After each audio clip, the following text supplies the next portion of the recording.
The tale began with the protagonist immersed in a video game where a menacing skeleton addressed the knight, declaring him truly worthy of being his rival. The skeleton remarked that indeed the rumors were true and that the title Nightmare of the Continent suited him perfectly. Yet, he added, as long as the forces of light stood by their side, they would never surrender. Sunghyun thought to himself that this was both a terrifying immortal king and a noble knight of light. He sipped on his soda, wondering aloud if their dramatic clash was a bit overdone. Still, he acknowledged it was just a performance. But how had things ended up this way? Even this unlucky guy stuck in his closet watching it all unfold, wasn't that also him? Before long there was a knock at the protagonist's door. A staff member, holding a pen and a piece of paper, introduced himself as being from the Special Ability Control Bureau Relocation and Investigation Department. He asked if Sunghyun was present. The protagonist confirmed with an eager expression. The employee explained that his identity had been verified and requested that, should he awaken, he report it immediately to the Special Abilities Control Bureau.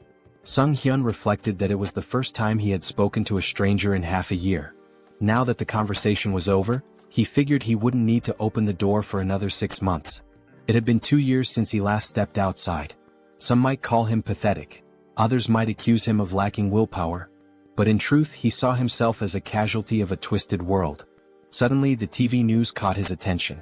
A reporter announced that firefighters were battling a blaze at a shopping mall. The arsonist, it was said, was an awakened individual who had started the fire before transitioning to another world. Sunghyun stared at the screen in shock, thinking, an awakened person.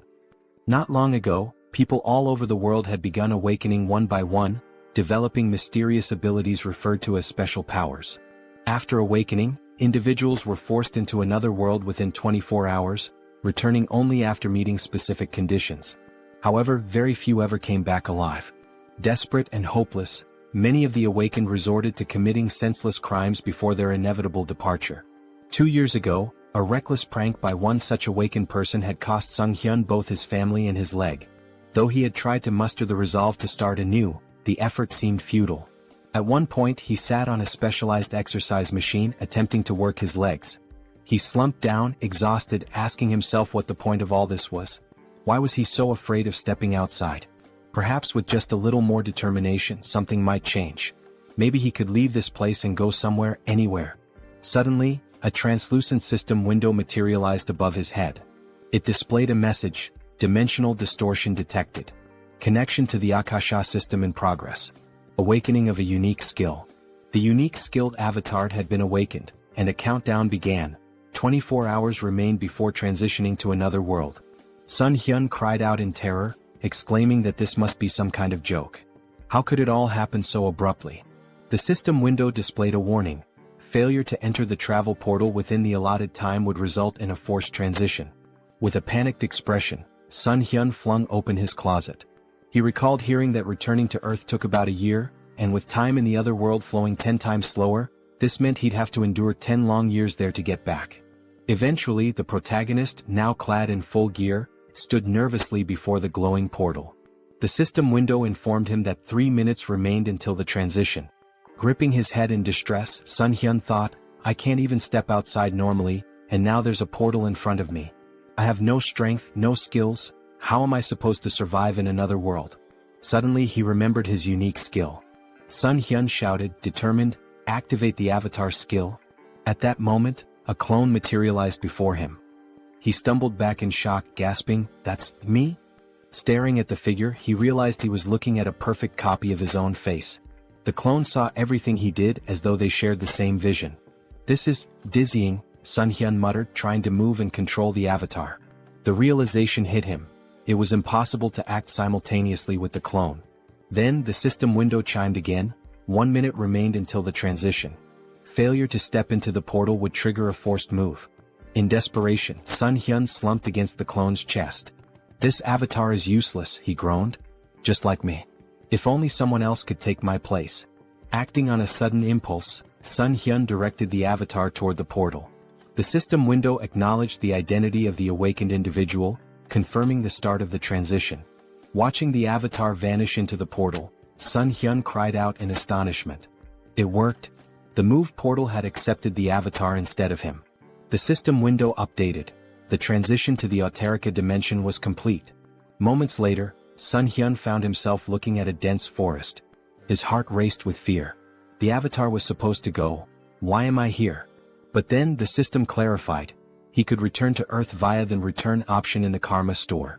However, karma needed to be earned through adventures and his current karma was at 0. Sunghyun's vision suddenly blurred. Realizing he wasn't physically in the forest but instead seeing through the avatar's eyes, he shouted, "I'm going to be sick." The nausea overwhelmed him and he abruptly woke up at home, sprinting to the sink to throw up. A few moments later, he sighed in relief. "At least I survived the move," he muttered. Gathering himself, Sunghyun added with determination, "Summon the avatar here." A double appeared before him, and as it approached, the protagonist asked in frustration what he was supposed to do with such a useless ability. Suddenly, a system window appeared, announcing that he had achieved something remarkable, returning to Earth without using the karma store. As a bonus, he was granted the ability to teleport back once daily to his previous location using a portal. Additionally, his karma had increased. Sunghyun was stunned, realizing that he had become the first awakened individual to return to Earth so quickly. The system window displayed his balance. 1,910,213 karma points. His jaw dropped in shock. Could this much really be awarded just for sending the avatar? In one move, he had earned points equivalent to 10 years' worth of effort. The system explained that karma is granted based on a person's impact in another world, whether through good deeds, misdeeds, murders, or honest labor. It made no distinction. Accumulated karma could be spent on improving abilities or returning to Earth. Sunghyun wondered if there had been some kind of mistake. What if he was still required to travel back to another world? Then, with a wry smile, he said, "Well, I didn't expect this to work, but who cares?" Turning to the system window, he noted that returning to Earth seemed pointless since he was already here. The system offered a suggestion: improving his unique skill for 300,000 karma or exploring other status enhancements. Intrigued, Sunghyun asked to see the details of the status upgrade section. Opening the tab, he saw an option to enhance regeneration for 10,000 karma. What is regeneration? He wondered aloud. Curious, he pressed the button. Instantly, a strange sensation coursed through his legs. Sunghyun looked down in amazement. His legs had been fully healed. The injuries that had defined his life, the source of his pain and isolation, were gone. This wound had been more than an inconvenience. It symbolized his tragic farewell to his family and his retreat from the world. Now it was as if none of it had ever happened. The system updated his status, informing him that his regeneration ability had surpassed the standard level 1 threshold. He had gained a new skill, super regeneration, which significantly enhanced his recovery powers. Later, Sunghyun smiled as he exercised his legs on the simulator. Reflecting on his progress, he marveled at how the karma he had earned not only restored his legs but allowed him to grow stronger. Watching his productive training session, he admired how much power his legs now had. With plenty of karma still left, he pondered where to invest it next. Spotting the option to enhance his unique skill, he eagerly clicked on it. As he activated the system window, he wondered aloud, what can I achieve by improving the avatar's skill? After some time, Sunghyun stood before his upgraded clone, grinning. You're a real man, he said. The double, admiring its new physique, remarked, You've put in some serious effort, haven't you? Sunghyun chuckled, replying, It's all thanks to hard training. After awakening the avatar skill, Sunghyun realized his consciousness had split in two, allowing him to move freely. Along with this, he gained a new ability to enhance his weapon skills. The system window explained that, with the Mind Center, he could choose what information to receive. Sunghyun thought, this means I'll no longer experience disorientation, and even if the avatar gets hurt, I won't feel any pain. Grinning, he grabbed a gamepad and remarked that he could now explore another world while comfortably sitting at home wrapped in a blanket. As he considered his newfound control over the avatar, Sunghyun noted that it felt just like playing a video game. But this wasn't the only change. Now he had 3 avatars. Pondering aloud, he wondered if their numbers would continue to grow as he developed the skill. This could get confusing, he muttered. I can't just keep calling them avatars. I need names. Looking around for inspiration, his gaze landed on a ketchup packet on the table. The first clone, he declared, will be called Hans. The system window updated, showing Hans's abilities: general skills, mind center, super regeneration, individual skills, mana attraction. Note: first avatar is Sunghyun. Turning to the second clone, Sunghyun named him Heinz. The system displayed Heinz's abilities: general skills, Mind Center, Super Regeneration. Individual Skills, Survivability. Note, second avatar is Sunghyun. Sunghyun couldn't help but comment, mana attraction and survivability? What kind of bizarre combination is this? Then with a grin he added, well, it's time to complete my long-awaited quest.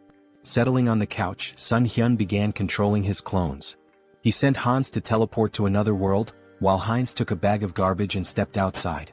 As Sunghyun switched his attention to Heinz, he saw sunlight streaming down and marveled that he felt no anxiety. The mind center is working perfectly, he thought. Hans must already be in another world by now.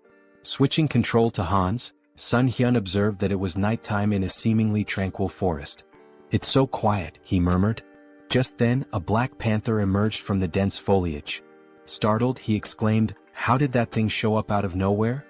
The panther lunged, but Hans quickly unsheathed his sword and drove it into the beast's mouth. Sunghyun noted with satisfaction, exactly as I expected. No fear or pain. Just like a game. Hans withdrew the sword and finished off the panther. Sitting beside the panther's lifeless body, Hans muttered, is it this hard because I haven't leveled up yet? I'll be in big trouble if I run into another monster. Scanning the area, he spotted a small settlement in the distance. A short while later, Hans arrived at the village, where he was greeted by a villager named Glokali. Smiling warmly, Glokali welcomed him, praising his courage for navigating the monster-filled forest at such a late hour. Hans grinned, gesturing to his injured body. I've got wounds all over me. Elder, do you think I could stay in the village for the night? Glokali nodded with a kind smile. Of course, he said. We should always help each other. Hans exhaled with relief and gratefully thanked the elder. A short time later they were walking through the village, passing by the houses. The elder commented that it was the first time he had seen such clothing and equipment, asking if Hans had come from far away. Hans chuckled. I got a little lost. Kept walking and somehow ended up here. The elder smiled warmly. It's nice to meet someone new after such a long time. How about we share a drink at the tavern? Later that night, Hans lay on a bed, smiling to himself. They even gave me a room here, he mused. The longer he stayed, the more he thought about how kind the villagers were. How long has it been since I felt so happy talking to people? Today really was a good day. Meanwhile, the protagonist sat on his couch, holding a mug of alcohol. This is great, he said aloud, savoring the feeling. Eating chicken after a shower, pure bliss. Traveling around the world like this is amazing. Feeling a pang of guilt, he added, I'm embarrassed though. Hans is working so hard out there. He reflected that Hans was practicing his survivability. I don't know when I'll have to send him away again, so it's good he's preparing. With a smile, Sunghyun concluded, this is fantastic. But no matter how much my clones accomplish, I need to learn more about the other world. What kind of place is it really? He opened his laptop, smiling as he thought, I'll be a great leader. Suddenly, a system window appeared, declaring, Avatar is dead. All skills and data acquired by the avatar will be reset. Sunghyun froze in horror. Hans died. He pointed at the system window, panicked. He died in that village. Could it have been that old man's doing? Did he slip something into the drink? He shook his head, frustrated. How careless of me. Then a thought struck him. Wait, am I reconnecting to the avatar? At the same time, back in the village, Glokali stood with another man near Hans's lifeless body. I thought he'd be useful, Glokali said, but he turned out to be just an empty shell. He managed to get through the forest alone, so I thought he had real potential. But in the end, he's just another elite skeleton. As Sunghyun began to control Hans's body again, he wondered in shock, what's happening here? The system window popped up, stating, race changed to undead. New skill acquired, decomposed heart. Hans's updated profile read, race, undead. General skills, mind center, super regeneration. Individual skills, mana attraction. Note, the mind center prevents mental damage. Sunghyun's thoughts raced in panic. What is going on? Glancing to the side, he spotted a large number of skeletons behind a glass wall. Fear gripped him as he realized, could it be that these lunatics turned all the villagers into undead? Just then, a living man entered the basement. Who is this? Sunghyun wondered. Wait, isn't that the guy from the tavern yesterday? The man, visibly annoyed, grumbled, how much longer do I have to stay in this dump? His gaze shifted to Hans's body on the floor and he stared at it intently. The protagonist anxiously wondered what the man was staring at. Did he really notice I've come to my senses? The man pointed at Hans's body with irritation and grumbled, "Why is this knucklehead still here? Why do I have to redo what everyone else has already done? Move the skeleton's body over there." Sunghyun felt a jolt of worry. "Even though my heart isn't beating, I think I almost had a heart attack." He could feel a strange force trying to move Hans's body against his will. By concentrating, he managed to resist the pull, but he decided it was wiser to obey for now. The man muttered with frustration, "Why does the old man always make me check on these weirdos? What a meticulous pain in the neck." Sunghyun reflected nervously. "This force, it feels so familiar. It's the same one that moved my dead body earlier. Could it be linked to the mana attraction skill?" His thoughts raced. "If that's the case, maybe I can figure out how to control it. And if I can control this force, I might be able to take command of all the other undead too." 1 week later. In the dim basement, Hans's undead body sat on a stack of wooden boxes, his skeletal fingers twitching with faint magical energy. Across from him, a skeleton lay crumpled on the floor. With a flick of Sunghyun's will, the skeleton stood up stiffly, moving as though animated by invisible strings. Sunghyun grinned. "I finally did it. I can control others now. Although it's not exactly what I imagined. I can only influence one undead at a time, not a whole crowd. Guess an elite skeleton like me isn't capable of much more yet." Suddenly, the sharp hiss of a rat caught his attention. He snapped forward, grabbing the small creature in his bony hands. "So, it was this little pest gnawing at my heels all week? You're a fast and nimble one, aren't you?" A tiny nasty thing. An idea struck him. "What if I use my magic on something small and fast like this rat instead of a person?" He focused his mana, and the rat's eyes glowed an eerie red. Sunghyun carefully set it down, grinning. "Operation Night Watch begins," he said to himself. "Let's see what secrets I can uncover with this little spy." Outside the warehouse. Through the rat's glowing eyes, Sunghyun observed a man pacing outside. "Why is this guy whining so much?" he thought, amused. Then the man opened a heavy wooden door, revealing a second, dimly lit warehouse. The rat scurried forward, darting toward the open passage. Suddenly, a surge of energy pulsed through the air, halting its progress. Sunghyun recoiled instinctively, even with the emotional dampening of the mind center active. "That energy, it's overwhelming. I can't risk getting closer."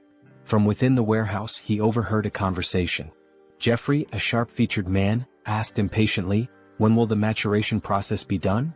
That fragment of the immortal king, it feels like it's sucking part of my soul every time I go in there." "It'll be soon, right? The teacher's been stuck in there for days."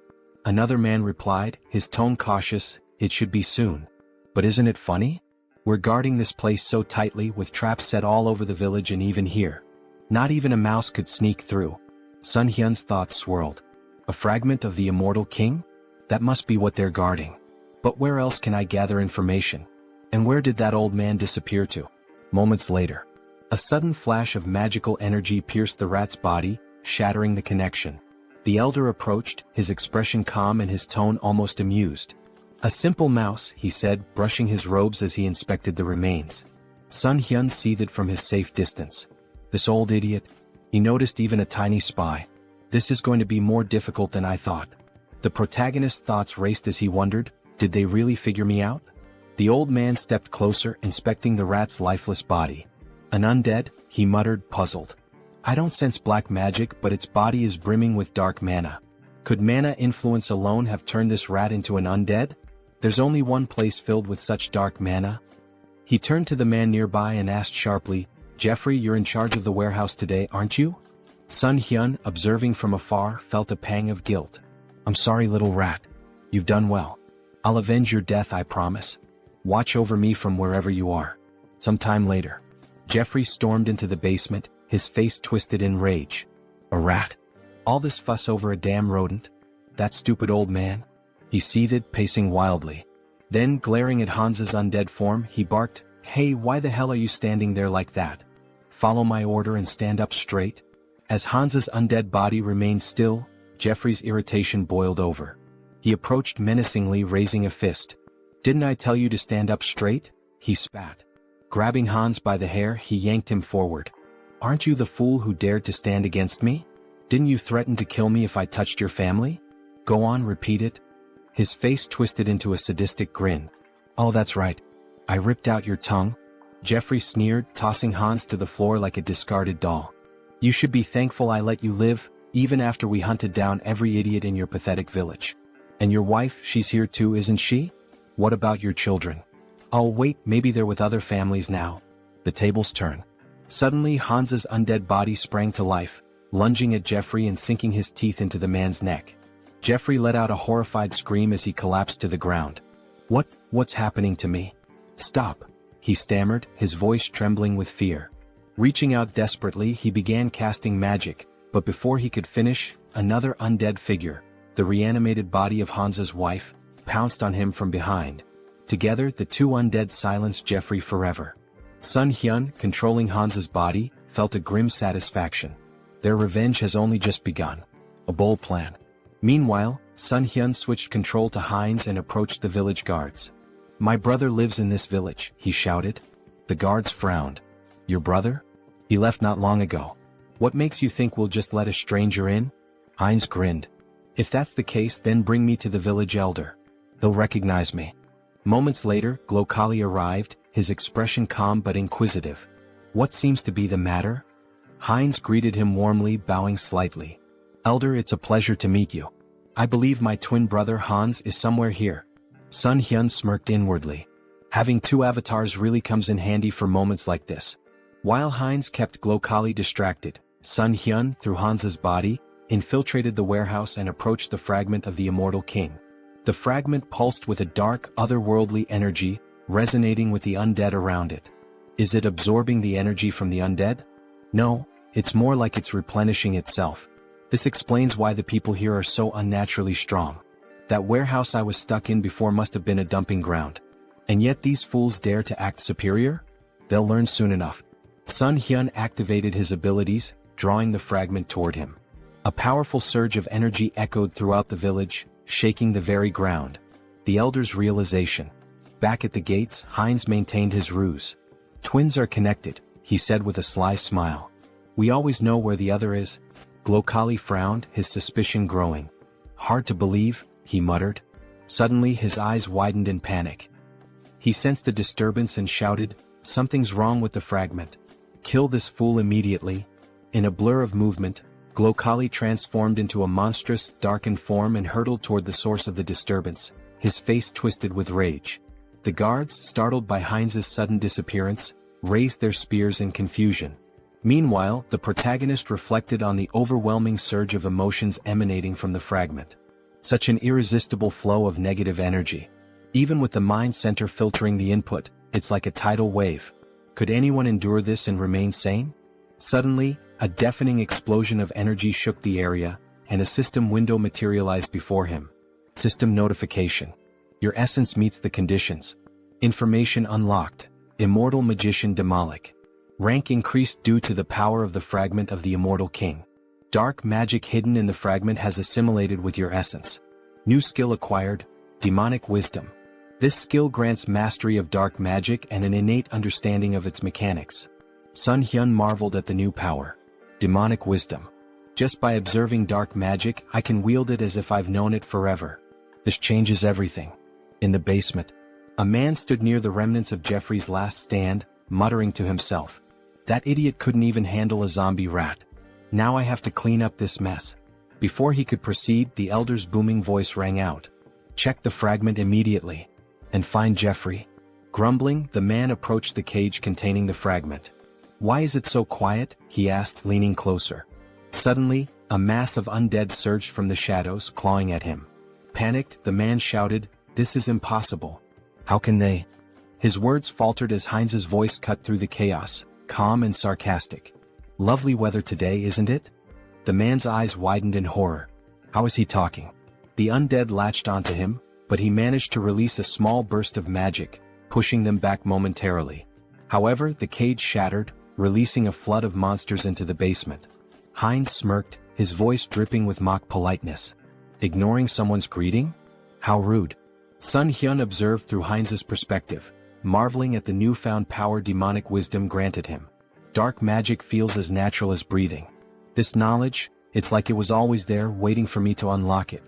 Outside, a massive explosion rocked the village as the undead spilled into the streets. Heinz commanded them with unwavering authority. Don't let anyone escape. Kill them all. The confrontation with Glokali. A skeleton's body fell before Heinz and the elder, Glokali, emerged, his expression cold and furious. "You should have been an elite skeleton," he growled. "What did you do with the fragment of the immortal king?" Heinz greeted him with a grin. "Glokali, it's been too long. By the way, thanks to you I lost my heart. Fortunately, I found a new one in your warehouse." Glokali's face contorted with rage. "You dare to merge a fragment of the immortal king with such a pitiful body? You've gone too far." Raising his hand, he invoked a powerful spell. Finger of Death.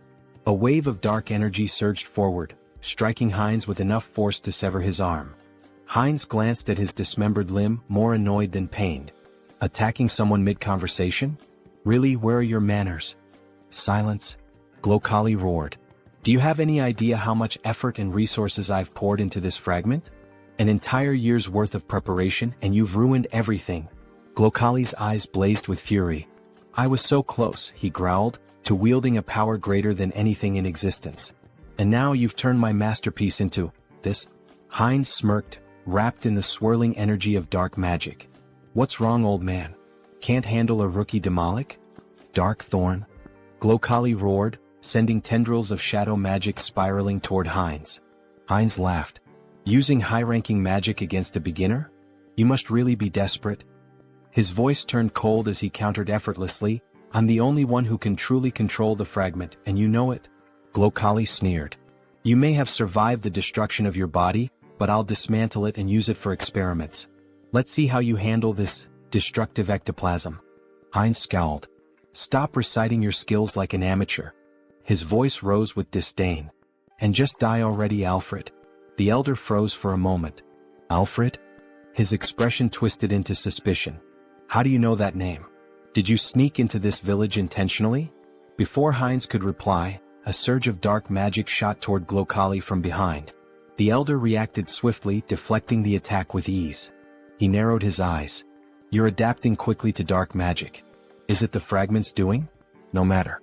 I have no time to waste." Raising his hand, Glokali activated another spell. Pact of Destruction. The battlefield dimmed as the souls of the fallen black magicians coalesced, swirling around Glokali like a maelstrom. A dark crown materialized on his head, amplifying his power. Heinz watched warily. "You're sacrificing the souls of your own allies for this? How fittingly vile of you." Glokali snarled, his voice thunderous. "With the full power of this fragment, I would have crushed you. But no matter. Now, flame of souls soaked in darkness." A massive surge of fiery dark energy erupted toward Heinz. The final blow. Before the spell could reach its mark, a streak of magic pierced Glokali's chest. The elder stumbled, his expression frozen in disbelief. Heinz stood unimpressed. "Took you long enough to tire yourself out. Honestly, I almost fell asleep while you were chanting all those fancy spells." He added with a smirk, "By the way, thanks for plunging me headlong into dark magic. I think I've finally mastered it." Blood trickled from Glokali's lips as he collapsed to his knees. "How could I die like this? So senselessly?" Heinz watched him fall lifelessly to the ground. Raising his gaze to the sky, he muttered, "Alfred, I hope you saw all of this. Your revenge is complete. Rest in peace." Elsewhere. In a grand cathedral, Rista knelt before a massive statue, her hands clasped in prayer. The flickering light of candles illuminated her solemn face. A knock interrupted her meditation. Rising, she opened the door to find Martin, his face pale with urgency. "Are you finished praying?" he asked. "Yes," she replied calmly. "What's the matter?" Martin hesitated, then blurted, "The ghost of the immortal king's resurrection has been detected in the west." Rista's eyes widened slightly, though she maintained her composure. "The immortal king?" Martin nodded grimly. "I'll summon the council immediately." As he left, Rista turned back toward the statue, her expression hardening. "The one who brought terror to this continent hundreds of years ago. I won't let it happen again." On the battlefield, Heinz surveyed the wreckage, the remnants of the battle littered around him. "Devastation," he muttered. "Hundreds of undead destroyed." A grin crept across his face. "But losses can always be replenished. There's no need to mourn." He turned, the dark magic emanating from him pulsating with new strength. "After all, this is only the beginning." Heinz stood, surveying his work. The most wonderful thing about necromancy, he mused, was the ability to create soldiers from corpses. He glanced at his missing limb, irritated, and muttered to himself, First things first, we'll need to take care of the hand. He had already walked a lot today, moving through the battlefield and observing the aftermath. His thoughts turned to his own body and the need to fix it before going any further. Looking around, Heinz's eyes fell upon a lone skeleton, its bones still fresh from the battle. Without hesitation, he tore off its arm, examining the form. This will do. He attached the arm to his shoulder with practiced ease and placed his other hand over the spot, enveloping it with energy. Super regeneration activated, he muttered under his breath. Clenching his fist, he tested the new limb. Perfect, he said, pleased with the results. The regeneration took a moment, but soon the arm was securely attached, and Heinz's body was as whole as it could be in its current state. Where to start? He wondered. He stepped forward, hands extended as he focused his energy. The skeleton in front of him was about to become his first test. With a commanding tone, he spoke aloud, "You must become my subordinate." The voice of the evil wisdom, the fragment of the immortal king that had fused with his soul, whispered to him in the back of his mind. Its presence filled him with strength, guiding him toward his goal. Return the remaining magical power to your body, cleanse it of the fragments of thoughts. But as he focused, something went wrong. The skeleton suddenly fell apart, crumbling into dust. What? Heinz raised his hands in confusion. Didn't work? A moment of silence followed as Heinz stood before the pile of bones, arms folded, contemplating. He muttered to himself as realization dawned on him. I've been going about this wrong. After a few attempts, it clicked. He turned his gaze toward the village chief's body, still lying in the aftermath of the battle. A dark idea began to form. He pointed his hand toward the body and spoke slowly, "Should I turn you into an undead with a soul to extract information from you?" Grabbing the lifeless form of Makhem by the clothes, Heinz lifted him up for closer inspection. "What?" he exclaimed, his voice tinged with surprise. "The old man doesn't have a soul." Makhem's body had been stripped of any trace of life, except for the magical circle burned into his chest. Heinz examined the symbol and thought for a moment. So this is how they've been controlling things. Throwing Makhem's body aside, Heinz couldn't help but smirk at the oversight. It's strange they didn't think of this little thing, considering the scale of their operations, he muttered. But no matter. I can still use this. With renewed focus, Heinz concentrated energy into his hand. If the soul is gone, I'll have to make do with what's left. He directed the energy straight into Makhem's body, deciding that he would turn the old man into something more useful. A high-level undead with consciousness and combat skills. Heinz's magic spiraled through the corpse, desecrating the remnants of its magical power and cleansing it of any remaining fragment of thought. A few moments later, the body twitched and Makhem rose to his feet, now an obedient death mage. The undead mage stood before Heinz, waiting for orders. His voice was hollow but clear. "I await your command." Heinz looked at him with curiosity. "You're speaking." "I didn't even expect that result," he muttered, impressed. He turned to Makhem, his expression cold. "Your name is Makhem. From now on you will obey me." Without hesitation, Heinz slammed his hand against the undead mage's skull. Makhem flinched but immediately responded with desperation. I will obey." Heinz smirked, rubbing the bruise on Makhem's head.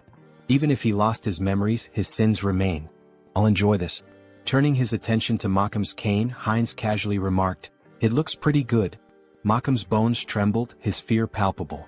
His new existence as a death mage was not one of autonomy, it was one of fear and servitude. The power of the immortal king's fragment coursed through Heinz, and with it, the ability to control life, death, and everything in between. Heinz's grin widened. "You're going to be a useful tool?" As the protagonist stood, looking over the gold he had gathered, his thoughts shifted to the mountain of corpses he had left behind. Among the undead, there was one particularly young zombie, a grim reminder of the recent battle. This young zombie, who killed Jeffy along with him, he thought. He placed his hand on the zombie's head in a strangely respectful gesture. Well, he should rest in peace with his family. With a flick of his wrist, he directed fire at the building nearby, setting it ablaze. The crackling of flames in the distance was the only sound that could be heard as the protagonist briefly considered the devastation he had wrought. No turning back now. Back in his hideout, the protagonist sat comfortably at a table, his belly full after a satisfying meal. He leaned back, smiling contentedly. I ate too much," he said to himself, his voice light. "God, that was delicious." He glanced at his phone, curiosity piquing. "What's the gold rate today?" he muttered aloud, tapping the screen. The village had been full of magicians, and given their affinity for treasure and arcane wealth, there was bound to be a lot of gold left behind. Just think, these people had accumulated a fortune. He began considering what he might do with the loot. Maybe I should take a closer look at what's left. With a deliberate motion he reached out, muttering, "Summon Hans."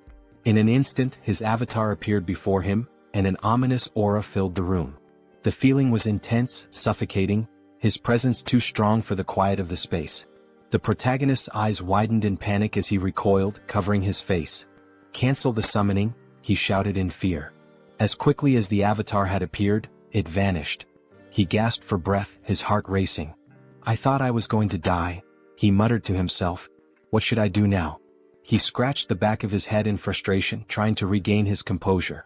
"I need to summon Hans, but maybe I should improve my unique skill first." The protagonist's thoughts turned inward, and he focused on accessing the Karma Shop, a place where he could enhance his abilities. Moments later, a system window appeared in front of him. He marveled at the results. "I earned more than I expected," he mused. The last time he had just over 400,000 karma. Now the amount had grown. He selected the item to improve his unique skill and spent a hefty 300,000 karma. A message popped up on the screen stating that his skill had improved. The number of avatars you can own has increased. His mental strength exceeded the norm, and as the information sunk in, he clenched his fist, enveloped in a surge of energy. Serenity. This skill would protect him from external stimuli and mental attacks. A welcome upgrade for the challenges ahead. Later he began filling a paper bag with gold, thinking about the potential. With my normal state of health, Hans can benefit from serenity, unlike the center of the mind. It was incredible how he always seemed to pick the right skills when needed. When the bag was full of gold he smiled with satisfaction. Great. Time to sell the gold. He quickly moved the filled bags as well as a backpack full of gold to the table in front of the committee. As he laid the bags out, the workers couldn't hide their astonishment. They gasped, shielding their eyes from the precious glow radiating from the gold. The protagonist nodded, maintaining his calm demeanor. "Please deposit all the funds into my account." He then turned and walked outside, leaving the employees to complete their task. They bowed in gratitude, thanking him for his trust. Sunghyun offered a smile in return, wishing them well. As he walked away, he glanced at his shadow on the ground, remembering how Hans had hidden it with dark magic just in case. "Maybe I was worried for nothing," he mused. The shadow was well concealed, even masked to avoid detection. Just as he was about to leave the area, an explosion echoed from behind him. The building rocked, debris flying through the air. Wolf stood amidst the destruction, his grin wide as he surveyed the damage. "Looks like we hit the jackpot," he said, his voice dripping with satisfaction. Holding a bag of gold in his hand, the protagonist, Sunghyun, grinned, looking at the treasure he had gathered. Who would have thought there'd be so much gold in such a remote place? He mused, clearly pleased with the haul. His grin was wide, but it was quickly interrupted as a bandit beside him urged, "Stop chatting, it's time for us to run." Without wasting time they made their way forward, running swiftly through the streets. "I know," Wolf shouted, his confidence undeterred as they sprinted. Ahead of them they spotted Sunghyun, who looked at them in fear and shouted, "Villains! Someone needs to report them. These criminals using their awakened powers for evil, and the ones who protect citizens from them are..." His words were cut off as a powerful blow struck his cheek. Wolf, dealing the blow, shouted, "Shut up." His voice was a harsh command, shutting down Sunghyun's words before they could gain any traction. The protagonist touched his bruised cheek and thought to himself, "The guards will probably track them down. I can't do anything." Meanwhile, Wolf ran confidently forward, saying, "Great. Everything is going according to plan."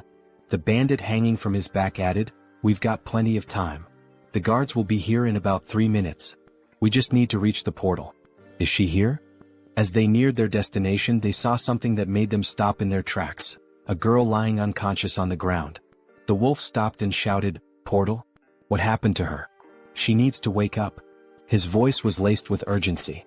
The bandit, looking around nervously, turned to the wolf and said, "Look over there."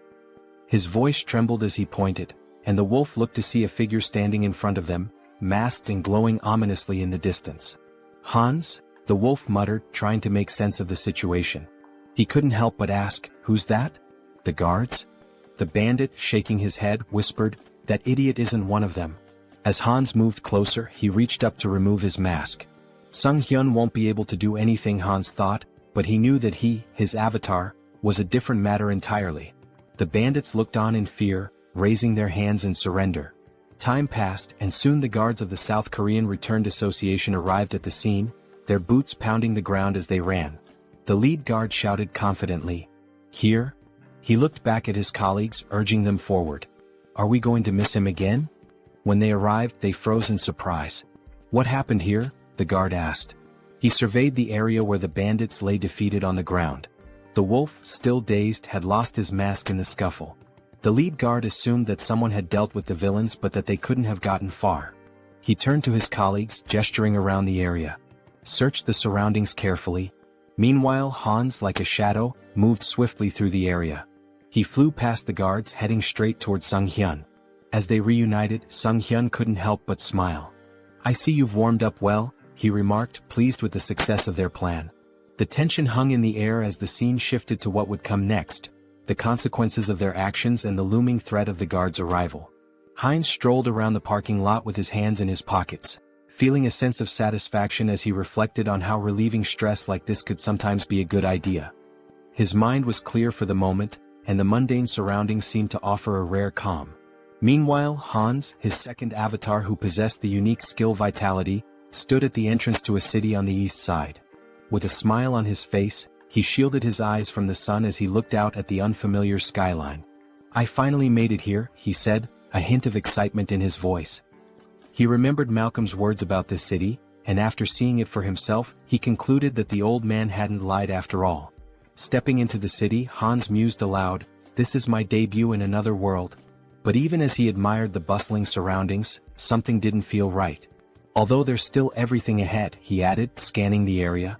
However, as he walked deeper into the city, he realized something. Why was the city so empty?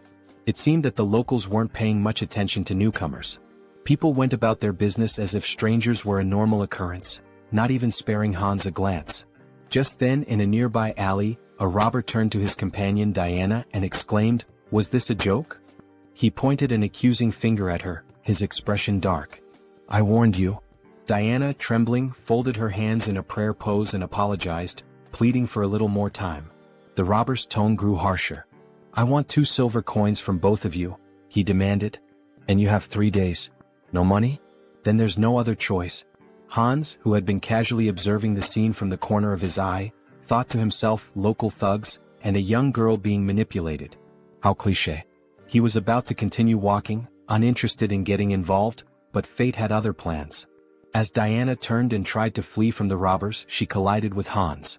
She stumbled back, immediately lowering her head in apology. "Sorry," she muttered, not knowing who he was. "Let's talk," Hans said, his tone calm as he sized her up. "How well do you know this city?" It was clear to him that he would need a guide. "Who are you, uncle?" she asked, surprised by the stranger's sudden question. Hans grinned, holding up 2 silver coins in his hand. "I'm a potential employer," he said, his smile widening. "Maybe we can discuss the terms?" Diana's eyes widened as she stared at the silver coins, the promise of money catching her attention. She quickly agreed, and the two of them made their way through the streets toward an inn. When they arrived, Diana pointed to the building. "This inn is one of the best places you'll find here," she said, clearly proud of her choice. "What do you think?" Hans, now understanding a bit more about her situation, nodded thoughtfully. He could tell from the way she spoke that life hadn't been easy for her. Diana had barely been making ends meet, struggling to care for her sick brother after the loss of her parents. She also mentioned how she couldn't pay the local tax. In response, Hans handed her a silver coin, and Diana's eyes sparkled with gratitude. "Okay," Hans said with a smile. "You'll come to me tomorrow as soon as you wake up. We can discuss your pay then." Diana agreed quickly, and with that she became his guide, earning 2 silver coins a day. That night, Hans lay down on the bed at the inn, his hands tucked under his head as he made himself comfortable. "Well," he thought, "I'll pretend I'm doing a good deed even if she just wants to rob me." He chuckled to himself and settled in for the night, his thoughts drifting off as he prepared for whatever the next day might bring. Heinz sat up in bed, scratching his head in frustration. The bed was terribly uncomfortable, and despite his best efforts, he couldn't seem to fall asleep. He tossed and turned for a while, but then a sudden sneeze from outside caught his attention. Curiosity piqued, he got up and walked to the window, pressing his hand to the glass. His eyes widened in surprise as he spotted Diana sitting on the ground outside, leaning her back against a box. "Hey, is that her?" he muttered to himself. Diana looked up at him, her eyes widening, and then smiled, waving in greeting.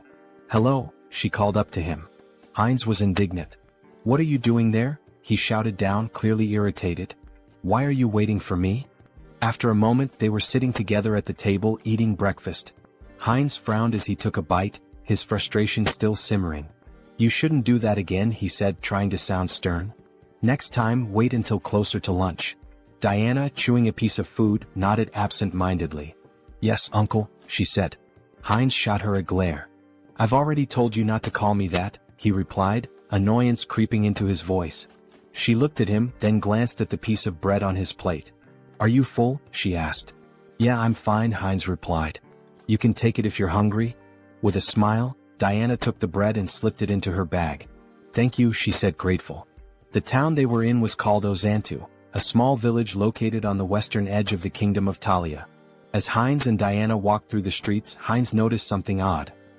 He ran his hand along a drawing on a wall, which reminded him of ordinary medieval towns, but something about the symbol that was repeated throughout the town felt off. "This symbol? It's strange," he murmured, his curiosity growing. Heinz examined it more closely and said, "It looks like paint, but something's not right." Diana leaned in to take a closer look, and her face darkened. "It's blood," she replied, her tone serious. Heinz blinked, not believing it at first. He sniffed the symbol and gave a skeptical look. "Is that true?" he asked. Diana, not missing a beat, quipped, "Didn't you eat venison soup yesterday?" Heinz turned to her in surprise, blinking in disbelief. "How did you know?" he asked. With a smile, Diana pointed to her nose and said, "I have a very good sense of smell." Heinz found it fascinating. A good sense of smell? He thought. Is that her special skill? They continued walking through the streets, Heinz still pondering the implications of her statement. He asked, "What does the symbol mean?"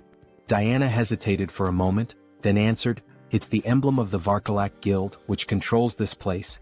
But before she could finish, she froze, her face paling in fear. She began to slowly back away, bumping into Heinz. "What's wrong?" Heinz asked, alarmed by her sudden change in demeanor.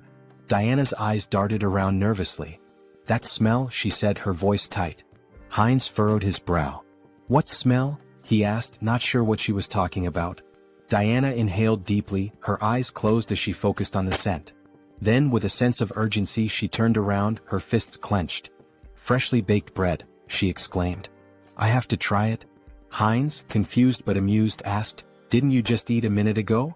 Diana pointed ahead, her face lighting up with anticipation.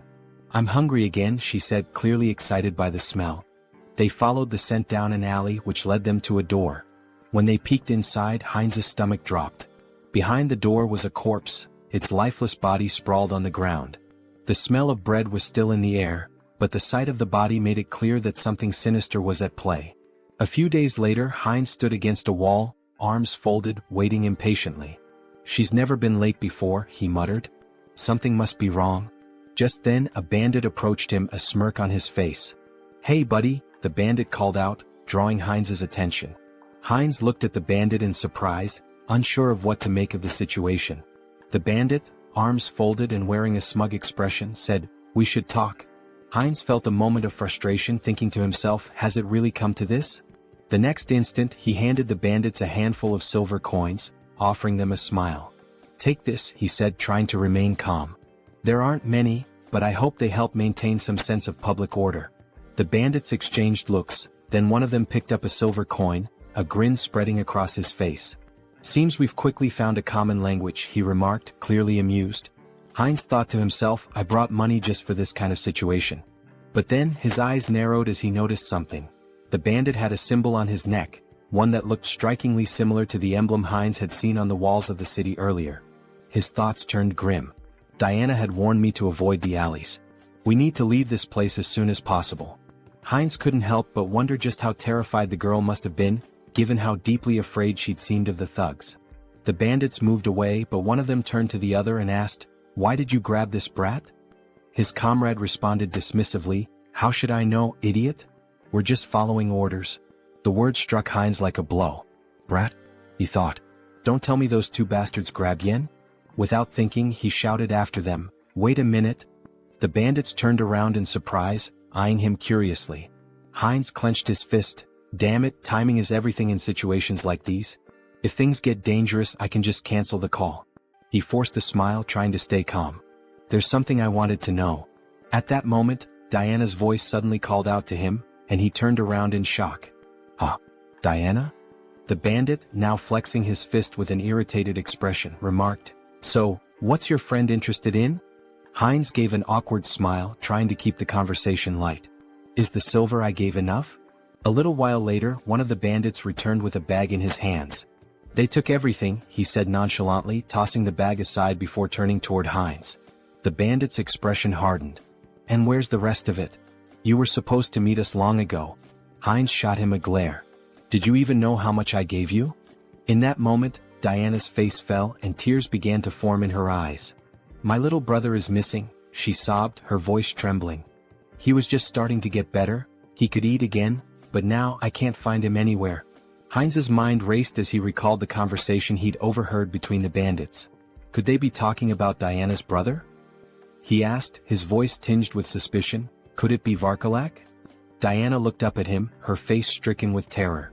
"No," she whispered, shaking her head in despair. Heinz frowned and asked gently, "What do you mean?" Tears streamed down Diana's cheeks. "They really took him," she choked out. "Aaron will die if they hurt him." Heinz's heart sank as he watched her crumble in front of him, the weight of her words sinking in. He knelt down beside her, trying to comfort her the best he could. "Don't worry so much," he said softly. "If they want a ransom, I'll pay it. You won't be alone in this." But Diana, her voice barely above a whisper, whispered in disbelief, "They really took him. Aaron will die." Heinz's heart pounded in his chest as Diana's words hit him like a cold shock. "Blood," she had said. He repeated the word in disbelief. "Why blood?" he asked, struggling to understand. Diana, still shaking with fear, managed to sit up. "This city," she whispered, her voice trembling, "is a warehouse for live blood bags. For vampires." Heinz's mind reeled as the weight of her words sank in. Before he could process it further, a voice from above cut through the tension. A vampire stood on the roof, his figure silhouetted against the setting sun. "The smell of dark mana is strong," he said with a low, cruel smirk. "Did they kill each other over the fragment of the immortal king? How unfortunate. I wanted to destroy it once it fully matured." The vampire folded his arms, his smile widening as he continued. "I don't know who stole it, but I know exactly where it's going. So, finding the thief won't be difficult." Heinz, still processing the bizarre situation, looked at Diana, his expression confused. "A vampire?" Tears streaming down her face, Diana nodded. "Yes, vampires. The Varkalaks and all the other organizations in this city, they're all run by vampires. Even if you escape the city, none of us will survive. They're all connected and they'll hunt us down." She buried her face in her hands, sobbing. "We've been trying our best to hold on, but we're just getting picked off one by one. In the end, I know what will happen to us." Heinz reached out, gently grabbing her face and forcing her to meet his gaze. "Listen to me," he said, his voice firm. "If what you're saying is true, we don't have much time. Do you know where they've taken your brother?" Diana hesitated, looking down at the ground. She looked at him, uncertainty in her eyes, and then whispered, "I don't know. But, if you try to help me, it will be dangerous. You won't survive either." Heinz smiled, though the weight of the situation hung heavily in the air. "Don't worry about that," he said confidently. "I know how to fight back against these scoundrels. We'll make it through this." In his mind, the mission to save the girl, and to get to the bottom of the sinister operations in the city, had just begun. Sometime later, in a dimly lit tavern, a group of bandits sat around a table, laughing and playing cards. One of them tossed silver coins onto the table, calling, "All in." His companion looked at him with a grin. "Where did a debtor like you get such a big pile of money?" The first bandit leaned back and smirked. "I robbed some idiot this morning. Made a nice profit." At that moment, the tavern doors flew open with a loud crash. The bandits turned in surprise, just in time to see Heinz stride into the room, his expression determined. One of the bandits stood up with a sneer. "What's this then?" he said, striding toward Heinz. "Who's this idiot?" His comrade snickered. "Is he some new fool who thinks he can challenge us?" The bandit raised his hand to stop his friend, looking Heinz up and down before saying, "So, you're the idiot we robbed. Came to give us more money, did you?" Heinz didn't flinch. He held his ground, his eyes steely with resolve. Meanwhile, near the entrance of the tavern against the wall with the vampire symbol, blood dripped slowly from a wound. A guard lay slumped, his broken body leaning against the wall. The bandit sneered at the scene. "What happened to the guards?" he asked. "Did you give him a coin or something?" Heinz's expression darkened as he met the bandit's gaze. "I won't ask again," he said quietly but with a deadly edge in his voice. "Where did you take the child?" The bandit's face twisted in disbelief. "What?" he spat, raising his finger toward Heinz. "Are you out of your mind? Do you know who you're dealing with?" In the blink of an eye, Heinz drew a knife from his belt and drove it straight into the bandit's throat. The man gasped, his eyes wide with shock as the blood began to spill. "I know exactly who you are," Heinz said coldly, watching the life drain from the bandit. "You're scum.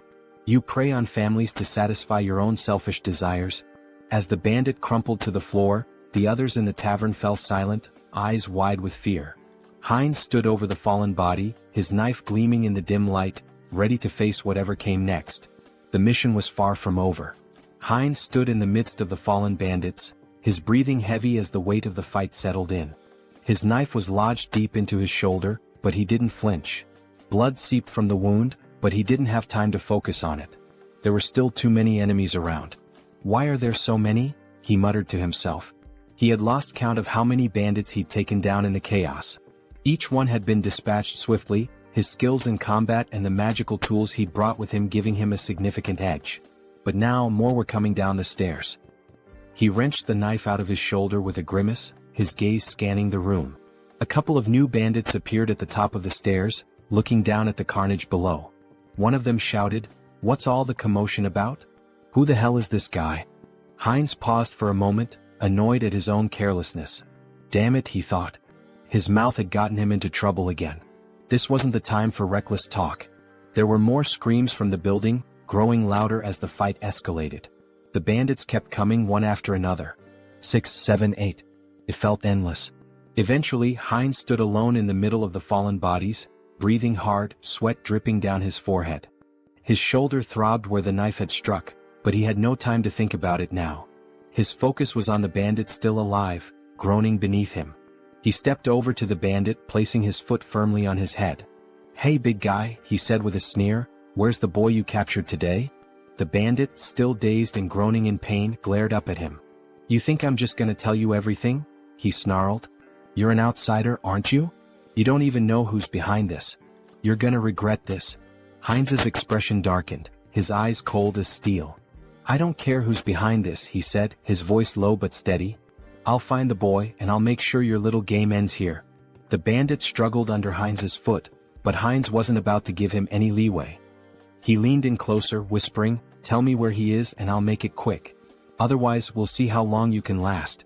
The bandit growled through gritted teeth, but Heinz could see the fear in his eyes. Despite his bravado, the man was terrified. I don't know where they took him," the bandit spat, "but the leader, he's the one with all the answers. He's got a place near the old mill. Go there if you want to find the kid." Heinz's eyes narrowed. This was the break he needed. The mill. Got it? He stepped off the bandit's head and turned, heading for the door. As he did, he thought to himself, this isn't over yet. They've taken too much from this town and I'm going to put an end to it. He left the tavern, the weight of the mission heavy on his shoulders. There was no turning back now. After some time, Heinz opened the door to the room. Seeing the boy sitting on the floor, he asked, "Is this Aaron?" Trembling with fear, Aaron held his head and begged for mercy. The avatar knelt down, extended a hand toward him and reassured him, "Don't be afraid." Aaron's sister had pleaded for his rescue. Confused, Aaron asked, "Do you know my sister?" At that moment, a vampire in bat form flew into the scene. Heinz turned to Aaron, confirming, "It's true. I'll explain everything once we're out of here. But first we need to leave." The vampire landed on the window and shifted into his human form. Glaring at Heinz, he sneered, "Who are you? How dare you touch my food in my restaurant?" Heinz froze, feeling a sinister presence behind him. The vampire taunted him, saying, "Are you from an oath of disobedience?" Taking Aaron by the shoulder, Heinz thought, "A vampire." The vampire continued, "Or perhaps you're this boy's brother. Do you know what happens to those who defy us?" Smirking, the avatar replied, "Me? Just an outsider, robbed by your rabble." Shielding Aaron, he added, "It's pure coincidence I helped this boy. The vampire extended a hand and scoffed, "Really? How dull. I prefer my meals lively. Both of you will die here." As the vampire fired a magical projectile that shattered the surroundings, Heinz shielded Eren with his body, yelling, "Run!" The avatar, now lying on the ground amidst spilled alcohol, gasped heavily. He sat up, noticing the smell of liquor, and muttered, "Alcohol? Is that a barrel?" He patted Eren's head, asking, "Are you okay? This is it, you need to hurry and get outside." Just then the vampire landed nearby, sneering, "Dodged? You're faster than I expected. A good warm-up before dinner." The vampire lunged with claws extended, but the avatar shoved Eren toward the door, shouting, "Run and don't look back." Wielding his sword, he blocked the attack but noticed the vampire's claws growing longer. They pierced his body as the vampire mockingly praised his regeneration abilities. Heinz clenched his teeth, realizing the power gap was immense. The vampire, licking his lips, remarked, "Unexpected, but you'll make a fine delicacy." Despite the pain, Heinz thought, "If I hesitate, I'll die." He swung his hand, but the vampire severed it effortlessly, laughing, "Oh dear. I'll carve you up before I feast." Lifting Heinz into the air on his claws, the vampire declared, "This is where your resistance ends." As he leaned toward Heinz's neck, Heinz thought, "If strength isn't enough, then we'll both die." From his mouth, he unleashed a hidden fire spell, engulfing the area in flames. Shocked, the vampire shouted, "What is this? A fire magic tool? You were hiding this." Thrown to the ground, Heinz noticed the alcohol spilling across the floor. A plan formed in his mind. The vampire screamed in terror, "You're insane. Do you want to burn us both alive?" The vampire attacked, slashing Heinz's body. Laughing maniacally, he jeered, "Fragile flesh." But Heinz headbutted him with full force, sending him flying. "You said it yourself. I have a strong body and good regeneration. Tough enough for you?" he growled. The vampire screamed, "No. Stop." But Heinz advanced, and the next moment an explosion consumed the building. Amidst the flames, Heinz lay on the floor, murmuring, "Impressive. I survived. Being strong has its challenges." A notification appeared before him. "Mission complete. Help the unlucky girl." Outside the burning building, Diana clung to her brother, staring at the inferno. "Uncle," she cried. Meanwhile, a system window announced, "Avatar Heinz has died. The avatar will respawn in 7 days." Diana stood there, exhausted from her work, wiping the sweat from her brow as she watched the man walk away. She had been cleaning his shoes for what felt like hours, and now that the job was finished, she could finally take a moment to catch her breath. The money left on the table was a small consolation, but it would be enough to help with the next day's bills. Her thoughts drifted to the events that had unfolded not long ago. The building that had once been the scene of chaos was now nothing but a smoldering wreck. She had heard that the avatar Heinz had been consumed by the flames, leaving her to wonder about the fate of the man who had helped her and her brother. The world around her flickered, and a new, familiar figure stood before her. It was Heinz, alive, standing in the middle of the street as if nothing had happened. His body was covered in bandages, but the intense aura he exuded made it clear he had come back, somehow. Diana stared at him, mouth agape. Her heart skipped a beat. "Uncle?" Heinz's eyes softened, and he smiled faintly despite the pain he was clearly in. "I told you I'd be back," he said, his voice hoarse. It was then that the system window appeared in front of him, announcing that Avatar Heinz had been reborn after 7 days. His rebirth had been completed, and with it came a sense of purpose, a new mission to carry out. The flames from the explosion, the chaos, the danger, they were all behind him now. But Heinz knew this was just the beginning. Whatever had happened, whatever lay ahead, he was ready. And this time he wouldn't fail. Diana slowly approached him, her eyes filled with disbelief and relief. "You're really here? You're alive?" Heinz nodded, offering her a reassuring smile. "I told you I'd keep my promise." He extended his hand, a gesture of both gratitude and solidarity. "Let's move forward together." And with that, they began to walk side by side, ready to face whatever challenge. After some time, Heinz sat on the edge of the bed, staring at the system window deep in thought.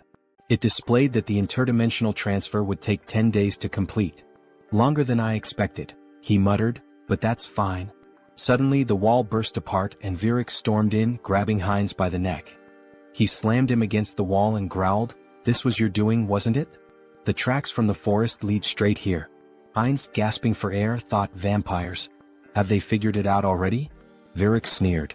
The outsider was under the jurisdiction of my slain kin? He accused. Despite his struggle, Heinz couldn't muster the strength to fight back. What a monster, he thought, his teeth clenched in frustration. Leaning closer, Virik sniffed the air around Heinz's neck. I don't sense the aura of dark magic or the blood of my king, he mused aloud. Heinz, barely able to speak, croaked, What are you talking about? I don't understand. I was just sleeping. Virik grinned menacingly. Don't understand, huh? Let's see about that. Pulling Heinz closer, he sank his fangs into his neck. I'll ask again, slowly this time. Lies won't work. Heinz convulsed in pain, thinking this is insane. Why is this happening to me again? The system window flashed a notification. Entity appearance has changed, vampire. Virik released him, stepping back as another message appeared. Special skill acquired, legacy of lesser blood. Heinz's super regeneration had been replaced with regeneration. Still radiating an overwhelming aura, Virik asked, So, are you truly uninvolved in the vow of disobedience? Heinz felt the oppressive authority of the higher vampire, his blood screaming for submission. Swallowing hard, he replied, No, Lord Virik. I'm just a simple traveler. Despite the instinct to obey, Heinz knew his center of the mind ability blocked the compulsion. Virik turned away, muttering, Was I mistaken? Then he commanded, Follow me. We have important matters to attend to. Heinz smiled faintly. Fine. I'll go, and gather some intel while I'm at it. They soon arrived at the Azanta branch of the Vargalak clan.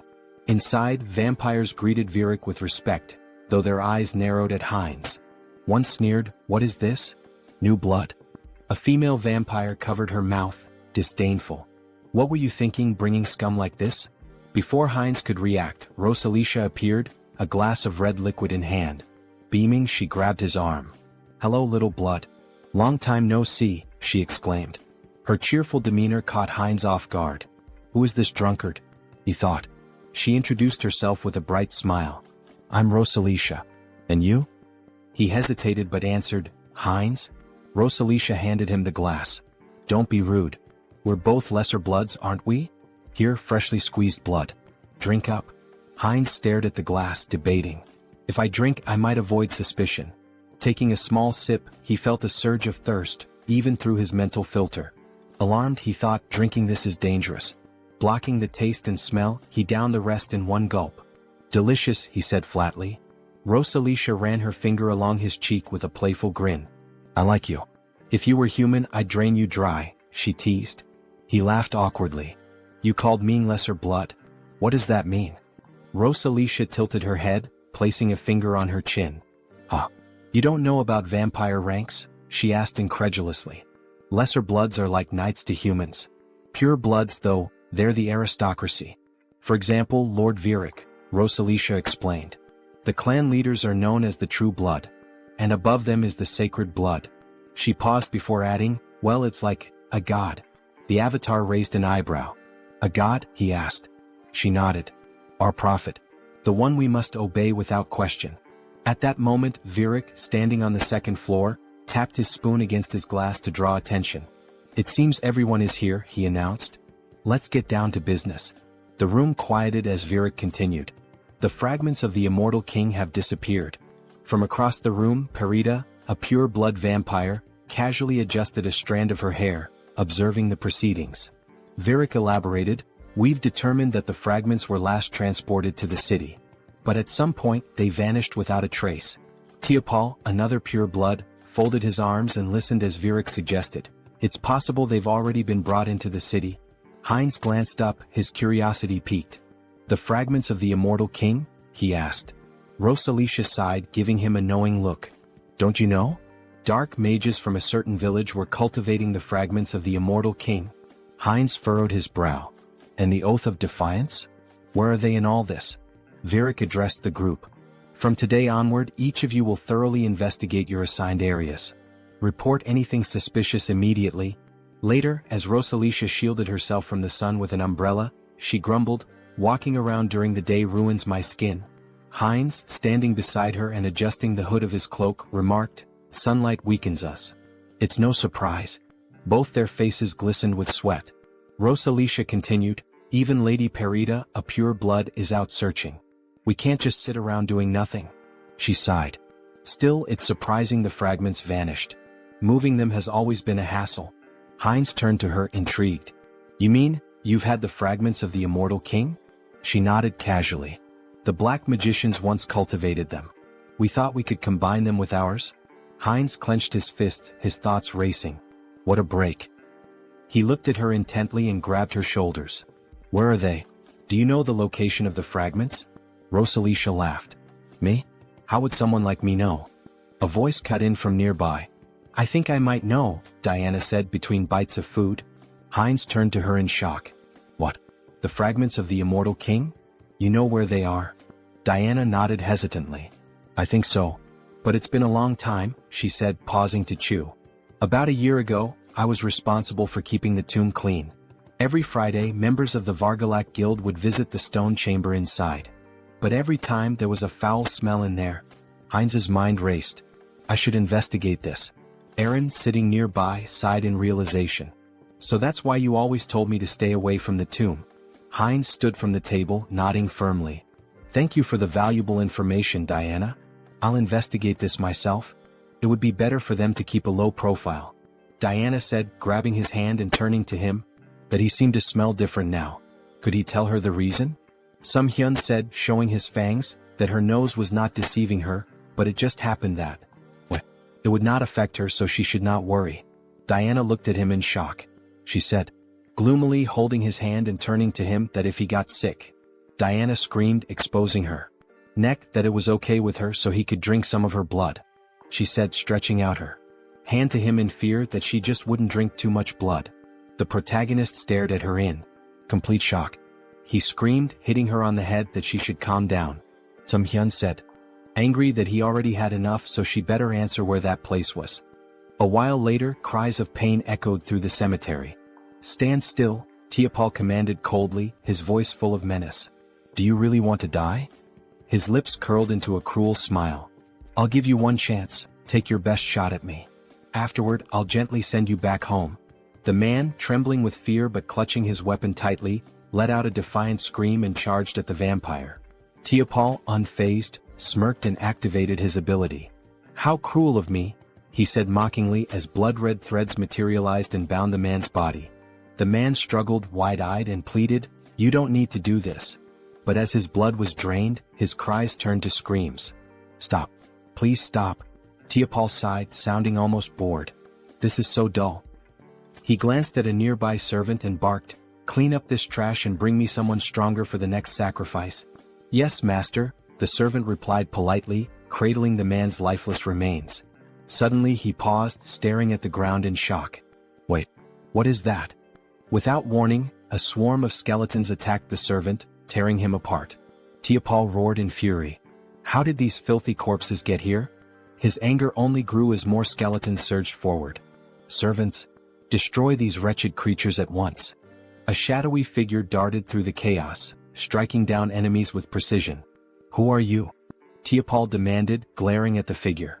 Are you a necromancer from the Oath of Defiance? How do you know about this place? The shadow revealed itself as Sunghyun, controlling Hansa's body, wielding dark magic with ease. Tiapal's annoyance deepened. You're not going to talk willingly, are you? He sneered. Fine. I'll just rip your head off and ask my questions later. He unleashed a barrage of blood-based attacks, tearing through the skeleton army. Sunghyun smirked, manipulating the skeleton remnants into makeshift weapons with his magic. So, you'll just leave my head? He muttered, amused. Let's see how that plan works out for you. Tiapal gritted his teeth. The spell is too fast. I can't dodge it. At that moment, Sunghyun intercepted one of Tiapal's attacks. Tiapal froze, startled. Reinforcements? He asked, his voice laced with surprise. Then, with a sinister grin, he added, You've arrived just in time. Have you already reported the ambush here? Heinz too shouted back, I've already done that. Lord Viric's followers are gathered outside. I came here first to help you. Tiapal's expression twisted with anger. Great news, he snarled sarcastically. Then you'd better make yourself useful. This Demolic is strong enough to hold us off. We need to buy time for reinforcements.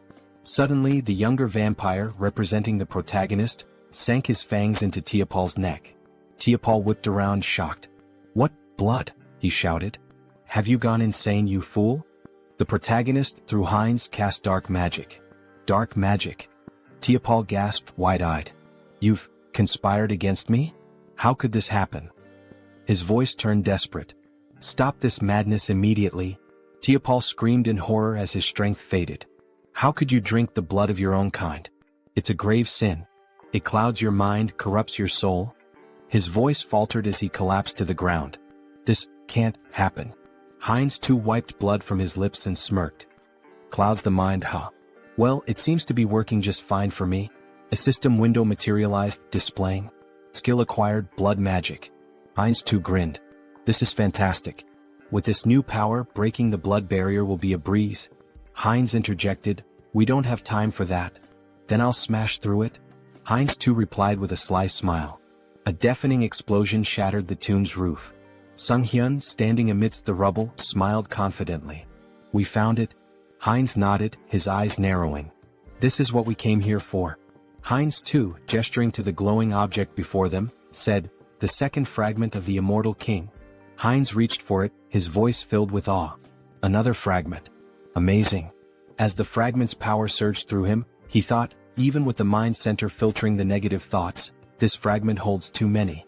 He focused the mental power of all the clones on his core personality. Suddenly, a massive pillar of dark energy erupted skyward. Virik, observing from a distance, looked up in astonishment. What is this fog? Are we too late? He froze as his gaze locked on the floating skeleton radiating dark energy. That silhouette, it seems familiar. Virik barked orders to his subordinates. Attack it. The vampires unleashed a barrage of blood arrows, aiming for the figure. Heinz retaliated with dark magic, striking down one of the attackers with devastating force. A system window appeared. Skill evolution, regeneration, immortality. Skill acquired, forbidden knowledge. Personality status, Heinz Archlich. Meanwhile, the holy paladins arrived at the cemetery's outskirts. What is this? One asked, shielding his face. Smoke? Fire? It seems to be coming from Azanthu.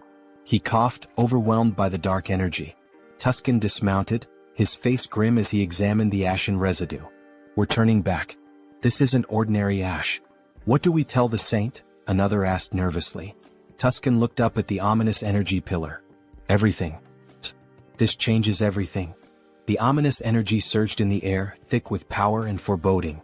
System notification. The rebirth of the immortal king is imminent.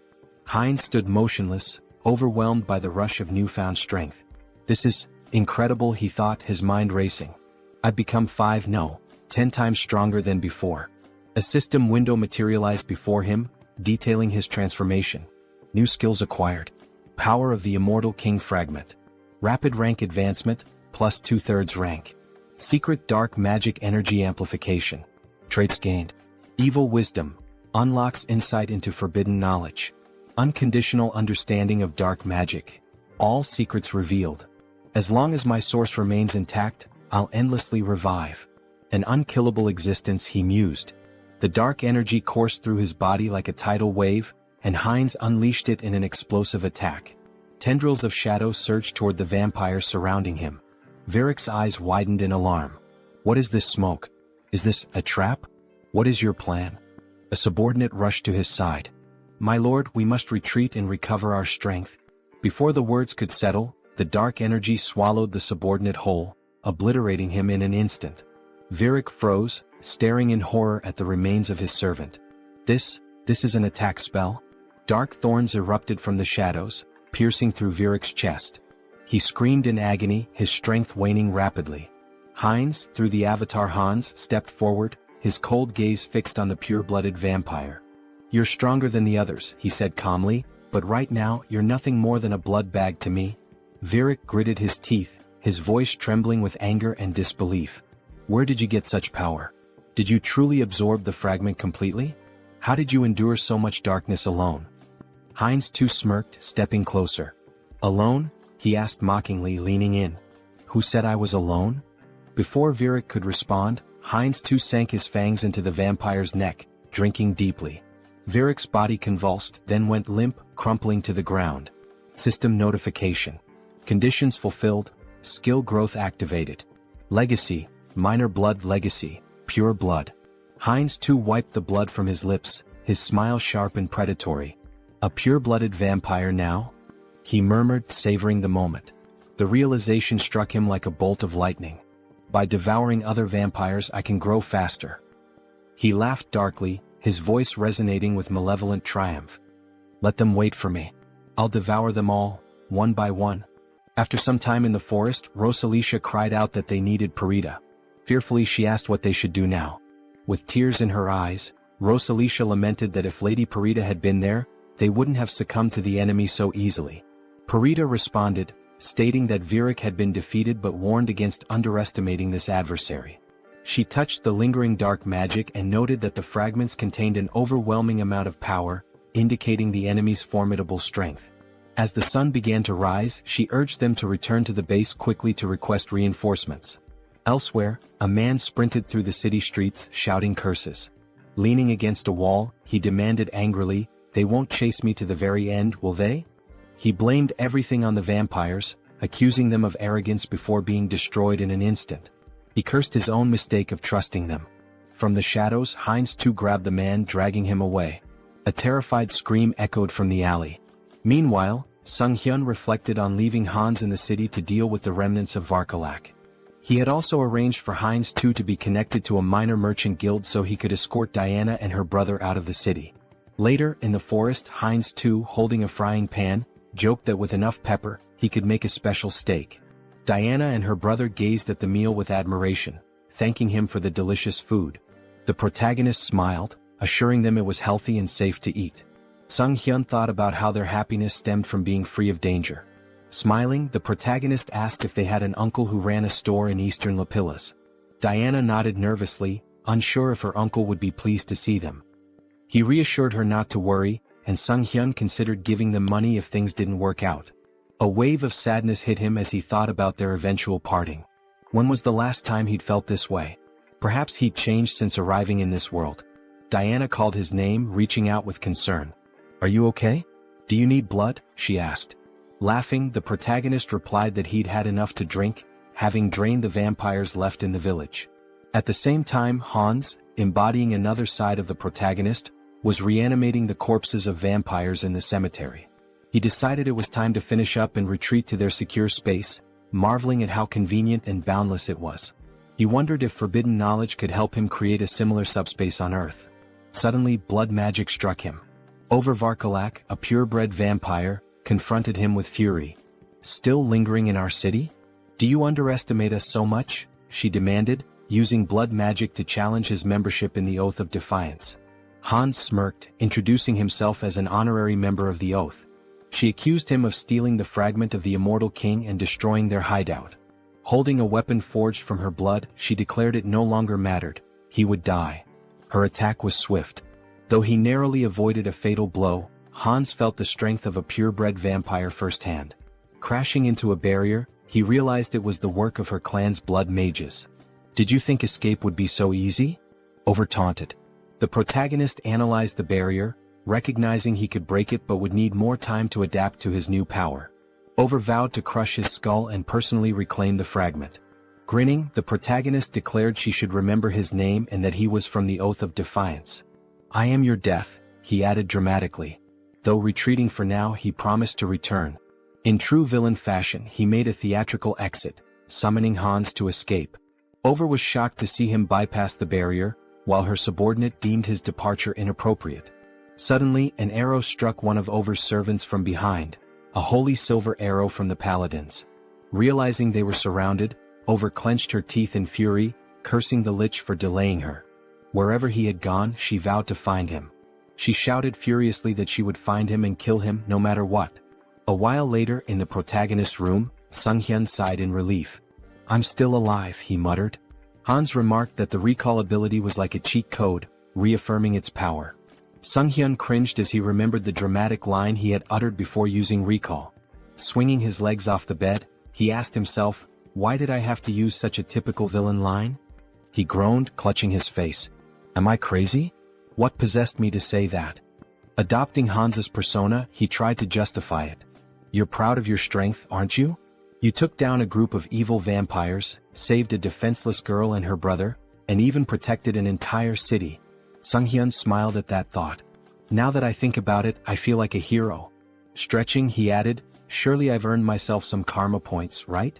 Calling up the karma shop, he stared in disbelief at the system window. His balance was 731,002 points.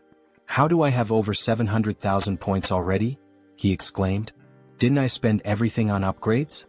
With a nervous laugh, he speculated that enraging the vampires and dark mages must have significantly boosted his karma.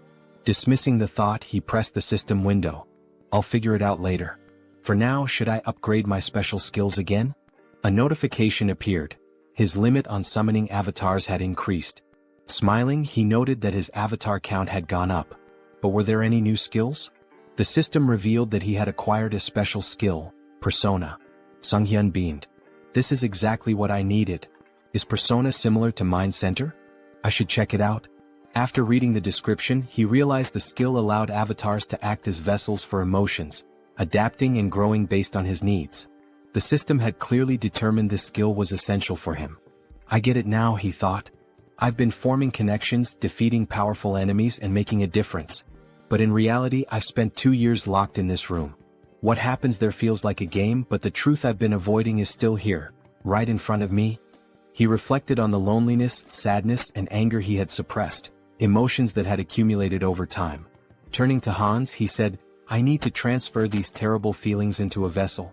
As he did, he felt a strange relief as though his emotions were neatly boxed away.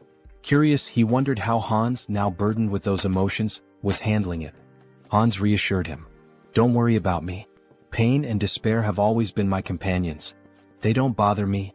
Yet, Sunghyun noticed a subtle change in Hans's tone. Laughing, Hans confirmed, You noticed, huh? It dawned on Sunghyun that an avatar filled with emotions could develop its own personality. Before he could say more, a loud noise erupted outside. Was that an explosion? He asked, rushing to the window. Is there another villain? Here in the city? He groaned, holding his face. Let the guardians handle it. It's not directly in front of me like last time. It's none of my business. Hans interrupted. Do you need a reason to eradicate evil? Sunghyun met his gaze and realized the truth. Since transferring his negative emotions to Hans, things had become clearer. Avoidance had always been his habit. Despite his desire to defeat evil, he had lacked the courage to act. Hans, now exuding determination, declared, The world order is in chaos. Criminals are everywhere. It's time for me to become their law. Using his power and donning a mask, he left to confront the chaos. At the explosion site, residents gathered, expressing their frustration. How many times has this happened? Why haven't they called for reinforcements? Meanwhile, Hans observed the scene. He deduced that the villains had formed an organization, and their time was running out. He wouldn't leave empty-handed. Using dark magic, he created the Eye of Darkness, his new network of spies. You will be my eyes and ears in the shadows, he thought, ready to hunt down hidden sinners. In an alley nearby, a group of schoolchildren bullied a classmate. Bring him an ashtray, one taunted. They laughed as one boy held a cigarette to another, mocking him as the best ashtray ever. The schoolboy being held down screamed, begging them to stop. At that moment, a woman clutched her child tightly and asked where they could possibly run. A man, drunk and swinging his belt, shouted accusingly that she was lying to him. Meanwhile, a masked robber shattered a store window, climbed inside and declared, while opening the cash register, that this was all he needed. Hans observed it all, his thoughts dark and resolute. These villains were no better than trash, and he resolved to punish them. Their punishment would be a trauma so profound it would scar their souls. They would remember this day, and if evil ever sprouted within them again, darkness would come for them once more. Screams of terror echoed throughout the city. Hans felt himself growing more accustomed to his powers, but it wasn't enough, not nearly enough. There was still so much filth to cleanse. He needed to purify the entire city of evil. By the end of the night, Hans stretched and remarked how satisfying it was to rid the shadows of hidden garbage. While the Eye of Darkness had proven useful, its limitations were evident. In the presence of light, its power weakened and eventually vanished. He needed a more reliable method for detecting enemies. However, he couldn't unleash undead creatures into the city. What alternative did he have? The protagonist grumbled angrily about birds ruining his clothes, joking that he should just kill them all and make them his minions. Then, gazing at the birds in flight, he paused. Hans pointed out that an invisible, mobile eye capable of surveilling the city was an excellent idea. After some thought, the protagonist realized that familiars were a form of enslavement magic dark mages used to control animals. Hans, surrounded by birds, questioned why the magic didn't work for him. Sunghyun decided to experiment with various methods to create a familiar, though his attempts had failed so far. Hans mused that it would be ideal if the familiars appeared normal yet remained infectious. However, simplifying their appearance by reducing magic power would weaken their infectious ability. Sunghyun finally understood the complexities of the task. He likened it to debugging, where programmers grind their teeth in frustration. His latest attempt, a revised version of his contagious enslavement magic, was ready to test. Will it work this time? He wondered. A mutated cat leapt from a cage, leaving him disappointed yet again. After 3 weeks of research, significant progress still eluded him. Clicking his tongue, he eyed the last bird in the cage and muttered, "This one better work." As he carefully adjusted the amount of magic power, he grasped the bird and cast the spell again. Sighing in relief, he said he was finally done. But as the bird flew from his hands, he asked in surprise, "What does this mean?" Observing it closely, he realized it appeared normal now. The next step was testing its infectious ability. The bird landed among others, releasing dark energy. Sunghyun's eyes lit up. "This is a success," he declared. The infected creatures would serve as his eyes and ears in the city. Stretching out his hand, he commanded, "Fly and find the enemies for me." Meanwhile, in a forest nearby, Lucius knelt and touched the ground, recalling Hans's words when he used the recall skill. Tuscan approached, informing him that his knights had arrived. Irritated, Tuscan added that after interrogating the remaining vampires, they learned these captives weren't allies of the Immortal King's descendants. Lucius replied that more evidence was needed. The Immortal King was regaining strength, though they hadn't yet confronted him. Using the magic within his cross to communicate, he asked respectfully if there was any news. A saint responded via magical transmission, reporting that traces of the Immortal King's presence had been detected in a cave northwest of their location. Holding the cross tightly, Lucius expressed his gratitude and promised to meet their expectations.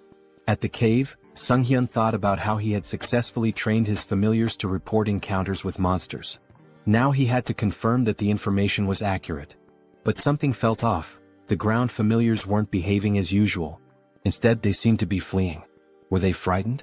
If they had found a monster, they would have reported it immediately. This behavior could only mean one thing: humans? Why are people in such a remote area? He wondered. Could this be an ambush? But that seemed impossible. How could such a large group remain unnoticed while hiding their presence? Suddenly, one of his familiars was struck down. Tuscan stepped forward and declared, "You are a participant in the oath of disobedience. Your pathetic tricks won't work on us," Tuscan declared. "No evil can escape the saint's sight. You won't leave here alive." Drawing his weapon, he demanded surrender and promised divine justice. The protagonist recognized them immediately: Holy Knights. He had seen their emblem during his training in Brokislak. Divine power directly countered dark magic, which meant this would be a challenging fight. Hans, unshaken, asked how the servants of the church had managed to find him here. Tuscan struck him sharply with his weapon, silencing him. "You have no right to speak," he snapped. "Don't think you can fool me with your words." The protagonist muttered to himself that his opponent was far too stubborn. Should he deceive them and flee instead? Tuscan seemed to read his mind. "Cheap tricks won't work against us," he said, wielding light magic. "You cannot deceive the servants of the saint." A weapon infused with light pierced the protagonist, and he winced in pain. "Do you truly consider punishing villains a crime?" he asked. "Silence," Tuscan barked, his light magic intensifying. "From the moment you embraced forbidden power, you became one of them, a villain." Sunghyun activated his dark magic and retorted, "Where's the logic in that?" He felt an unusual weakness. Something had been interfering with his magic recently. The Holy Knight's anthem began to play, sapping his strength. Tuscan ordered the singers to keep going. The hymn was draining Sunghyun's energy, but he couldn't bring himself to harm innocents, even if it meant stopping the song. He groaned in frustration as a weapon stabbed him from behind. "Now's our chance," Tuscan declared. "Restrain him." Sunghyun realized his mistake. He had been too careless, and now he was bound in chains. These restraints were not ordinary, they blocked both his movements and magic. "Impressive work catching me," the protagonist admitted. Tuscan smirked. "Exactly as expected. No evil has ever escaped these chains. Will you resist any longer? Grinning, the protagonist replied, as if I'd make it that easy for you. He knew there was no reasoning with them. It was time to part ways. Let them think they had won. Tuscan, now wary, activated his light magic. I don't know what you're planning, but don't think I'll just stand by and let you try anything. He launched another attack. But the protagonist only smirked. The strength of the chains didn't matter anymore, because Hans was already free. Tuscan's eyes widened in disbelief. He broke the chains? Impossible. Who is this man? Later, lying exhausted on his bed, Sunghyun sighed. Trouble seemed to follow him wherever he went. First, the Shadow faction and the Oath of Defiance. Then the Varkalak vampire clan. And now, the Paladin Order, one of the most powerful forces on the continent, had joined the list of his enemies. He called up the system window, his thoughts racing. There must be a reason for all this karma I've been accumulating. Is it because I keep attracting villains from across the continent? He groaned and decided to focus on his original plan for now. Sometime later, in the city, the protagonist prepared to test the fruits of his research. Controlling the essence of black magic was simple in principle. His familiars could serve as his eyes and ears, even covering a massive area like Seoul with ease. His thoughts were interrupted by a terrified scream. A girl, tears streaming down her face, begged for mercy. Please, I'll do anything. Just let me go. She spotted a figure in the window and pleaded, help me. I'm being held here against my will. Don't just leave me. The man holding her sneered, gripping her hair tightly. Scream all you want, he said. No one will hear you except me. He explained that his ability rendered them invisible to others. Go on, scream louder, he taunted. You've got such a cute voice. As he raised his weapon to strike her, he boasted, you'll be among the top 3 in my collection. At that moment, Hans burst through the ceiling, wielding dark magic. The man with the knife asked, bewildered, how could this happen? My ability is sound suppression and invisibility, isn't it? The protagonist glared at him, his voice cold. That won't work on me. Your vile deeds end today. Angered, the man demanded, who are you? A guardian? How did you even get here? Holding the weapon to the woman's throat, he threatened, don't come any closer or she dies. Sunghyun activated his dark magic. Is that so? He said, snatching the woman away with a surge of power and holding her safely in his arms. Now what will you do? The man with the knife gasped in disbelief. A Ritterni? You dare to steal my prey? Then I'll kill her along with you. He lunged at the protagonist but was suddenly restrained by tendrils of dark energy. Judging by his words, Hans deduced, this isn't your first victim. Binding the man tightly with dark energy, he pressed his fingers to his forehead. You won't mind if I confirm that for myself? Using necromancy, Sunghyun activated the Cry of the Dead skill, peering into the man's memories. He saw vivid scenes of the man torturing and murdering his victims. You're a serial killer, Hans declared grimly. I don't need to look any further. His tone sharpened. I sentence you to death. The man screamed in agony as the dark magic overwhelmed him. Sunghyun muttered, even death is too merciful for someone like you. He considered for a moment. But I need an undead servant for my work. You'll do just fine. With a cruel smile, he activated a spell that drained the blood from the man's body. The system window appeared, announcing the creation of a new undead, Ghast. Satisfied, the protagonist said, I'll need to prepare the subspace portal. It'll come in handy later. Looking at the unconscious woman, Hans pondered. What should I do with her? Clean up the mess? Maybe just call emergency services. A short while later, the police arrived, cordoning off the crime scene. Park Han-cheol, leader of the Special Ops Bureau's criminal investigation team, stood outside, observing the scene through the window. A suited officer approached him. We've reviewed the footage. It's definitely the serial killer we've been after. Han-cheol, irritated, asked, and the person who stopped him? A Ritterni? The officer nodded. Confirmed. But the killer's body is missing. There's evidence of dark magic and blood at the scene. Someone definitely died here. It's a mess. This case is a nightmare, Han-cheol muttered. A rogue playing hero. Do they think the law doesn't exist? Meanwhile, the protagonist stood atop a roof, surveying the city. A passerby on the street pointed upward. Is that a sleepwalker? Who is he? Hans petted a cat perched beside him. I wonder what they'd say if they saw my face, he mused. Elsewhere, at the South Korean Citizens Repatriation Association, Seoul South Branch, a secretary entered Yoon Ji-yoon's office. Sorry to interrupt, but there's something urgent. Yoon, still recovering from a late night, groaned. What time is it? What's going on? The secretary handed her a file. A request from the Special Ops Bureau. They're investigating the serial killer case and... Yoon skimmed the file. So, the dark mage in the long coat and mask strikes again. Public security's already a mess. She sighed, placing a tablet over her head. We should hand this over to that guy. The secretary, shocked, exclaimed, That guy? The murderer? Yoon slammed her fists on the desk. Exactly. He's competent. If we tame him, he'll make a great asset. The secretary frowned. You want him as a guardian? Are you serious? Stop complaining and get back to work, Yoon retorted, gesturing at the towering stack of documents. Frustrated, she threw her hands in the air. I'm going to tear those villains apart myself. Later, Han stood by a window, stretching. With a satisfied smile, he muttered, Punishing villains feels good. His gaze swept the bustling streets. Soon I'll have to deal with a few more pests. The villains' organization was wreaking havoc, causing complete chaos. Having pieced together the situation to some extent, Heinz decided it might be time to shift his focus to the other world. When he arrived, Uncle Diana and Aaron were in tears, shouting his name. The children ran to him, embracing him tightly. You've been through so much, he said warmly.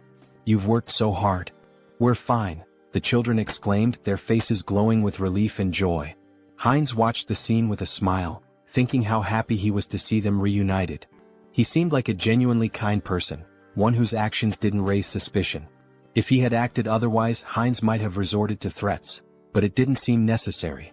Their uncle took Heinz's hand, thanking him profusely for bringing the children back safely. Heinz waved his hand dismissively. I didn't really do much, it simply had to happen. Diana approached him, gratitude shining in her eyes. Thank you for everything, she said, wrapping him in a hug. I'm so happy. He patted her head gently. This isn't goodbye. I'll visit often. Stay healthy and behave well. Still crying, Diana admitted, I'm a little worried. You seem to be changing a lot. But her faith in him as a good person reassured her. He hesitated. Am I really changing? He asked himself, uneasy. Perhaps it was the influence of his persona skill. Heinz was a blend of negative emotions, driven by a desire for recognition, an attempt to draw attention through intrigue and deception. Yet his character now seemed calm and stable. Diana, looking at him sadly, asked where he was headed next. I'll seize every opportunity, he replied, and embark on a pilgrimage. Sometime later, in the capital of the kingdom of Talia, Teleria, a city known as the heart of the Church of the Goddess and home to its grandest temple, Heinz wandered the streets, observing everything with keen interest. Stepping into a secluded alleyway, he ensured no one was following before activating his abilities to summon his fourth avatar, Heinlich. This avatar embodied key traits: a composed mind, persona, super regeneration, and calm demeanor. Its unique feature, the spirit of a warrior, granted additional bonuses to skills and experience acquired through combat and training. Handing a bag to Heinlich, Heinz instructed, walking through the holy city as a vampire isn't ideal. Take this and step into the light. Heinlich made his way to the elder, who sat on a chair surrounded by his subordinates. Next, believer, step forward, the elder called. In response, Heinlich emptied a bag of gold at the elder's feet, startling everyone. The elder began counting the coins, stacking them neatly. How much is this? He asked, astonished. This is everything I have, Heinlich declared, placing a hand over his heart. I wish to dedicate it all to the goddess and serve as a paladin to fulfill her will. Reflecting on his past avatars, an undead, a dark mage, and a vampire, Heinlich mused that this time his form would embody light. A paladin respected by all. The elder slammed his fist on the table, sending coins scattering. Instructor Marco stepped forward with a hearty laugh. A sincere young man like you will make an excellent paladin. The elder, still hesitant, said, Wait. No matter the sacrifice, we can't just accept an unknown person as a paladin. Marco reassured him. Don't worry. Training reveals a recruit's true nature. Are you prepared to show us yours? Heinlich nodded eagerly. I am. Weeks into the grueling training, Heinlich gasped for air, sweat pouring down his face. I need water, he cried moments before a massive iron ball flew toward him. What is this madness? He thought, summoning his strength to stop the ball. Exactly a month had passed since his training began. Initially, he thought the Paladin Order was noble and refined. Instead, it was filled with relentless macho warriors. The room echoed with shouts of encouragement as paladins trained intensely. A fellow paladin approached number 12, chastising him. "You're losing focus. Did you forget the rules? You can't stop praying during training." The paladin knelt in front of him, shouting, "Good. Now concentrate and recite the prayers again." Number 12 resumed, reciting fervently as he lifted the iron ball. The coach praised him. "Well done. Keep focusing. Let prayer restore your strength." From the sidelines, Heinrich observed. He admitted that the repeated prayers, despite being grueling, effectively strengthened faith and divine power. Nearby, two paladins were hitting a third with sledgehammers, who shouted gleefully, "My back feels great today." Heinrich couldn't help but think, this is absolute madness. Let them hit him even harder. Another paladin stood tall, attempting to crush a spiked iron ball with his bicep. Around him, the group shouted praises to the goddess, proclaiming their ever-growing faith. Watching from the sidelines, Heinrich couldn't help but think, do they really need to train like this? On the second floor, the trainer approached Marco, questioning him about the new recruit. Is he just a simpleton? Marco smirked. And if he is, what of it? The trainer chuckled. Well, even before baptism, he's managing to lift such massive weights. His shoulders and lower body are already unnaturally strong. I can't wait to see how baptism will transform him. Hearing this, Heinrich felt a wave of discomfort. Why are they drooling over my body? He thought, trying to suppress his unease. He didn't want to attract attention from this group of apparent muscle fanatics. Time passed, and Heinrich continued to endure the relentless training. During one particularly grueling session, he paused, gasping for breath. It had been 3 months since he began. Without his wind instrument and super regeneration skills, he would have collapsed long ago. His body and endurance had improved significantly, but the endless perversions of the group were the real challenge. Marco approached him, placing a firm hand on his shoulder. Finished with lower body training? How about we hit some chest exercises together? Marco removed his shirt, flexing dramatically in front of Heinrich. Panicking, Heinrich let out a distressed scream. The trainer joined in, striking a dramatic pose. What a beautiful day. Don't you agree we should do some solid back training? Heinrich's discomfort grew unbearable as he tried to suppress a shudder. Why are these muscle perverts targeting me? Later, Heinrich sat near a building with another paladin, stretching his neck. I think I'm starting to lose my mind, he muttered. Not a single day goes by without someone inviting me to train with them. The other paladin laughed. That's because the elders have low expectations for themselves. As they spoke, a group of smiling paladins passed by, laughing among themselves. Suddenly, two figures emerged from the building, Archbishop Lucius and Tuscan. They waved at the paladins, their presence commanding attention. One of the senior members announced, "We've received orders for an expedition with a full contingent of crusaders. When do we depart?" Heinrich noticed one of the paladins and thought, isn't that the guy who pointed his sword at Hans? The returning group must have been searching for Hans. Could they really have been hunting him all this time? Shortly afterward, the recruits gathered in a grand hall. An elder stood at the altar, addressing the group. We are here today for the baptism ceremony of the most promising recruits. Due to special circumstances, the ceremony has been moved forward. We hope for your understanding. One recruit whispered, why are they holding an event that usually happens only once every 6 months? Why now? Heinrich had his suspicions. They're desperate for reinforcements to pursue the heir to the immortal king. But this is a perfect opportunity for me to test my plan. The elder called out, Max Veroin? Max stepped forward, and the elder asked, are you ready to dedicate your life to the goddess and serve as her paladin? I am, Max declared confidently. Heinrich observed quietly, reflecting on the process. Those who undergo baptism transfer all their mana to the deity, losing the ability to use magic. In return, the deity grants a sacred blessing of immense power. The strength of the blessing depends entirely on the recruit's faith.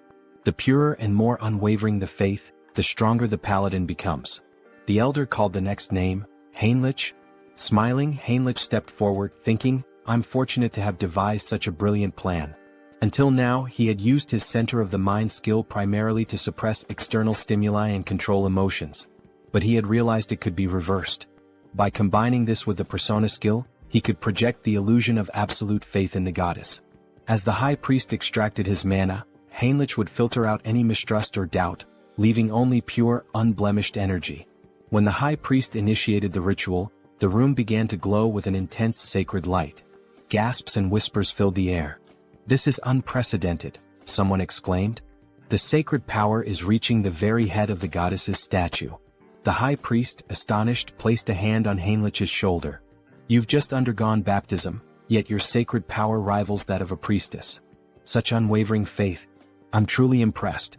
Heinrich's plan had worked perfectly, and he smiled inwardly. Heinrich continued to train diligently, a smile forming on his face as he thanked those around him. Suddenly, a system window appeared before him, informing him that he had acquired the holy baptism skill. This skill allowed him to distribute spiritual power more effectively among his avatars. As he examined his hand, he pondered, "Is this the limit of holy power?" The thought brought him some relief. He had been skeptical that a false faith built on illusion could yield any results. Still, it seemed the skill hadn't worked to its full potential. He reflected further, the church's deity appears closer to the system, a personal god tied to the individual. When he opened his mind earlier, he felt a peculiar sensation. If he had to describe it, it was akin to curiosity, a distant, watchful presence. Is this what it means to be monitored? He wondered. Such power, he decided, should only ever be used for good. Later, in one of the meeting rooms, Lucius and Tuscan stood before a tactical map, moving pieces around as they discussed their strategy. "This is a mess," Tuscan said grimly. "We've been searching for a month and haven't found even a single village connected to the heir of the immortal king." Lucius sighed. "I have nothing to present to the deity." He glanced at Tuscan and added, "And beyond that, I sense the kingdom of Talia's support is waning. The vampire organization hidden within their borders is likely involved." Tuscan moved a few pieces on the board and replied, "During the pursuit of Hans, the misunderstandings surrounding the vampire slope and the oath of disobedience have grown too large to ignore." He picked up one of the game pieces, continuing, "The assassination squad has failed to achieve any meaningful results. Political pressure from the state is mounting, and they're leveraging this situation against us." Slamming his hand against his head in frustration, Lucius declared, "The assassination squad will be disbanded. My subordinates will return everyone to the capital." Tuscan nodded in acknowledgement and left to carry out the orders. As he walked away, he thought about the precarious situation they were in. "We're surrounded on all sides, and the paladins' numbers are no longer sufficient. What should I do with this knowledge?" Looking out onto the training yard, he observed the recruits sparring. "Are these the ones baptized today?" he wondered. Suddenly, something caught his attention, a recruit striking Heinrich with a weapon. Heinrich reacted instantly, countering with an elbow to the face that sent his opponent sprawling to the ground, disarmed. The trainer shouted, "Heinrich wins this battle." A system window appeared before Heinrich, announcing that his avatar had achieved enlightenment through repeated training. He had unlocked the Crusader fighting technique skill. As he stood there, Heinrich noticed a wound on his body healing rapidly. With his super regeneration and newfound sacred power, the injury disappeared entirely. The defeated recruit, wiping sweat from his face, asked, "Did you let me hit you on purpose?" Heinrich extended a hand to help him up. "The effort was worth it," he said with a smile. "Tactics are my style." Yet inwardly he thought, this still isn't enough. To grow further, I need to evolve my abilities. At that moment, Tuscan approached, his expression serious. "Your sacred power is remarkable," he said.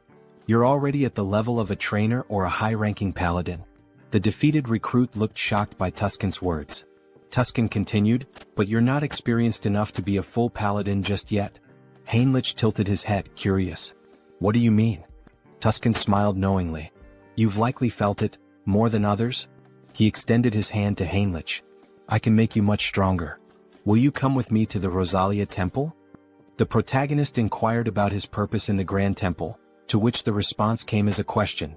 Did he have any particular issue? Heinrich extended his hand reassuringly, stating that there was no problem and affirming his desire to accompany him. Tuscan, with a dissatisfied expression, began walking away, remarking that if he wanted to follow, he should do so immediately.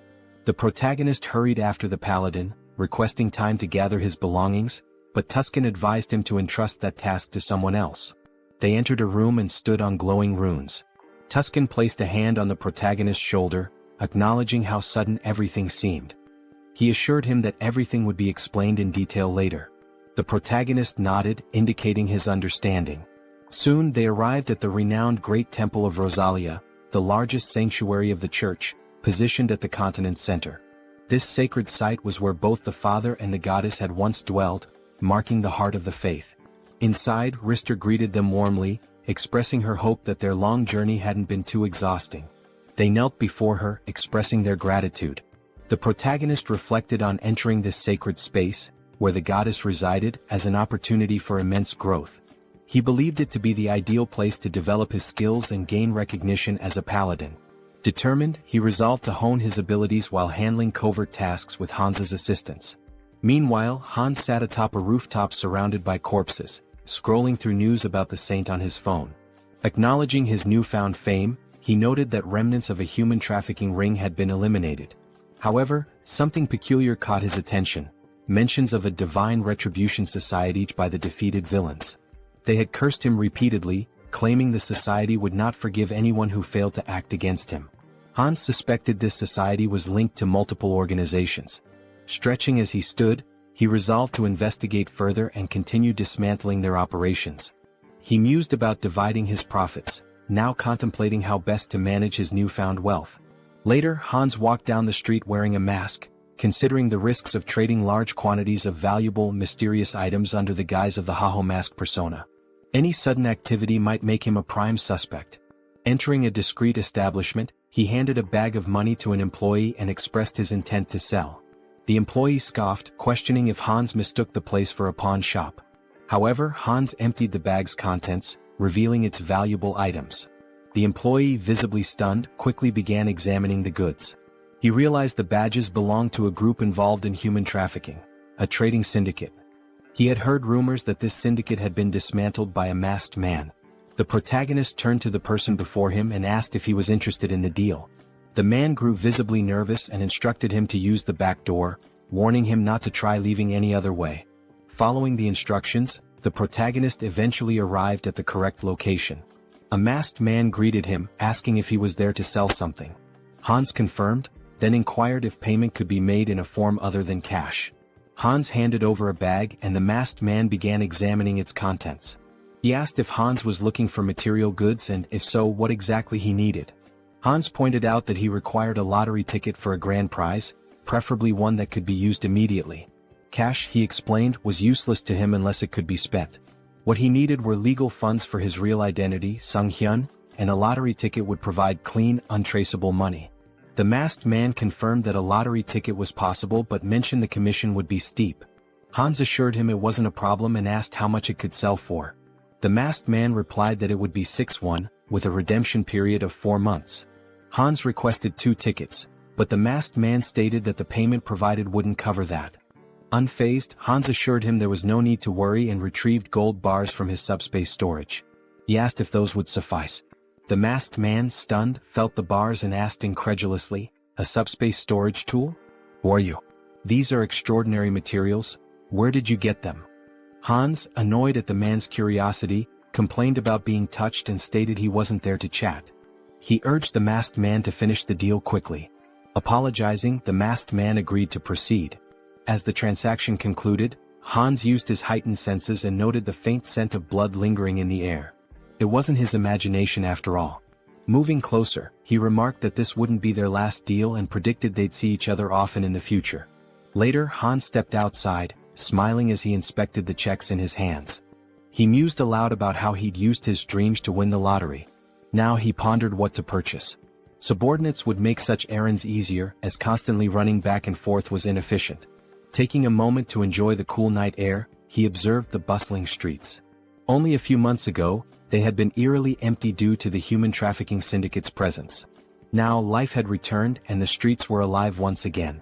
Perhaps it was all the rumors he had heard, but he felt relieved to know that he was somehow involved in promoting peace. Out of nowhere, Gamma approached from behind and whispered in his ear, asking where he was from. Startled, the protagonist turned around, alarmed. He thought, "Who is this? How did he sneak up on me unnoticed?" Gamma, noticing his reaction, tried to calm him down, assuring him there was no reason to worry. He simply wanted to have a conversation. The protagonist, still uneasy, asked what exactly Gamma was talking about. He had snuck up behind him and even sniffed him. What was going on? Gamma asked if he was a vampire. The protagonist froze. That's right, Gamma confirmed. He was at level 6, born from Demir's transformation. Gamma pressed further. What's your name? When did you return to Earth? The protagonist, thinking that yet another vampire traveler from another dimension had appeared, realized he needed to come up with something quick to get out of this situation. However, without realizing it, he began answering questions he hadn't planned on, his mind seemingly under some sort of hypnosis. He found himself saying, "My name is Heinz and I haven't been on Earth for a long time." He thought to himself, why am I answering so easily? Is this all his mind control at work? Gamma smiled. Very good, he said. So you're a newcomer who's just returned to Earth. Let me introduce myself properly. He handed the protagonist a business card. I'm with the Blood Pack organization, which encompasses all the vampires on Earth. My job is to track down those who have recently returned. The protagonist took the card, still processing the information, and asked, is such an organization real? Gamma sighed and explained that if the protagonist wanted to survive, they'd better stick together. There wasn't much choice in the matter. The protagonist looked at him in disbelief and asked, by the way, what did you mean by level? Gamma, noticing his growing curiosity, suggested they continue the conversation elsewhere. If you're starting to show interest, let's go somewhere more private. He pulled out his car keys and asked if the protagonist wanted to visit the organization. Seeing the sleek car, the protagonist agreed to go with him. Meanwhile, Jean Soren had been quietly observing the entire interaction from a distance. She relayed the update to headquarters through her earpiece. The target is moving according to plan. We are following him. After some time they arrived at the location. Gamma encouraged him not to hesitate and to step inside. The protagonist, curious, asked what kind of place this was. Gamma explained that every vampire has a unique vampire factor that determines their strength level. They measure and rank these factors by level, and with the help of a magic circle, they can assess a vampire's level precisely. Gamma led him into a room filled with vampires and runes. Heinz was astonished by what he saw, wondering if this was truly a magic circle. The scene struck him as highly suspicious. Gamma gestured toward the circle, urging him to enter it without delay. The protagonist hesitated, thinking he could cancel his participation if it turned out to be dangerous. However, the presence of a skull emanating dark magic caught his attention. Examining it more closely, he realized this was no ordinary dark magic. It involved shamanism, curses, alchemy, and various other mystical practices, all fused together. He wondered how such a thing could even exist. Since the returnees began appearing about 20 years ago, magical tools remained rare, and magical technology had not advanced significantly.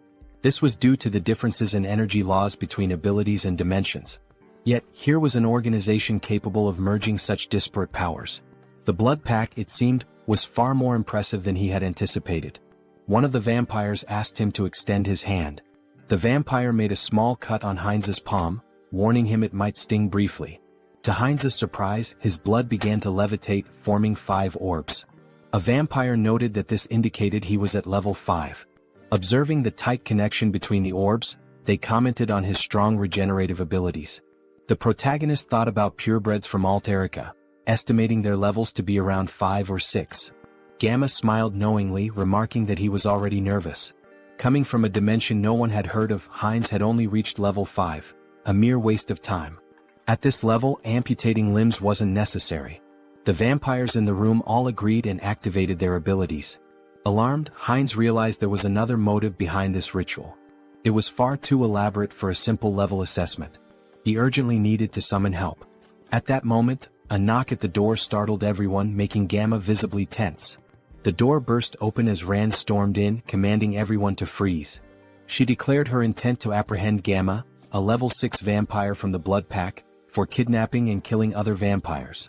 Gamma appeared unfazed, questioning her rude intrusion. The protagonist found Rand familiar but couldn't place where he had seen her before.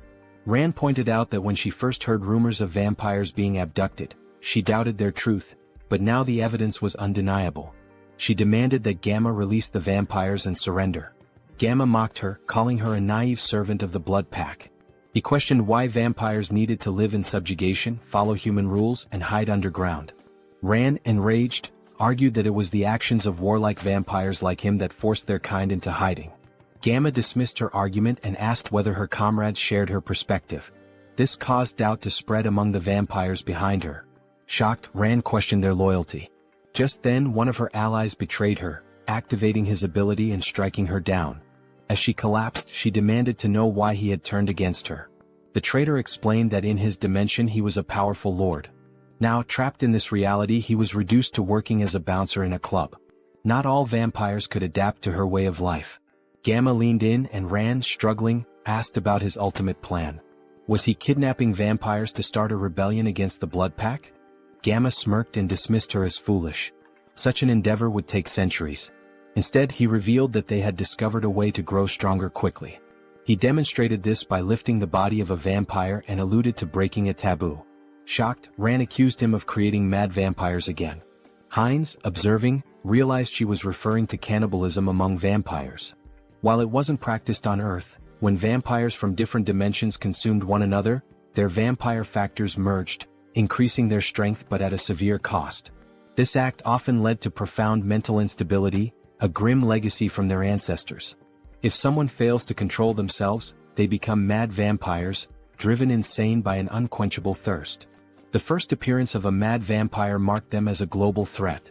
Gamma, however, smiled confidently and assured everyone that this wasn't a concern. After extensive research, they had discovered a way to remove residual bloodlust. Suddenly, Gamma's victim began screaming in agony, exclaiming that they were being used as experimental material. The protagonist observed the situation closely, realizing that the magic circle wasn't merely for separating empirical factors. It was designed to transfer a drug to vampires without causing side effects. Minhyun reminded Gamma of his promise, pointing out the risks he took to follow him secretly. Gamma, keeping his word, tossed him a pill. Minhyun consumed it and his body began to transform, becoming larger and stronger. Smiling, he marveled at his newfound strength, unable to believe the change. Grabbing So Ran by the throat, he demanded more pills immediately, threatening violence otherwise. Feigning panic, Gamma urged Minhyun to stop, assuring him that while he was pleased with his strength, he needed to be patient. After all, another guest had arrived before him and was still waiting. Surely it wasn't too much to ask to wait a little longer? The protagonist rose to his feet, calmly stating that there were 2 purebreds and 4 half-breeds, proof that cannibalism worked. Gamma looked at him, stunned. Filled with newfound strength, Heinz expressed his eagerness to see just how powerful he could become. As he prepared to absorb the others, chaos erupted. The vampires screamed in confusion and fear. Suddenly, Heinz and his army burst into the room. Addressing the group, he mocked their attempt to hide but scolded them for neglecting their safety. From now on, no one would leave this place without his permission. His army launched their attack, causing Minhyun to panic. He turned to Gamma, demanding answers about who their attackers were. Gamma roared for everyone to stay together, warning that separation would mean death. Using his abilities, he charged into battle, targeting Heinz directly. Heinz observed Minhyun's unusual transformation, noting that vampires from different dimensions often had distinct appearances.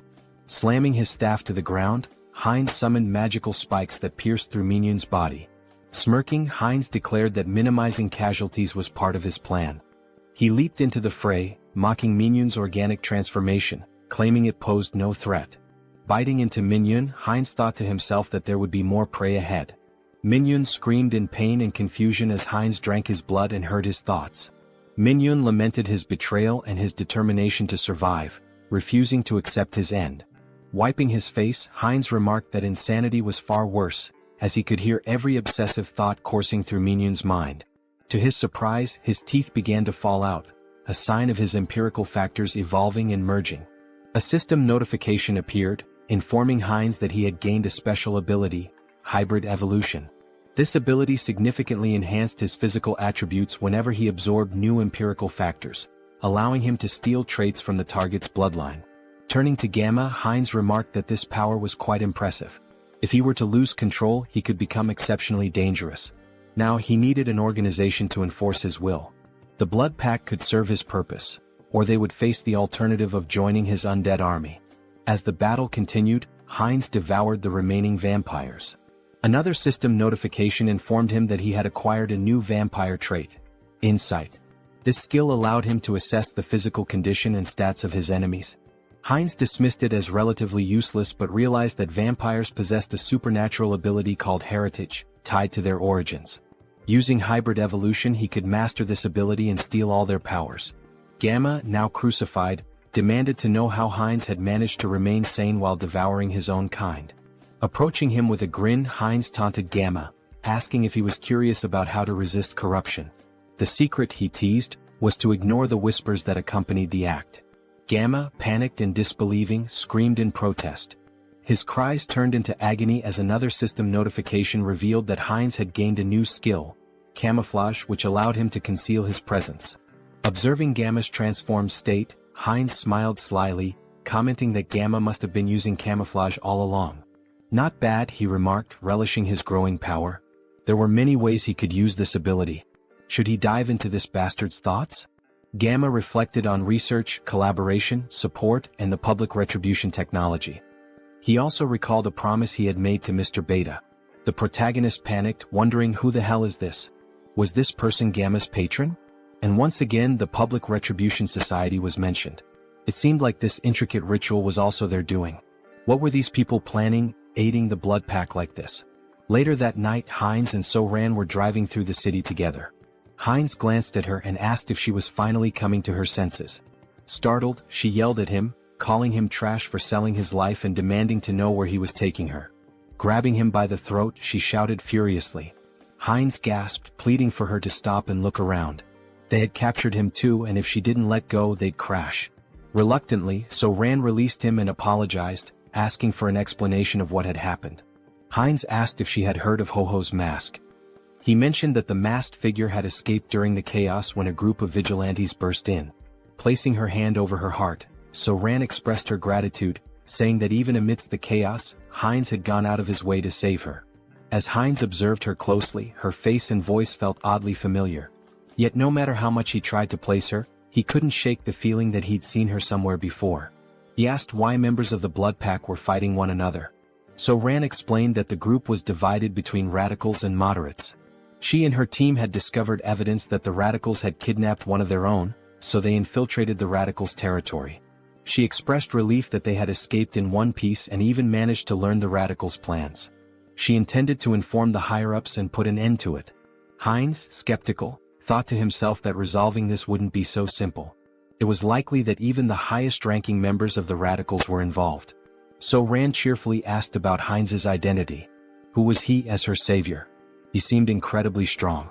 Heinz replied that she could call him whatever she wanted, as she felt comfortable. She asked if she could call him up for convenience, to which he nodded, mentioning he'd recently returned to Earth and hadn't formed any bonds yet. Heinz explained he had followed Gamma out of curiosity about the blood pack. So-Ran smiled and suggested that he join the group, mentioning that most vampires were part of it. She assured him that moderate vampires didn't engage in shady activities and had steady blood supplies through partnerships with blood banks. Heinz expressed interest and So-Ran promised to show him more. After some time they arrived at their destination. Inside, a little girl named Nahi ran to the door when she heard them. So-Ran greeted her warmly and Nahi hugged her, asking if she was okay. Smiling, So-Ran reassured her, introducing Heinz as their friend and a new member of the blood pack. Nahi, looking nervous, greeted Heinz. He waved back with a friendly smile. So-Ran patted Nahi's head, asking her to stay and play while she showed Heinz the room. Nahi agreed but asked her to return soon. On the way up, Heinz commented that Nahi seemed very small. So-Ran clarified that it wasn't just her appearance. Nahi wasn't a returner. Confused, Heinz asked if all vampires weren't returners. So-Ran explained that wasn't true. Nahi had been born and raised on Earth, but her father, a returner, had turned her into a vampire to save her from a chronic illness. This revelation made Heinz reflect on why the government wanted strict control over vampires. In many ways they were like an infectious disease. So-Ran continued, explaining that turning someone on Earth took significantly more power than usual. Nahi's father had reached his limit but wanted her to live confidently, even under the sun. Eventually they reached a room. So-Ran let Heinz in, telling him to call her if he needed anything. Since it was late, she suggested he rest. She said goodbye with a distinct gesture. Heinz froze, startled. That gesture, her voice, it all seemed so familiar. Pointing at her, he asked, "Is she the streamer Orchid?" So-Ran's eyes widened in shock and she screamed in embarrassment, covering her face. She stammered, asking if he'd just mentioned her stream. She blushed, saying that moment from her stream was stuck in her head, then nervously asked if he was one of her subscribers. Heinz awkwardly waved, denying it, explaining that her videos had simply popped up in his recommendations a couple of times. She sighed in relief and said it was a good thing because she had nearly died of embarrassment. She explained that she had been a trainee, and after quitting she felt lost and decided to try streaming. Heinz asked how old she was back then. She replied that she was 22 now and had awakened at 19. Then she asked his age and when he had awakened. Feeling awkward, Heinz quickly shut the door behind him, calling out that he'd tell her later. She blinked in surprise, wondering aloud if she had said something wrong. Inside, Heinz exhaled deeply, realizing she was much younger than he had assumed, which explained his casual tone earlier. At 20 years old himself, he found it surprising that she was older than him. Lying on the bed, he muttered to himself that regardless, she still looked familiar. As a streamer, she was quite famous. Maybe he should look her up online?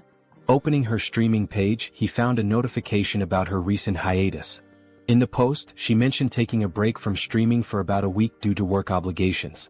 She assured her audience she'd return as soon as possible and hoped to see them again soon. Heinz swiped through the updates thinking to himself. After she posted this, she went straight to the crime scene? If he hadn't intervened, that post might have been her last. The thought unsettled him. The situation had been far too close and dangerous. The next morning, Heinz woke to the sound of So-Ran yelling into her phone. She was shouting, demanding to know why there was no evidence. How could they find nothing? Groaning from his headache, Heinz got out of bed, wondering what the commotion was about so early in the morning. Heading downstairs, he heard her shouting again. He says there's no proof of this. How is that even possible? Noticing Heinz, So-Ran paused her argument and asked if he was awake. Holding the phone away, she explained that her colleagues had gone to the crime scene yesterday, but everything had been burned. There was no evidence left, and now they couldn't act against the radicals. Heinz clenched his fist, thinking to himself, they've gone too far. Were they trying to erase all traces of me? Out loud, he sympathized, saying it was unfortunate, but then he asked her something.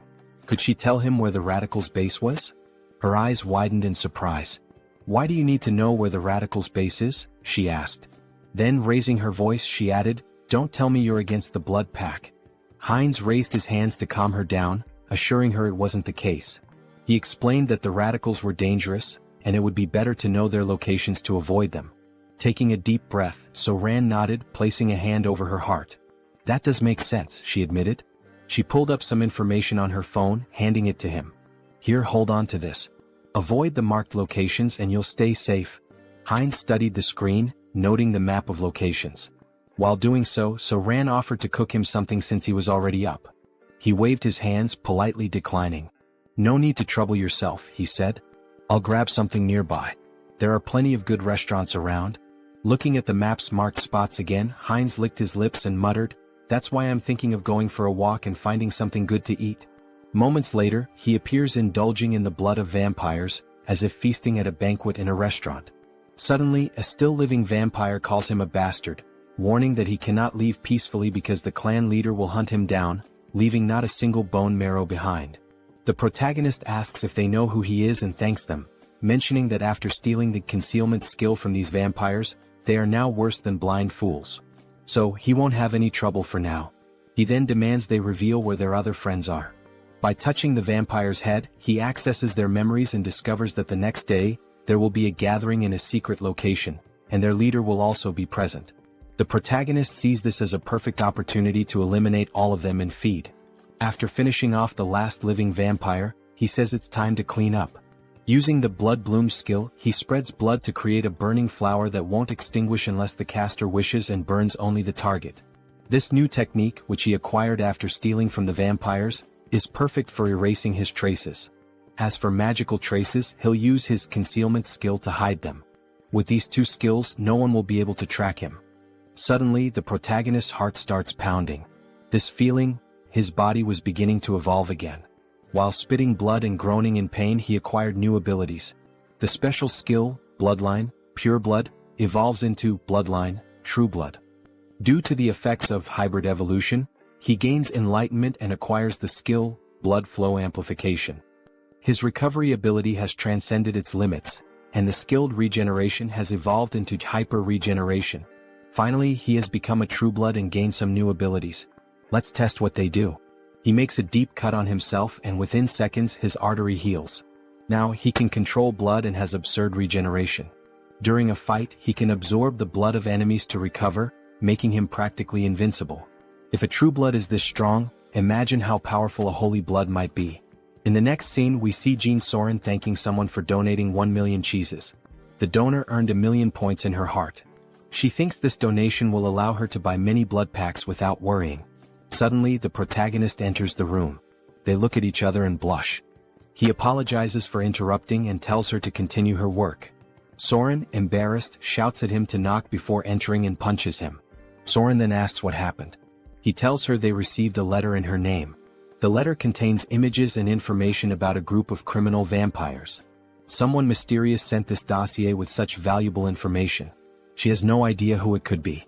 Perhaps the famous masked figure people keep talking about? But the only person she had discussed this with was Mr. Hines. These details came after she gave the location to Mr. Hines. Could these two be working together, or is it just a coincidence? The next day, Hines observes a house from a rooftop where a secret meeting will take place to discuss measures against the masked figure and the recent attacks. Hines uses a skill to peer inside the house but notices a blood magic barrier. On the first floor, he sees several high-level vampires emanating intense energy. Alright, let's go in. Hans will use the shadows and I'll go from above. Let's enter together and wipe them all out. Hines enters through the window like a scene from an action movie. Prepare yourselves, you criminal bastards. But when he looks, there are no vampires on the first floor. Suddenly, the wall begins to crack and a voice claims, I would have loved to capture the masked one, but only some random vampire appeared. No problem, we'll hunt down this mosquito. Beta 1 Beta Shin, do you recognize this vampire? We don't know him. He seems to be level 7, but he's entirely unfamiliar. It looks like this vampire came from somewhere unknown. Hines recalls the name Beta from the vampire memories he absorbed. Their leader is called Alpha, while the others are Betas and Gammas. Both Betas are here today. The big problem is the masked members. Perhaps they belong to the secret divine society I've been searching for. I can't sense their energy, they're using a strong skill to conceal it. For now, get this bastard out of my sight, and, of course, the one hiding in the shadows. They point toward Hans. Hines is surprised they know about the shadow. Since you're so eager, I'll end you right now, Hines says, irritated, with veins pulsing. Using the skilled blood flow amplification and acceleration, he quickly jumps on the vampires, draining their blood. The other vampires are shocked to see Hines cannibalizing his own kind, which is unacceptable. Hans, meanwhile, summons skeletons from the shadows. One vampire tries to flee, begging for his life, but Hans appears in front of him, saying, You're not the only ones who can create barriers. From now on we'll perform the dance of death, where there's no place to run. And so, the dance of death begins. Vampires lose their lives one after another. Beta 1 is stunned by the strength of this unknown vampire. This power doesn't make sense, he's only level 6 or 7. There must be some trick. One charges at Hines, but Hines uses his extended claws to stab one. One, however, hardens his skin like crystal to block the attack. Realizing the enemy blocked him, Hines decides to increase his strength and lands a heavy punch on one's chest. One is shocked to see his crystal armor shatter, something that had never happened in combat before. Recognizing Hines's superior strength and speed, one orders the other vampires to assist him. Hines taunts, Do you think these small fries will stop me? With open hands, Hines releases jets of blood, piercing one's subordinates.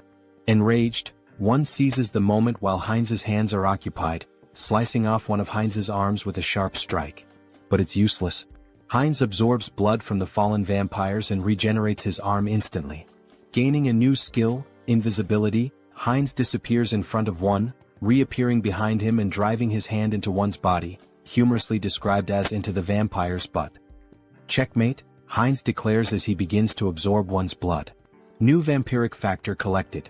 The skilled blood magic evolves into the special skill Mystery of Blood. Mystery of Blood absorbs subordinate skills, Blood Bloom, and Blood Flow Amplification.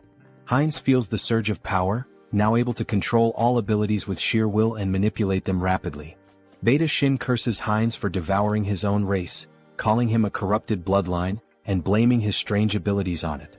Hines responds, So what? Are you just going to keep yelling nonsense all day? Why don't you come at me like your brother did? Or are you too scared for that? Beta Shin charges at him, shouting, Bastard! Hines uses Mystery of Blood and traps Shin with blood chains. Shin continues cursing, saying, These tricks are unfair. Unfair tricks? That stings a little, Hines replies sarcastically. Let me tell you something too. Checkmate. He slices the vampire's neck. As Hines absorbs Shin's blood, the other vampires are terrified, muttering, This vampire is insane. Who would have thought the masked one would have such a strong helper? Prepare the orb, we need to deal with him now, says one assistant. One of them casts a spell and launches it at Hans. At that moment Hans appears saying, "That's an interesting spell," and reflects it back at the vampire who cast it. The other assistant, now terrified, says, "The enemies are too strong. There's no hope, we need to flee." The leader, hearing this, declares, "We're not running," and uses a skill on the subordinate, saying, "You've been useful until now, but you'll be even more useful by dying for the Society of Divine Retribution. Go and die for freedom." The leader then uses a spatial manipulation skill to escape. Hans notices something strange about the vampire left behind. Auto-destruction mechanisms? And abandoning your subordinates on your own? What an irresponsible leader. He thought this spell would force me to leave the battlefield. What a pity, it's nothing, Hans says. Inspecting the vampire's body, he observes, there are 2 energy orbs attached to him. If they are removed, Hans continues, I control the rules of death here. Do you think you can escape death in my presence? Meanwhile, the leader is teleported to an unknown location. It was tough escaping such a strong barrier, and the magic didn't work properly. But it was enough to survive, he says. Suddenly Hans appears behind him. So, you were here, leader? Hans contemplates playing with the leader for a while but decides it's better to act decisively to prevent another escape. Hans places his thumb on the leader's forehead to access his memories about the Society of Divine Retribution. However, a defense mechanism activates, an unknown memory technology from the society. Hans is transported to the mental realm. A mysterious voice echoes, saying it didn't expect Hans to reach the realm. Hans questions, so you've been watching this whole show from inside your own mind? He realizes this is the leader of the Society of Divine Retribution. That's correct, Haho Mask. Why don't you join us? The entity asks. Hans considers and asks, what's the society's goal? The mysterious entity replies, it's simple. Freedom for the returned and creating a world led by them. Hans questions, an organization formed so recently already has such ambitious goals? Recently, the entity retorts. We've existed for a long time. We've been fighting for our freedom endlessly. Hans presses further, so you've been committing acts of terror for ages, haven't you? Answer me. A system alert activates. Warning, Mind Hub is regulating emotions. Repeatedly it states, Mind Hub is regulating emotions. Hans' heartbeat quickens. The entity asks, does that even matter? I hope you make the sensible choice, Masked One. Hans tries to punch the entity but hits an invisible wall. So that's your choice? The entity responds. Here, in the mental realm, mental strength surpasses magical power. You'll never defeat me here. Hans laughs, saying, is mental strength really the deciding factor here? In that case, combining all of our consciousnesses, you're the one who can't defeat us here. Meanwhile, Heinrich trains intensely. 1,021. 1,022, he mutters while lifting a gargoyle statue. Finally, a system message appears. The entity has achieved the conditions and acquired the special skill, Blessing, Sturdy Body. The entity gains the skill, Out Erica Sacred Art, through repeated training, achieving a power level equivalent to a high priest. Heinrich reflects that he didn't expect to surpass his limits with mere physical training. With these new abilities, I've earned the qualifications to be a holy knight. Maybe it's time to discuss the next step. Suddenly he hears a feminine voice, it's the saint in the flower garden. Despite being the saint with the greatest divine power, she appears like an ordinary girl. Hello, Sir Heinrich, she says with a smile. Her radiant aura of divine power betrays her otherwise ordinary appearance. Heinrich greets her and asks, why are you alone in a place like this? The saint replies, I was just watching a ladybug in this field of flowers. The little creature was so cute I lost track of time. Heinrich had thought she was admiring the flowers, only to find out it was the ladybug. The saint notices something different. Sir Heinrich, you've finally received the blessing. Congratulations. The saint's perceptiveness amazes him. Blessing, Sturdy Body is not something achieved with outside help, she remarks, praising his accomplishment. Thank you, saint, he replies. Well, it's time to work. Shall we go to the chapel together, Sir Heinrich? Of course, saint, he answers. Through his studies of history, Heinrich learned why the saint is so obsessed with Hans. In the distant past, the first immortal king turned half the continent into a land of death. Multiple nations united to defeat him. However, his heart was stolen by an ally, a black mage. He reincarnated as the second immortal king, causing the fall of the Great Western Empire. Although the chosen of the order managed to destroy his heart, it was split into 3 parts and scattered across the continent. Every time an immortal king crisis arose, the great divine order was always at the forefront. They knew the heavy toll it took, with countless lives lost along the way. For the saint, who sees her followers as family, her intense hostility and obsession with the immortal king are natural. For now, though, Heinrich reflects, there's no need to worry much about that. The current immortal king is surprisingly gentle and kind-hearted. Alright, back to the main topic. Let's focus my mental strength on Hans. Upon changing the scene, we see a vampire spitting blood. Your Excellency the Arbiter, are you alright? Get out of my way, you're disrupting my focus. This can't be happening, I'm being pushed back. Me? In a battle in the mental realm? How is this possible? Hans begins punching the mysterious entity. At first, Hans had complete control of the battle, but now the entity is growing exponentially stronger to an uncontrollable degree, as if it were channeling the strength of multiple individuals. How did I lose? This isn't just a difference in the mental realm, it's a difference in skill? There's no way my mental abilities are inferior. This is no time to waste on this.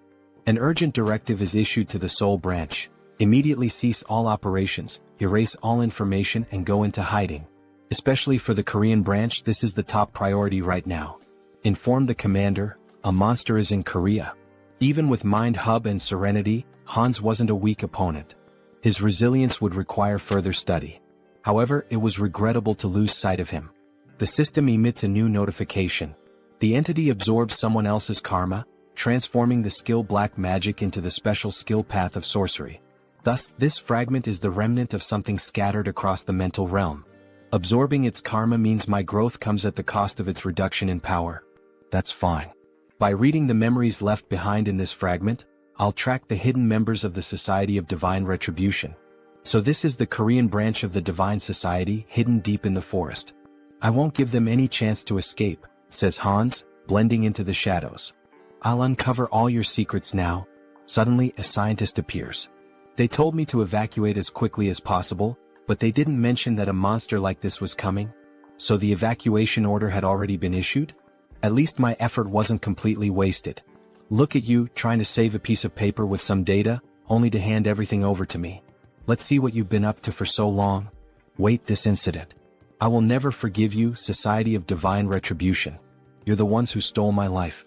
I'll hunt down and kill every one of you without exception. Heinz refines excess blood stored in his body into blood crystals, which he plans to use to enhance other vampires' vampiric factors. This refined blood connects these vampires to Heinz, creating a hybrid clan loyal to him. Those who resist will be crushed. The next day, Jean Soren is stunned to learn that Heinz has eliminated all vampires in the region and intends to meet with the leader of the moderate faction. Wait a minute, this is a lot to process. I need to verify these facts, Soren says. Verify? What do you think of this as proof? Heinz interrupts, demonstrating his overwhelming power. Soren is terrified by such a display of power. She knew he was strong, but not at this level. He must be at least level 7 or higher. I can't even gauge his strength. Very well, I will contact them now. To think that you eliminated all the vampires with your own hands and now intend to absorb the rest. This is quite an unusual proposal, almost bordering on unsettling. I have no intention of giving absurd orders. The goal is simply to maintain peace and order, to track connections of the Divine Retribution Society, and eradicate every member. Don't you think these two objectives are contradictory? That depends on where you set the standard. It seems she won't be easily persuaded. If she refuses, then we'll have to use force. Fine deal. What are you relying on to accept so quickly? What am I relying on? Of course, I'm relying on myself. I will help you absorb all the remaining vampires, Mr. Heinz. You can start with Soren. She will be the bridge between us. Very well, that's exactly what I wanted. But I don't think that will be the case for them. Alright, then we should begin sharing the details of the discussion, how to absorb the vampires and about the new faction you mentioned. Let's start with absorbing the remaining vampires and becoming the leader of a new faction. That will be the first step toward taking control of the Blood Pact. Stay still. If you move, you might get hurt. Now let's begin. Heinz inserts a blood crystal into Soren. She feels the refined blood entering her body, healing it, making her blood pulse faster. Her muscles and bones are expanding. This feeling, it's as if she's been reborn. She doesn't feel like she's in her old body anymore. The refined blood crystal reaches a maximum of 30% enhancement. That's not a small number, but it continues. Soren then asks what they should do next. Lord?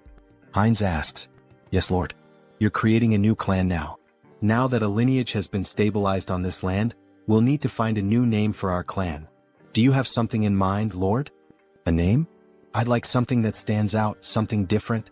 Vampires who accept the blood crystals are renamed Heterosis, embodying the hybrid vigor of Heinz's blood. He declares, beware remaining vampires. I will hunt you down and make you the strongest within the blood pact. Returning to the original avatar, Heinz's issues are being addressed, but it's still not enough to bring down the Divine Retribution Society. They've vanished from Korea, but they are a global organization. More preparation will be necessary, enough to eliminate them all at once when they reveal themselves. For now, it will be necessary to expand influence in the other world as well and accumulate karma. For example, events like wars and terrorism. Wait, what the hell am I thinking? If I do that, I'll be killing innocent people. Is there any way to create accidents without anyone getting hurt? Maybe I should give up. As the protagonist glances at a book, an idea emerges. The Demon King Hans wants to destroy humanity, and the hero Heinrich will defend it. Hans will use corrupt nobles to expand his forces of evil, while Heinrich defends against malevolent organizations and becomes a hero. This is a perfect story, gaining karma points from both bad people and good people. It's a win-win game. Alright, let's take this one step at a time. Harley, it's time to act. A system message appears. Harley is the fifth avatar of Han Seong-gyeon's adaptation. He can adapt quickly and efficiently to extreme conditions. I intended to strengthen him appropriately after creating him as a new avatar with an extended limit. In the meantime, I'd like to further develop his adaptation. There might be a way. Yes, this is the right path. After exterminating the remaining members of the Divine Retribution Society, experiments were being conducted underground. They were transplanting demon bodies into humans, something akin to chimeras. Among the samples, the item I was searching for was this. Something that would contribute to stronger absorption, more powerful traits, and evolution. Dragon blood. If Harley can adapt to this process and I manipulate some discoveries I've made, he will become a living weapon, a biological creature. Days later, under rainy skies, the saint is seen gazing at the overcast heavens as though troubled by something. What is worrying the saint? Ah, Sir Heinrich. Why do you wear such a worried expression even in the rain? I'm not entirely sure, Sir Heinrich. Perhaps it's because of this somber rainy weather. I just feel suffocated, as though my instincts are trying to warn me of something, as if there's a weight pressing on my chest. Even so, Saint, if you catch a cold, it would be a major problem. Please come inside the temple. Alright, the saint said. In the next scene, as expected of the saint, how impressive. Even in the middle of these remote mountains, surrounded by double barriers reinforced with dark magic, she can still sense that something is amiss in this hidden refuge. Fortunately, it doesn't seem she has uncovered what is truly happening. With this dose, we can continue to the maximum scale of the experiment. The dragon's blood evolves continuously, acquiring traits from its consumed prey.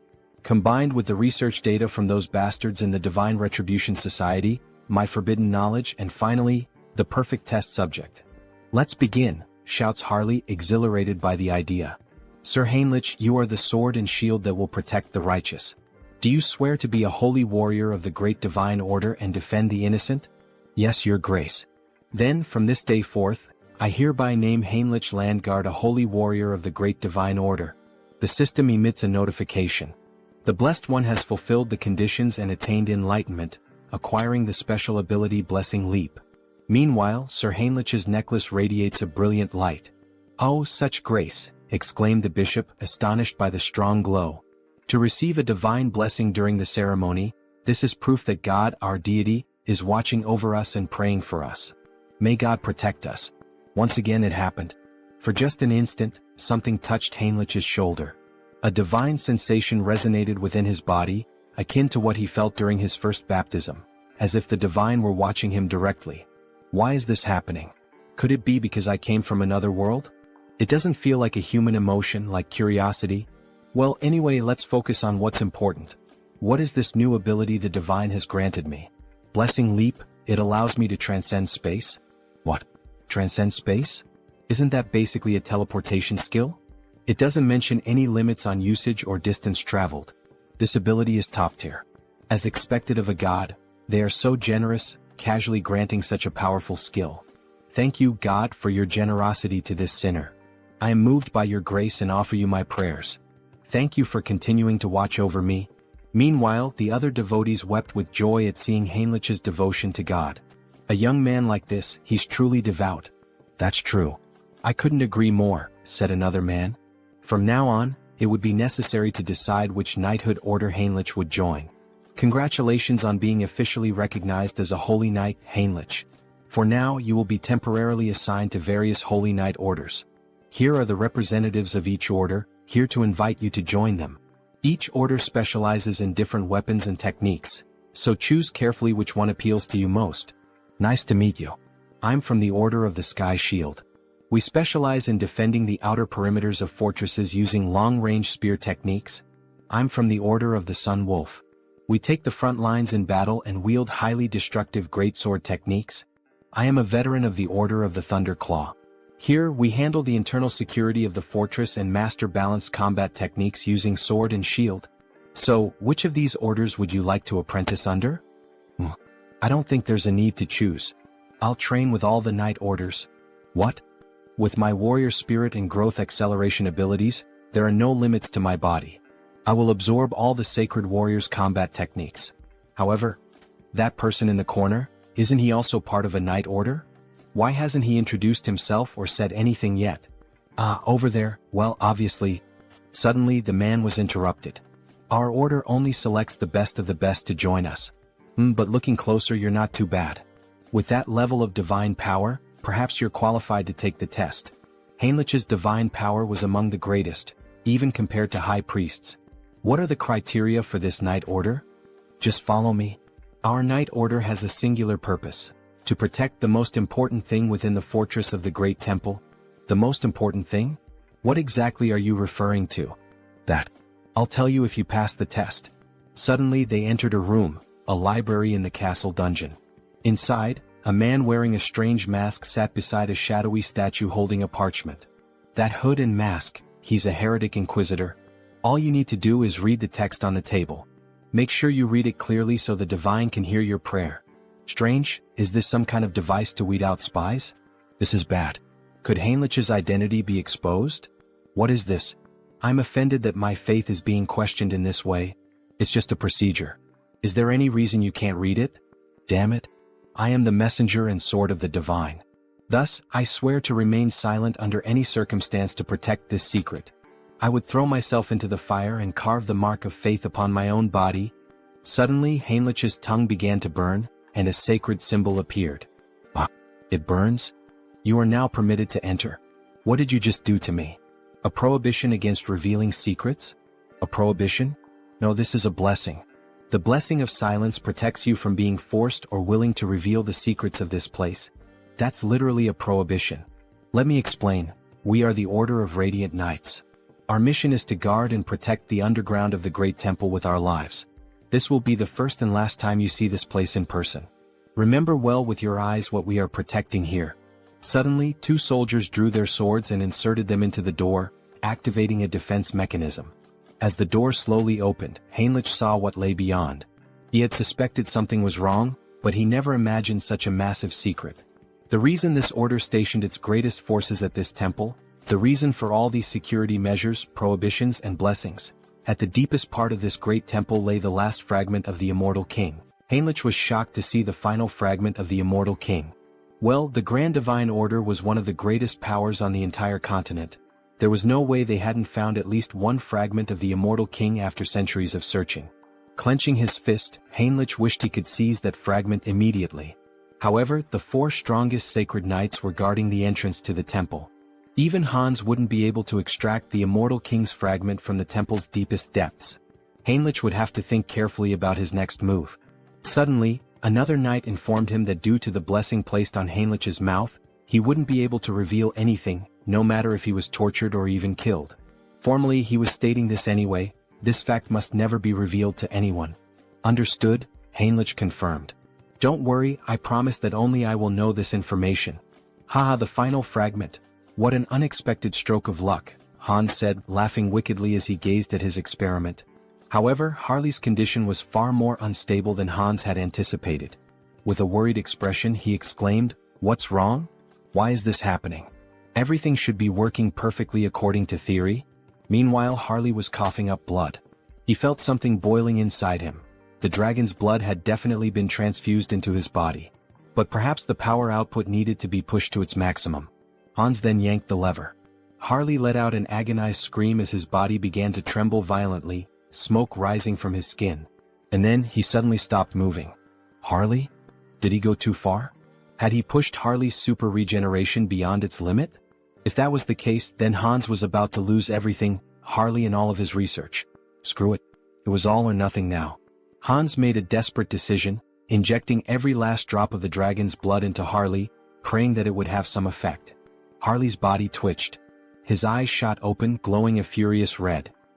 He let out a blood-curdling scream as his jaw contorted, transforming into something monstrous. Crimson lightning crackled throughout the room as Hans watched, frozen. And then he stopped moving again. Shit, so the experiment failed? Hans muttered under his breath. Damn it, Harley. But just as he turned to leave, a system window suddenly appeared before him. System notification. Caution, exclusive abilities have evolved. Your abilities have grown. The number of avatars you can create has increased. Hans' eyes widened. Increase? What do you mean, increase? He looked around at the lifeless body before him. All I see is a pile of corpses, not growth. Then, without warning, Harley's body convulsed violently. His muscles rippled as he snapped his restraints apart like they were nothing. System notification.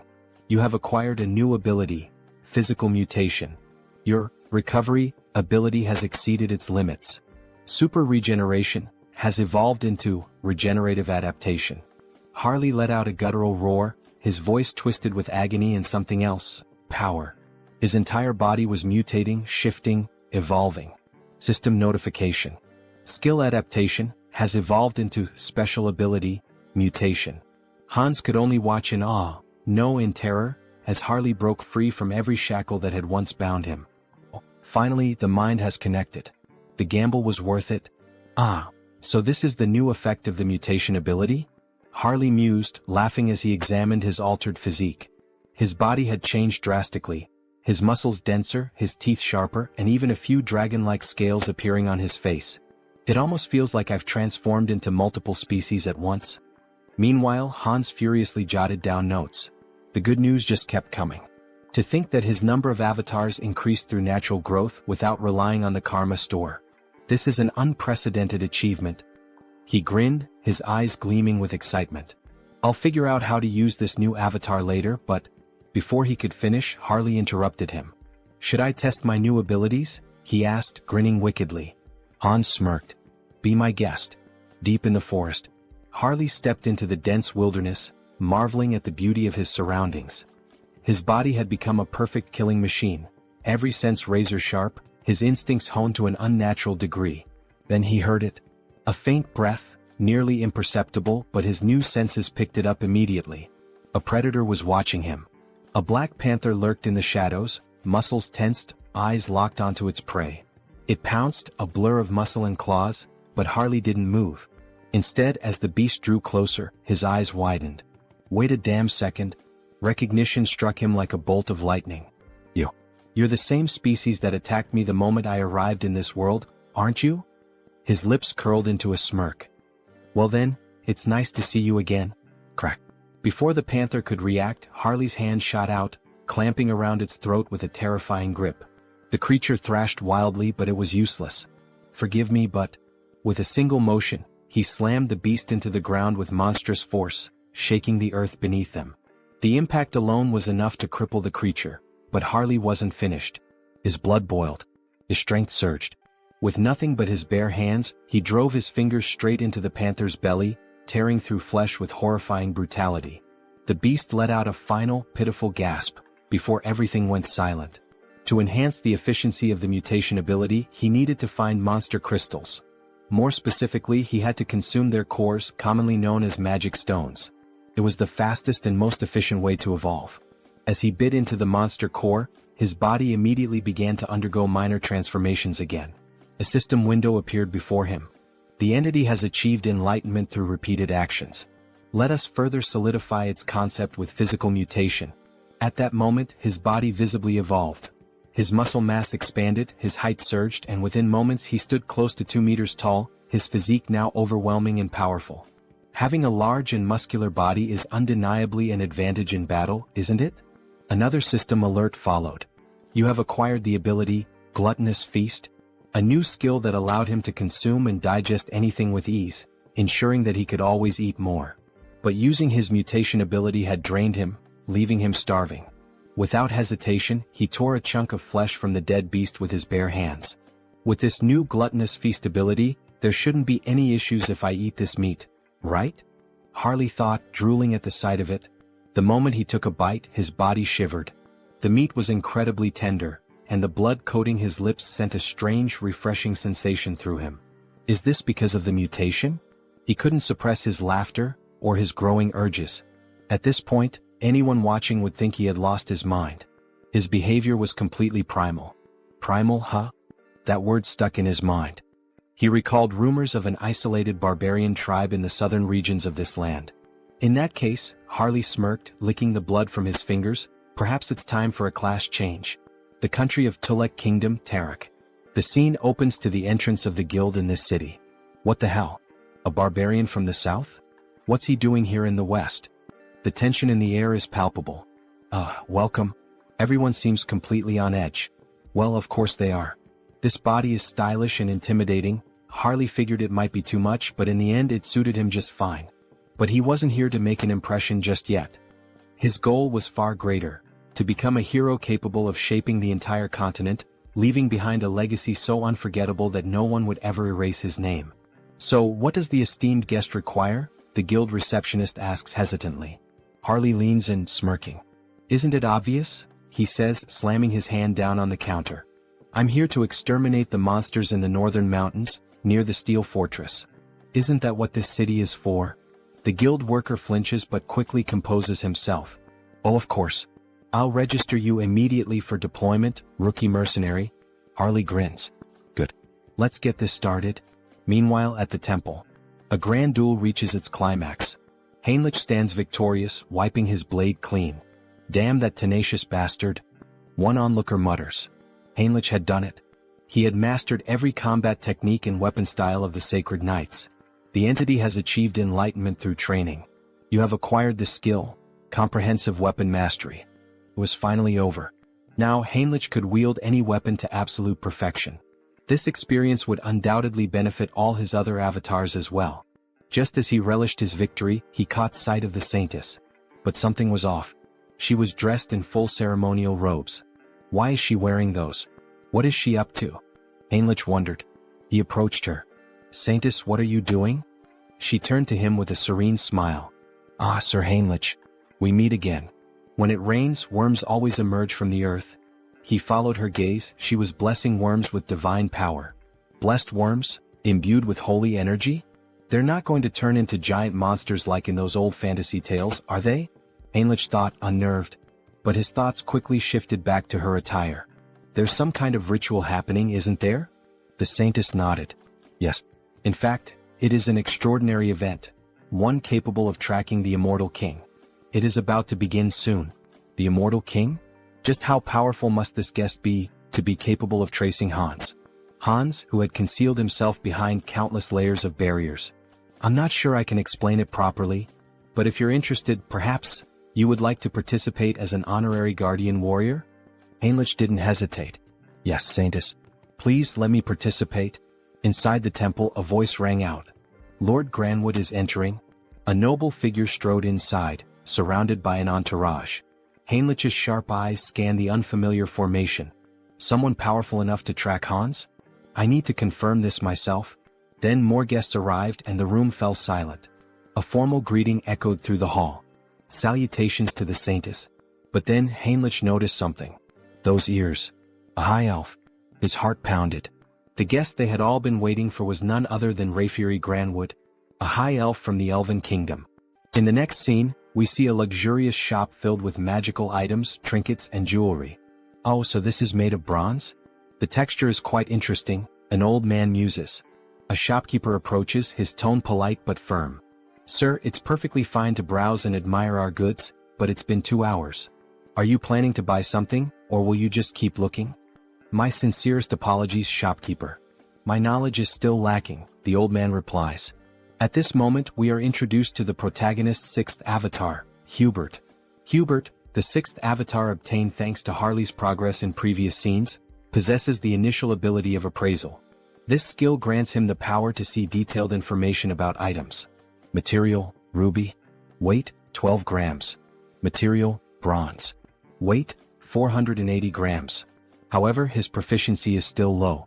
For now, he can only view basic details about objects. But if he continues to hone this ability, he could become the merchant who dominates the entire continent's market. Of course, before that can happen, he must navigate the opposition of existing merchants. To ensure his success, Harley's heroic influence must continue to grow, so that in the future they can support each other. Shifting scenes, we now find ourselves in a vast landscape of towering ice-covered mountains. Harley has finally reached his destination. So, it's you? The biggest threat lurking in this mountain? Before he can react further, a massive bear lunges at him, wasting no time in launching a ferocious attack. Harley grips his axe tightly, bracing himself as he counters with powerful swings, wounding the beast and forcing it to retreat. Seeing an opening, he leaps above the bear, ready to deliver a devastating strike to its head. However, just as his attack lands, his axe shatters in two. Before he can even curse the bear, a massive paw strikes him with full force, sending him flying several meters through the trees. Damn it! The axe didn't work. As the bear charges at him once more, Harley quickly decides to activate his body mutation ability. His arm becomes covered in dragon scales, reinforcing his strength. He clenches his fist and, as if standing in a boxing ring, delivers a full-force punch straight into the bear's mouth. The impact is immense. The bear is sent flying. Tisk, fighting barehanded is more effective than using weapons. But with power like this, I'll never be recognized as a hero. He begins to wonder, could he harness the vitality of monsters without physically altering his body? If so, it might be the key to controlling his own evolution. Determined to test his theory, he focuses on extracting only the energy from the beast, not its physical traits. At that moment, a system notification appears. The entity has met the conditions and achieved enlightenment. A special ability has been acquired, Aura. It worked. A fiery orange aura begins radiating from Harley's arm. Finally, an ability that lets him grow stronger while remaining human. But before he can fully grasp his newfound power, something approaches. A colossal monster emerges from the icy mist. Without hesitation, the creature kicks Harley, sending him skidding across the frozen ground.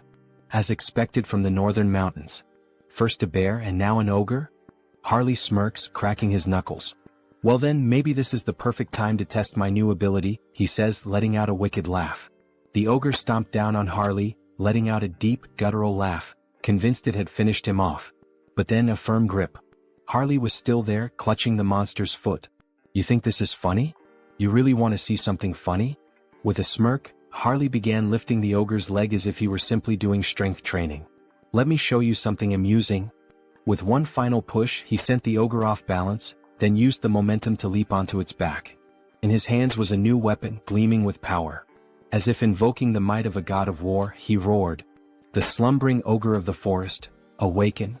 And with that, he tore into the beast, carving deep, brutal gashes into its flesh. Blow after blow, he cut it apart, reducing it to nothing but lifeless remains. As he stood victorious, his gaze shifted toward his new axe. With this, I will become a hero. But then, a foul stench filled the air. A scent both revolting and strangely nostalgic, like the rotten musk of a neglected wound. Harley turned toward the source, deep within the forest. From the shadows, two armored legs stepped into view. So, it was you all along. Oath of rebellion. Harley's voice was cold, calculating. I don't know what you're scheming in a place as remote as this, but it's obvious who you are. His grip tightened around his weapon. And I'll make sure to tear out the roots of this corruption before it spreads. With a burst of immense speed, he lunged forward. Meanwhile, in a distant, more refined setting. Exquisite.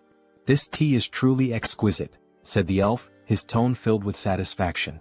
We are deeply grateful for your warm hospitality, Saintess. The woman smiled, honored to hear such words. It pleases me to know the tea suits your taste. Our great divine church also sincerely appreciates your presence here. The newest ally of the church was not just any elf. He was a high elf. Hailing from the kingdom of elves on the continent of Enamel, a land where the elves revere the world tree. Though their faiths differed, the great church of the supreme god and the elven kingdom had long recognized one another, maintaining a steady exchange of knowledge and culture. For in the grand scheme of existence, acknowledging another's presence and choosing an object of worship were two entirely different things. The high elves stand at the pinnacle of elven society, the highest class within their kingdom. If one has come all this way, could it mean they intend to use the world tree's power to find Hans? Regardless, this is incredible. Their pupils, shaped like stars. Ah, so my eyes have caught your attention? The high elf remarks with a knowing smile. The saintess, flustered, quickly averts her gaze. Oh, was I staring that much? My apologies, I didn't realize. It's quite all right. In the end, it's an interesting topic to discuss. These eyes are the mark of a high elf. Elves born with these celestial eyes serve as priests, bridging the connection between the world tree and their people. However, such a birth is exceedingly rare. Only 2 or 3 are born per generation at most. And even then, most of them have been elderly in recent times. That is why the birth of a new high elf is an event of great urgency and hope. So, this urgent request for aid, is it related to that situation? Correct, the high elf affirms. A divine revelation was received not long ago. A child of great potential was born on the continent of Ion. However, before she could be protected, she was captured by slave hunters and sold as a sacrifice to a dark sorcerer. That is why we sought the aid of the great church of the supreme god. We need assistance in locating her before it's too late. This is terrible. Do you have any clues about her whereabouts? She was last tracked to the northern mountains. We've pinpointed them somewhere deep within that treacherous region. The northern mountains? That's a remote and perilous place. Do you have a description of the child? Meanwhile, in the heart of those very mountains, Harley had arrived. As he surveyed the desolate landscape, his eyes locked onto a girl. Pointed ears. Shackled in chains. Back at the church, the high elf continued their description. She has yet to awaken her celestial eyes, so for now, she appears to be a normal elf. By human standards, she would look like a teenager. Her hair is a light green, and her eyes, a shade of orange. A sharp breath. A sudden realization. Wait a minute, that's not possible. Heinrich thought, his expression shifting. At that same moment, deep in the mountains, Harley took a step forward, looking at the girl before him. Kit, what's your name? He asked. The girl hesitated, then spoke softly. Cecily. My name is Cecily. In the next scene, screams echo through the frozen forest. Harley is running with the girl tied to his back, while lifeless bodies are scattered across the ground. 2 desperate men shout. Damn it. Keep them away from the storage room. I know, but how are we supposed to defeat a monster like him? Harley keeps running, plowing through the men in black hoods. So, this is the storage room you mentioned? Yes, the girl responds, her eyes trembling, possibly dizzy. Hey, snap out of it. You said there was something we absolutely had to find before escaping. Yes, sir, she nods. There it is, the branch from the world tree. Ah, that branch? That's right. Hold on to it with all your strength. Things are going to get tough from here on out. Understood. Thank you. All right then. Here we go. Okay, but before that, I have a request. Please slow down. Before the elf can even finish her sentence, Harley takes off at full speed, nearly losing his grip on the girl as she clings to him, tears streaming down her face. Slow down. Please. Meanwhile, back at the church, Heinrich has a suggestion. The high elf decides to listen. This is about that child, Cecily. I think I know where she is. What? The elf shouts. Is that true? Do you know some kind of blessing that allows you to track specific individuals? No, not exactly like that, but I can sense her presence. Sir Heinrich, another guard exclaims. In such a critical situation, relying on something so uncertain. Before he can finish, the saint raises a hand, signaling for a moment of silence. Please explain in more detail, Sir Heinrich, she asks, her gaze serious. Back to Harley. I found it. We finally found the exit. That bastard is escaping with it. Call it, now? Yes, sir. One of the men blows into a flute. Suddenly, Harley and the girl feel the ground tremble beneath them. And then, bursting from the earth, a massive worm emerges, just like the one Heinrich feared, one that could grow stronger through the saint's divine power. Well, no choice then. We'll have to break through by force. Harley plants his feet firmly. Don't block our path. Get out of the way. With a violent kick, he slams into the monster, but the creature endures the blow and lunges, trying to swallow them whole. That's when Harley notices something. Inside the worm's mouth, a strange symbol. What the hell is that? So they're controlling the worm with this? No wonder he found it suspicious. A creature that only lives in the desert showing up here? It all made sense now. Alright then, Harley smirks. I'll save you like a true hero. He grips the worm's fangs. Fly far away from this place, back to where you belong. With a mighty heave, he hurls the worm several kilometers into the distance. From now on, don't get caught. Live a long life. He grins while the girl, still on his back, struggles with nausea. Suddenly, wolves appear, surrounding them. The number of monsters is insane. These bastards keep throwing challenges his way. What the hell are they plotting now? Whatever it is, doesn't matter. I'll just kill them all. As Harley prepares for battle, a group watches from above, whispering among themselves. Who the hell is that man? Tomorrow I was supposed to offer that half-elf as a candidate and the World Tree's branch as a sacrifice. Even though I used a sealing artifact to hide their location, how did he find them and make it here? But this is the end. At that moment we are introduced to Vow of Defiance, the Elder Nurabe. There's no way he can defeat that many monsters. That bastard is finished now. Just as a wolf lunges at Harley, he transforms his arm. Scales erupt along his skin, shattering the wolf's teeth upon impact. Their numbers are overwhelming, sure, but Harley crushes one of the wolves with his bare hands, extracting its magic stone. As he consumes the crystal, his stamina becomes limitless. Then his body begins to change. Fascinating. Even though he has perfect control over his body, it still feels as if he's moving on instinct. His form shifts, he transforms into a werewolf-like beast. Fighting alone. Feasting alone. And with a deafening roar, he asserts his dominance. The entity has fulfilled the conditions and attained enlightenment. The skilled wild instinct has been acquired. This can't be happening. That thing is a monster, the men whisper as Harley tears through the wolves. What do we do, Elder Nurabe? At this rate, they'll break through our siege with sheer force. Activate all summoning circles. What? Are you serious? Yes. It's shameful to reveal this to the world so soon, but we have no choice. Either we do it now or we die. Release those two. Ah, I really like this kind of wild fight. Harley grins. Shall we end this battle now? Just as he's about to land the finishing blow on the last wolf. Whack. Two piercing objects strike his arm. What the hell? He looks down. Crystal arrows? Then the arrows dislodge themselves from his body and return, floating back into the hands of a figure gripping them tightly. The hell is that? Harley narrows his eyes. A precious individual? He can feel an immense telekinetic power emanating from the gemstone embedded in the figure's body. Before he can react, another monster descends from the sky. Sir. Above us, be careful, the girl shouts. The beast crashes into the ground with immense force. You won't take another step, you filthy half-breed. It grips a sword engulfed in flames. Harley scoffs. So now we even have demons in the mix? But brute strength alone won't be enough to defeat me. As Harley roars and prepares to strike back, another crystal arrow is fired. This time it pierces his ribcage. And before he can react, bam, the demon lands a brutal punch to his face. Give up, half-breed. You can't win. The girl cries out, Sir, are you alright? The demon raises his flaming sword. You're dead now. The blade comes down.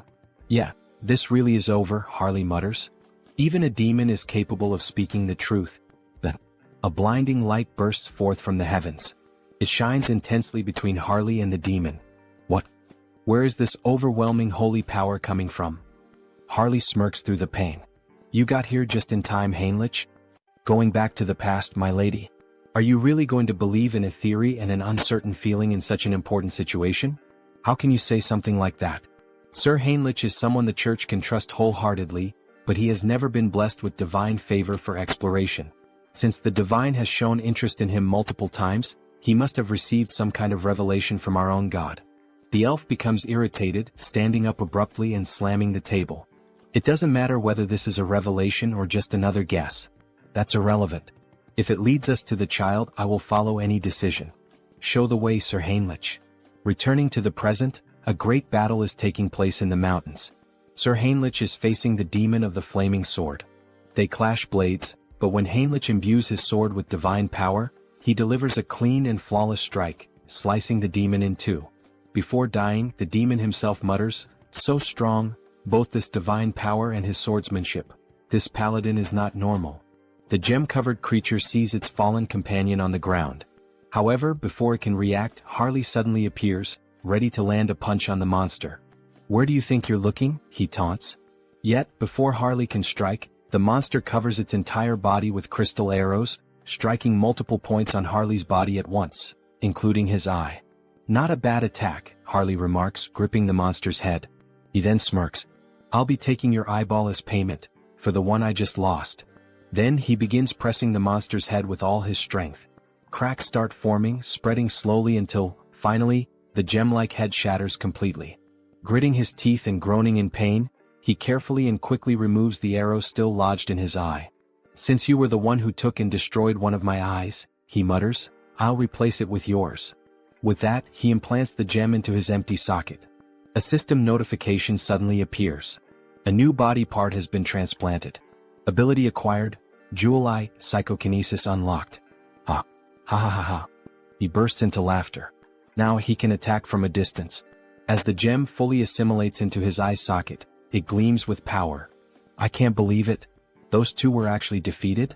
But who the hell is that paladin who suddenly showed up?" "Don't act recklessly," a voice warns. "They are just one man and a child, nothing more. Begin the ritual, prepare the other monsters, and get ready to withdraw." But then, a noise. "Elder Nurabe?"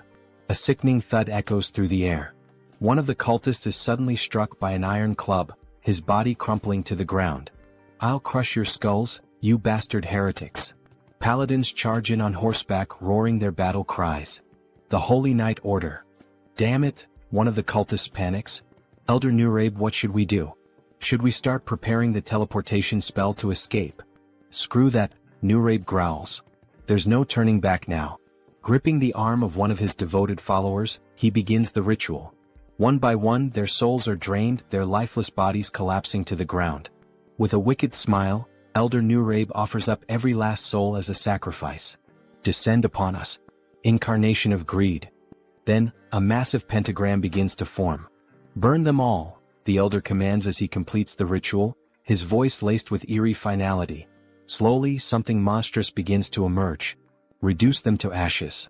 But before the creature can be fully summoned, a radiant light pierces through the darkness. A divine force, so overwhelming, so absolute, strikes directly at the demon, annihilating it before it can even materialize completely. "Forgive me, but the only thing burning today will be you, heretic." With those words, the paladin invokes the light once more, this time beneath the elder's feet. A massive explosion erupts at the mountain's peak, so powerful that even those far below hear its devastating impact. "Looks like things are just about wrapped up here," a voice calls out. "Hey kid, you can stop hiding now. Come on out." Shaky footsteps. A hesitant voice. "That was terrifying. Suffocating. I feel like I'm about to throw up." "Ah, that just means you're healthy," Harley chuckles. "As long as you're not hurt, that's all that matters." The girl lets out a small, relieved laugh. "Sir Heinrich, it seems we arrived at just the right time, all thanks to you." "Thank you." Sir Paladin Tuscan, Heinrich greets in return. But the high elf standing nearby seems troubled. "You were absolutely right about the location, Heinrich. But, how did you know the girl would be here?" "I'm not sure," Heinrich admits. "I just knew." Then, suddenly the elf calls out. "Lady Cecily." For the first time he lays eyes on her, his voice filled with emotion. "It is an honor to meet you at last, Lady Cecily." He kneels before her, his expression solemn. "I am Rayfury of the Elven Kingdom." Cecily looks at him, confused by the formal greeting. Harley watches closely, analyzing the situation. So this is the gaze of a high elf. "Ah. I'm truly glad you were able to reunite safely with your kin," Harley says. "It was an honor to help you as a warrior, Cecily." Cecily smiles warmly. "All right. Thank you so much, warrior." The elf then turns to Harley. "How could I possibly repay you for protecting Cecily?" "Ah no," Harley waves him off. "I didn't do this for a reward." "You are truly an admirable person," Rayfury acknowledges. "However, since I have received your aid, I must express my gratitude properly. That is the way of my people." Harley grins. "Well then, if that's how it is, I'd be honored to accept." "All right, Sir Harley, could you lower yourself a little for a moment?" The elf looked clearly uncomfortable with the situation. Cecily then leaned forward and placed a soft kiss on Harley's forehead. "May nature's blessings be with you." A glowing symbol appeared on Harley's forehead, and an overwhelming energy surged through him. It felt like the very presence of the world tree itself. "This is a blessing that only high elves can bestow," Rayfury explained. "The blessing of nature, a high-level enchantment that can only be used a limited number of times." He glanced at Cecily. "Cecily isn't a high elf yet, so this won't be as effective. But once she awakens her true sight, she'll be able to reinforce the enchantment and make it even stronger for you." Then, with a solemn expression, Rayfury continued, "And of course I must give you a proper gift as well. Please extend your hand." Harley complied, and Rayfury placed a small, intricate token in his palm. "This is our elven symbol of promise. Should you ever need assistance in the future, we will come to your aid." "Seriously?" Harley blinked, a bit taken aback. "Thank you. You guys didn't have to go this far. I'll accept these gifts with gratitude. Here, take this as well. One last thing." Harley looked at the additional item, curiosity flickering in his eyes. Meanwhile, another conversation unfolded. "That young man? He has quite an impressive physique," Rayfury observed. "He's just as capable as you, isn't he? You two know each other?" "No, this is our first meeting," Rayfury admitted before smiling faintly. "But I have a feeling this will be a good connection." "If it's your intuition, then I trust it completely," Heinrich said. "The order must also express its gratitude properly." Heinrich took a deep breath, his thoughts racing. "We've gained the favor of both the Elven Kingdom and the Grand Divine Order." Then a voice called out, "Lord Tuscan, thank you for handling this issue so swiftly. Now it is our turn to assist you." "Just hearing that gives me courage," Tuscan replied. "We have only one request. For the peace of this island, please find the Immortal King." Heinrich exhaled slowly. So, in the end, was making contact with the High Elves all for this? He looked up at the sky. The World Tree is the root of all trees. The High Elves can borrow its power, sensing energy anywhere there is life, anywhere trees grow. But, Rayfury added, it will require some form of support. Support? I need some knowledge about the energy we're searching for. The energy of the Immortal King. All right. Follow me. They used teleportation to return to the church. Heinrich never expected to visit this place again so soon. No matter how many times he saw it, the sight remained awe-inspiring. A colossal sacred barrier, its complexity beyond even his full comprehension. Bringing in outsiders only made the church distort the path further, twisting it into an intricate labyrinth. Even someone like Hans would need a considerable amount of time to break through a barrier of this magnitude. We've arrived. Even if an intruder somehow managed to slip inside, the Holy Knights and High Priors stationed throughout the entire building would immediately mobilize. And then, at any moment, this is a fragment of the legendary Immortal King? Alright then. Let's begin mapping its energy trail. The High Elf would track Hans. Meanwhile, elite forces would be gathered, prepared to face him once more. Wait a second. That means there's a path. Fine. On that day, with my own hands, I will seize the final fragment of the Immortal King. In the next scene, an empty chair sat ominously. It's time. Have all the representatives gathered. A vast chamber came into view, lined with chairs, bathed in an eerie glow. The flickering of purple fire cast unsettling shadows across the room. The challenge vote. The executive meeting room. The first to respond was a pink flame, its shape vaguely humanoid. The representative of the Empire is present. Next, a dark violet silhouette flickered. The representative of the East, also in attendance. And finally, as for Nurabe, he is dead. He will not be joining us. A heavy silence hung in the air. You've all heard the latest news? A voice finally spoke. We still don't know how the Order or the High Elves managed to track and eliminate Nurabe. First, Marcos, who was cultivating a fragment, and now Nurabe, who had gone into hiding, yet was still found and killed. Aren't we all getting a little too careless? Another shadow stirred. The resurgence of the Order must be tied to the appearance of the Immortal King's heir. Another voice mused. This heir of the Immortal King. Could we not use him to our advantage? You're suggesting we ally ourselves with the very fraud that's been backing us into a corner? A pause, then a low chuckle. Now that is an interesting idea. No matter how many layers of barriers I erected, no matter how deep into the mountains I hid, they still managed to track my location. It seems the Saint used my fragment to trace me. In that case, all I need to do is hide the fragment in the subspace I created. But the moment I tried to send it in, it was repelled back. Damn it. Did I fail? It seems this fragment won't enter a normal subspace. But if that's the case, then what if I store it inside Han's body instead? Would that be enough to contain it? Would that allow me to transport it without being detected? Then Hans himself would become one with the fragment. As he absorbed the fragment into his own body, it worked. Now he could draw upon its full power while perfectly concealing any trace of its energy. Perfect. With that problem solved, I've eliminated my greatest headache. Now the only thing left to do is erase the crime scene. Let's burn everything in this room to ash. With a mere snap of his fingers, flames erupted all around, consuming the space as if he had just opened the gates of hell. Now, everything is ready for the show. I'll release all the barriers. My scent will spread across the land. Come find me. I'm right here. Great divine order, come to me now. Hans exhaled a massive surge of dark energy into the sky. I will seize the last fragment of the immortal king with my own hands. As his overwhelming power spread, the sacred tree finally located him. The high elf had followed the trail. The immortal king is in the monster forest, west of the continent. Summon all available paladins immediately. We begin the hunt now. Bring every archbishop we have at our disposal. Suddenly, a mysterious paladin stepped forward. Well, I must say I feel a bit offended. You didn't even think to invite me to such an important event? I've already heard the essentials. Paladin Pyrii from the Great Temple of Geron will be joining you. Cardinal Pyrii, one of the most powerful figures of the Great Temple of Geron. His presence was reassuring. This expedition was composed only of the strongest. Archbishop. This time, I will go, the saint declared firmly. That won't be necessary, saint. But even the cardinal is going. Saint, you are the pillar of the great divine order. You must remain here. Sir Landguard. Yes, Archbishop? This time, you will stay behind and protect the great temple alongside the saint. Understood. If anything happens to me during this mission, the saint will be in your care. Understood. Don't worry. While you're all away, I'll take good care of everything here. I'll make sure the saint remains safe. However, only the saint will be safe. Soon we will once again face the nightmare of our continent. But in the end, a nightmare is nothing more than a dream.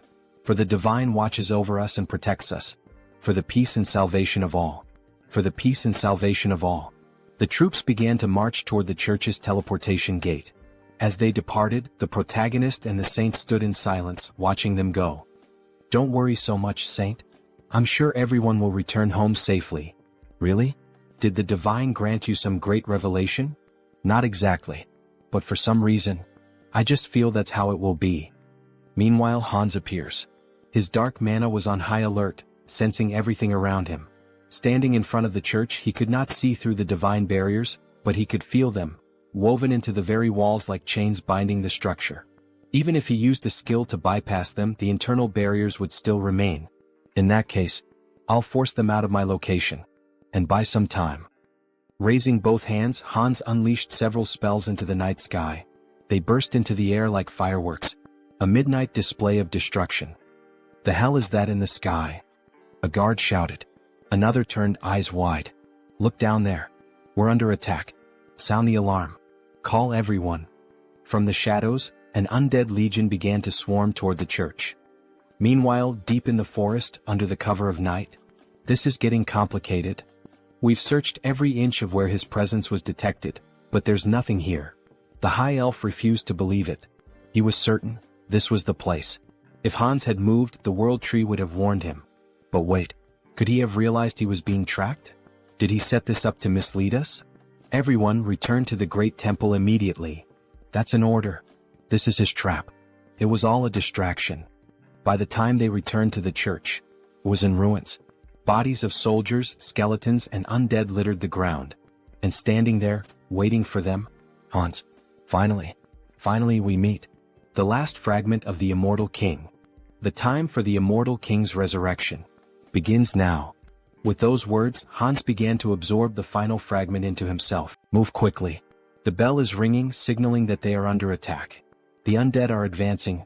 Move fast. They seem to be in serious trouble now. Well, good luck to them. Heinrich has been assigned to guard the garden, so all he has to do is wait and then slip in unnoticed while Hans takes care of the rest. Everyone move in this direction, a soldier shouts. Don't stop, hurry. However, Heinrich is starting to feel uneasy. There are more of them than he expected. He sees several paladins, warriors, and other people he has never encountered before. Well, in any case, they still don't know that Hans has already reached the depths of the dungeon. They will be too preoccupied with the undead both outside and inside the castle. But then, someone appears above Heinrich, something almost angelic. The figure begins to speak. Everyone listen. The undead outside the castle are merely a diversion. The heir of the immortal king has already reached the depths. Head to the sealing chamber, all of you. Heinrich is stunned. Who the hell is this person? Wait, that's an inquisitor. How the hell did they figure out our plan so fast? Damn it. Heinrich dashes toward the soldiers. He must intervene before this turns into a complete disaster. If they get there quickly, Hans won't be able to retrieve the last fragment of the immortal king. The ceiling begins to crumble bit by bit. The saint looks on in shock. She cannot believe it. How did an intruder manage to reach the sealing chamber without anyone noticing? Are you telling me that they, the enemy, teleported into our temple? She questions. That part, we don't know yet, someone replies. The saint begins to panic. The immortal king was this close all this time and we didn't notice? All because I wasn't good enough to sense his presence or track him. Oh my god, this is all my fault. So many lives will be lost because of my failure. If the immortal king truly comes back to life once all the fragments are reunited, what the hell can we do? Nothing. Tears stream down her face as she cries. Any apology we give will be too late after so many lives are lost. Then a soldier speaks to her. The road was too crowded, but Sir Heinrich is here. From now on he will take command. The saint, who had been crying in despair just moments ago, now cries for a different reason. A radiant smile appears on her face. Sir Heinrich, you have no idea how relieved I am to see you here. Please, lead us with your strength to fight against this evil. Back to Hans, thinking about how many undead they have managed to eliminate from the army, they are proving to be more resilient than he initially thought. Countless skeletons lie scattered on the ground, including an inquisitor. One of them has an especially angelic face. Malcolm was no ordinary opponent. He was like an elite boss. Rest well, Malcolm. You fought so bravely.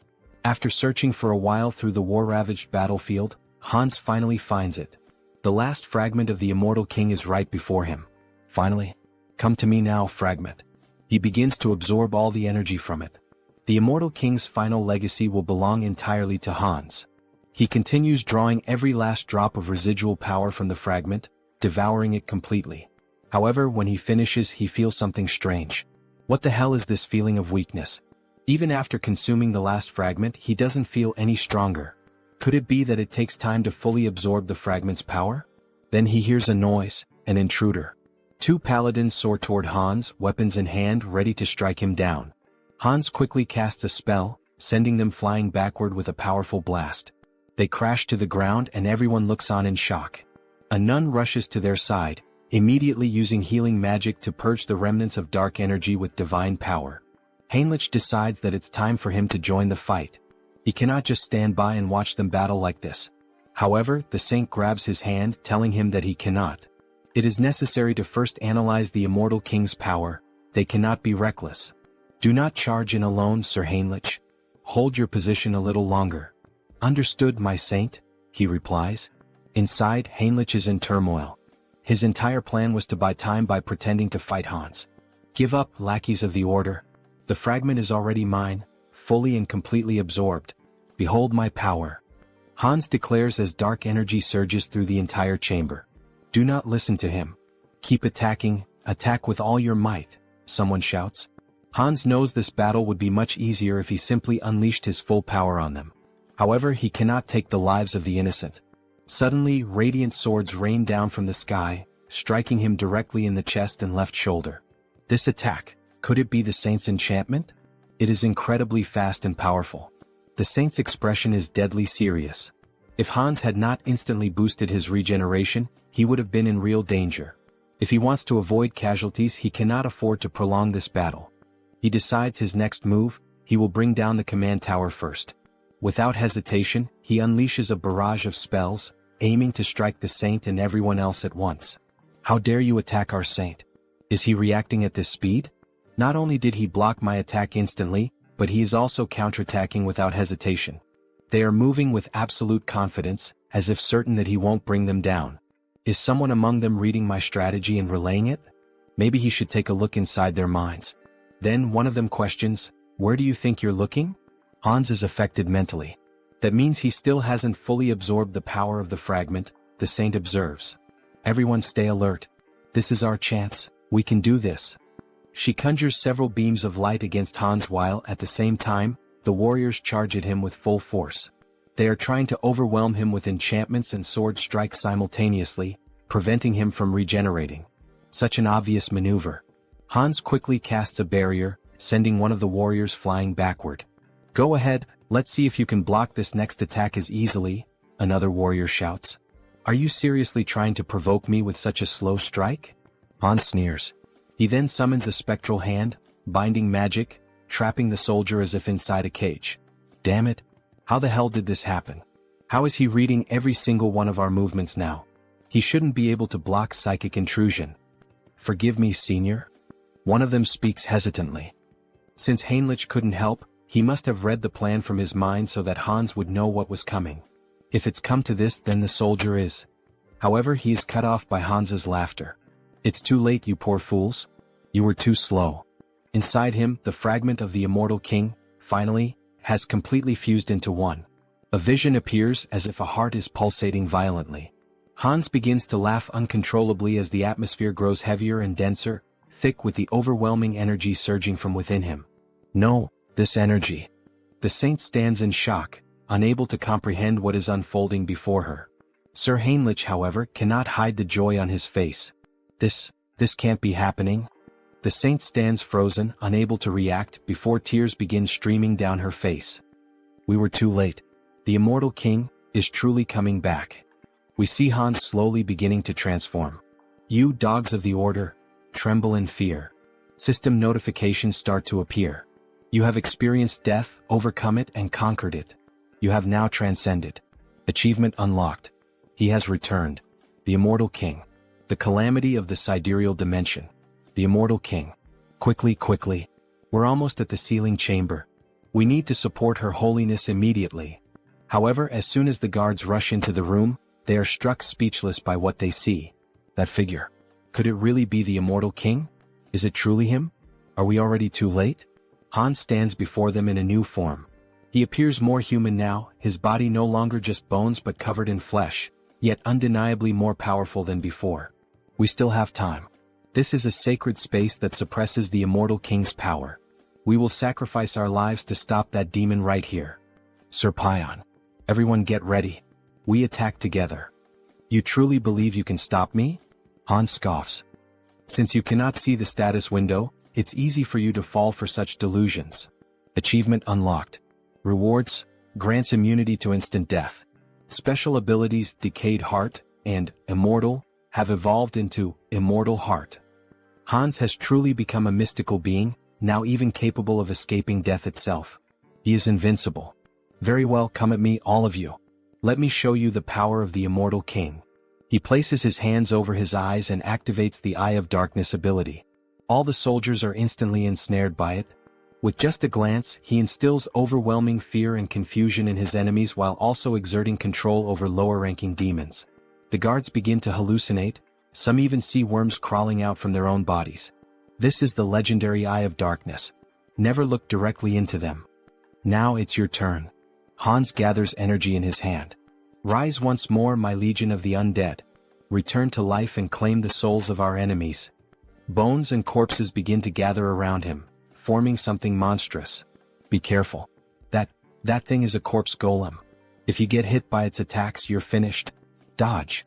The skeletal golem charges forward, laying waste to everything in its path, causing mass destruction. What a pathetic sight, Hans says. Let's end this now. The saint is desperate. She must do something, she must make a decision. If she hesitates here, not only the church but the entire continent will fall into danger. Clutching the cross at her chest, an idea suddenly comes to her.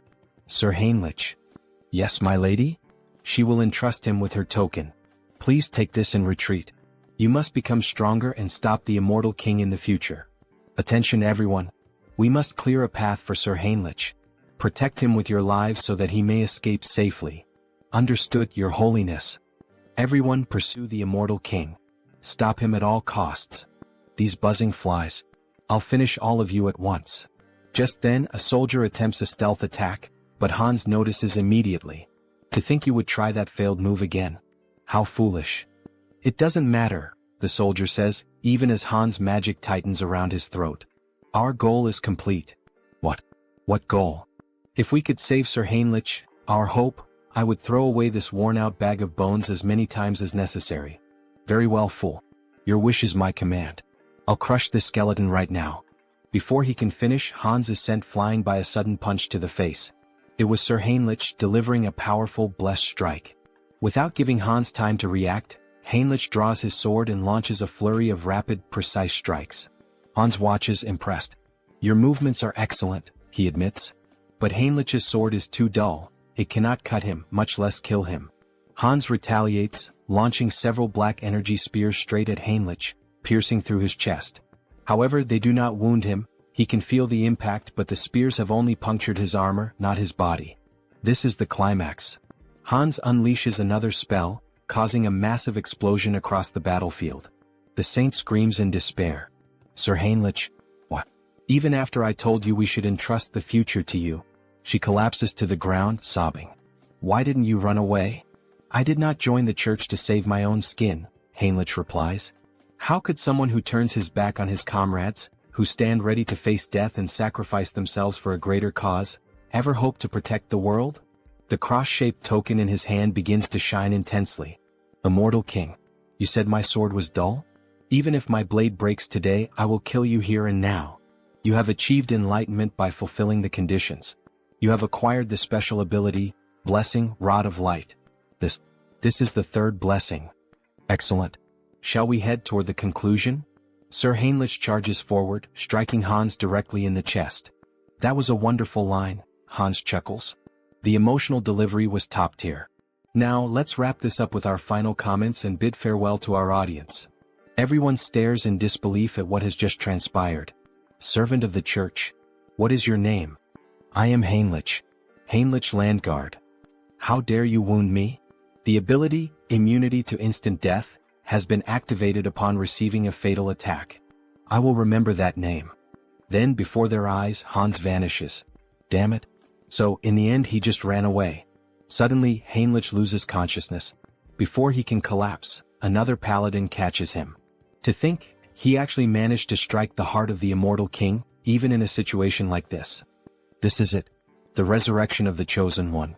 A heroic tale that brings tears to the eyes. In the end, Hans was reborn as the immortal king, and Heinrich the one who defeated him with the blessing of the gods. A perfect rivalry between a hero and a demon king. Now all that's left is to collect payment. Shall we settle the admission fee? Well, that much money? It increased by about 1 million. There's no need to think too hard about what to do. Looking at the system window, he selects exclusive skill enhancement. Your unique ability evolves, blooming with new possibilities.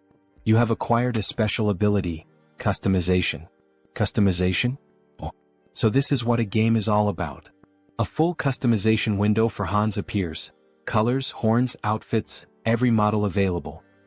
The newly acquired customization ability opened up 2 possibilities for him. This includes creating the avatar for the updated feature and modifying the avatar for the new feature.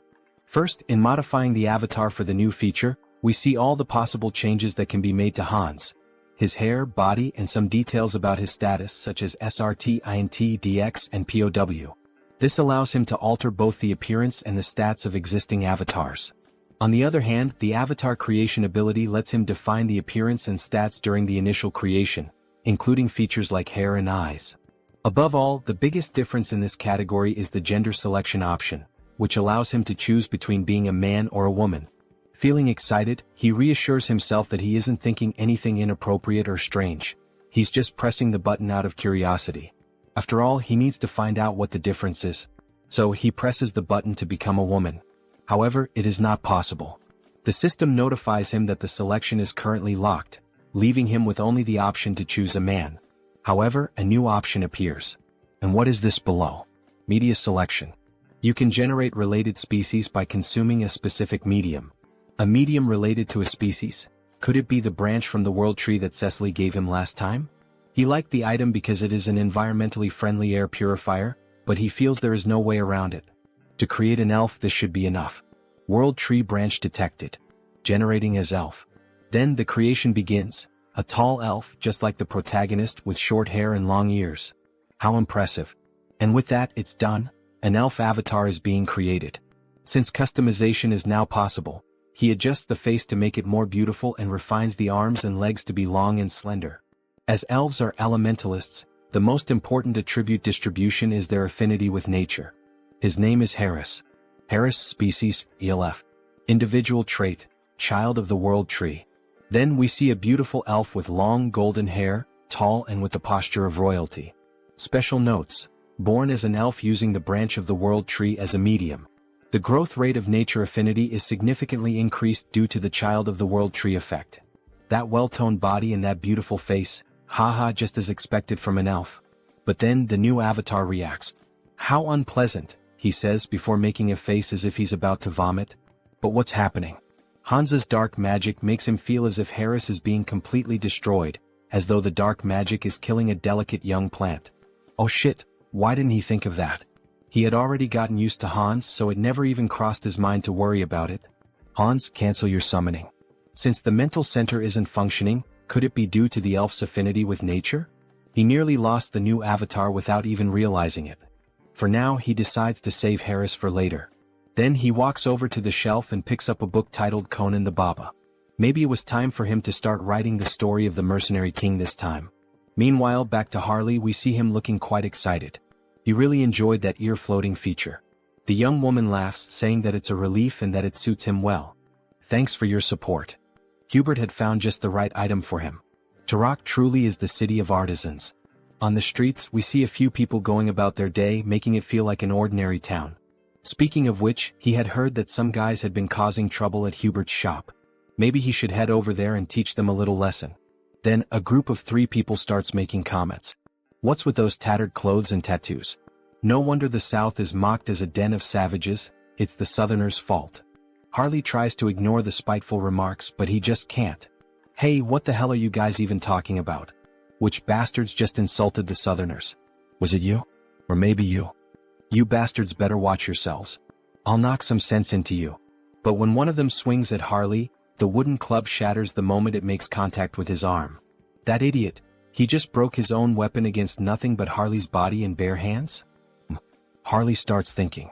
He would say that's pretty rare for this avatar. Ha. All these guys must be true Southern warriors. Tattoos, strong bodies, fierce gazes. That just means he needs to live among them and start building relationships. The great hero of the South and his closest companions who support him. In other words, he might actually become a true Southern warrior. Anyway, hurry up and dress properly. That kind of outfit should only be worn during traditional festivals. People don't wear things like that nowadays, do they? Harley asks. The other man becomes extremely irritated. That bastard, he can't stand hearing another word from him. He then challenges Harley to a traditional Southern duel, striking a culturally significant stance. Oh, a duel in the Southern style. Their tradition is to fight with bare hands, right? Sounds good, but there's one condition. All 3 of you come at me at once. They don't seem to believe what they just heard. You want all 3 of us to attack you? Are you insulting our honor? Fine, then 2 of you can come at me. The third should help the 2 who'll end up on the ground. As he makes this threat, his eyes take on a psychotic gleam, as if he's about to beat the 2 of them half to death. Alright, come at me now, you cowards. Try to take me down. Then the sounds of impact echo through the city, leaving a trail of destruction. 2 of them are lying unconscious on the ground while the last one, still standing, mutters, "That bastard is insane, unbelievably strong. He's not a Southerner. With that level of skill, how is it possible that you don't have a single warrior's mark?" Right, those marks were a thing among Southern warriors, weren't they? How should he make this up? Brothers, I am a Southern warrior. But there's a story behind why I have no marks. What do you mean? It all started 20 years ago. A duel was held to determine the next chief of their tribe. The scene shifts to an arena, where 2 warriors battle while the rest watch from the sidelines. Harley's father, the strongest warrior in the tribe, won the championship, earning the admiration and praise of every member present. "Congratulations," said the king. "As per tribal tradition, you will be granted one wish. Speak, what is your desire?" His wish had already been decided from the very beginning of the tournament. I will not marry the chief's daughter. What? Everyone was stunned. Outrageous. How dare you make such an absurd request? Explain yourself. Well, he had a good reason for making that request. The reason was, she and he were bound by blood as siblings. What? She is left speechless. Father, are you really going to let someone who speaks such nonsense go unpunished? My deepest apologies, my dear daughter. However, everything he said is true. You are not my biological daughter. I adopted you a long time ago. Guards, kill this insolent fraud. Dear, he will buy us time, so run away quickly. At that time, his mother was pregnant with him, which is why she couldn't help his father fight. His father bravely fought alone to protect his wife and unborn child. But he fell heroically, holding back the tribe's warriors. His mother managed to escape her pursuers and hide in a secluded cave, where she raised him. However, even his mother passed away recently due to illness, and that is why he has no warrior's marks. All three men begin to weep. How could such a tragic past exist? They apologize for misunderstanding him. He is a true Southern warrior. He never expected such a sorrowful backstory. Of course, it was obvious that everything Harley had just said was a complete lie, but his performance was insane. Alright then, to our new brother, cheers. Everyone raises a large mug of beer in celebration. By the way, Hyungnim, this place is pretty far from the south, isn't it? What brought you all the way here? Ah, well, there's a story behind that too. After his mother passed away from illness, he was left all alone in this cruel world. It was just him and his own body. He was completely lost, unsure of what to do, how to survive, or what path to take. And then, the only person who didn't just walk past him but actually stopped and spoke to him said, "Excuse me, do you need help?" That person was a young merchant named Hubert, who ended up becoming very close to him. Today they are best friends. Hubert was the only one who truly made an effort, who worked hard to help him get settled. A benefactor and a true friend. But later he found out that Hubert was in serious trouble. Apparently he was being threatened by some bandits. There's no way he could ignore the struggles of someone who once saved him. That's why he came all the way here, to help. One of them slams the table. That's awful. An enemy of our brother is an enemy to all of us. We'll do everything we can to help our brother's brother as well, everyone. Thank you all so much for your help. Harley embraces them all. Alright then, as soon as I use these bastards to silence the fools threatening Hubert, it'll be time to kickstart my real creative economy project. He plans to import a ton of pimenta de terra since it's a rare and valuable spice in this world. In exchange, he'll distribute magical tools, which are common here but scarce on Earth. A win-win trade where everyone benefits. And in the process, he'll also secure a hefty profit, using that income to pave the way for even more explosive growth. Very well, Hyungnam. Let's first head to your friend's shop. We'll make sure the place is well protected. You can count on us. Alright then, I'm counting on you all, guys. Having reliable subordinates really makes life much easier.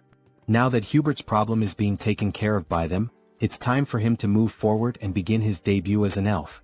Then, in front of a castle, we see someone standing. Good morning. This is the Great Temple of Rosalia, correct? I am Harris, a skilled mercenary and close friend of Harley, who in turn is a close friend of the Holy Knights Order. I've come here after hearing that the elf envoys are present at the moment. Would you be willing to grant me an audience? Of course, he also brought a proper letter of introduction. Then we see a piece of paper with a message written on it. This elf is definitely my friend. He would appreciate it if you allowed him to enter. That ridiculously sloppy, no freely expressive, handwriting, and even the scribble on it, leaves no doubt that this is a handwritten letter of introduction from Sir Harley.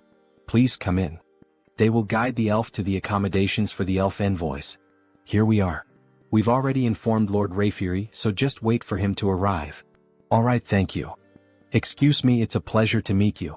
I am Rayfury Grandwood, a high elf from the Elf Kingdom. Please have a seat. He heard that Harris was a fellow mercenary of Sir Harley? Yes, I am Harris. Thank you for taking some time to meet with me today. It's a bit difficult to pretend not to recognize familiar faces every time. But more than that, it's honestly fascinating. Seeing him through the eyes of a high elf, his eyes truly seem to shine even more. The longer he looks, the more and more he feels like he is being drawn in, as if he is being sucked directly into them. What a strange feeling. This must be because I'm in an elf's body now. He knew that Harris is a close and dear friend of Sir Harley, seeing him wear the bracelet that he gave him. Seems to be true. Then the bracelet begins to glow. I'm sorry, he says. I accepted the gift because it was from someone of your kind, but if it offends you, I'll return it immediately. No, not at all. On the contrary, I'm happy, even honored, that a relative is wearing it. More importantly, he heard that there is something Harris would like to ask him. Yes, that's true. It's nothing urgent, but he would like to learn how to harness the power of nature and form contracts with spirits. He never had the chance to grow, form contracts, and become stronger as an elf, since he spent almost his entire life being alone. I understand, he says. The potential of this person, there's no doubt about it. We see an immense amount of power leaking from his body, as if he were the very embodiment of the world tree. Alright, would you like to go outside and get some fresh air? Oh, of course, it would be an honor. You asked me to teach you, but unfortunately it won't be possible. He is leaving this place soon, so he wouldn't have time to help. However, would you consider coming with us to the Elf Kingdom? Pardon? The Elf Kingdom, the land of the elves, located on the Enchanted Continent. It's where the Institution for High Elves is located. It would be an honor for him, but would there be any special qualifications or requirements? Yes, originally it is a place reserved only for the children of High Elves, only they are allowed to enter. But there is an exception. This is a lot of pressure. And this exception is a person who possesses the qualities of a High Elf. You feel something when you look directly into my eyes, don't you? Look directly at me now. Is happening again, this sensation, what is it? It feels like he's being pulled in, as if he's being sucked into them. Where is this place? Is it some kind of mental realm like the one where he fought against the Society of Divine Retribution? No, the energy here is much purer and cleaner than in that place. Then something catches his attention. He doesn't believe what he's seeing. Could it be? A beautiful elf with pink hair? Could that be the elf goddess? No, is that the world tree? Then the elf descends from the tree, gently approaching him. Hey, wait a second, I am? The elf gently touches his face. Why is this beautiful elf doing this? Why is the goddess doing this? Oh, poor child, come to the realm of the elves, says the beautiful elf, speaking in a strange language as she gently strokes Harris's face. Then she vanishes right before his eyes. That leaf, that aura. Is she the world tree itself? More importantly, what did she even say? I didn't understand a single word of that strange language. Maybe it was the language of the elves. Hey, wait a second, he has no idea what that meant. Don't just leave. Before he can finish his sentence, he snaps back to reality. What did she mean by that? Then he returns to the garden. She's already gone, isn't she? What the hell is going on? He felt the presence of the world tree. He saw an elf. That was the world tree? So that's the form she chose to appear in. It seems she greeted him in the most familiar way she could. It seems that the world tree has a special interest in you, Harris. Seriously? Wait a second. First the divine, and now even the world tree is paying attention to him? What the hell is going on here? The next day we see a shop open. Hey man, he's sure he made it clear last week. He told him to close the shop and leave town. We see 3 men with strange tattoos intimidating Hubert. Yet he's still here. Well, excuse their rudeness. This week, a truly excellent tea has arrived. How about it? Would he like to have a cup with him? We see that Hubert is truly a gentleman, dressed in formal attire, wearing gloves and glasses. So, it seems he didn't understand a single word of what he just said. Then he taps the cup. He'll be giving up this place and leaving today. Or does he really prefer to die here at their hands? My God, so they don't like tea, huh? Well, either way, his friends seem to enjoy it even if they don't. What the hell is this bastard even talking about? Before he can finish his sentence, Harley lands a solid punch right to his chin. He's sent flying from the impact. Get the hell out of our sight, you piece of shit. What the hell are they? With just one punch he took down our leader. Where the hell did they suddenly come from? Then Harley and his friends charge forward. The 2 enemies are beaten like gangsters' wives, their screams echoing from inside Hubert's establishment. So, at the end of the day, alright, cheers. Thanks to you brothers, Hubert is safe now. The drinks are on him tonight. Eat up, don't hold back. We see a feast laid out on the table, meat, barbecue, beer, bread. That was way too easy, don't you think? And more importantly, after watching him fight today, he's convinced. He really needs a crest. A crest? Yeah, like his. As he takes off his shirt, we see a strange tattoo, a proper warrior's crest. He's heard that there's a shaman from the south here in Tarik who knows how to carve them. So what do you think? Why don't you go ahead and... Luangya. What the hell are you doing? Let's go find him right now. Harley takes off running with Luang in his arms. But he hasn't even finished at least one dry ink. Elder, you old fool. Has age taken your hearing too? He's sure he told her to have the protection money ready by today. We see the same three idiots from before demanding money from an old woman who apparently sells some kind of magical potions. Didn't she tell him that amount was too high? Where the hell does he think she's supposed to get that kind of money? She really doesn't understand the situation she's gotten herself into, this old woman. As he grabs her by the blouse, does she see this face? He's already had enough problems today, really a rough day. And now what? She doesn't have the money? Then go find a way to get his damn money. He doesn't care how this useless old hag does it. Just get him his damn money. Otherwise he swears to God that. But something catches his attention. Hey, what the hell is that coming this way? It's that son of a bitch again. What the hell is he doing here? Then Harley charges toward them, nearly trampling them with his overwhelming force. Greetings, madam. He's here to have a crest carved. Meanwhile, Luong is feeling sick from Harley's sheer speed. What is she going to do about those thugs? Well, they'll wake up and crawl back on their own, it doesn't matter. What a damn mess this is. Anyway, come inside for now. So, he said he came looking for her to get a warrior's crest? Yes. Can she do it right away? She hopes he knows that while a crest grants great power, it also drains a significant amount of one's life force. Of course he knows. That guy already explained all of that to him. It's been a long time since she's seen someone with such monstrous life force. With his endurance, he might even be capable of handling the supreme crest, the warlord's mark. Warlord? Hell yeah, carve it into his skin right now. Harley shouts, startling the poor old woman. That's impossible. She doesn't know how to do it. It's a technique no one has been able to carve in hundreds of years. And at this rate, her ears are going to fall off from all this yelling. Ah, come on, don't kill the mood like that. Well, if that's not possible, then he guesses she could carve the great warrior crest that Luong mentioned. That's a problem too. What the hell? She's low on materials, it's been ages since she last carved a crest and, more importantly, she simply can't do it. To receive a crest, you need the most crucial thing, a warrior's achievement. In other words, a feat like slaying a dragon or saving a kingdom. If he wants the great warrior crest, then at the very least, yes, beyond the Iron Fortress in the northern mountains, he would have to defeat the ogre that rules over that place alone, killing it with his own hands. An ogre? Does she even have any idea what kind of monster that is? No one would dare face that thing. Is she trying to get his brother killed right now? Just the head of that beast is as big as his brother's entire body. How the hell is he supposed to deal with that alone? However, while they were talking, Harley started rummaging through something at the portal. Did she mean this? Then a massive skull appears. That's the ogre's skull? Don't tell her he hunted this thing by himself. Aha, of course he did.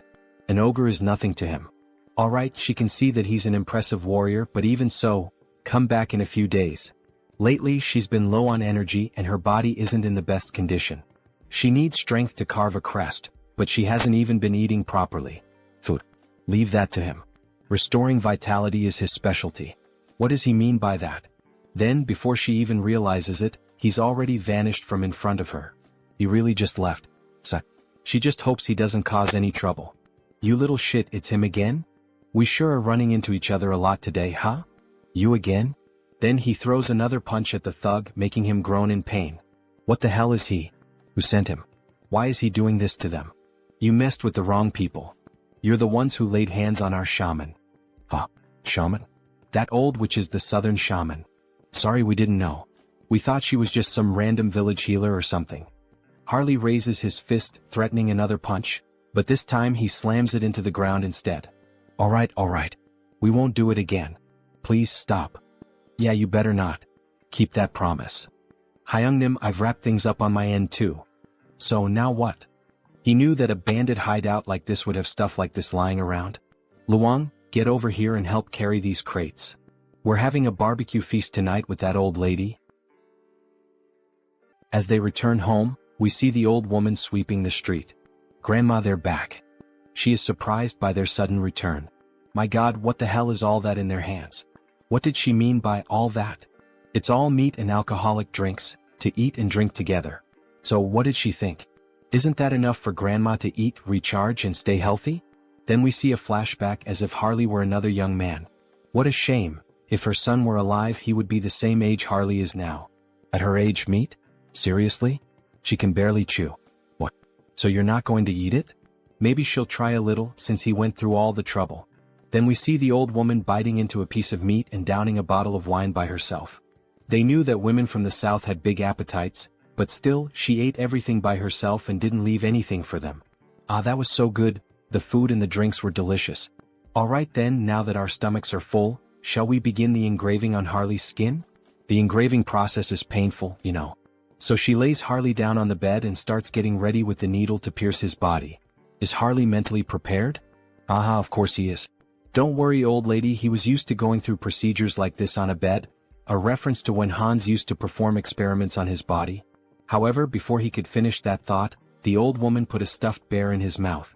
Her son bit down on that toy when he had the engraving done on his own skin. So she knows it's going to hurt, so keep it in his mouth because she's about to start. Alright, here we go. When she presses the needle against his body, the needle snaps. Damn it, his skin is so tough that the needle broke and she can't pierce through it. Wow, I can't believe it. Isn't there another way to do the engraving on his skin? He knew that Hyungnam was exceptionally tough, but this is insane. There's no way we're going to use another technique. Don't worry about that. She shifts the angle of the needle, and the markings on her arms start to grow stronger. She's going to make sure that all that meat and alcohol she ate and drank will be paid for, in full. Activating all the markings on her body, she begins to pierce and carve the engraving into his flesh. It's time to show what a first-rate tribal shaman chief from the past is capable of. Then we see the mark that was made, a fiery sun, resembling the symbol of the Sun Pirates from One Piece. Captain Fisher Tiger. System notifications. The entity has fulfilled the conditions and attained enlightenment. He has acquired the skill, Chaco-style combat symbol. Current symbol, Great Warrior. We see a large marking on the right side of his chest. This is truly impressive. It's far more efficient than enhancement through bio-aura. At this level, even without using the body mutation ability, he could defeat an ogre in a bare-handed fistfight to the death. This is perfect. We see the old woman, completely exhausted and worn out. Harley is even concerned about her condition. What's the matter? Is she alright? Is she feeling anything? Don't worry about her. It's just that it's been a long time since she used that kind of strength and those engraving techniques. She's just out of shape, she'll be fine after resting a bit. Lock it in, brother. We've just found more work to do. And what would that be, brother Harley? Meat. He shakes the old woman, shouting in desperation.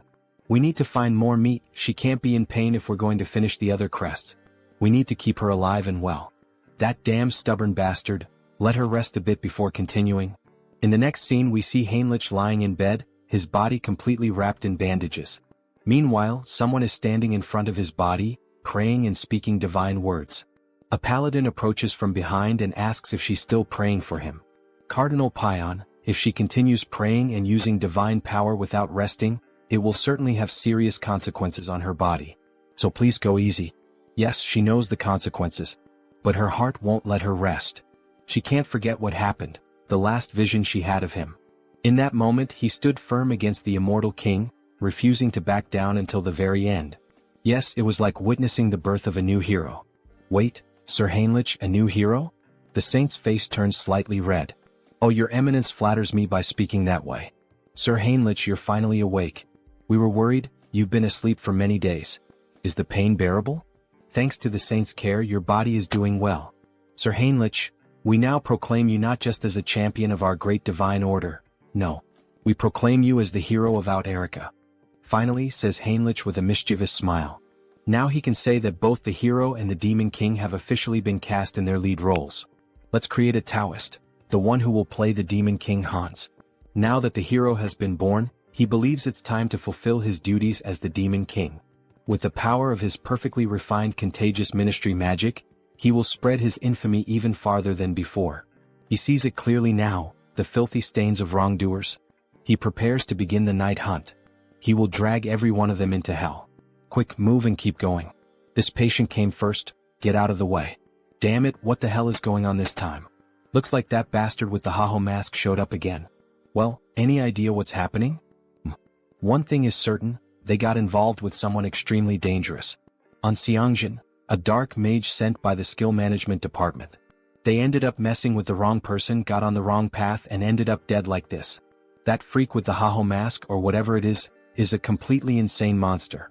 This level of pure dark magic is beyond human comprehension. That person's body is basically just an empty shell now. He'd bet their soul has already been enslaved. If he were caught by a monster like that, if it were him, he would choose that option without a second thought. As if that would help, says the so-called best dark mage in Korea. He's nowhere near that level. Having a dark mage of that caliber as an enemy, well, that's what it really means. No way. He said the culprit was the Haho mask, right? In that case, let me take a closer look at the curse. He then uses dark magic on the dead man's head. However, he suddenly feels a devastating force as if something is watching him. That feeling, he collapses to the ground in shock. Hey, what the hell just happened? What's wrong?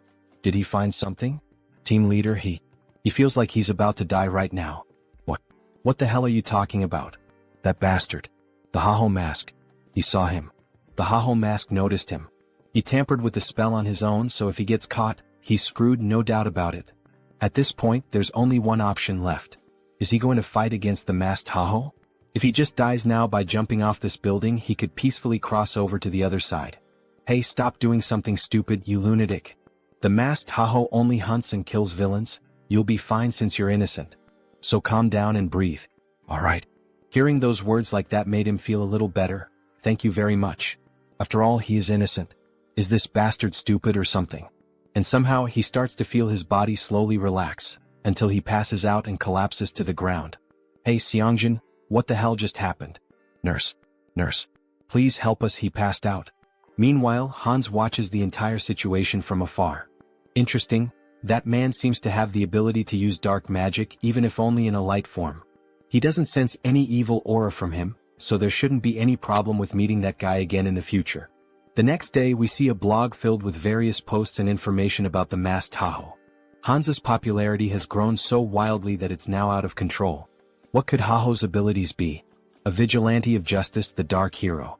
Some people are even calling him the shadow hero. But it's not like he's actually happy with all this attention surrounding Hans. This could end up becoming a real problem down the line. Oh, what a headache. How the hell is he supposed to start operating from now on? However, someone interrupts his thoughts by knocking on his door. Who could it be? Your fried chicken delivery has arrived. Wait, what? Kangtae-san. It's been so long since he last saw him. How has he been all this time? Hey, but look at this guy, damn. It's been years since this Hyung showed up and this is how he reacts to a guest? Ah, what do you mean by the way he reacted? Well, even though he's my friend right now, he's the last person I'd want to see or talk to tonight. Skill Management Bureau. Criminal Investigation Division. Kangtae-san. Still, Tae-san is the only friend he made during his childhood. Even after all these years, while he was reclusive in his room, Tae-san was the only one who came looking for him and tried to help.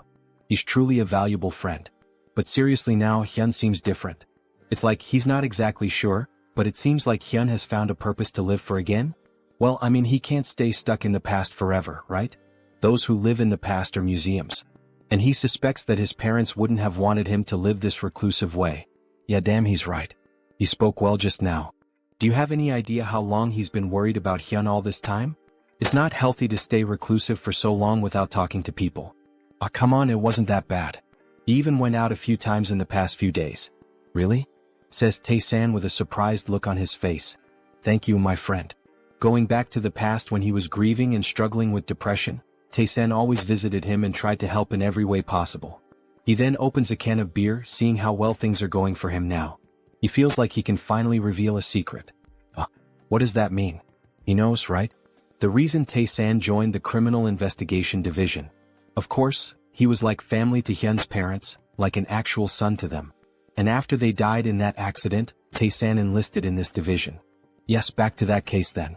Everyone thinks it was just a random attack by someone who had awakened. That's what everyone believes. Well, at least until recently. But he doesn't think that's the reason for this case anymore. There's a group that has been operating in the shadows for a long time, calling themselves the Society of Divine Retribution. They are a group of bastards who are very meticulous. So far, they haven't been able to link anything or even catch a scent of them. But you've been following the news, right? That masked figure known as Haho has given us a lead. They've given us the first clue. Haha, even dropping hints for the skill management department? Did he go overboard? Anyway, he'll keep him updated as soon as he knows anything new. But don't go around talking about it. Do you want me to end up in a cage? Haha, as if he had anyone to tell. Still, from what he's heard, the masked Haho has been quite impressive. So why is the Bureau trying to hunt him down? Exactly. That's what's bothering him. Why the hell are they going after someone who's actually doing a good job? Yes, exactly. The protagonist is happy to see Tae-san on the side of the masked Tahoe. After all, it's his clone who is doing all this investigative work. Anyway, let's drink until we pass out tonight. A celebration for Han Sunghyun's new beginning. Then, after several drinks and chickens, they start talking about other things. Just give up on being a writer. What's wrong with that? A hero and a demon king? Well, that's so cliché. And giving the demon king the name of Hans? Haha, Tae-san laughs a lot. That's so boring. It doesn't even sound like a name you made up over coffee or something. What does that mean? This is a classic. There's nothing wrong with the description of this story. This isn't a classic, this is what we call cringe. If it's something that's been done to death, how about pretending it's an abbreviation? Hans, short for something like Hannibal Strauss. Oh, that was actually a good suggestion. Right? If he becomes a writer, remember he can always ask for help from his hyung here. So while they were talking, Tae-san's phone started ringing. Oh, look at the time. He needs to leave. Seriously? It's still so early. The leader of the Dawn team said he has to show up today. He's leaving. Alright then, Tae-san. We'll talk later. I forgot to ask something before. Your grandmother is doing alright, right? Tae-san pauses for a moment at the door as if feeling uncomfortable. To be honest, her condition has worsened quite a bit recently, and there are no signs of improvement. Maybe it's already time to start preparing emotionally in case the worst happens. Wait, is Grandma that bad? Is there anything he can help with? Anything at all? Hey dear writer, just focus on writing your material. Don't worry, he'll take care of things somehow. The protagonist really felt the weight of those words, and we see a flashback of someone holding his hand. Is this okay? If you feel like eating something more, tell your grandma, alright? Tae-san's friend is no different from his real grandson. He knows, yes, grandma. Tae-san's grandmother. When he used to go out with Tae-san, she always took care of him, looking after the little things. These are some of the few warm memories he has. And now, knowing that she is seriously ill, he feels very sad. A friend who has always been by his side is going through something so hard, and yet, he is completely helpless. Hey, wait a second, how could he be so stupid? He had a brilliant idea, something he can do. Kang Tae-san, you owe me an apology for mocking my sense of sampling. Because these characters who sound like they're shrinking are the ones who will help you. Then we see the protagonist invoking Heinrich, a paladin who would be perfect for this situation. Then we see a system window showing the paladin Heinrich. To heal someone, a healer is needed, like a priest. But he has one who fits that description perfectly, doesn't he? A familiar with faith recognized by the archbishops and overwhelming divine power. We see that Heinrich truly became someone special in the other world, being regarded as one of the greatest figures of faith. Heinrich really can heal Tae-san's grandmother. But wait, how is he going to make Heinrich disappear for a while? If he vanishes right after officially becoming the hero, it will lead to misunderstandings.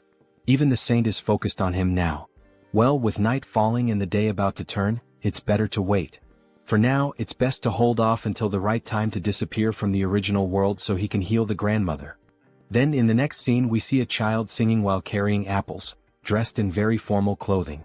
A lively city with many people walking through the commercial district. The girl asks the boy if he's alright if the bag full of apples isn't too heavy. Yes, sister. It's fine, it's not heavy. However, in a moment of distraction, one of the apples ends up falling out of the bag. Stop rolling. Wait, don't run through the city like that, Aaron. Then the apple ends up landing at the feet of a stranger. Oh dear. You need to hold this more carefully, says the man, holding the apple in his hand while the children stare at him, startled. But then the girl finally begins to smile with joy, so it was him all along. Mr. Hines. Hello everyone, how are you doing? All good. The boy looks impressed. Is he really Mr. Hines? He looks completely different from when he helped him escape from the vampires. Yes, it's him. His face has changed a bit over time, hasn't it? Uncle, why on earth are you only showing up now? It's been so long. Haha, right, it's been almost 7 months since he last visited them. Apologies. He had been very busy lately. Alright, but the fact that he came all the way here like this must mean he has some business to take care of here as well, right? Haha, she seems to know everything about him. Heinz looks surprised. How does she already know? No, he came here just to see them. It's alright, Mr. Hines. They're comfortable with it, just be quick about saying what you need to say. But you really should visit us more often, says the boy. Alright, honestly he can't defeat both of them, so he decides to be direct. He searches through his clothing and then makes a proposal. Diana, can he be her employer again? He wants to borrow her information gathering skills and offers her 2 gold coins. Yes, of course I'll help Uncle Hines, says Diana with a smile. A moment later, near the end of the afternoon. We see a house and its garden, someone shouting out Soren's name. Also look for places that sell these magical tools. We see various luxurious items, jewelry and magical tools spread out on a table. Wow Lord, where did he manage to get all these high-quality items? Haha, there's always a way to get certain things. Thanks to Diana, he not only obtained high-quality magical tools from the shop in Talia, but also got information from Brokaslack, who had been silent for a while. The pepper he requested is stacked up in the storage room. Great, her friend is going to sell it. And the purge is over. The purge? What does that mean? The people who pretended to surrender or tried to hide. He identified every one of them and executed them, he says with a sinister laugh while throwing cards with his dead targets onto the table. Finally, now our clan will be normalized and secure. Alright. From now on, they just need to exchange magical tools and pepper periodically. So, he's counting on her to take care of the administration of Heteros from now on. Soren is confused by the information she's just received. What the hell did he just say? She's never done anything like this before, she's not sure if it's a good idea. Can she really manage the clan well on her own? Jean Soren, she's a capable person he trusts. If it's her, he's certain she will do just fine. Oh, the master trusts her. She blushes at his trust and promises to live up to his expectations. How easy it is to deceive this girl and gain her trust. He's using dramatic lines everywhere. If he thinks about it, we're not much different from a small or medium-sized company now that trade between the two worlds has been established. Let's get to the point. Shall we start the conquest of the clan in earnest? Then, back to the original world. It's already nighttime and the city seems quite lively. There are lots of people walking around, enjoying the moonlight, listening to music and chatting with one another. Based on the information he and Diana managed to gather, he personally investigated and was able to find it. This is the source of his blood, and he's convinced that this is the base of the Brokaslack clan, where those two soldiers are standing guard. Then he throws something near the guards to draw their attention and quickly slips in through the back door like a shadow. Why did this one fall on its own? Was it the wind or something? Then we see a beautiful lady holding a glass, drinking it all in one go. This is so good, such refreshing blood. The young vampire lady seems quite satisfied with her drink. But how much longer will she have to keep living like this? Drinking alone is so lonely. Looks like it's still the same as always, a drunk Rosilica. Who's there? There are a lot of familiar faces showing up today. Conceal skill release. Forgive me, but who the hell are you again? He's Heinz, a vampire she met some time ago. She's sorry, her memory is a bit poor. Who are you again? Then she starts pouring more blood into her glass. Still, now that a guest has arrived, she must show her hospitality. However, while pouring blood into the glass, she cuts her fingers slightly to infuse the drink with her own blood. Here, freshly squeezed blood. Please have a sip. No, it's fine. Upon having her offer refused, she becomes uneasy and slightly furious. This is high-level blood magic. How dare he invade the sanctuary of Brokaslack? Then, throwing the blood-filled glass, she begins to manipulate the blood to launch an attack at Heinz. She doesn't know who the hell he is, but she won't let him get away with this. So she goes all in, attacking him with everything she has. However, Heinz only laughs at the situation. Then he counterattacks by controlling her own blood. How is her blood being turned against her? To freely manipulate another person's blood. That's at least in the realm of true blood. He then forms a rope out of blood and leaves her immobilized. This is Brokaslack territory. The intrusion of an outsider is a violation of the treaty. This girl really doesn't seem to recognize him, does she? Well, instead of clearing things up, should he take advantage of that? What violation of the treaty? He is also part of Brokaslack's indirect bloodline. Please don't lie, you coward. Imprisoning a girl like this? There's no way that could be true, is there? Now that she thinks about it, she recalls hearing something about a clan that was persecuted in the past. Could that be true? Yes, he is from that very clan that was mentioned. Now she will cooperate willingly and he will grant her power. Even if he's from a branch family, she has no reason to listen to him. Sorry, maybe I misunderstood, she says, then he grabs her mouth firmly. She has no choice but to obey and will do exactly as he commands. Then, holding a crystal in his hand, he pushes it into her, making her moan in pain, so much so that people near the house found it strange. Then back inside. She is in ecstasy. What is this sensation? It's overwhelming. The crystal is taking hold of her body and flooding her with more energy and power. And at the same time, it feels as if her master has changed. Now let's see if she can reveal everything she knows. Damn it, she can't disobey his command. The true blood that oversees this region of Thalaria is Lady Frisia. If she had to describe her defining trait without a doubt, it would be as a user of demonic eyes. Then we see a beautiful woman with very pale skin, blue eyes and slightly pointed ears reminiscent of an elf, sipping a cup of coffee. The butler then offers her another cup of tea and asks, "Lady Frisia, are you also enjoying the human world today?" Yes, it's always interesting to observe it. The way they struggle to live with such humble bodies. Then we see that they are well above the houses and buildings high up in the mountains. However, he has heard that the recent Protestant denomination is expanding its influence in Rafalashi. Don't worry. This kingdom already belongs to Brokaslak, disguised as human nobility. A simple pressure on the kingdom will resolve this quickly. However, before she could finish her sentence, the butler's head is ripped off, and a jet of blood sprays out. "Alright, so you are Frisia?" Her expression changes, now she begins to question. She has never seen this vampire's face before. He is a complete stranger. Pure blood.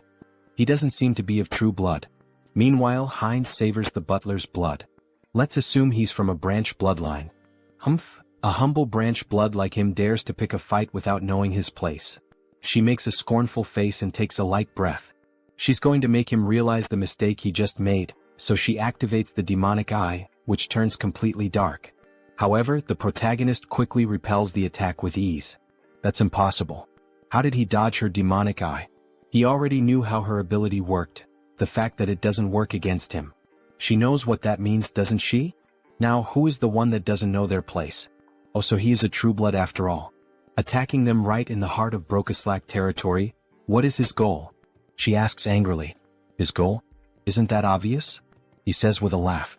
Everything you have in Brokaslak. He will be the one to take it all and become the new king of the vampires and the cities.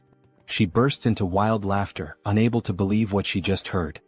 I don't know if he's stupid or just bold. Alright, I get it loud and clear.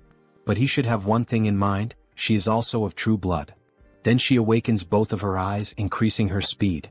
Even Heinz can't keep up with her and takes a punch to the stomach. Her hand is reinforced with magic and martial arts, making him spit out blood. He really thought his nonsense would work with skills so weak that he can't even dodge? She laughs as we see her arm massive and full of veins. This woman, is she a martial artist? What the hell?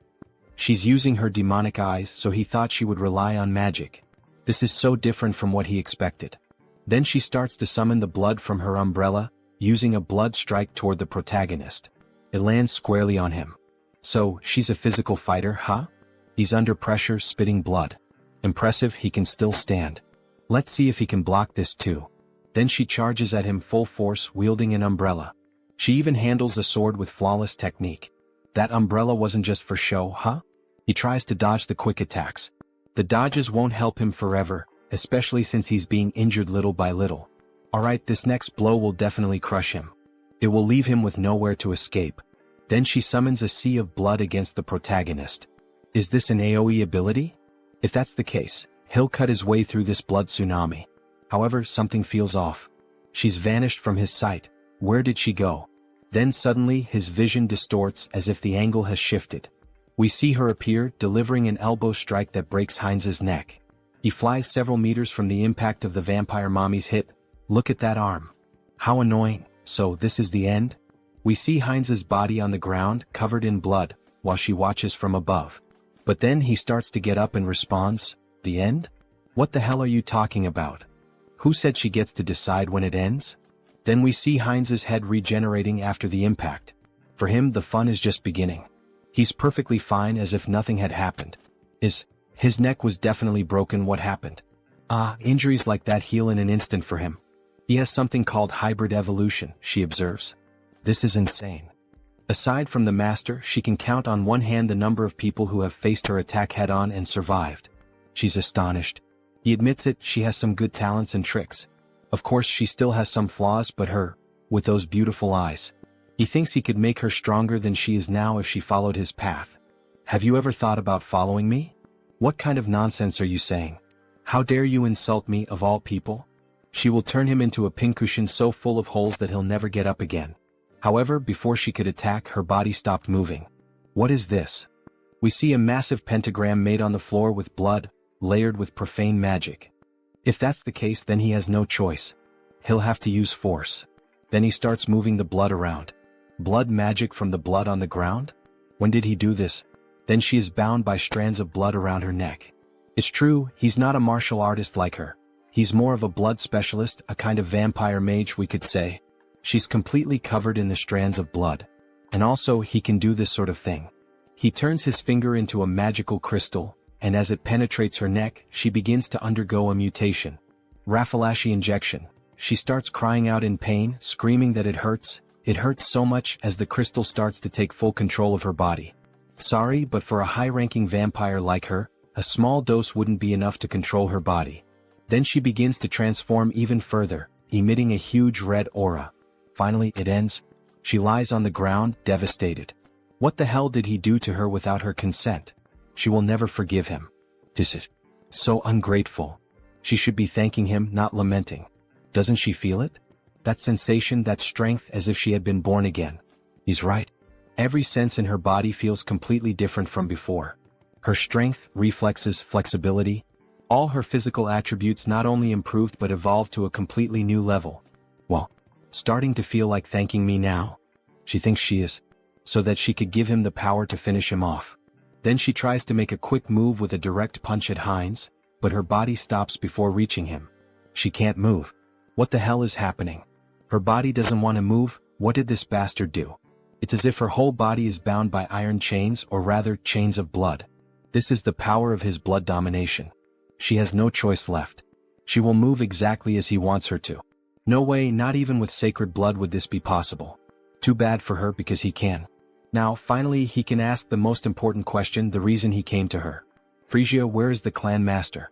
Does he think she'll answer that so easily? It's the Duke Bright's mansion. Wait, what? What the hell? Her mouth moved on its own. Good. A little servant so obedient. Our protagonist has gotten himself a nice slave, haha. You bastard, take your hand off me. The gold of the Duke Bright's mansion, huh? It's impossible for a clan lord not to notice that a true blood is being captured. I think it's time to end this quickly and cleanly. Time to begin the massacre. Then at night they arrive at the Duke's house. Master, it's Frisia. She has something urgent to report, may she enter? Yes, please come in. Really now, sir? Couldn't he have at least lit a candle or a lamp or something? Isn't it a little dark in here? He's not human. He simply doesn't need such things.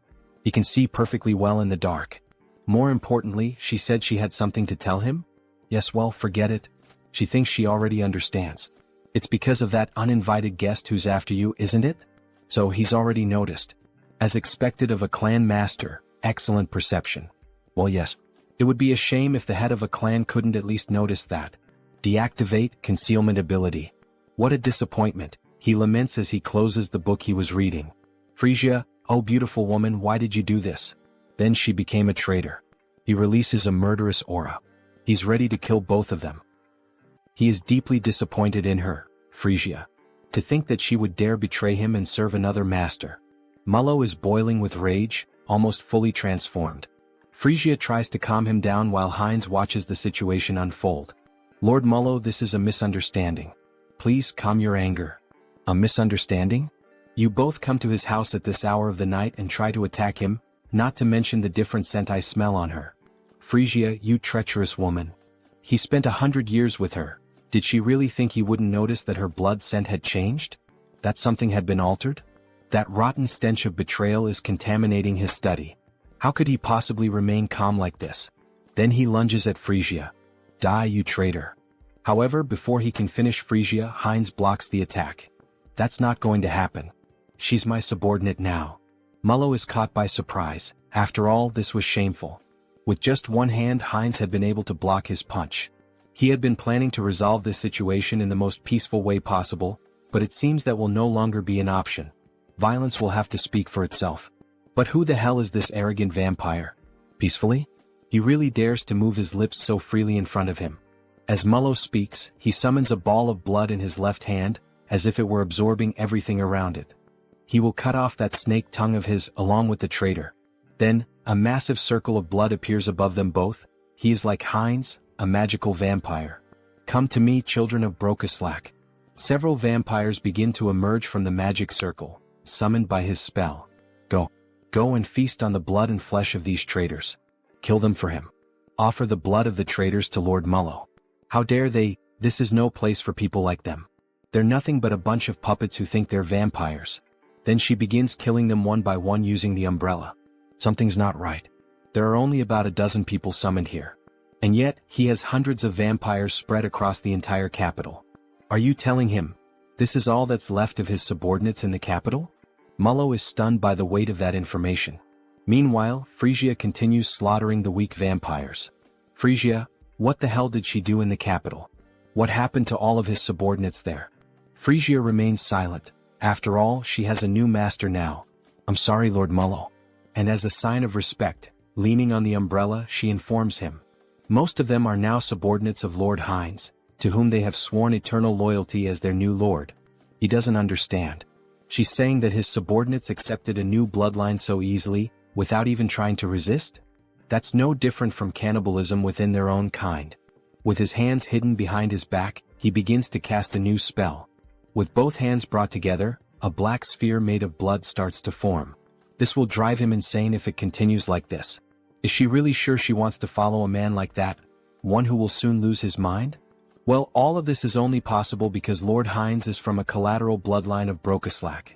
He's from a collateral bloodline of Brokeslack? As if, don't be ridiculous. Did they really expect him to believe all this crap? As if he were stupid. Brokeslack, magical blood technique. Blood mist. Bear witness.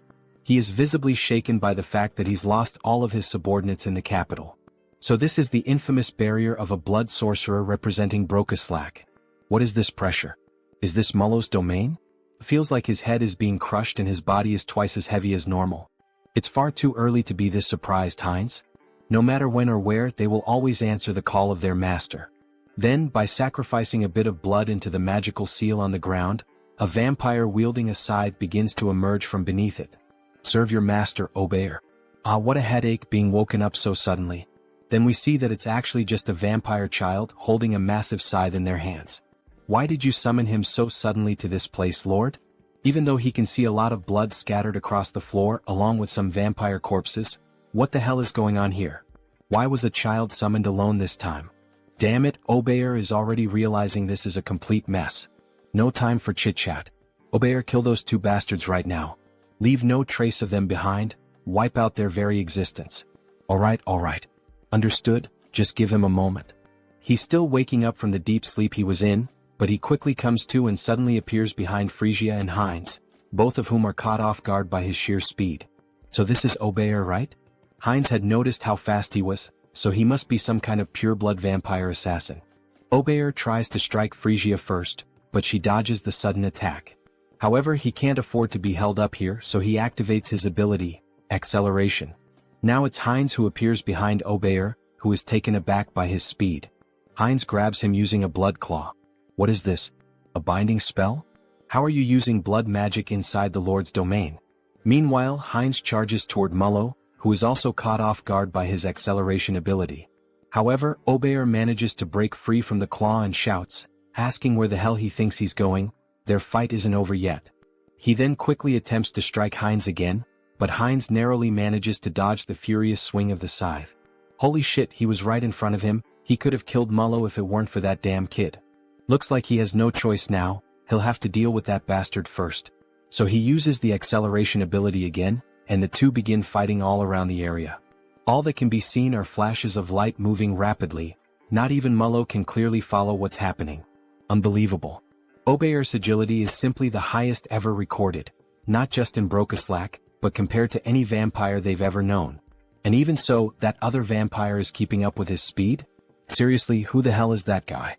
In the heat of the moment, while the two were locked in combat, Frisia took the opportunity and attempted a surprise attack on Obeyer, which ends up being successful, allowing her to completely overpower Obeyer.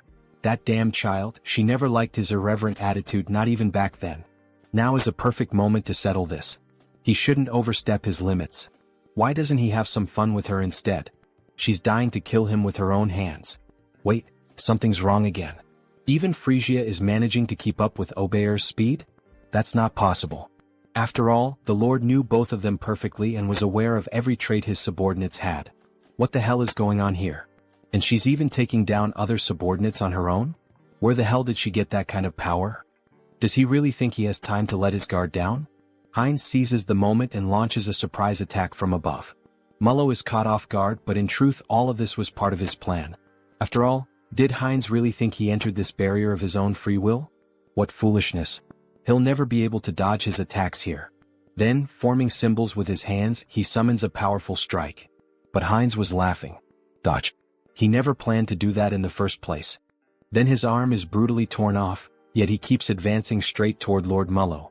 And finally he manages to press 3 fingers right into Mullo's chest. That bastard, he actually dared to sacrifice his own arm just to win this battle and get close to him. As if he knew how frugal he truly is. But Heinz's arm regenerates quickly. He wouldn't be foolish enough to actually lose a limb. What do you mean his arm regenerated instantly? Even among vampires, very few possess the ability to heal that quickly. Don't worry, Lord Mullo. He's not planning to kill him. Not planning to kill him? What's that supposed to mean? What the hell is he trying to do? What do you think? He's inheriting his lordship. Then he begins to drink the blood of the former lord. In the next scene we see a spiraling staircase that leads down to a coffin at the bottom. A fairly typical setting with 2 statues of guards standing watch. However, the coffin slowly begins to open, and we see a girl emerging from within. A beautiful vampire with long dark hair and ears resembling those of an elf. Her arms are held close together, and she wears an extremely elegant dress, with a crown of thorns resting on her head. She lets out a yawn but finally rises. She's so tired, she wishes she could sleep a little longer. We get a better look at the coffin, wide and large. But she thinks that can no longer be allowed.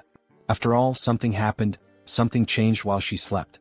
Her gaze is shown, completely red and unlike anything seen before.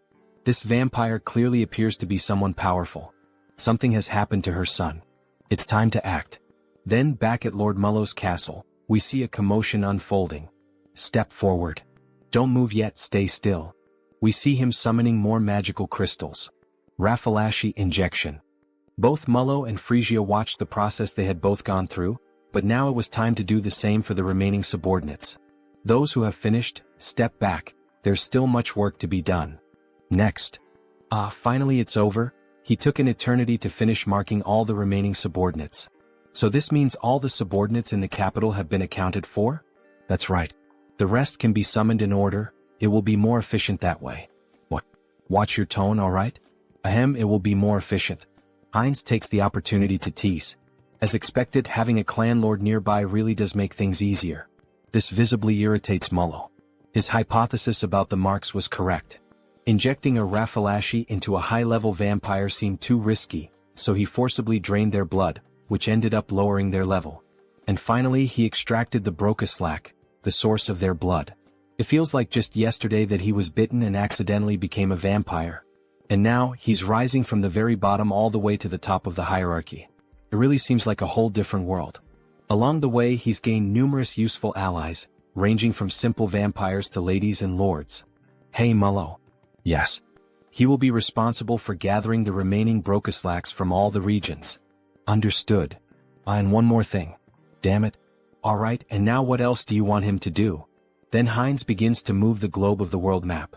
He wants Mullo to start gathering information about the continent. Wait, information about the continent? Yes. He wants him to build his own intelligence network, or make a deal with an existing one. How he does it is entirely up to him. This is an important task, so he is counting on him to carry out this mission. As he leaves the room, Mullo seems restless and finally he asks. He heard from Frisia that he said he would unite all the vampires and become king. He has already proven his abilities well enough, Lord Heinz, so he will give him his full support. Good to hear that. So he is counting on him. As he exits the room, Heinz pauses for a moment and becomes thoughtful. Why the hell did he say something like that? About becoming the king of vampires. He probably just let it slip in the heat of the moment. Well, he thinks having more subordinates to command isn't such a bad thing. Lately, he's been saying a lot of these catchy phrases, whether with Hans or now with Heinz. The path of the vampire king? It might be time for him to start laying out a serious game plan. One where he dominates all the vampires and maybe even becomes the Holy Blood. Then, snapping back to reality, we see our protagonist excitedly fiddling with something. Yes. Almost perfect. Define the jawline sharply, shape the orbital bones so they curve upward nicely. Now that's just right. He was using the new customization option to modify Hans. After all, he is the immortal king, so this is the least he can do, to have a fearsome appearance. And let's be honest, my subscribers, doesn't this new design for Hans look amazing? What do you think? Comment on the video and take the chance to leave a like, as it really helps the channel keep posting this manhwa. Well, I finished customizing Hans, now let's focus on something else. Finally it's done, right?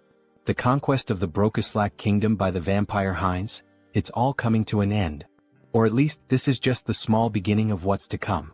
Which means now the long-awaited moment to profit. Karma Shop. When opening the Karma Shop, we see that he managed to accumulate quite a lot of money thanks to Heinz's conquest. As expected, he amassed a considerable amount. Well, normally taking control of an entire clan is something most people couldn't even dream of. What will he do if he upgrades this time? He's wondering. Then he presses the option, Upgrade Exclusive Skills. However, something strange happens this time. 2 system windows appear simultaneously. 2 status windows appeared? Does this mean he's receiving 2 updates this time? What? The usual increase in the number of avatars isn't here? Actually, another window showed up instead. Media selection. The avatar's potential will increase drastically. The entity's growth rate will become even faster. I can't believe it. This enchantment cost 900,000 in the Karma Shop, after several days of saving up his hard-earned money. This isn't right. Just as he was starting to enjoy collecting different races. What a shame. Then he analyzes the second update he received. What is this? Entity projection. Entity projection. It can be used once a day. It allows the user to project one of their avatars onto their own body. What did that say? Does this mean he can use the power of all the clones he's created so far directly with this body? Right? Surprised by this new update, which allows him to become one of his clones through a specific power, he begins to look through all the information about his clones. Hans the Immortal King. Heinrich the Paladin. Heinz a vampire. And even Harley and Harris. All of them are available for use. Seeing them all together makes him very proud. After all, he built each one from scratch. He completed missions, spent points, changed part of some world, whether for good or for evil. Entity projection. Can be used once per day. Allows the user to project one of his avatars into his own body, so he can become one of his own clones. What a spectacular ability. Wait, if he uses this skill wisely, does that mean there could be 2 immortal kings at the same time? That's incredible. Having 2 Heinrichs at once, even Heinz. This is definitely a skill he'll be using a lot in his future plans. But this could turn into a complete disaster if he's not careful. So Hans is out of the question for now. Having 2 of him at the same time could mean the end of the world. Well, as expected, the first one to use this ability will be him. He will transform into Heinrich. Then he taps on his notification window. His body begins to undergo a transformation. Even the armor and weapon are exactly the same. The hair, the voice. This is incredible. However, not everything is perfect. The divine power is about half of what it was in Out Erica. Is this what it feels like when an awakened one returns to Earth? Then a notification appears on the screen. Duration time, 9 minutes. It's a shame he can only use it for 10 minutes. Well, I'll head out for a bit. That should be more than enough. In the next scene we see a hospital at night. The classic shadow of Hans appears inside a room. Then we see Hans and Hyun emerging from the darkness. So, shall we begin the work? Before Hans leaves, he gives a like. Just like you, subscribers of the channel, make sure to subscribe, like the video, and comment if you want us to keep making videos about this manhwa. Then we see the hand of an elderly woman. Grandma, he's finally here. We see how weak she is, needing machines to help her keep breathing. He holds her hand tightly, almost in tears. She remembers him, right? He's Sunghyun, the one who used to play, go out, and party a lot with Tae-san, her grandson. He had wanted to visit her a bit earlier, but he was only able to get out and come here now. Starting today, he'll begin visiting more often, so she'd better not get tired of seeing his face. Then we see him beginning to use identity projection. Target selected, Heinrich. So please just hold on a little longer, Grandma. Let's activate the Uterican divine technique. He holds her hand as he takes on the form of Heinrich and begins to pray for her. The divine power starts to flow from his hand and moves toward her heart. Pour out all the divine power to restore energy, boost resilience, and cleanse the body. May God save this poor soul. As he says these words, the room begins to shine even brighter, as if a miracle is unfolding through Heinrich's hands. After the light fades, we see that the grandmother is still unconscious, but her skin already appears more radiant. It looks like the 10-minute time limit has ended, and he begins to lose the transformation. Even with divine power, there is still a limit to how much can be done to treat age-related illnesses. He seems exhausted. After all, taking on one of his powerful clones with just his ordinary body can't be easy. But this should help improve her condition. Now he can only rely on his grandmother's willpower. Grandma, she needs to stay strong. We see the sunrise. He stayed the whole night watching over her, and makes a promise. He will come with Tae-san next time. Then, back in the world of Out Erica, we see images of a forest. We see the elves within the forest. So, is Harris one of Harley's friends? Yes, that's right. We see Cecily quite curious about the relationship between the two. Meanwhile, the other elves continue walking. It was a brief meeting, but we got along so well that we became like family. She begins to sniff him. Is that why? She senses a familiar scent coming from Harris. Harris is caught off guard. She's saying the same thing Diana says to Hines. They're not going to figure out we're the same person, right? It's a scent similar to what she smelled on the branch of the world tree. She knows that scent well since she spent the whole day with it. Ah, I see. Phew, at least it's not because of being the same person. It's just because the body is made from the same material. After all, it was created from the world tree. In any case, we'll get along well. He's a friend of Harley, so she's going to take good care of him. Yes, thank you very much. Granwood watches all the commotion from a distance, and he lets out a soft smile, as if he were watching two children playing and interacting. Alright, let's take a break and rest here. He said he still hasn't formed a contract with a spirit, right? Shall we practice some spiritual techniques? Miss Cecily is clearly very excited to have a new friend. So they move a bit farther away to begin training. Cecily starts trying to summon a spirit with great effort, and eventually it works. She manages to summon a water spirit. Cecily is overjoyed as it's one of the first times she's been able to perform the technique on her own. Harris, look at this water spirit, look how cute it is. But he doesn't respond. He has a depressed expression. What happened? What's wrong, Harris? What? Why doesn't it work for him? We only see wind and a leaf moving around him. Even after reaching the maximum value of his affinity stat, it still didn't work. Is something wrong? Is it because he's a false elf? Spirit mages and spirits are companions who grow together. Rayfury, he's going to help us. Before summoning them, it's important to form a bond with them first. Reveal the power of nature that exists within you and show it to the spirit. He had tried to form a bond after summoning the spirit, but it seems he got the order wrong. He's glad he followed the elves after all.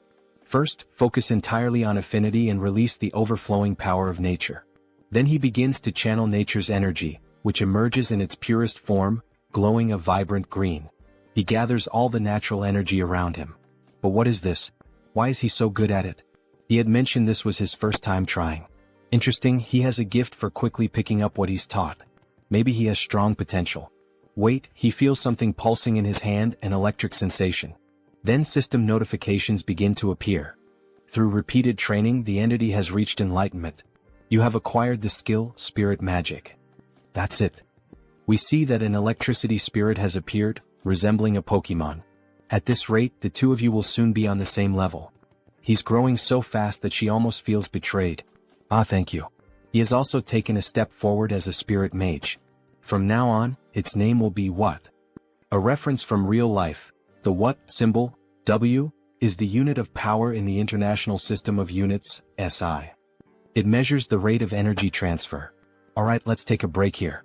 Then he places his hand on the tree. From this point on, he will open the path. All forests and trees are connected to the mother tree, the world tree. And among us, the high elves who are the closest to nature, are able to travel anywhere there is a forest, opening a path that links them. We see the magic surrounding Rayfury, reflected in the intensity of his eyes. Cecily can definitely do this as well. Seriously, she can do that too? Maybe not right now, but in the future, without a doubt. A path connected to all forests. In other words, it's a vast natural teleportation network, isn't it? This is far more efficient than the portals of the Great Divine Order, which require physical installations. This is the power of the world tree. Alright, we've arrived. Harris is amazed by what he sees. There's no way this place is Real World 3. We see a massive tree with a structure built around it and a bridge leading directly to it. There are several houses and other buildings nearby. It's much larger than I imagined. It's your first time seeing the world tree too, right? But Cecily doesn't respond to him. Upon coming into contact with the true tree, she enters a deep trance. Then, with no control over her body, she begins to float toward the tree, while Harris and Rayfury watch in silence. She moves toward the tree which radiates natural magic. This must be the first time you've seen this as well, Mr. Harris. Watch closely and admire. This is the eye-opening ceremony of a high elf, an event that even other elves rarely witness. Cecily is awakening as a high elf. Her new eyes are beginning to appear. The eye-opening ceremony, what a spectacular sight. Everything is being reborn, an overwhelming force of nature converging in one place. Then some elf spirits begin to appear. Wait a moment, what is that? The fruit of the world tree. It is handed directly into her hands by the elves. Then she takes a bite of the golden fruit, which resembles an apple. Cecily is truly becoming a genuine high elf. Wait, this is not the time for him to just stand there admiring. He can't let this kind of pure natural energy go to waste. So he begins to channel and meditate. Absorb as much as possible into your body, make it mine. Then something catches Rayfury's attention. His energy flow, something strange. New system notifications appear. The individual has met the conditions and reached enlightenment. You have acquired the skill, affinity with nature. There it is. Now he can grow stronger simply by absorbing natural energy just like the other elves. Mr. Harris. Sir Rayfury, he wasn't just relaxing or anything. Ah, don't worry about that. Look to your side. Then we see a plant floating nearby him. It seems the world tree is quite interested in you, Mr. Harris. Wait, is that for him? Yes, it's a gift from the tree. Really? Normally, sacred relics like this are only granted during the eye-opening ceremony. It's an extremely rare occurrence. They can even be transformed into weapons or accessories. So you must have received a sacred relic during your own eye-opening ceremony as well, Mr. Rayfury. Could it be? No way, that accessory he gave, is it? You should return it now. I know that's definitely not the case. His sacred relic was transformed into a ring, which he used to propose to his wife. Since then he passed it down to his daughter. Proposing marriage with a sacred relic, huh? Mr. Rayfury is more romantic than expected. Look, the eye-opening ceremony is over. Miss Cecily will probably remain asleep for a while now. It's a period during which the rapidly increased energy stabilizes. Really, what a relief. He's at the age to start thinking about retirement, and now a new high elf has appeared. What? Of course he's not going to retire immediately since we're short-staffed. No need to worry. No, that's not what he means. Retirement age? What age does that guy have? In the next scene we see the capital of the elf kingdom, Drasha. After the eye-opening ceremony, he ended up staying at the academy thanks to Mr. Rayfury's help, and as it turned out, the environment was very different from what he expected. He thought everyone here would live like true fairies, peacefully like the trees in nature. The imagination of an elf village. But what the heck is this? What? It's an elf from the continent. Harris, you're from the continent, right? Tell us stories about the continent. He is surrounded by female elves eager to learn everything about him and the continent. After all, most elves remain isolated in this land for eternity. She heard that the continent is so wild that it's impossible to live there. Scary. Didn't the humans also kidnap Miss Cecily? The humans from the continent are completely evil, right? They keep bombarding Harris with questions. If he answers wrong, he'll be hated from day one, won't he? Well, yes, it could be dangerous. But he had good companions with him, so... Companions? He was traveling? Yes, during his time as a mercenary he met quite a few people. It's too noisy, she can't concentrate. Hey, could you guys keep it down? We see a beautiful elf with blue hair, one hand on her hip, clearly showing authority. Sorry, Lady Shapiron. We were making a lot of noise, weren't we? Sorry about that. See you next time, Harris. Finally, a little peace and quiet. Thank you. Thank you as well. Then he is interrupted by her. How low class. As she makes a haughty face, bringing some worthless mercenary from who knows where. Why is she so annoyed with him? Right. There's always at least one character like that in a school setting, isn't there? Will I really be able to get along here? Maybe she's the classic tsundere of the Manhwa, Elf Kingdom Royal Capital. And that concludes the report on our interactions with the Great Divine Order. We also disclosed information about the new immortal king to the other races of the enameled continent. An immortal king who can move freely through space, huh? That means this time he might even cross over to our continent. Still, it's truly a relief that Lady Cecily has appeared now. For me and for His Majesty as well, isn't it about time to start thinking about retirement? Indeed. Thanks to her, one of our greatest concerns has been eliminated. Then we see the Majesty of the Elves, a beautiful elf with yellow hair and golden eyes. Her skin is pure white, adorned with flowers in her hair. On second thought, she heard that the person who came with Lady Cecily is also quite remarkable. It's true. He has already caught the attention of the World Tree. His talent is exceptional and his growth rate is incredibly fast. If we provide him with proper education here in the Elf Kingdom, he will undoubtedly achieve great things. Sir Rayfury, you seem exceptionally enthusiastic. Ah, do I really? He is also scheduled to complete his basic training at the Academy for now. Oh my god, the Academy? That means Sir Rayfury's Academy. Let's pray everything is going well with Harris. If he's that kind-hearted guy, I'm sure Mr. Harris will be a great help to you. Then back at the school near the great tree we see Harris feeling sleepy. What a beautiful day, maybe it's thanks to the blessing of the World Tree. The weather is perfect, the air is fresh and the elves sing beautifully. It's pure healing. Maybe he should just give up on everything and keep living as Harris. Hey you. Books suddenly fall from the sky toward Harris, hitting him hard on the head. You really don't have the luxury to just lie around intoxicated by the World Tree, you know? Intoxicated by what? As a former mercenary, she thinks he probably doesn't even know this kind of basic common sense. This place is the closest to the World Tree itself, which is nature itself. Elves with high natural sensitivity are especially prone to becoming intoxicated by this comfort and harmony with nature. They become lazy. So all of this is because Harris has a great affinity with nature. He starts to feel his vision growing heavy again. Are you listening? Yes, he is listening. He possibly still doesn't know much about being an elf or these interactions with the World Tree, so because of that, she will lend him her book. She made sure to organize everything so that even an elf without roots like him could easily understand. Listen carefully. If the class average drops because of him, she will never, ever forgive him. Scary. Are you understanding me?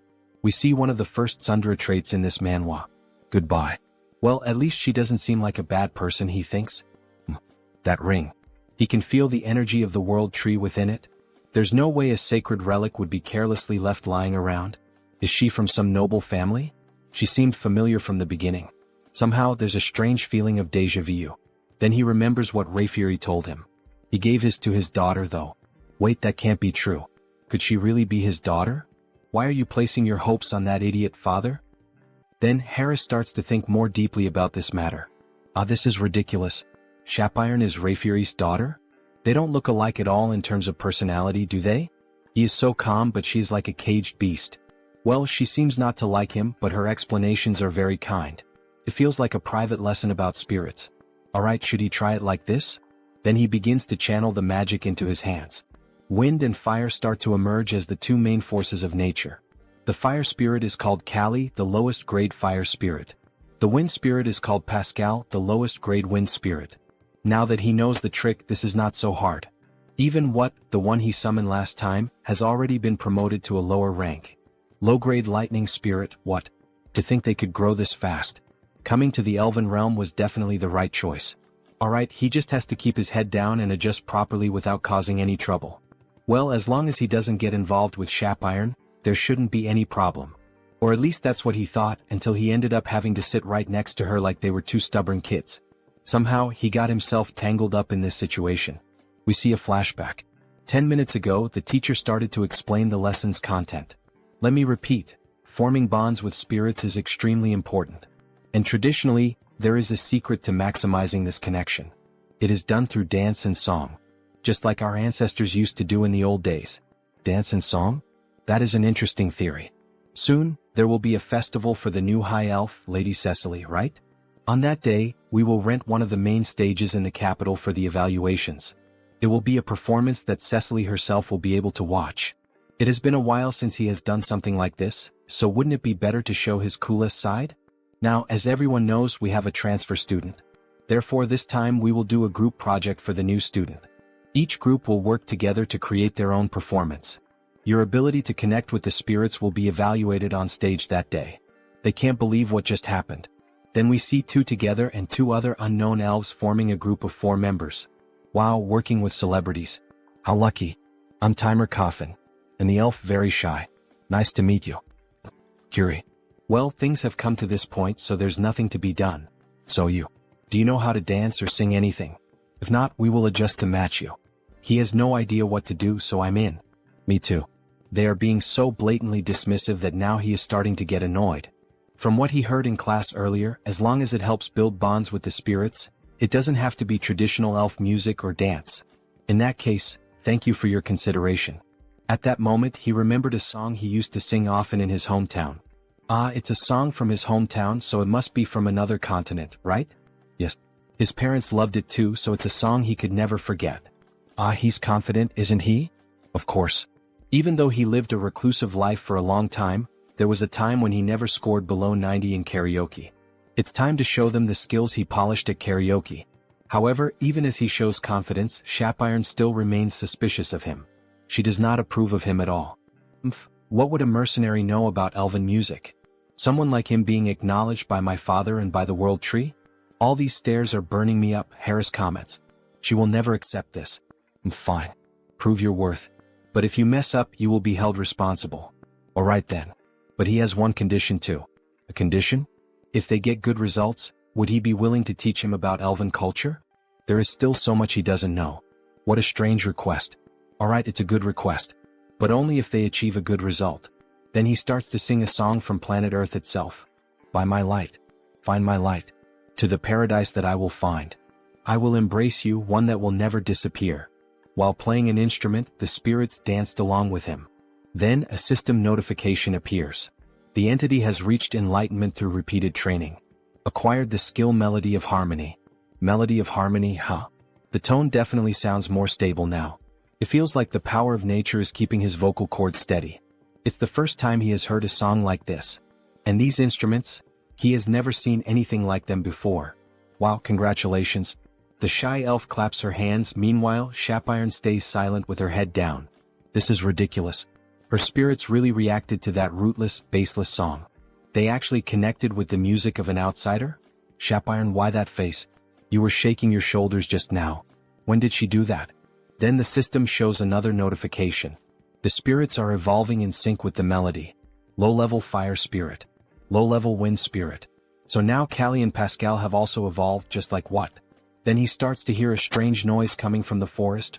What the hell is that? It feels like he's being called. Wait, could that be a sound spirit? He begins to channel magic into the palm of his hand to feel the call. Suddenly, a magic portal opens right in front of him. A spirit manifested in the physical realm. This is something you almost never get to see. They resonated so deeply that even a sound spirit responded? Alright. Its name is Decibel. Sound spirit Decibel. This spirit looks like a small ghost-type Pokemon, like a tiny Jengar. What an incredible gain. Shapiron said that spirits from the phenomenal realm can perform a wide range of tasks.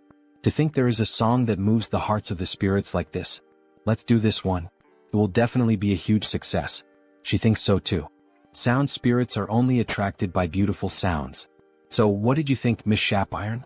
Alright, I admit that the sound was very beautiful. Great. Then, shall we start planning the rehearsal schedule and the stage production until the day of the performance? Yes. Well, could he teach her how to play the instrument he used earlier? It seems interesting. Haha, with a mischievous look he says, of course I can help, miss. What is that expression? That is not appropriate for elves, so stop that right now. So, shall we split the parts first? Then the day of the main event finally arrived. You said your daughter is in the same group as Mr. Harris, right, Mr. Rayfury? That's right. You must be very nervous. Not at all. Why would he be nervous about a simple performance? Aha, he is very nervous, it seems. So, shall we listen to the song that Mr. Harris prepared? We see the 4 members up on the stage. Harris is holding a guitar, Timer Coffin is playing the drums.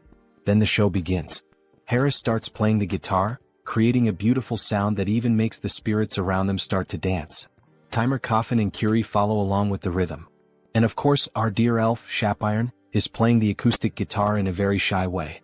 Harris notices this and starts playing more strongly to draw everyone's attention. Among the green bushes. If we run together, the spirits will guide us. As Shapiron and Harris keep singing, everyone becomes moved and amazed by the quality. Even Rayfuris is enchanted. The beautiful singer is showing all her talent for culture. It's the first time she hears this song, but it makes his heart race. The tone is also very beautiful. In search of the miracle of connection, let's find it together on our new journey. Shapiron can make that kind of expression? What song is this? It's the first time she hears it, but it's amazing. My ears are sensitive, but this music is really good, isn't it? Walk under that light, take my hand. Sir Rayfury, look over there. To think they are using the spirits this way. It's incredible. We see all of them together on stage, singing and smiling, a true show. Then, when Cecily was about to speak again with Rayfury, she noticed that he had vanished. Where did he go? That child over there is my daughter. She is my daughter. Yes. The woman is confused. Who would have thought he had this side, the overprotective father? Let's go together toward a new light. I'm not afraid. Shapiron helped a lot with the splendid stage production and the tuning of the instruments. As expected from an elite. Her spiritual knowledge is incredible. Since we are together. After being so irritable, she is the one enjoying it the most, isn't she? They keep singing, everyone happily putting on a big show for everyone in the Elven realm. At the end of the show, everyone gives a round of applause. Sing another song again. Her breathing was more stable than usual, and the music flowed smoothly. Who would have thought she would become so immersed? System notification. Melody of Harmony Skin is in action. Target, Shapiron Sylvest.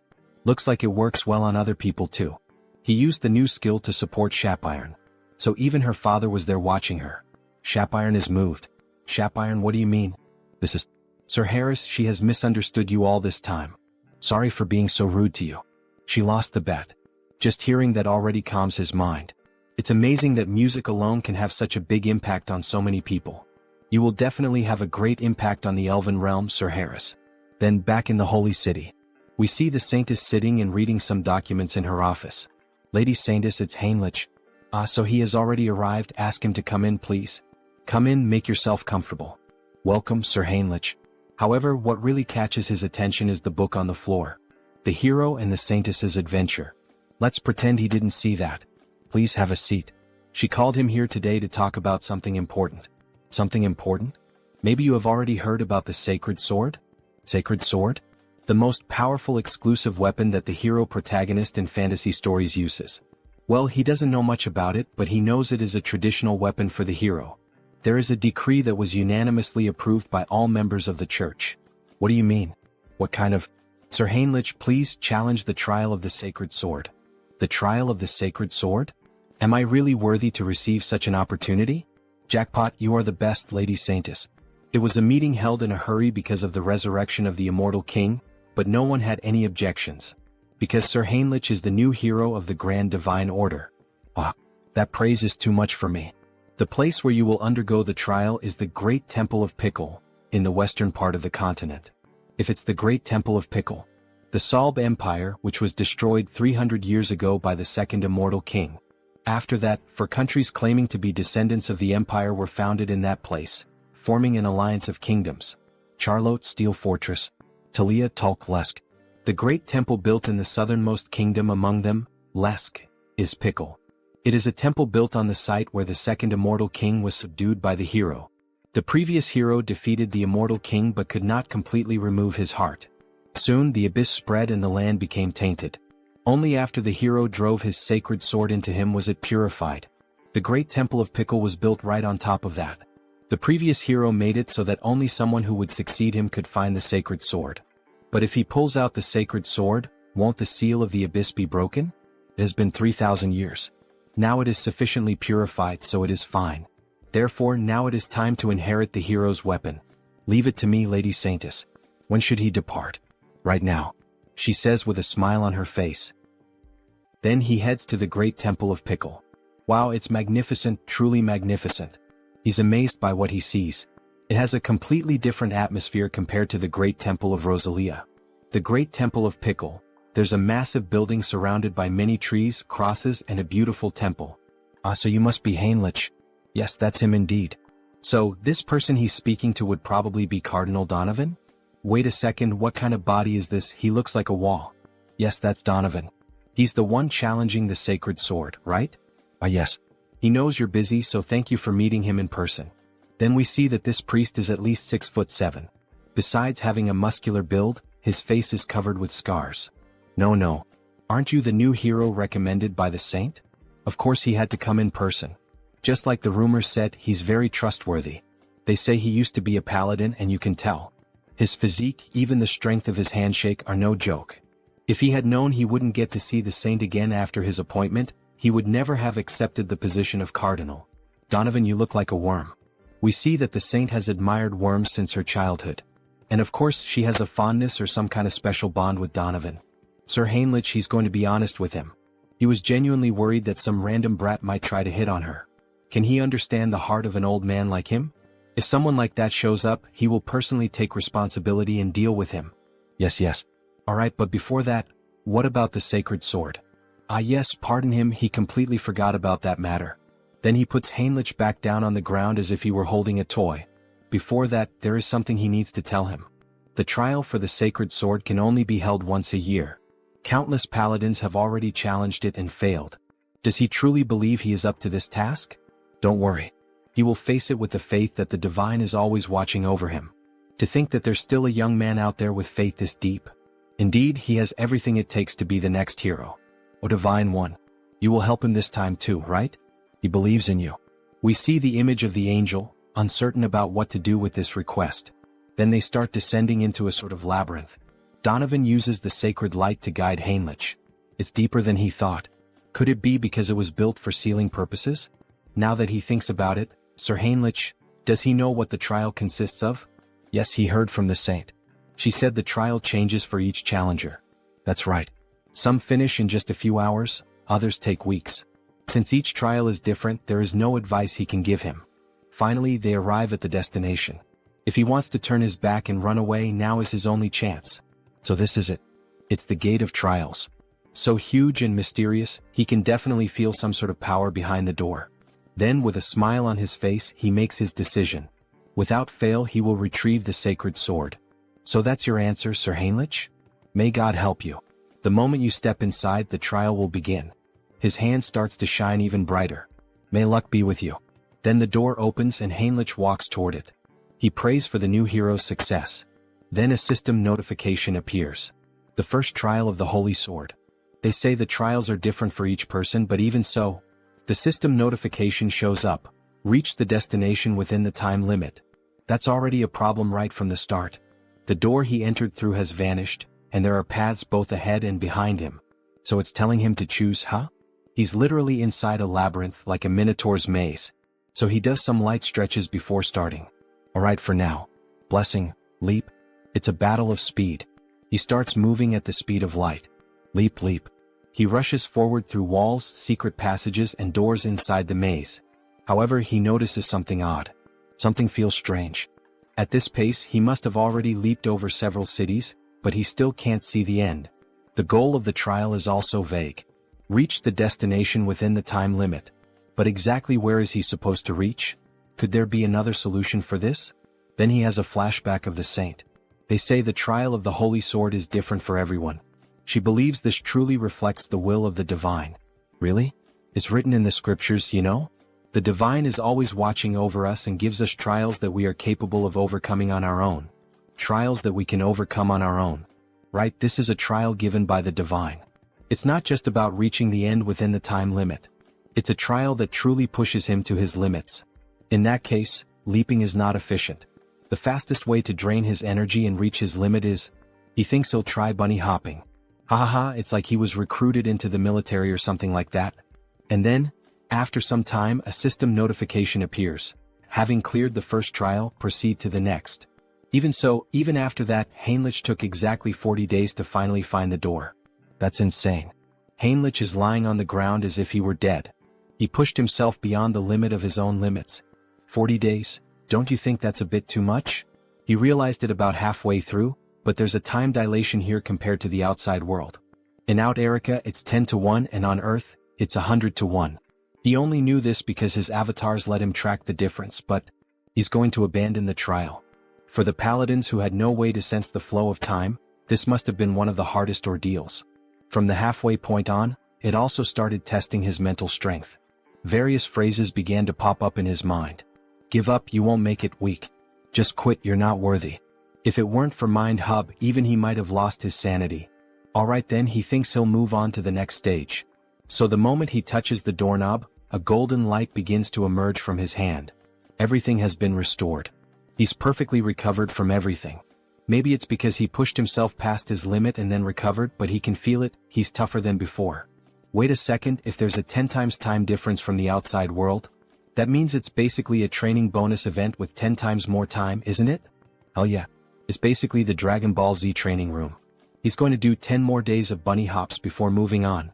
Then the scene cuts and we see blood and someone screaming. Hey, is that ready? Almost finished. We see two men of unknown identities talking while they kill a man over a circle of black magic.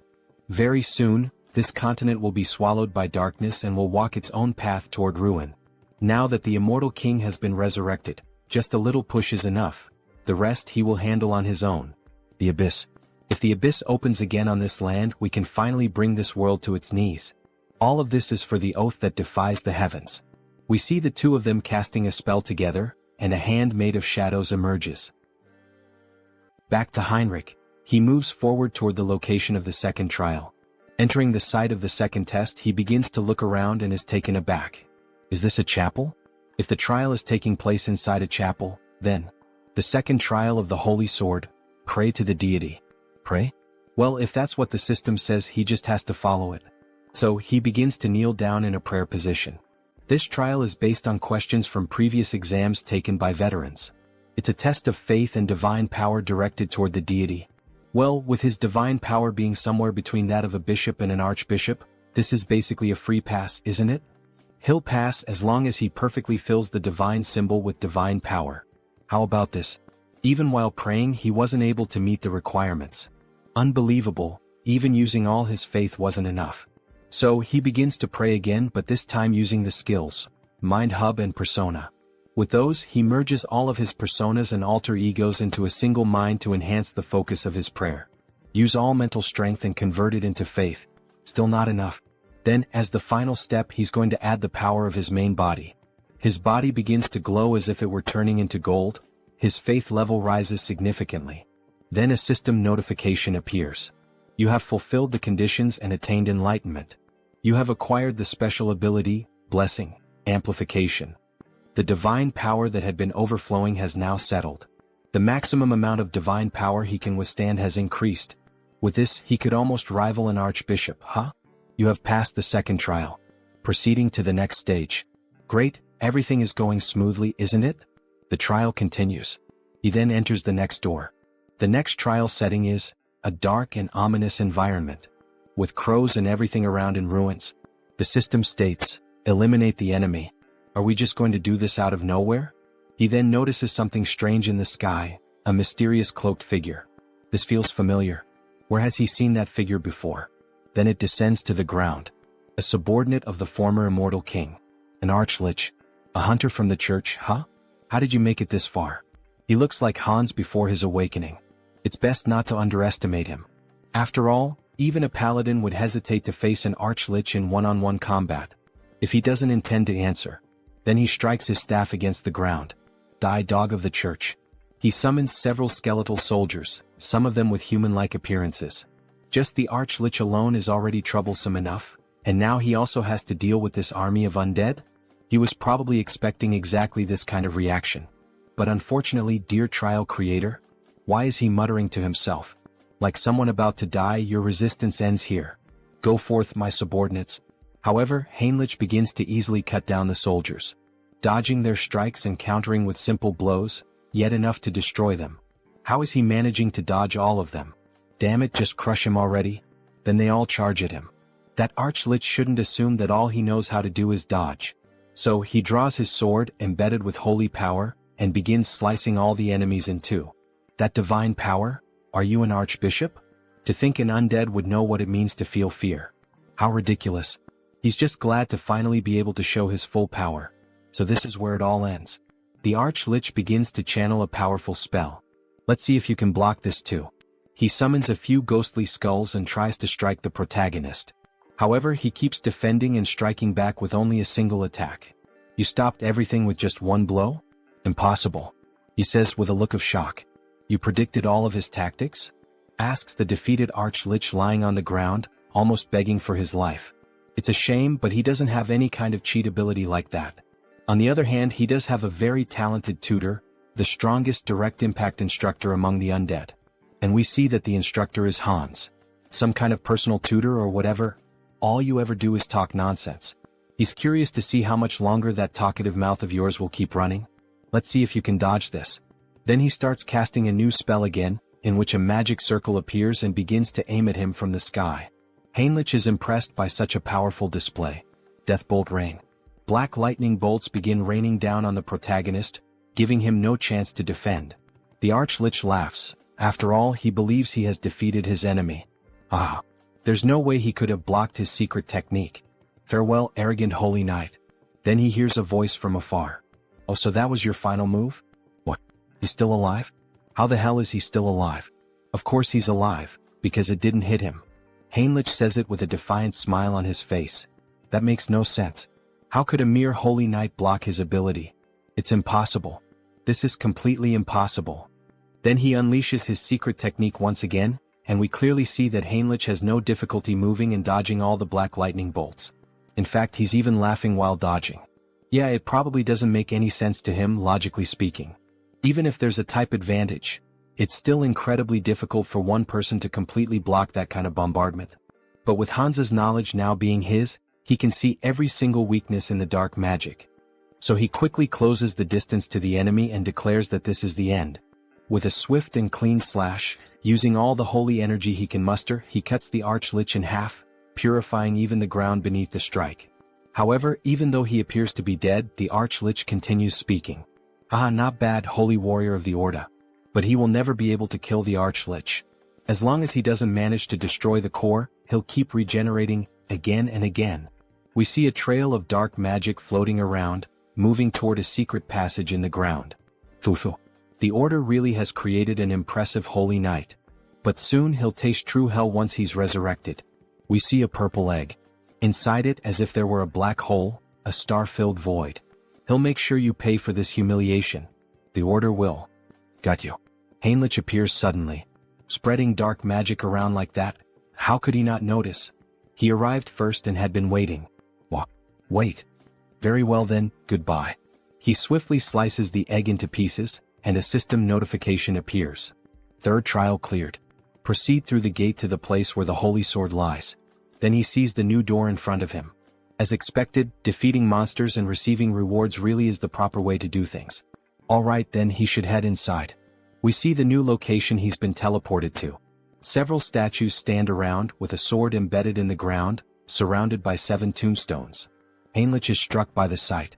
So this is the famous holy sword. A beautiful weapon with golden inscriptions running from the hilt to the blade. The spot where the sword is embedded is the abyss created by the immortal king.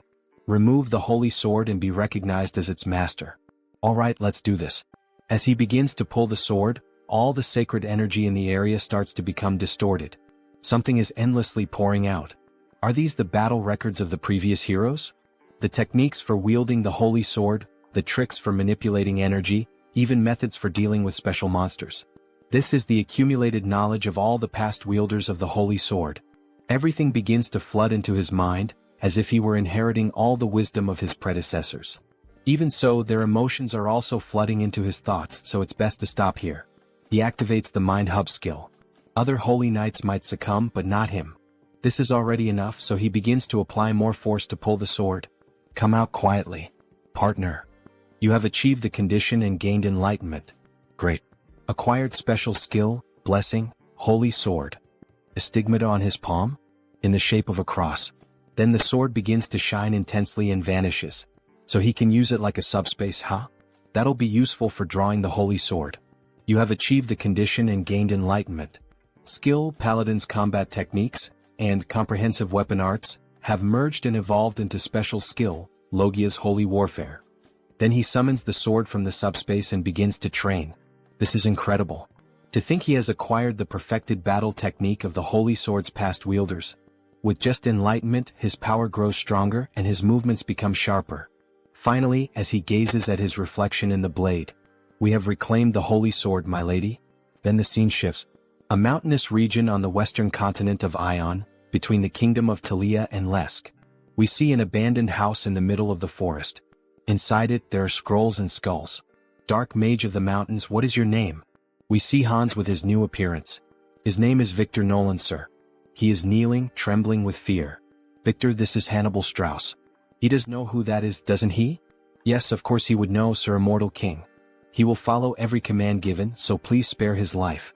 He came to recruit talents, so why all the nervousness? He even spoke quite kindly. But he forgot he still had the Eyes of Darkness skill active. While talking to Victor, he sensed something strange like a sixth sense. But what was that? Victor, confused, asks, "What happened, my king?" Someone openly conducted sacrificial rituals. And on top of that, they occurred simultaneously in both the western and southern regions of the Kingdom of Lesk. To think those reckless fools would dare make plans without consulting the immortal king. What does he intend to do? Well, dark energy begins to radiate from his entire body. He needs to hear their reasons in person, of course. The secret organization continues the ritual, now involving even more people. The pentagram grows more colorful, more intense, and begins to emit an even greater amount of dark power. Everything is proceeding smoothly. It seems there are no issues anywhere else either. 30 years. They spend an unbelievable 30 years preparing for this. This is the moment when all their hardships are finally being rewarded. However, the elder with an aged appearance suddenly begins coughing up blood. What is happening? The magic circle is vanishing. Even after everything, he still hasn't been able to complete the grand spell. But he cannot stop now. If things have reached this point, he grabs hold of a necklace bearing a purple gemstone. Then he will offer himself as a sacrifice. The necklace is shattered and black flames begin to corrode his body. He becomes one with the pentagram, dedicating the remainder of his life to completing the spell. Another sect member watches, pleased by such a profound display of loyalty. So, he has finally embraced even the seed of madness within his own body. He will remember this moment. He was the greatest bearer of vows he had ever acknowledged. He was truly a madman in both body and soul. But that madness will be rewarded. Very soon, exactly as he wished, this world will fall into ruin. Outside, Hans watches this overwhelming display of power, one that reaches even the clouds. Something unbelievable has occurred. The Abyss, the entity said to hold power capable of destroying the entire world. That Abyss, for the first time in 1,000 years since the first immortal king, is opening once again. He had never even considered a variable like this. By the time they managed to track them down, it was already too late. The vow of defiance. It's time to settle the score with those bastards. But before he can finish that thought, he feels a sharp pain in his heart. Whispers begin to echo in his mind. Death to the world. Vengeance. Let this continent drown in death. Erase every living being from this land. March silently toward destruction and sleep forever. The voices of the former immortal kings. Are these the remnants of thought left behind by the immortal kings who once rested within the abyss? But what the hell is he doing? Suddenly, the former immortal king appears before him. Come and join him. They must shroud the world in death. You think some ghost from the past has the right to give me orders? He's stunned. What the hell did he just say? He has absolutely no intention of obeying the orders of a loser. He begins to laugh like a demon. Ha ha ha. So, you broke free from the will of death, didn't you? Even after becoming an immortal king, you managed to keep your consciousness intact. This junior of yours truly turned out to be a prodigy. That makes their blood boil with rage and envy. We are still chained by death. Chain, he says. Now he thinks he understands. That impurity he'd been feeling in his heart all this time, was it the lingering thoughts of them? We are bound by resentment, forever unable to break free. We too seek liberation, O new immortal king. Liberation. Liberation from these emotions. These guys are getting way too noisy. Wait a second, emotions? So, in the end, he's still shackled by the emotion of death. Why don't you all just shut up already? He'll grant their wish. And erase every last one of them. If he truly grants them an eternal death, then he will give them a gift. Something they should have had but never could. Something he should have had, but never obtained? What the hell is he talking about? Well, in any case, he'll find out for himself soon enough. Activating skill, persona. Persona allows one to control specific emotions, targeting the lingering thoughts embedded in the heart, and expelling them from the body. He's coming apart. He's being erased. At last, eternal death is approaching. Farewell, you pathetic old fools. He finally manages to erase every trace of the former immortal kings. And because of that, black words begin to fly toward him. He starts absorbing those words through his hand, gaining even more knowledge. He admits it, this really could be considered a gift. Who would have thought he had left traces of the immortal king's legacy scattered everywhere?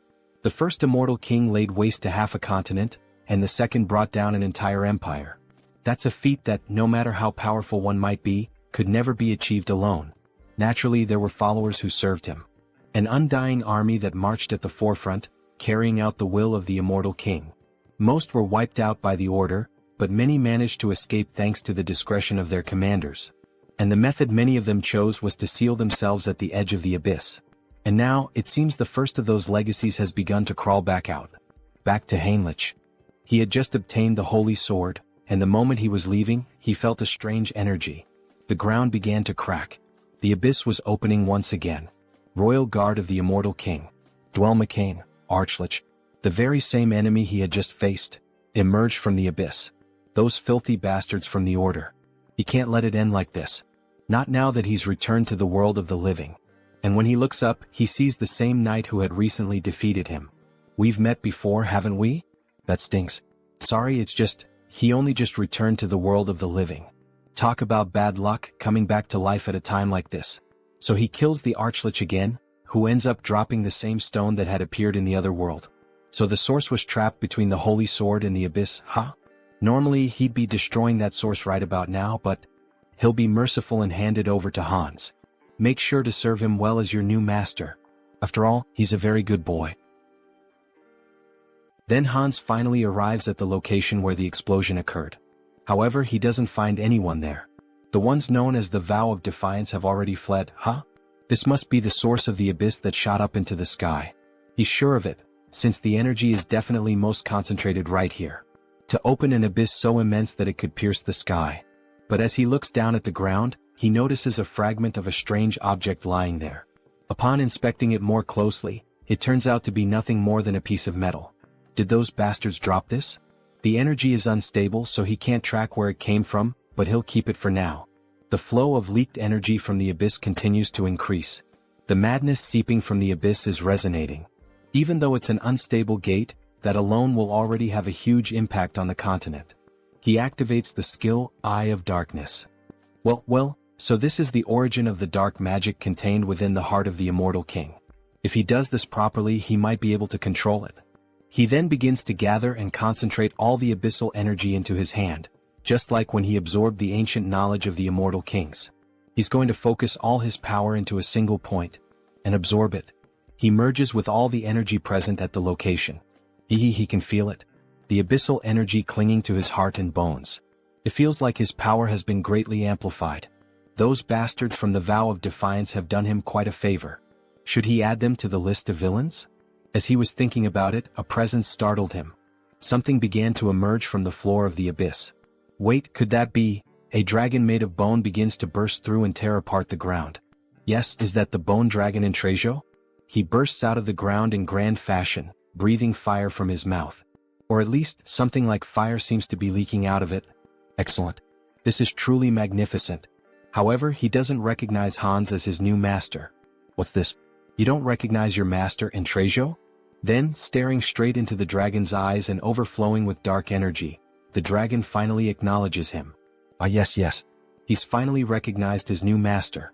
Now that he gets a good look at him, he's actually kind of cute. It's like having a pet. This isn't the end of the Immortal King's legacy. He's excited for what comes next. And again he senses something as if it were a sixth sense. You felt it too, didn't you? Some people are envious of our little meeting and are heading this way. The timing isn't ideal. He still hasn't learned enough about the abyss. Running into the Great Divine Order under these conditions is a bit... No, even in real life when you buy a new car you call a friend and go out for a test drive. The abyss that was opened after 1,000 years, and the appearance of the bone dragon. This is a chance to gather a massive amount of karma. He endured so many hardships in such a confined place. Then the dragon begins to flap its wings. Now fly as much as you want. Show them what kind of being you truly are, Hans shouts. Meanwhile, the paladins approach on horseback. Let's hurry. The energy of evil still lingers in the abyss. Yes. Even though we are an elite force, we departed too quickly, so our numbers are few. If the enemy is capable of releasing this kind of energy, we may need to prepare ourselves. The sky has darkened. Could it be because of the abyss? However, one of the paladins watches the sky closely. No, that's not it. Everyone prepare for battle. It's the bone dragon. Look above it. It's the Immortal King. What brings the henchmen of the Order all the way here? Immortal King. We came upon hearing that the abyss had been opened. I see. And what do you intend to do about it? Are you serious, even after the disaster that unfolded across the continent just to open the abyss? Tens of thousands were sacrificed in a ritual. Tens of thousands. He knew rituals were happening all over the continent. Those bastards from the Vow of Defiance are even more insane than he thought. And that's not all. The damage the continent will suffer due to the Abyss's influence is beyond imagination. Of course, all of this is your fault. No, it wasn't. He's curious about that too. But he must play his role as the villain here. That's a question not even worth answering. Who else but him could accomplish something like this? As expected. He will bring judgment upon you this very moment. Don't get carried away, dogs of the Order. Today he intends only to give you a warning. A warning? What nonsense. Let's shut that mouth of yours. Everyone stand down. Archbishop Latius. What do you mean by this? None of you have noticed? He's maintaining a constant distance in the sky. The immortal king wouldn't simply want to have a peaceful conversation with us. This is clearly a trap meant to kill us. Wait, what the hell is this lunatic talking about? What kind of warning could the master of the abyss be giving us? The holy knight Heinrich Landgard, the one who pierced his heart. This is a warning for him. What? A warning? What does that mean? What kind of warning does the immortal king want to give? Perhaps it's because of their faith in Heinrich that the heavens are lending me their aid. It's so easy to get into character. This is his victory. A warning for Sir Heinrich? Yes. I, Hannibal Strauss, acknowledge his power. Next time we meet, he will take your life and make you his subordinate. You dare to defile the hero of the gods like that. This is intolerable. For the climax, he needs to emphasize Heinrich's name. And his own name as well, Hannibal Strauss. Perhaps he should wrap things up for now. Enough of this commotion. All of you have your roles to play too. Intrasio, show them your strength. Prepare your defenses. All the paladins begin to pray and invoke divine power. Faith will overcome all evil. Bone Dragon's unique skill, Breath of Death. He releases a black beam toward the paladins. Latius steps forward, trying to absorb as much of the damage as possible. Endure it, Knights of the Gods. Sir Latius, any more than this and... Suddenly the black beam is halted. We managed to stop it. We're alive. We survived. Don't lower your guard. Immediately return to battle formation. Sir, the immortal king, he's gone. What? Damn it. Did he really think that the elite of our great divine order would be defeated by a single breath? He clearly underestimated us. Immortal king. What exactly is he plotting? What kind of wicked plan does he have in mind? Intrasio, your smoke was masterfully done. How did you manage to create such a flawless breath? Thanks to that, we've earned a notorious reputation while still preserving innocent lives. The appearance of the immortal king who opened the abyss, and the dragon that protects him. Once again, this theatrical performance was a great success. However, another surge of dark energy appears. Still, it seems yet another legacy has awakened. Another abyss opens with black energy beams shooting into the sky. Skeletal hands rise from the ground. And an army of undead begins to emerge. He can feel the aura of his companions spread all across the continent. All troops advance. Knight Dullahan. Viscounty of the Kingdom of Charlotte. What the hell are those things? The abyss has opened here too. Everyone run. Damn it, he was wrong. We're surrounded. Surrounded? Undead would never have that level of intelligence. That can't be. Then they hear a scream. An undead of a different level appears and a soldier runs for his life. The undead are moving as one. Save me. Then he is sliced in half by the undead. We need to inform the Viscount. The Death Knight has resurrected in our kingdom. Meanwhile, in the new kingdom of the vampires, what is the current situation? The entire continent of Out Erica is in emergency mode. It's said that the abyss is opening all over the continent, summoning undead armies. And what about our clan's base, the kingdom of Talia? Fortunately, Talia and the surrounding nations haven't suffered any significant damage. That's probably because all the undead appearing nearby are being dealt with by Hans. But, is there something troubling you, sir? Any reports about the madness coming from the abyss and its effects? Aside from the undead, no one knows exactly what this madness is. It's still uncertain, but there's a growing number of disputes breaking out over trivial matters, possibly due to the influence of the madness. Isn't that a bit of an exaggerated assumption? Maybe everyone's just on edge. That's probably not the case. How can you be so sure? It's not just humans, even monster activity is being reported as unusual. Even the monsters are becoming more violent, which means that the madness is affecting all living beings on the continent. Humans are being killed more frequently. Even the monsters are killing each other. Everything is getting worse. From now on, gathering information about the madness will be our top priority. Understood, Lord Hines. He seems to be truly concerned. Hans is busy trying to regroup the immortal king's dormant army. And he also can't leave his post. At this moment, the place with the most information is the one and only Grand Divine Order. In the end, Heinrich has to take action. Then Heinrich finally reveals his beautiful, large and thick sword to our saint. Jokes aside. She is impressed by Heinrich's holy sword. He offers it just like in the Princess and Prince tales the saint used to read. Sir Heinrich, she knew you would succeed. He is happy to live up to your trust, saint. But he has heard that a lot happened while he was away. They say something strange came out of the abyss. That's right. What emerged from the abyss this time is madness. It seems unstable, but that makes it even more dangerous since we still don't know exactly what it is. So, should he investigate it himself? It's the perfect opportunity to put the Grand Divine Order's information network to good use. He has just gone through a trial, he should rest a little. Now that he has received the blessing of the Holy Sword, he wants to fulfill his duty. Heinrich's eyes shine brightly, showing complete confidence, and he would be able to gather information about the madness. The saint thinks for a moment and ends up giving in to his request. He really can't be stopped, can he? In that case, she will leave it in his hands. Please uncover the truth behind this madness, Sir Heinrich. Yes, saint, he will. Before that, there is a ritual you must perform now that he has obtained the holy sword. Then he is taken to a place of consecration, where the saint, priests, and a few guards are present. Clearly, a gathering that few people can know about. O sword of the divine, reveal your true form. Heinrich receives the saint's honor and raises the sword to the sky, which begins to shine. This is the holy sword. As expected, it is overwhelming. How much divine energy is concentrated in this single blade? The saint takes a necklace and brings it directly to him. He who has proven his worth in all things. Heinrich Landgard, she hereby names him a high paladin of the great divine order. Yes, I accept, my saint. The necklace, bearing the symbol of a star and a sun, begins to emit a brilliant light. The burst almost blinds him.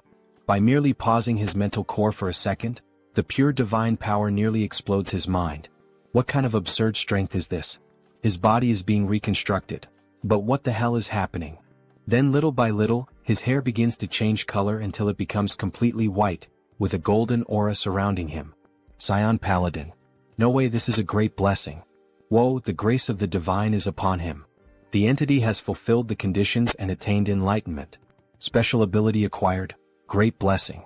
Night of Light. His hair turned white? It's radiating the same feeling as the saint. She, Raystar, saint of the great divine order, formally greets him. Saint Heinrich Landgard. No, holy being. Holy being him? The great blessing can only be granted by the will of the divine, which makes it the clearest sign of holiness. Bring it. Wait. Does this mean he's now on the same level as the saint? Then the servants bring him something interesting. This is, by any chance, the Guardian of Glory. It's a set of top-tier armor, forged by the finest craftsmen of the Great Divine Order. Every part is made from rare metals like mithril and orichalcum. On top of that, it's layered with high-level holy enchantments and divine barriers. It's practically a moving fortress. You could even call it a sacred relic in its own right. As expected from this armor, just by wearing it, he can feel the overwhelming divine power. The ultimate weapon, the holy sword, and the ultimate armor, Guardian of Glory. With this, his gear is complete. Looks like we'll be working together from now on. It's an honor. He tries to strike a hero pose, working alongside the saint. He's not sure he deserves that. So this is how things are going to be from now on? To be honest, she has been working until dawn every single day, and it has been exhausting. She's so happy to finally have someone to share the load with. Until dawn? Isn't this just a punishment? Or is it just me? Alright. The Continental Summit is scheduled to reconvene soon. We'll be discussing plans to wipe out the undead that have been appearing all across the continent, alongside the Immortal King. She'll be counting on you, Sir Heinrich. He'll give it his all, Saint. Alright then, let's give it our all until the summit, Hans. Who do you think is going to win this fight? Heinrich or Hans? Tell me your thoughts and see you in the next chapter. Then we change scenes. We return to one of the first locations where the Immortal King's troops appeared. We see a village completely destroyed and in flames, and a demon walking over the scorched land. They are pathetically weak. We get a clearer view of him holding a huge sword reminiscent of Guts from Berserk. Several men lie dead on the ground. But if the kingdom unites its forces, the situation will be reversed. Until then, we must build our power. Arrogant humans become subjects of the new kingdom. Then, using black magic and his sword, all the dead humans begin to rise again in the form of skeletal zombies, literally a necromancer warrior. It seems he is a bit late. Ichem? Who is saying that? The one flying, is that by any chance? Karam, it's me. He gives a small display of power, frightening everyone. Ah, that power running through his veins. The new immortal king. All kneel before Hans. Hail our king. He has finally returned. The new immortal king. Karam. Just by looking at him, I can tell he's an important figure.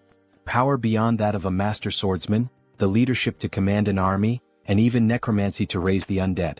There's no mistaking who he is. My lord, it is an honor to be recognized by you. But, Karam, it seems you caused quite a commotion. I offer my deepest apologies. It so happened that the place where he first awoke was right next to a human settlement. What's done is done. But now it's time to strengthen our forces and gather power. For now we will retreat. He will follow your order. He vanishes like the wind and is imprisoned in Hans's hands, both he and his army. Hans begins to assess the situation around the village. The damage is quite severe. This entire area was completely devastated. He cannot leave it like this. And soon we will be eliminated one by one. A continental summit is scheduled to be held again soon, said the saint. But our forces are so scattered that it will not be easy to gather everyone in time. In that case, he begins to focus the dark energy in his hands, forming a sort of black hole. He wanted to avoid this method because of its strong side effects, but there's no other choice. By channeling black magic into the ground, he manages to connect with everyone in the army of the former immortal king. Hear me, my children. Your lord, the immortal king. He is here in the flesh. This will inevitably reveal his location, but the order will need time to analyze this dark magic. As long as we gather quickly and disappear, that is enough. Now, hurry and answer him. All present begin to respond to the call, creating a screen of dark magic. We obey the command of the Absolute One. We stand before the true Lord of the Undying. O new king, your servant shall depart there at once. He will march immediately with the troops stationed in the southwest. He will march immediately with the troops stationed in the southwest. Yes, my loyal and devoted army. He shall lead you to a new future unlike anything that has ever existed. Ah, he laughs like a true villain. Changing scenes, we see two adventurers walking through the forest at night. Hey Mike, are you sure this is safe? He's heard that undead have been appearing all over the place lately. Come on, they're just rumors, just rumors. Let's just focus on transporting the supplies. What was that? Sigh, you coward. What kind of undead sneaks around quietly? Obviously it's just a wild animal or something like that. Hey, look behind you, this time I'm serious. What is it now? Must be another animal. Could there really be something behind him? Before he could finish, a sword slices through his neck. A fierce ogre annihilates him. Hey, what the hell was that?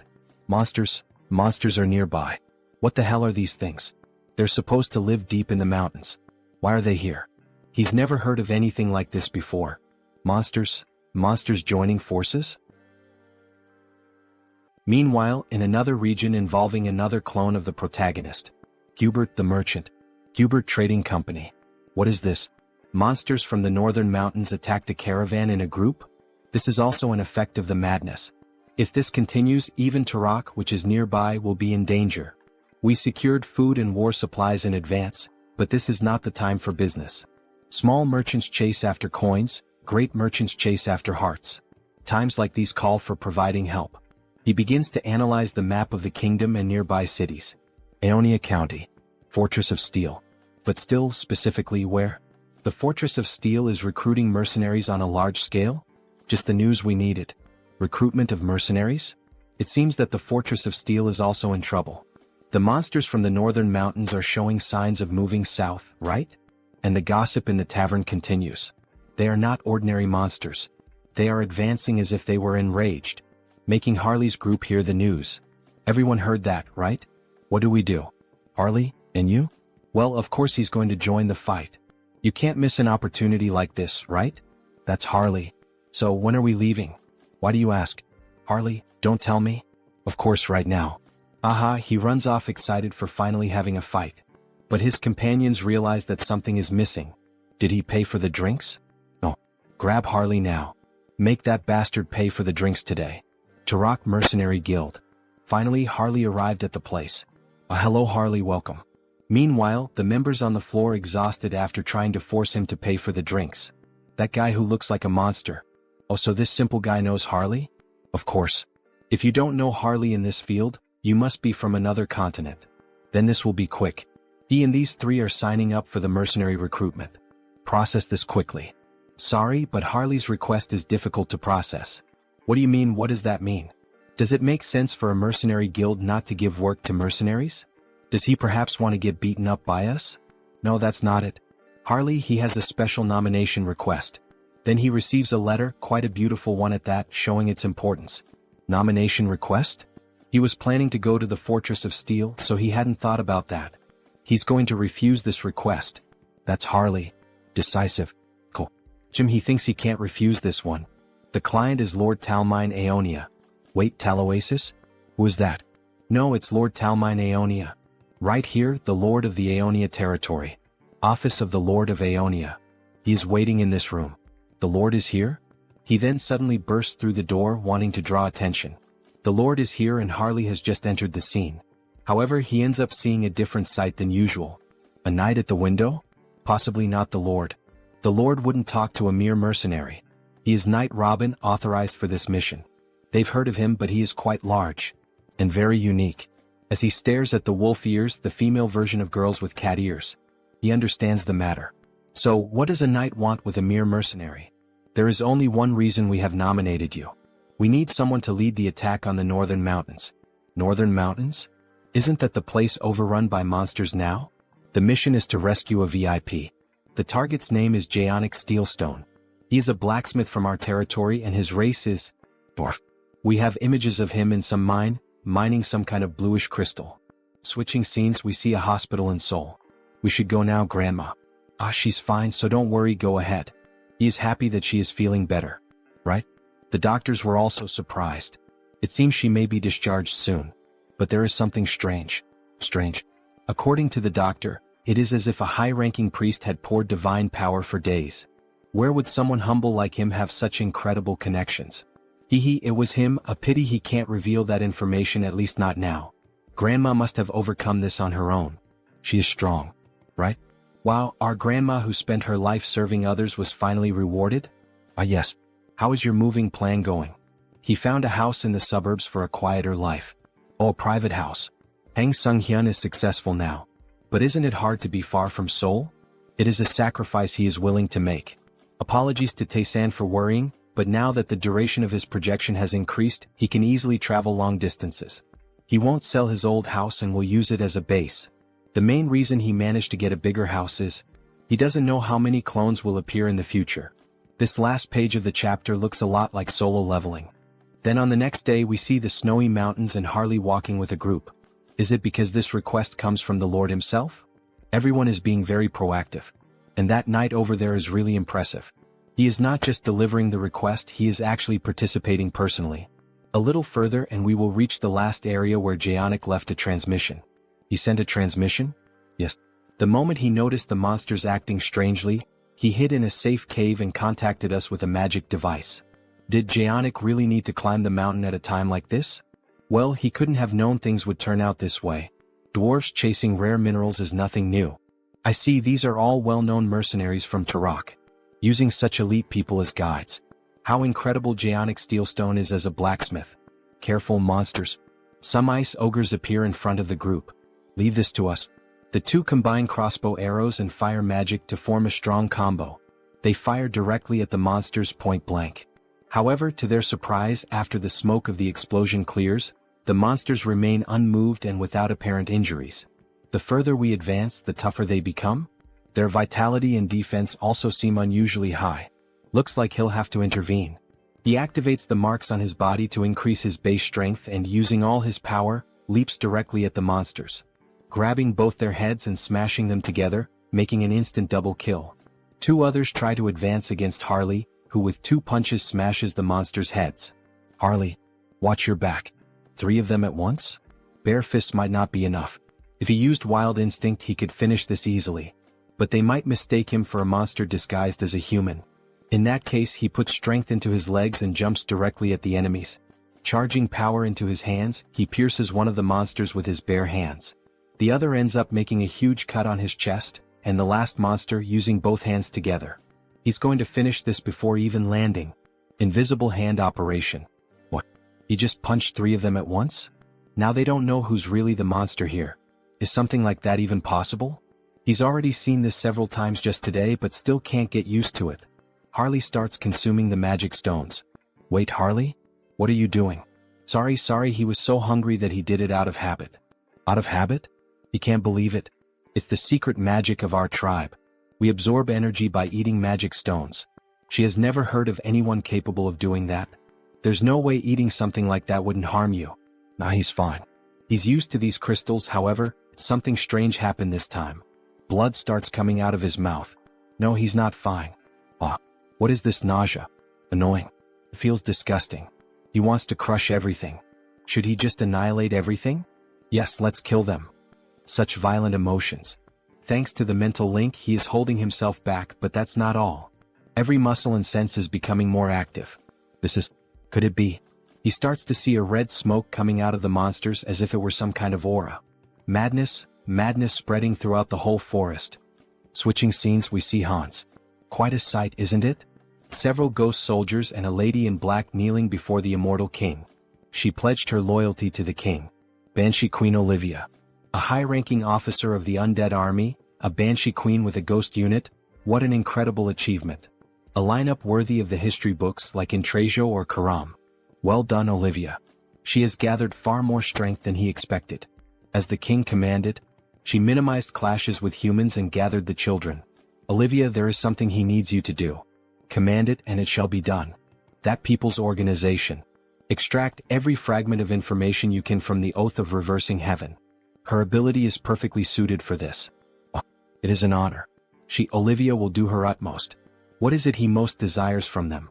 Why, of course, absolute obedience. Hear me, my children. Hunt down every last remnant of them and drain their souls, and dedicate everything to the king. I would like to thank the support of our subscribers and say that our latest video of this manhwa is close to 100,000 views. Thank you very much to everyone. Keep subscribing and commenting and I will keep releasing this manhwa. See you in the next video. Meanwhile, their vampire analyzes the latest news. Hans managed to unearth this kind of information about the Banshee Queen, obtaining details that most would not even dare to search for. Information about the state of the nation coming from the Brokaslak clan, about the underworld coming from the Banshees, and he can count on Harley for anything related to madness. But why does he have this feeling of fear? As if he were having a migraine. Suddenly his subordinate enters the office. Lord Hines. What happened? A short while ago in the demon forest, a report arrived that the monsters started attacking. He sent 2 of the purebloods there, so it should be all right. That is not all. Ichem? The monsters in the northern mountains started descending to the south with full force. This spreads in all directions in an instant. This is madness. Something that cannot be seen, as if it mixed with the air. Everyone is being corrupted by madness just by breathing.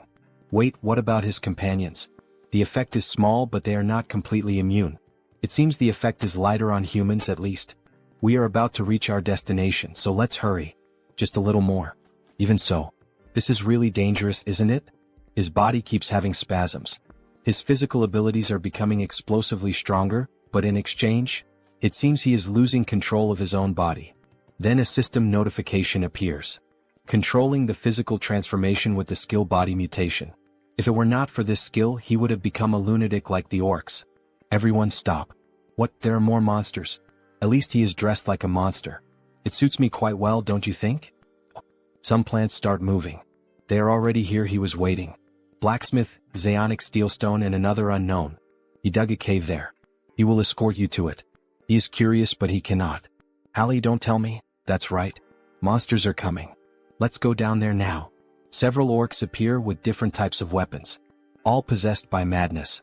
Everyone cover our rear as we go down the mountain. While they run, the dwarf starts falling behind. After all, he takes short steps. One of the orcs is approaching to wound him. Someone please save me.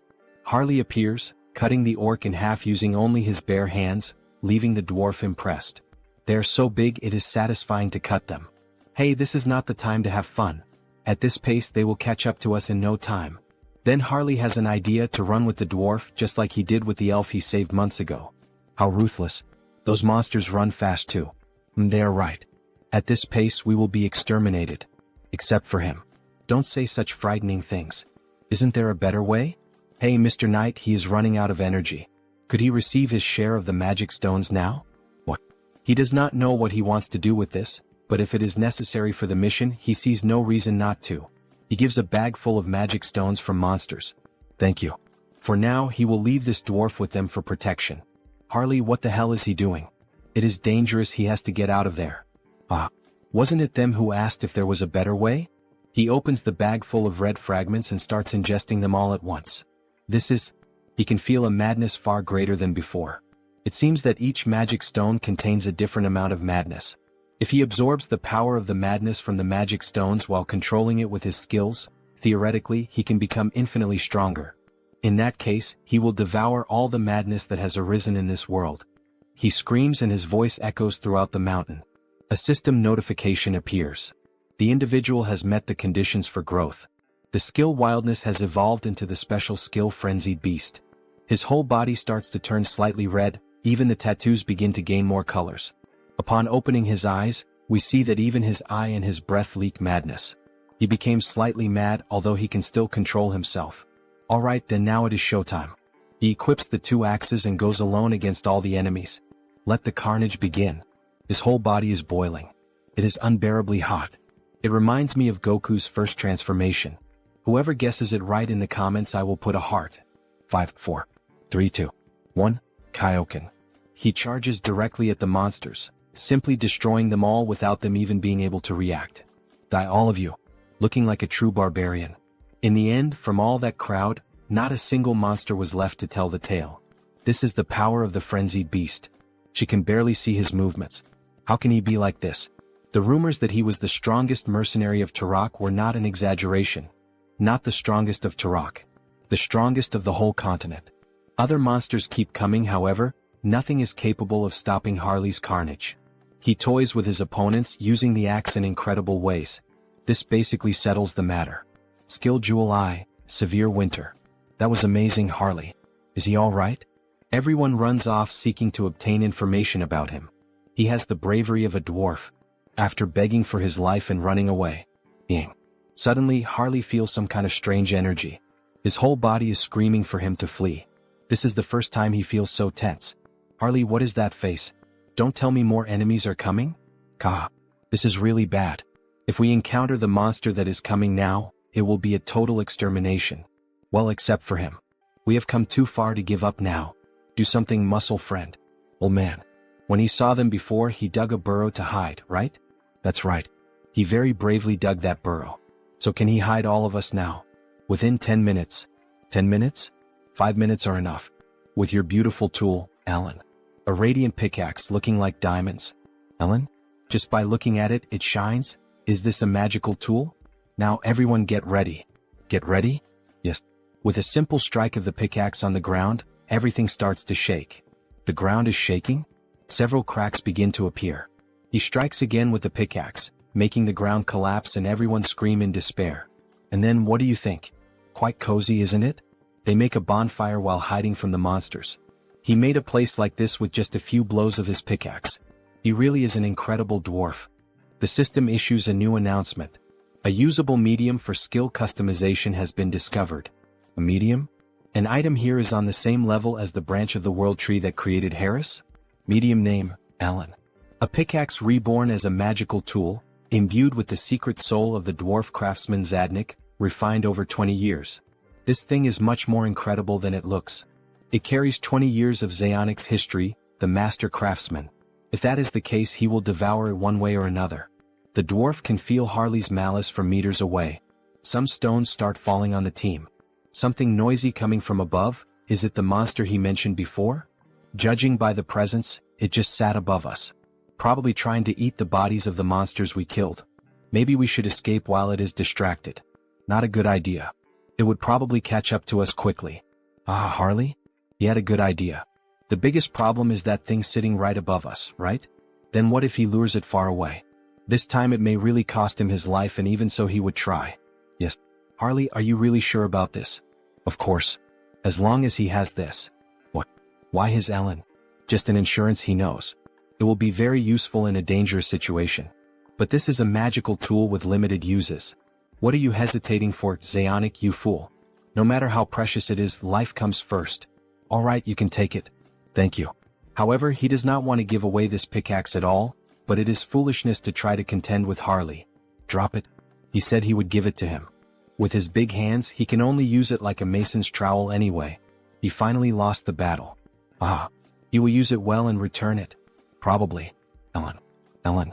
Sorry, but he does not think he will return it. But he also saved his life, so let's consider it settled. With this he acquired Ellen safely. No, he acquired a dwarf. Soon we will have a dwarf clone. Harley emerges from the ground. As he expected, the air outside is so refreshing. Now then, how about making the monsters introduce themselves to each other? It seems someone even more incredible than he thought has appeared. Even a superior species like a two-headed ogre can succumb to madness. Judging by its belly, it must have devoured a terrifying number of magic stones. The monster notices Harley from afar. What is he doing? Don't tell me it came following the scent of the magic stones he ate? Well, that is not a bad thing. If he wants to send the dwarf friend back safely, he has to escape this place with you. Follow me. Here should already be far enough. No one should be able to see us here. Very well then, skill mutation. Skill physical transformation. Let's have a real monster versus monster fight. He transforms his fingers into super sharp claws and goes toward the enemy, making deep cuts in them. Yes, this is the taste. The taste of tearing apart with his own hands. He must have thought he became stronger being intoxicated by madness. But here is the problem. He was not the only one who devoured the madness. The monster starts running in fear of Harley. He was the first one who started attacking and now is the first one trying to run? Harley grabs one of its heads and rips it off. By any chance, don't you think you don't need to walk around with two heads? And he throws it violently to the ground. He stands up laughing and even speaking. That arrogance of yours will only last for now. His subordinates will certainly arrive here as reinforcements. However, when he looks around, they are already lying lifeless on the ground. How the hell did this happen? Thanks to him, he was able to relax a little. He was here just completing a task. And it was already becoming boring. He starts gathering blood on his finger and releases it like a laser beam, thus destroying the monster's last head.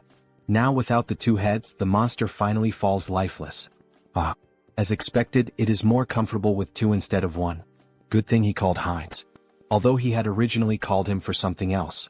But the gift from Lord Zeonic will be very useful. While Heinz stores the pickaxe in the dimensional gate, Harley is drooling with hunger. How strong will he become if he eats this? He will finish you off before the madness evaporates. Very well then, how about he also tastes the blood tainted with madness? However, before they could enjoy the banquet, something catches their attention. What is this feeling? A volcano on top of the mountain begins to erupt. It is the same energy he felt from Intrajo. Then from the fire, a dragon begins to emerge. Red Dragon Herados. He will devour everything. Hunger, he is starving, he is going insane. This is a real living dragon. Depending on the era, they can even be revered as sacred beings. But that one was completely devoured by madness. There is no point in expecting a rational conversation. A half-breed human and a vampire? What fine snacks. They might be enough to sate his hunger. Who should he eat first? No, it is better to devour you both at once. They prepare for battle. Harley and Heinz pierce the dragon's eyes at the same time. However, the dragon only laughs. As expected of a dragon. Already healed. With such thick skin and on top of that this regeneration ability? That is totally unbalanced. Inferior beings. In his eternal life he was only defeated once. Well yeah, who did you lose to? The King of Death. The King of Immortality. The one who sentenced him to death. The Immortal King? That's right. But he perished and his curse was broken. They are laughing? What kind of reaction is that? Sorry, but we called a friend over in the meantime. Since the two of us might not be enough. We apologize in advance for the trauma. The dragon does not understand what they mean, but in just a few seconds, something appeared in front of him. A dragon tainted by madness, he will be an excellent subject for experiments. The third immortal king Hans. Then, the monster knows the monster. The dragon becomes terrified upon realizing that the one standing in front of him was the new immortal king. A dragon consumed by madness, what an excellent test subject he will be. What? The immortal king has returned here. He can see him through the memories of the previous immortal king. If even you could awaken from that corpse-like slumber, then who can say he cannot return from death itself? The dragon truly felt the pressure and little by little tries to move away. However, it ends up striking its tail against some kind of barrier. Haha, don't even think about running or flying away from here. Inside this barrier, your wings will not take you anywhere. After realizing that he had been trapped, the dragon begins to go insane. Kill him, kill him. The immortal king. Kill him. Avenge us. Then Heratos begins to accumulate power. Incredible, he is absorbing all the madness in the air. Not even he would be able to accomplish this. An overwhelming power is emerging. Yes, that strange power is the will of nature, commanding vengeance. He will erase you, immortal king. This hinders your plans. So the so-called immortal king flees in terror. He was going to kill him cleanly even if it meant a small loss, but releasing so much condensed madness would be a waste. That bastard, what nonsense is he telling himself? So that is an option. If we are not on the same level, he should enter his own game. The immortal king begins to summon something from his gate. Come forth. Intratio. That's right, now we will have a war of dragons. He mounts the dragon of pure bone and commands it to attack. Wait, is that a pure-blood dragon? Intratio, make sure that his flesh and bones remain intact. Remove the curse and the rot before he fights. The bone dragon charges in with everything, biting the fire dragon's jugular to immobilize him. Now then, let us begin the analysis of how best to carve him up. Skill, gravitational chains. Skill, spatial lock. Skill, shock absorption. What petty tricks. Now is the time. The two run toward the imprisoned dragon. Solid body, merely looking at it already makes him salivate. He will take a good taste of this precious dragon blood. The vampire launches a blood strike which causes great damage. Meanwhile, the barbarian, dying of hunger, is already there biting the flesh. Infinite refills of dragon meat? He will gorge himself until he is restored. While the vampire was savoring the blood, he ended up feeling something strange on his palate. The blood itself is good, but the madness mixed into it keeps getting in the way. Wait, madness? It seems our protagonist had some kind of idea. Heratos manages to free himself from the chains. Did those insects think he would just sit and watch? Bruh. At this range there is no way to dodge. But they did not use it. He is not the only one with a breath attack. To keep pestering me like this, burn you cursed dragon. After both dragons charged their unique abilities, they fired red and blue breaths, causing a huge explosion in the middle of the ice mountain. Meanwhile, the vampire begins to prepare something. He focuses every drop of blood in his body and pushes the mysteries of blood to their extreme. Great sword of blood. He prepares himself, uses the acceleration skill, and delivers a tremendous strike to the dragon with his new sword. That worked. Useless insect. Useless. An injury like this is nothing, he can simply regenerate it. Sorry, but that is not his goal. What? An insect, huh? That is the perfect word. What is this? Your stockpiled madness looked far too appetizing, so he simply slipped a parasite into your body. One so vicious that not even dewormers will work. That's right, Harley entered inside the dragon's body. And the texture? Not bad at all. Let's see how much he can gut this restaurant. See you next time, guys. Inside Heratos, the feast seemed endless. The deeper he dug, the richer the nutrients that surged through him. The dragon's body reacted violently, muscles convulsed, straining to crush the parasite gnawing within. The pressure threatened to shatter bones and rupture organs, yet retreat was not an option. He would keep devouring until the beast's body refused to move. As the consumption continued, notifications flared in his mind. The creature's regeneration had surpassed its natural limits. The skill had advanced into something far more dreadful. Ultra regeneration. Lost vitality surged back with overwhelming force, and its meaning became clear. This was the dragon's true gift, a power that could restore the impossible, even without feeding on a magic stone. For Heratos, the wound was nothing more than a scratch. For the invader, it was proof that every effort seemed worthless against flesh that endlessly rebuilt itself, while the dragon dismissed all resistance as the pathetic tricks of an insect. Once again the notifications surged before him. The creature had fulfilled the conditions to evolve. The skill Devour transformed into the special ability known as Gluttony. Gluttony, just like the 7 deadly sins. A shiver rippled through his body as the change took hold. Scales suddenly began to form across his skin, undeniably dragon scales.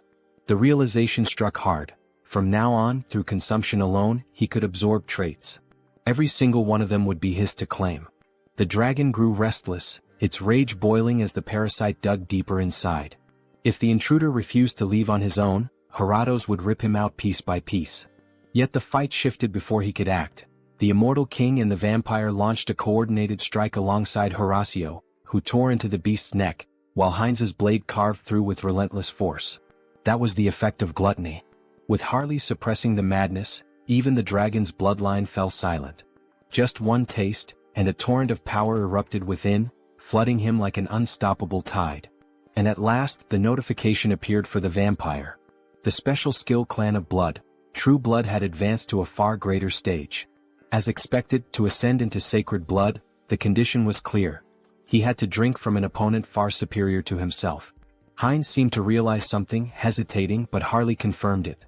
The discovery was undeniable. They had finally located it. Harato's heart. Checkmate. The ultimate magic stone, the dragon heart. Bon appetit. The first bite tore through, and the dragon convulsed in agony, the pain erupting straight from the core of its being. Moments later, the mighty body collapsed, lifeless upon the ground. The battle had ended. Intracio's efforts had carried them this far. His task was complete and he could now rest. Laughter followed, triumphant and raw. From the twin-headed ogre to the dragon raid, every challenge had been cleared. A final image lingered, a symbolic snapshot of the three victors standing together, their silhouettes marked by the hunt of a dragon now fallen.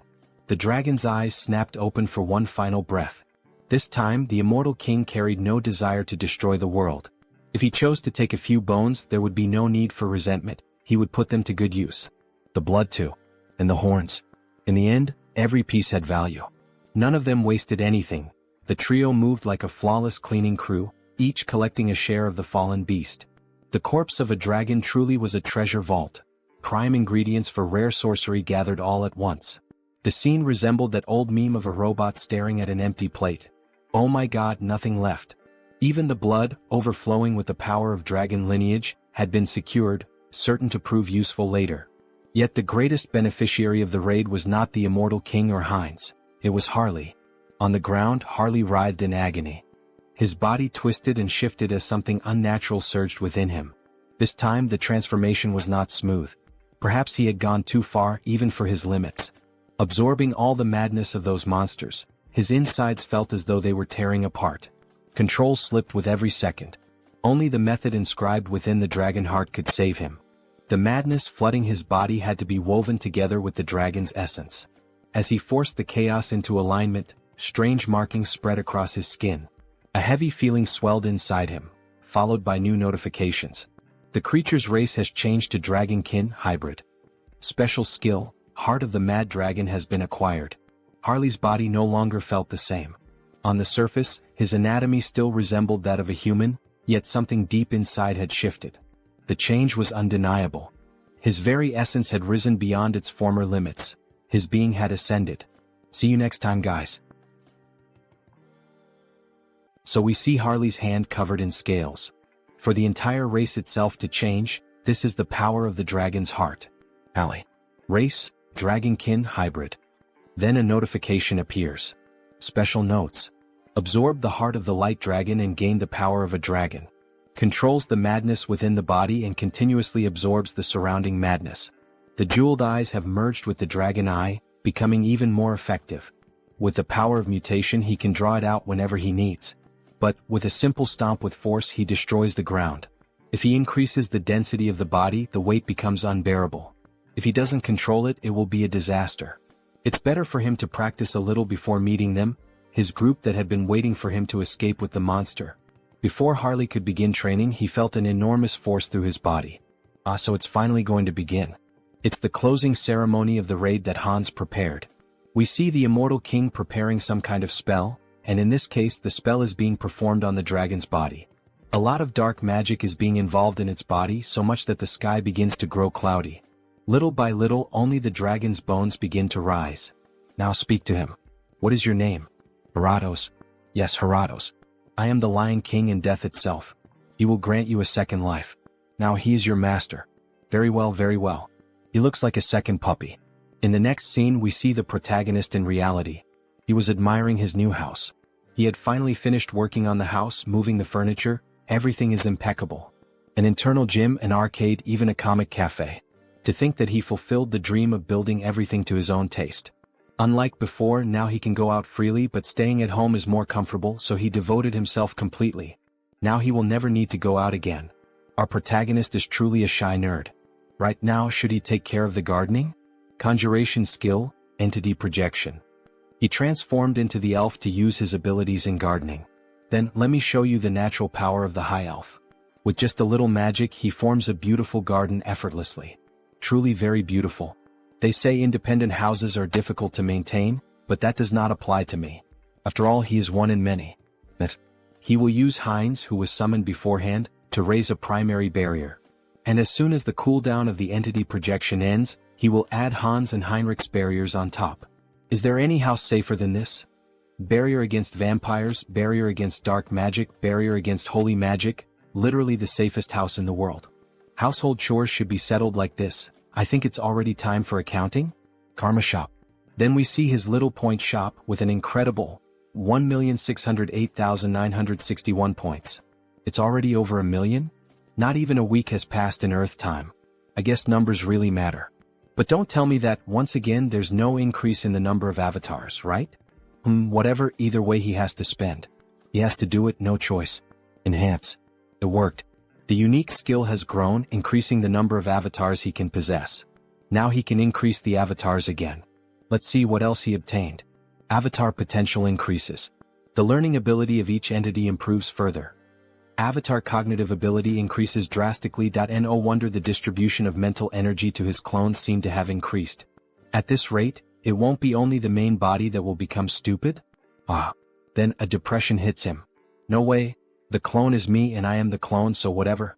Next. The unique skill has grown and blooms with possibilities. Special skill Avatar Cloud acquired. Avatar Cloud. Shares avatars items within a small subspace. Avatar Cloud? Sharing items in subspace? That practically means the protagonist can transfer across dimensions. He won't even need to fetch them in person anymore. Let's test it right away with Ellen. So they really can transfer the item from a clone to the creator's backpack without any problems. Excellent. This could massively expand trade with Hubert. He can even send the source of the arc lich that Heinrich kept to Hans. Then now shall we start the main event? Sorry for Zeonic, but hey, think of it as the price of your life. Using the customized skill. Time to summon a dwarf. An explosion happens in the garden, and finally a new clone is made. He needed a craftsman to take care of the clone's equipment. Finally, he would have a reliable blacksmith like Zeonic. What is this adorable little lock? This isn't what Zeonic said it would be. We officially have a buff baby with the protagonist's face and a beard. See you next time, guys. What's with that adorable look? Customize. Increase the height to the species maximum. Make the face a bit younger. Grow the beard to look stylish. The body too. Is starting to look decent. It's ready. A dwarf who will serve as the blacksmith of the tattooed ones. Now he truly looks like a real dwarf. From now on his name is Howard. And of course it would be yet another name starting with the letter H. For some reason the protagonist really likes that letter. It's a pleasure to meet you, Howard. Likewise, my creator. Then a system notification appears. Howard. Species, dwarf. Individual trait, artisan S spirit. Special notes. Han Sunghyun S 8th avatar. Born as a dwarf using the Artisan S pickaxe as the medium. The influence of Artisan S spirit grants additional bonuses to crafting actions. Perfect, exactly what he had in mind. The first attached skill is precisely the type he wanted. If he were to point out a small problem. Just like Harris, he lacks general knowledge. Why can't I? He'll have to use Harley's connections again, but the north is in chaos, so it won't be immediate. Alright, then he'll have to do that. Heinrich will have to intervene. It's time to make some calls. It's been a while, how have you been? Lord Heinrich, did something happen? He has an urgent favor to ask. A favor? Just ask and give the orders and she will carry out everything. Prepare materials on materials engineering, especially metallurgy, which deals with metals. He doesn't care how much you bring, whether it's articles, videos of craftsmen, or anything else. Yes, sir.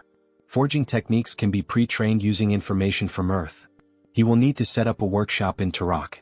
Practical training will be more efficient in Euterica. In the next scene we return to the second planet. Some kind of material is coming out of the new system acquired by the protagonist. The avatar cloud is really useful. He can't believe he could receive Heinrich's gift so easily. Finally, he'll be able to make good use of the source. Now rise. There's something he needs you to do. Then from that crystal, we see that it was actually the necromancer, who awakens from his deep slumber after being defeated by Heinrich. Who are you daring to summon McCain? It's me. Oh, immortal king. He was sure the hero had defeated me, sniff. He's truly incredible. Dwell McCain. He called your name. The necromancer swears loyalty to the immortal king. From the memories of the former immortal king, he was quite a skilled strategist. The more capable the one he can use, the better. Though with that slightly cute face resembling a dog, he doesn't really seem that strategic. However, their conversation is interrupted. The girl Olivia. She pays homage to the king. So, what happened all of a sudden? He came to report on the order the king issued. Report. Speak. He ordered Olivia to pursue the Oath of Reversal. Extract every piece of information she can from the Oath of Reversal. Her ability should suit that task perfectly. In that case, they expanded their investigation westward across the continent and extended it into parts of the Central Empire. And she discovered a location suspected to be a key fortress. So she finally found the place. Very well, Olivia. The girl, she will devote herself completely to the king. However, the necromancer seems confused. Olivia has no bones, how can she devote body and soul? That kind of reminds me of Brooke from One Piece, haha. Obviously, she becomes very nervous and shoots him a deadly glare. Olivia has no bones, how can she devote body and soul? Dwell, there's something he needs you to do immediately. Help Olivia. What? He really got nervous about going out with Olivia. After all, she is bloodthirsty. Yes, immortal king. He will follow your order. Olivia. Make sure to force them into submission. If necessary, you may bring Karam. Yes. Everything according to the king's will. The trail of the Oath of Reversal was finally detected. Just a bit, wait just a little while. He will come find you soon. In the next scene we see several souls in a city. Tabishi, Agirian Empire, Central Continent. In one of those houses we see a woman with pink hair. For a moment she thought she smelled Olivia's scent. Well, that was probably just her imagination. There's no way to find me now. Current leader of the Oath of Reversal. Immortal king. She will never live as your slave again, not twice. Former succubus of the Undying Army. See you in the next chapter. Don't forget to like and subscribe. Then, that beautiful succubus hears someone arriving at her house and decides to return to her standard human form. Please come in. Hello, Sienna. We see a drunk man introduced as Pledge of Defiance, Andrew Weaver. Oh, you look as gorgeous as ever, my queen perfect. Enough talk, Andrew. Have you already identified the new leader of the Brokosla clan? Of course. The target is a pure-blood vampire, his name is Heinz. Even if he is pure-blooded, how could he take control of a vampire clan? He's still not sure. What? She gets irritated by the empty answer, however, something funny happens. Sienna. Her horns are showing. He has already explained it several times. His skill trajectory is approaching clairvoyance, but to see in more detail he needs to refine it with karma. And this information is very important, my listeners. Could this Andrew also be a human from planet Earth like our protagonist, since he mentioned using the shop upgraded with karma? It seems the story is getting even more interesting. Enough. She doesn't need to hear his excuses. She could at least provide some data. As good as a long-range surveillance skill is, without any information the sight will be only blurred. In any case, it's fortunate that the new Lord of Brokosla is not of sacred blood. We should be able to eliminate him easily. Will she handle this personally, Sienna? As if she could. Then Sienna looks at a very old clock, apparently embedded with magic and a seal. The most powerful vampire clan on the continent, Persia, will wage a war of conquest. Back in the world, we see the protagonist's new avatar already working, the dwarf. She gathered the data quickly. Right? Well, after all, it was a special order from the Lord. She put all of Heterosai's resources into it. The metal's properties, how to hold a hammer, and its practical application. He can't really understand just by looking at the data. But a dwarf is a dwarf after all. Howard should be able to understand it, shouldn't he? As soon as the cooldown time of the teleportation circle ends, he must send it to Hubert's workshop.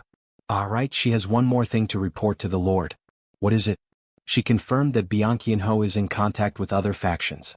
Other factions? She will investigate a little further to find out who they are. Bianchianho, what the hell are they planning to do?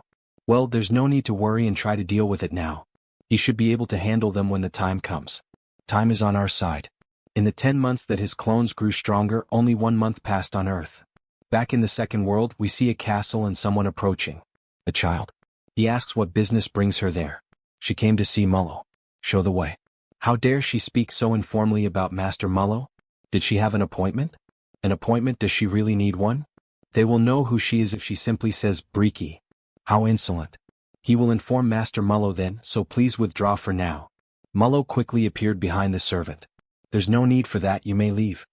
He then kneels down, leaving the servant bewildered. Welcome. Master Brokaslak. It's been a while, Mullo. Master Brokaslak, he said. Then, could this person be the founder of the clan? The sacred blood, Brokaslak herself. He apologizes for not being able to greet her properly while serving tea. Master Brokaslak. Frisia was not present. She told him to call her Breaky. Brokaslak sounds too formal. Right, Miss Breaky. This is a big problem. There should still be at least 20 years left until her scheduled visit. Why did she suddenly appear like this? But it's so strange. That child at the door earlier. His essence hasn't changed, but there are too many incomprehensible changes. He didn't even recognize his own master. Is that so? He's not sure. Don't try to deny it. The same goes for you. He can't fight against Lady Breaky. Nor does he want to. For this to happen precisely while Lord Hines is away, of all possible times. He definitely inherited her blood, but could it really change this much? Well, anyway, where is the one who made him like this?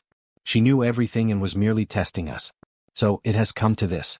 He is currently away. Then she supposes she'll stay here while she waits. Have the guest quarters prepared. Of course. How truly interesting indeed. She had always dreamed of this. The strengthening of a bloodline through evolution and the transmission of superior blood. If something like that were truly possible, he believed that we vampires could also take a step toward the light. And yet, to think that upon awakening from her slumber, she would find someone who had actually opened that possibility. It's truly fascinating. His praiseworthy descendant. And the traitor who dared to defy his own blood. See you in the next chapter. Then, in the middle of the ice forest, a madman starts shouting. Now, everyone who can hear me, all of you can come out of hiding. Harley arrives, jumping and making the ground shake with the dwarf and the girl. You scared me, Harley. It seems you succeeded in the subjugation. Are you okay? It was a tough battle. But somehow he seems even more energetic than before. Harley, did you just get scales on your body? Or did I? I hadn't noticed, Well, anyway, we don't know when another monster might appear, so let's hurry back to the Iron Fortress. They start running toward the city as fast as possible. However, the dwarf being carried by the protagonist begins to ask. So Harley, you really are a very strong warrior, and even though you went alone to fight that monster, you came back even stronger. That's right, isn't it? But for someone as strong as you, why can't I feel Elin's presence? You couldn't protect her? Or was there some kind of accident? The time has finally come. He's planning to leave Jaonic in charge of Howard's education, so he can't let this get complicated. In fact, there's a touching story behind this. A story? Then the author begins to narrate a story that never existed. Harley's Great Adventure 2. My comrade, F.Over.at first, everything was going well. The beast was strong, but he had already expected that. However, the area was already surrounded in multiple layers. This can't be. Even for me, how am I supposed to? He used all his strength and began slaughtering the monsters. Even so, he was gradually being overwhelmed. Damn it. From behind too. He was about to be struck by a surprise attack, and at that moment he prepared for death. And then, suddenly he just heard a sound and saw something broken on the ground. When he approached, he saw that it was the enemy's attack in Elin. She had saved him from the deadly strike. Don't die, Eliane. She will definitely be avenged. He will never, ever forget that debt. Then, with a ferocious roar looking like a super scion, he summoned a red aura around his body and scales appeared. The monsters were terrified at first. However, there wasn't even time to react. He simply obliterated every enemy in front of him. This is revenge for Elin. Meanwhile, the dwarf was sobbing uncontrollably. What a sad story.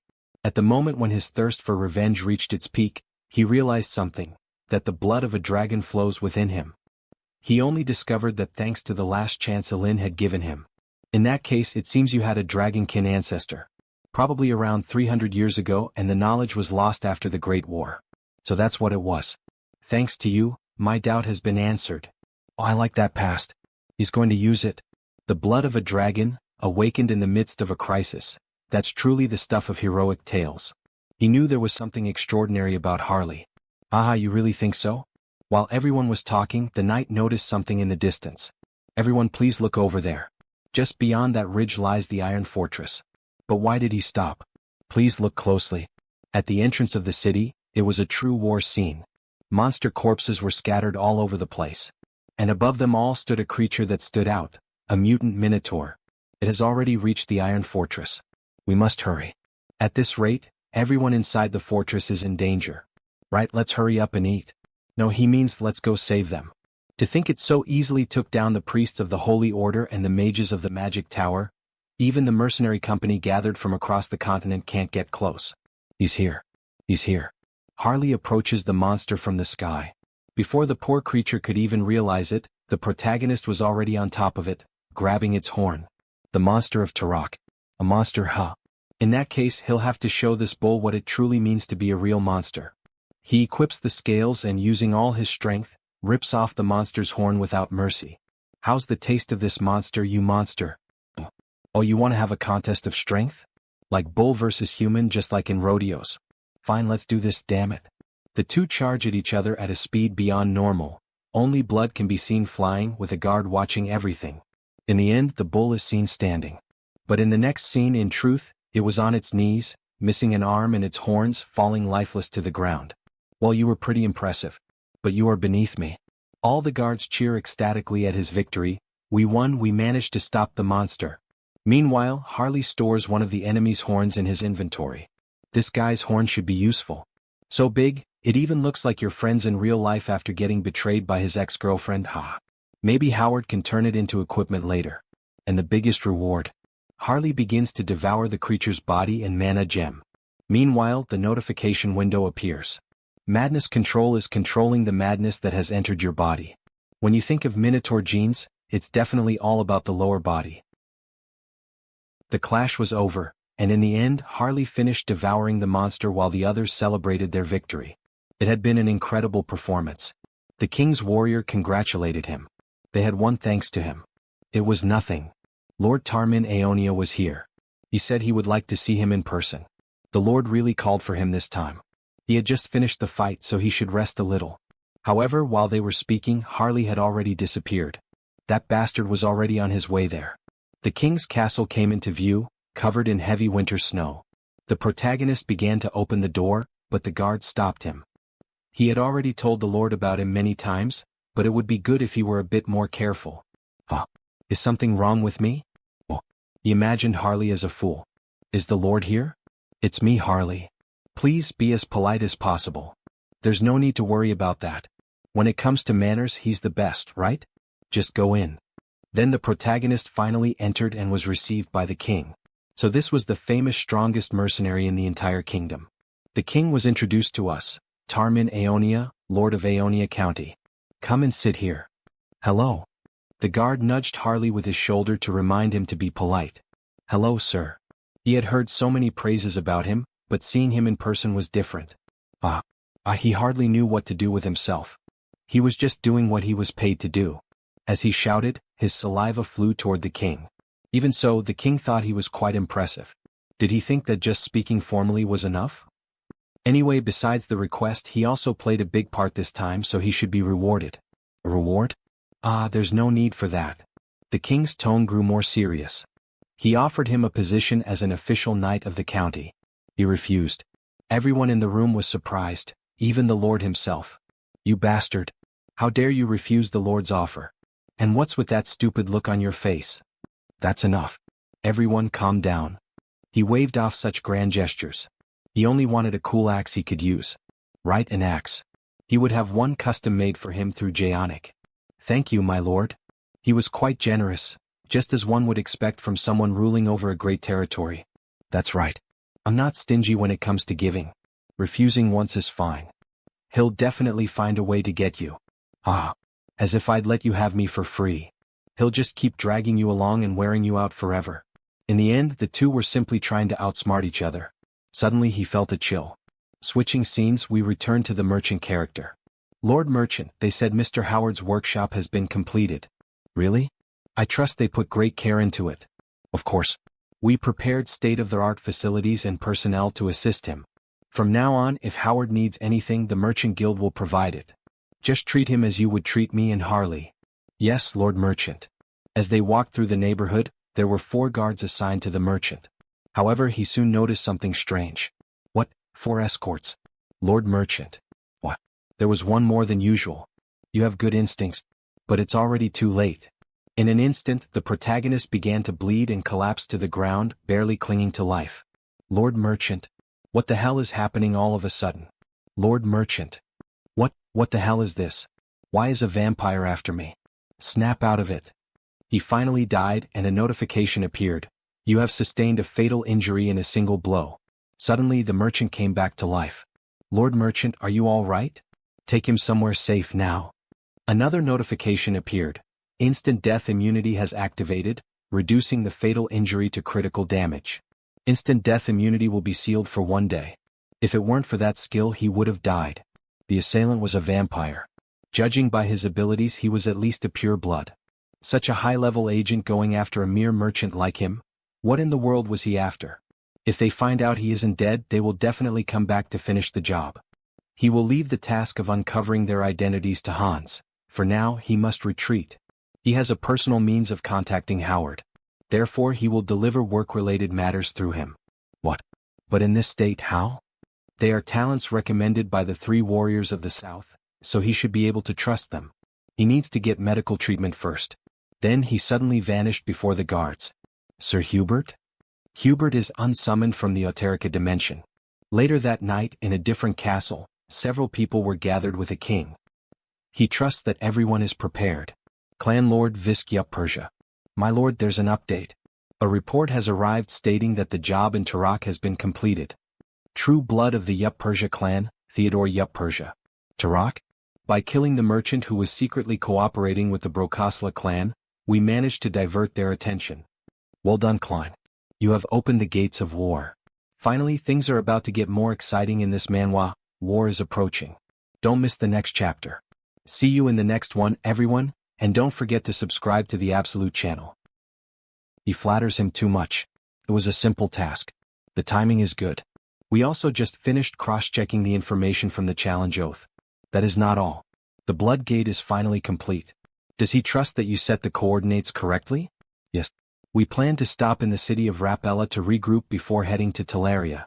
We should be able to reach it in half a day from there. The king begins to think.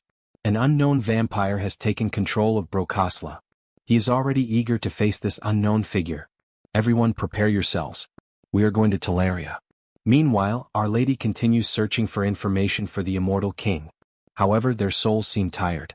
My lady, they will die from overwork at this pace. But she ignores their complaint. While tracking the challenge oath, is she also supposedly meant to find the vampire who murdered Hubert? My banshees are scouring the entire continent, and they are telling her there is not a single trace. Today she will only check up to the city of Rapella, and just when she looked, she saw something unusual. From afar, a suspicious portal appeared, filled with red energy, and suddenly, a few completely pale people came out of the portal. The souls become happy with the discovery. It seems these are the children, my lady. She must report this to the king of the undead. From a great distance, the immortal king is able to observe the situation. An invasion by another vampire clan. In that case, hitting Hubert must have been an attempt to divide our forces. Of the 3 great vampire clans, the other 2 are the Opapo of the east and the Yup Persia of the central region.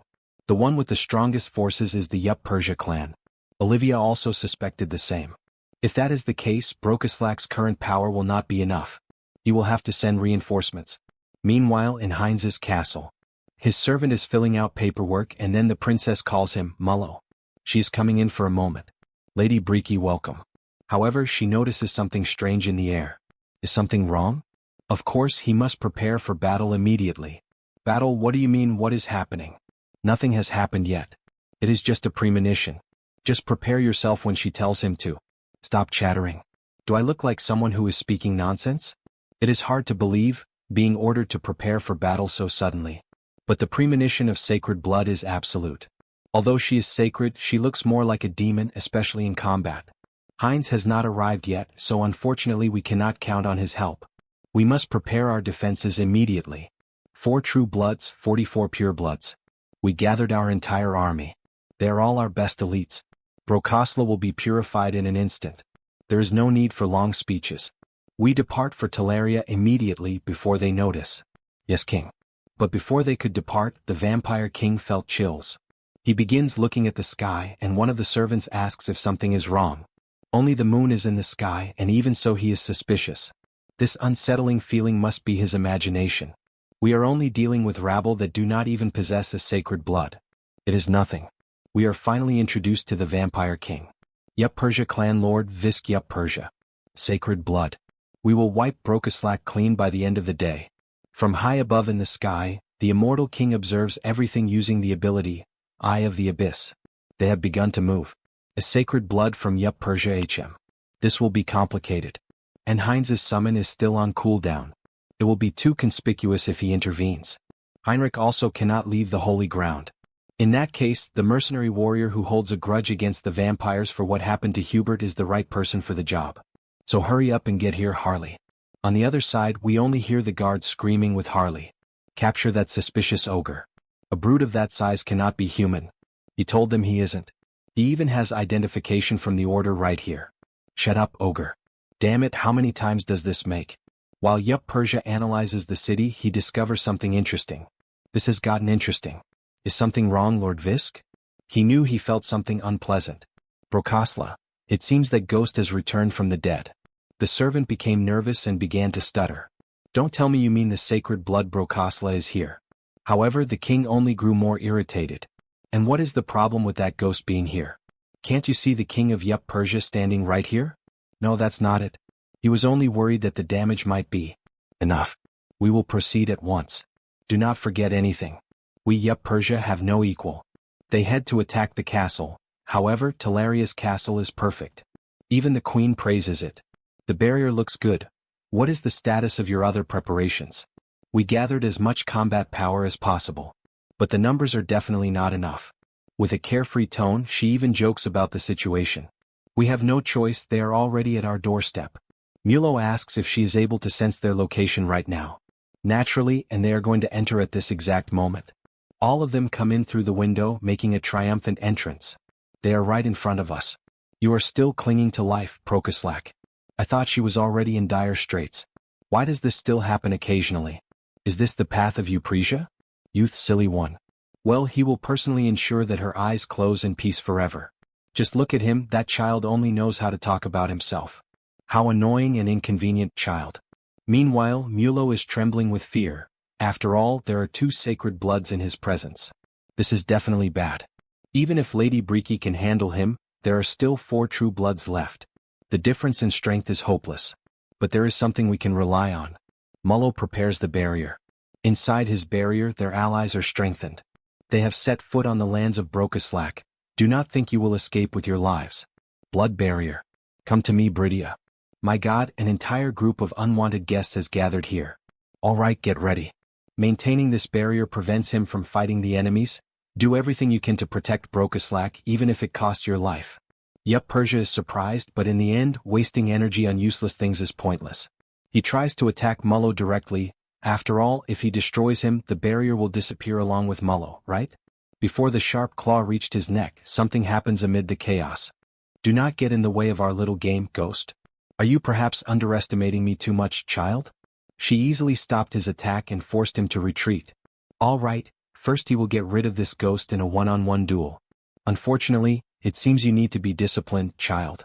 Both groups face each other until they finally begin the war. Bridia, punish those who dared to invade our lands and send them to hell. Members of the Yup Persia clan, crush those arrogant insects and show them their proper place. The war quickly escalates, but in the midst of all that chaos, we see a clawed hand piercing through the barrier. The vampires are shocked to see that thing. Something is behind us. What is that? Someone is breaking through the barrier with their bare hands. So it was this red-haired one, the person who tore out the insides of that weakling Hubert. With the look of a psychopath, Harley says he finally found him. Wait, Hubert? Is he talking about that merchant who was assassinated? And we see Harley in a badass stance. Klein, what kind of missions did he carry out? Lord Theodore. He completely erased all traces. However, there is someone in front of us now chasing you. You will deny it after this? But he really, my god, you are running away right in front of me. While they were chatting, Bridia did not waste time and launched a surprise attack. striking the vampire directly in the mouth. A beautiful punch. Damn it, dealing with this woman. Call the other nobles. High blood, incredible. He wanted to test his newly acquired strength. Notifications appear. Vital aura ignited, berserk mode and madness. Dragon scales mix into the pattern. The servants are shocked. But what the hell is this monster with scales? No, they are all from the same damn vampire group. I'll make them taste misery because of Hubert. Harley begins hunting the vampires one by one, as if they were nothing more than common monsters. That guy, the followers of Yup Persia are being massacred by this incredible young man. That witch, who else did she bring with her? Does he have any reason to explain this? Why does she also not know why that monster appeared? Alright, this won't take long anyway. Unlike your followers, his men are very competent. Incredible, he can't even see their movements. Although they look like they are standing still, they are fighting at the speed of light, even battling only with their minds. This is, therefore, the famous battle of causality between the superior bloodlines.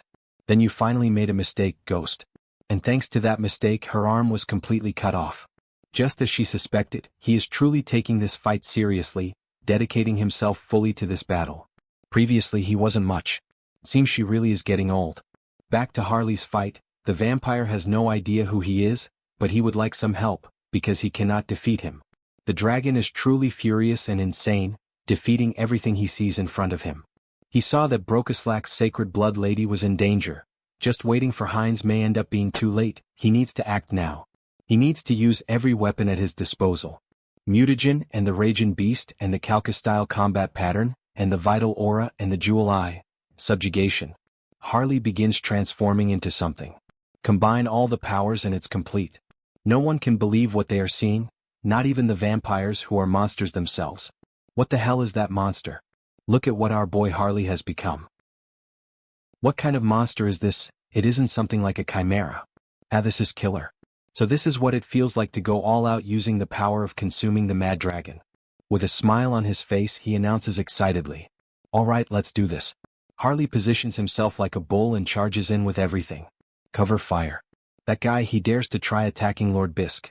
Damn it, we have to stop him. We need to stop him, but how are we supposed to get in there? Harley charges directly at the Lord, trying to injure him. However, his hands are blocked by some kind of barrier. Tiske, his scales are being destroyed upon touching the domain. This is the domain of causality unfolded by the sacred blood. But if he connects the heart of the mad dragon with the power of the Jewel Eye, it isn't something he cannot break through.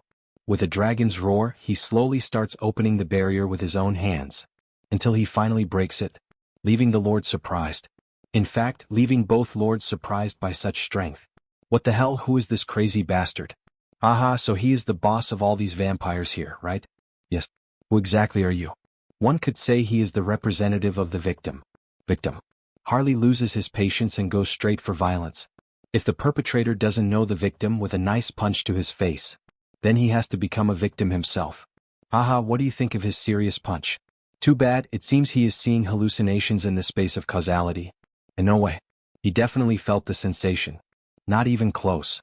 Did you think a sacred blood like him would fall from such a trivial attack? Yeah, and what? He is dumb. But you really got distracted by his trivial attack. He is all talk. And when you least expected it, the queen took the opportunity to strike the unsuspecting lord, hurting him severely in the neck. Damn it. Thank you, elegant young man. Thanks to him, it seems the balance has been restored. So he will go back to fighting there. And he turns toward the Lord's own mere guards. You bastard. Do you think we will let you approach Lord Bisk again? We will face him. Don't worry, this is exactly what he wanted. Because there is someone else who will finish off your boss. With several vampires on the ground lifeless, the redhead begins to question himself. Mulo, was Brokislak this strong? They are overcoming the numerical disadvantage. No, at this rate he is done for. If he doesn't find a way to advance. Suddenly, the environment around him starts to change. What was that? The surroundings were isolated. So it's you. Who the hell is this vampire? The guy who dared to touch our Hubert? Hubert? Without much talking, our vampire quickly places his hand on the redhead's heart, making him groan in pain. He shouldn't have taken that mission. That dragon monster that appeared earlier, and now this bastard vampire too. Who the hell is he? What the hell, what kind of human is Hubert? That is, after finishing ingesting the vampire's blood. Of course, a big shot who will dominate the continent's commerce in the future. System notifications appear. Collecting new vampiric factor. Due to the effect of the special skill mixed blood factor, the individual's physical abilities are enhanced. It's the first time activating this skill in Auterica. Come to think of it, this is the first time sucking the blood of a vampire other than Brokaslak. He is getting anxious. Activating skills. Concealment, invisibility, mystery of blood. Then we should go solidify our victory. Meanwhile, the bespectacled vampire is suffering pressure from our maiden. It is very annoying how his expression changes from moment to moment. Everything is far outside his calculations. Brokaslak could not have been this strong. A third voice appears. Are you the second in command of the Upersha clan? Leaving the two frozen. Lord, he has finally arrived. This person is Brokaslak's new lord. But why is he just staring at me? If this guy is Upersha's number 2, in short, he has Mulo's role. With an evil smile. Then he is a talent he must recruit. It was so convenient having Mulo around. What does that mean, that smile of his? Hey, why the hell is he staring at him, smiling like that? Let me properly introduce myself. His name is Heinz, the new master of the Brokaslak dynasty. Yes, he already knew that. Right, good thing you already knew me, because soon this man will be your master. What is that lunatic talking about, as if that were possible? While the vampire was distracted by Heinz's strange presence, Bridia grabbed him from behind, restraining him. As Heinz approached, the fear intensified. Please don't do this.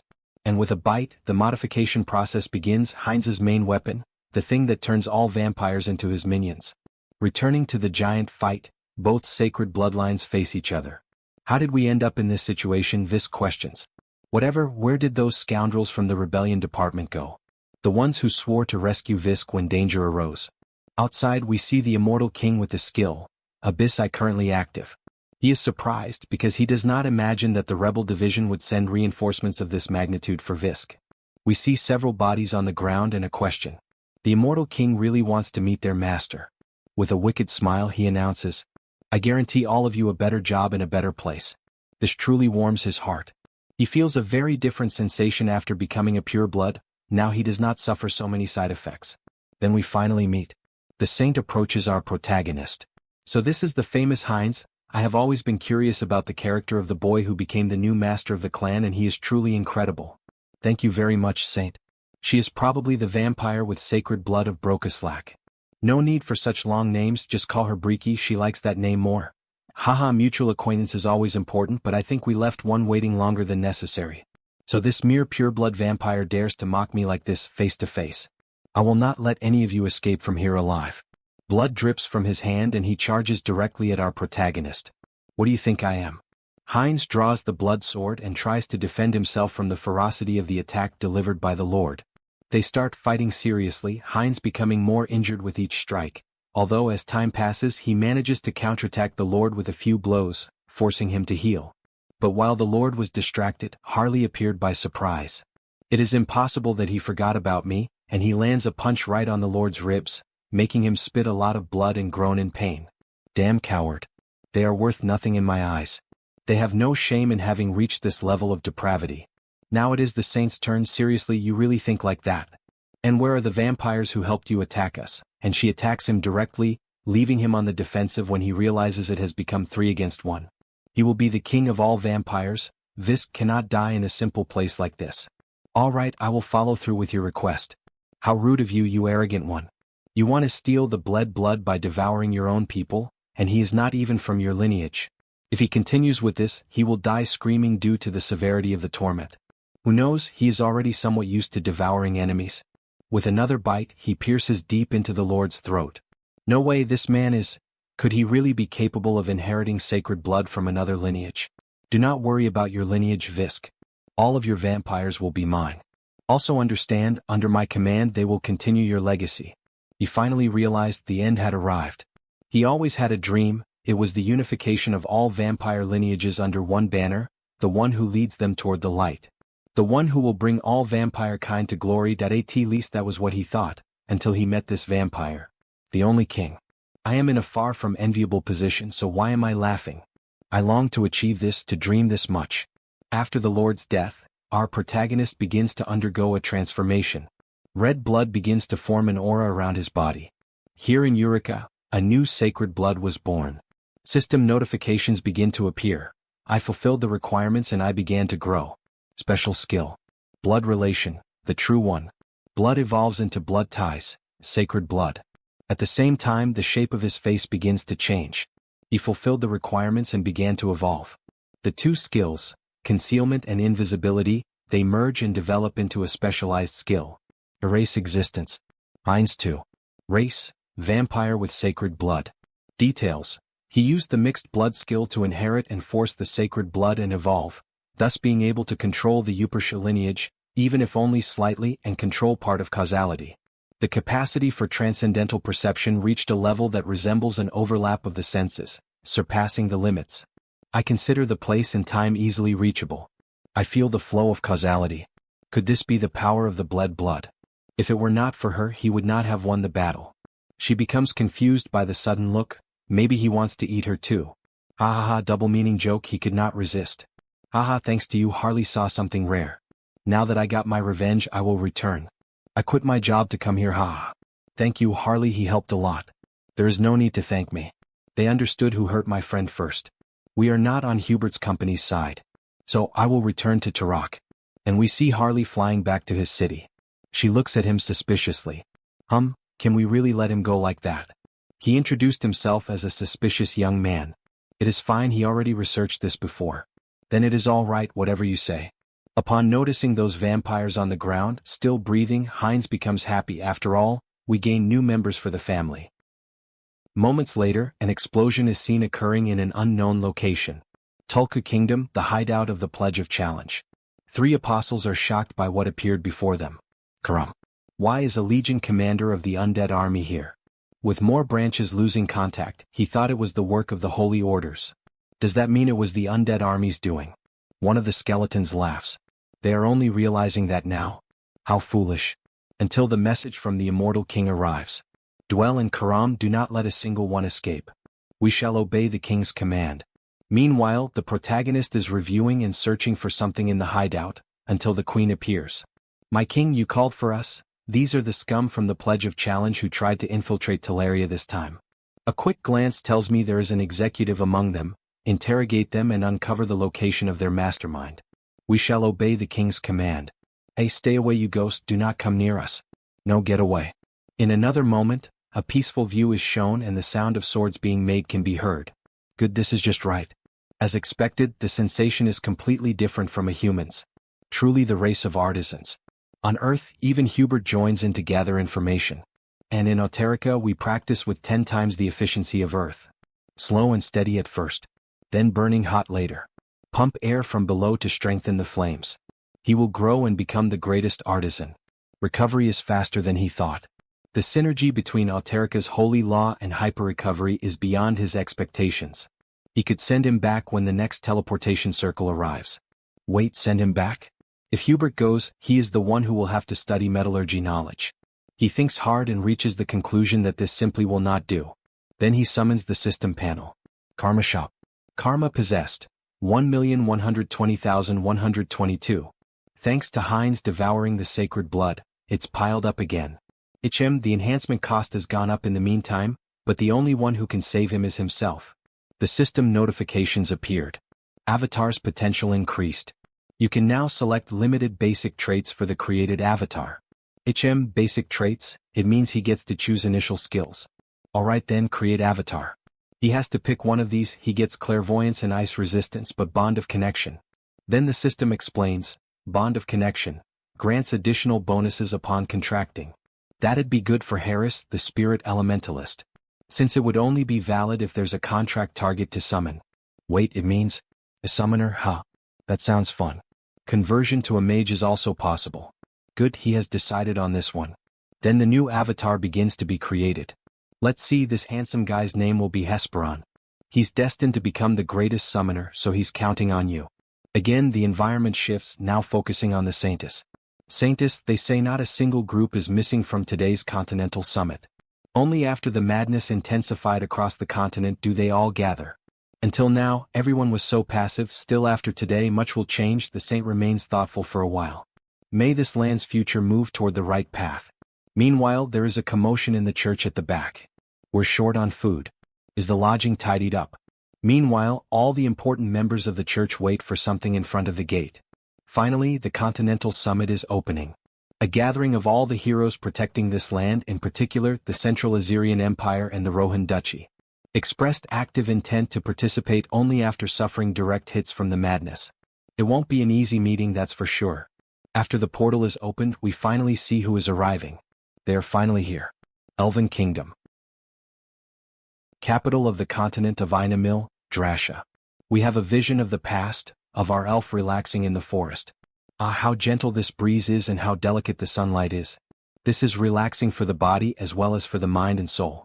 Then come here. Ah, this is so good, my new treasure, a beautiful bow. Wow, how wonderful. For him, it is enough to embrace his poetic reverence in the embrace of nature. The name of this bough is Themis. It is a bough under a branch that the world tree gave with its own hand, then strengthen it with the power of the spirits and fairy fire, and we have a beautiful weapon for all situations. He became extremely skilled and handsome. It is a treasure that only the most demanding can possess. How wonderful. He even kisses the bough. While he was admiring the bough, system notifications appear. He fulfilled the growth requirements. Developed the skill familiarity with nature into the special skill integration with nature. Hey, the simple act of relaxing already impresses him deeply with the power of nature.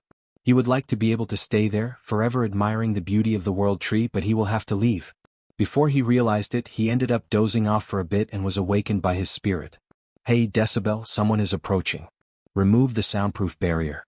Medium sonic spirit, decibels. Ever since this spirit was promoted to the medium level, its isolation ability has become very useful. Hello, Harris, what is keeping you from sleeping at this hour?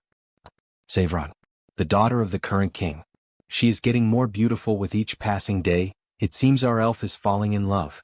The situation is slightly different from how it was. Look at those beautiful eyes of hers. What the hell are you staring at so much? He sees her differently today.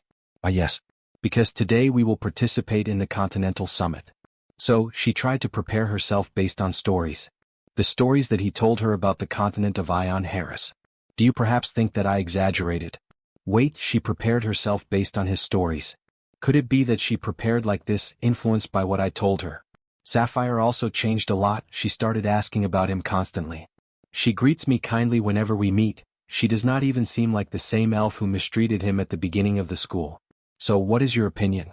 I brought a bit of everything, including your share, Harris. We do not need all of this, besides we are not going to travel. Right, what should we do? We will go through the wind route, so we will not need much luggage. But it is fine, let Sapphire enjoy the moment. Right, this is amazing, Sapphire. Thank you. So let us go, hurry up, let us go. Everyone has already gotten ready and is prepared, only we will be the last ones. What a beautiful and cute smile. I think I, the narrator, have found my favorite girl of this manhwa. So let us go. Anyway, is this not too heavy for you to carry alone? Do not worry about that, let us go already. So we finally return to the present. Welcome to the great temple of Rosalia. Thank you for the warm reception, Saint. It is regrettable that our meeting is about such a serious matter. I hope everything ends well. Meanwhile, the small elf is thoughtful and shy. Hello, Saint. I am Cecile Granwood, a high-ranking elf of the Elven Kingdom. Oh my god, look at her, so cute and adorable. It is very good to see you again and in good health. Thank you, Saint. Although she is praising me a lot, meanwhile the portal continues to operate and bring more people. Both clones of the protagonist greet each other. And here they are, becoming available one after another. The Magic Tower Alliance arrived. The Assyrian Empire arrived. The Mercenary Guild arrived. And here it is, all the leaders of Eureka gathered in a single place. This means that I am. If they make a good impression on them, this could be my chance to obtain a treasure with karma. Aha, both of them are happy. The knight leads them to see the place. The Elf King received the new information about the Lord. Heinrich. Yes, that is true. The Supreme Ruler granted me his grace. This is truly comforting news. They are eager to work with him. They can count on me. Right, this is the place where you will rest. Thank you for being so kind. The meeting will begin soon, just arrive at the specified time. What is it? She is not disappointed or anything like that because she knew from the beginning that it would be like this. Take it easy. Right, I will pretend that I did not see anything. So, finally everyone sat at the table. Elf Kingdom. Zirian. Titania. Wildlands. Central Swamps. Duchess of Rohan. Crown Prince of the Duchy of Rohan. Dennis. Our duchy is in danger, but everyone is silent as if nothing is happening. For the beasts are gentle from the northern mountains. He needs to take something useful from this meeting. Then finally the moment arrives, the Saint and Heinrich enter the scene. These are the closest associates of the rulers. It is as if this place were a world apart. Right, that is the newly born saint. She is a little nervous. It is no wonder, since a meeting like this is a rare occurrence. The heavenly order. Thank you all for coming from far away despite your many commitments. And now the Continental Summit has begun.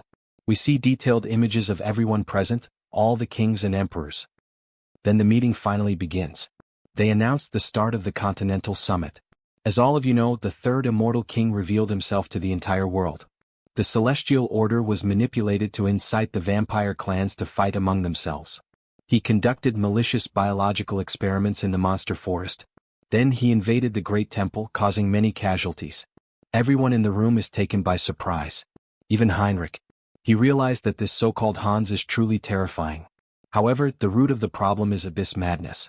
It has spread throughout the entire world like wildfire. After our investigations, we concluded that our only option was to find and seal off the core of that madness. The core of madness? Did such a thing even exist? And how do you intend to seal it? If it has come to this, it is undoubtedly in the possession of the immortal king. That's right. And since it's clear that the immortal king is the one who spread this madness, we intend to use your strength to deter him. A voice echoes through the meeting hall. Are you asking for our help? Are you placing the responsibility on our shoulders? Then we are introduced to who it is.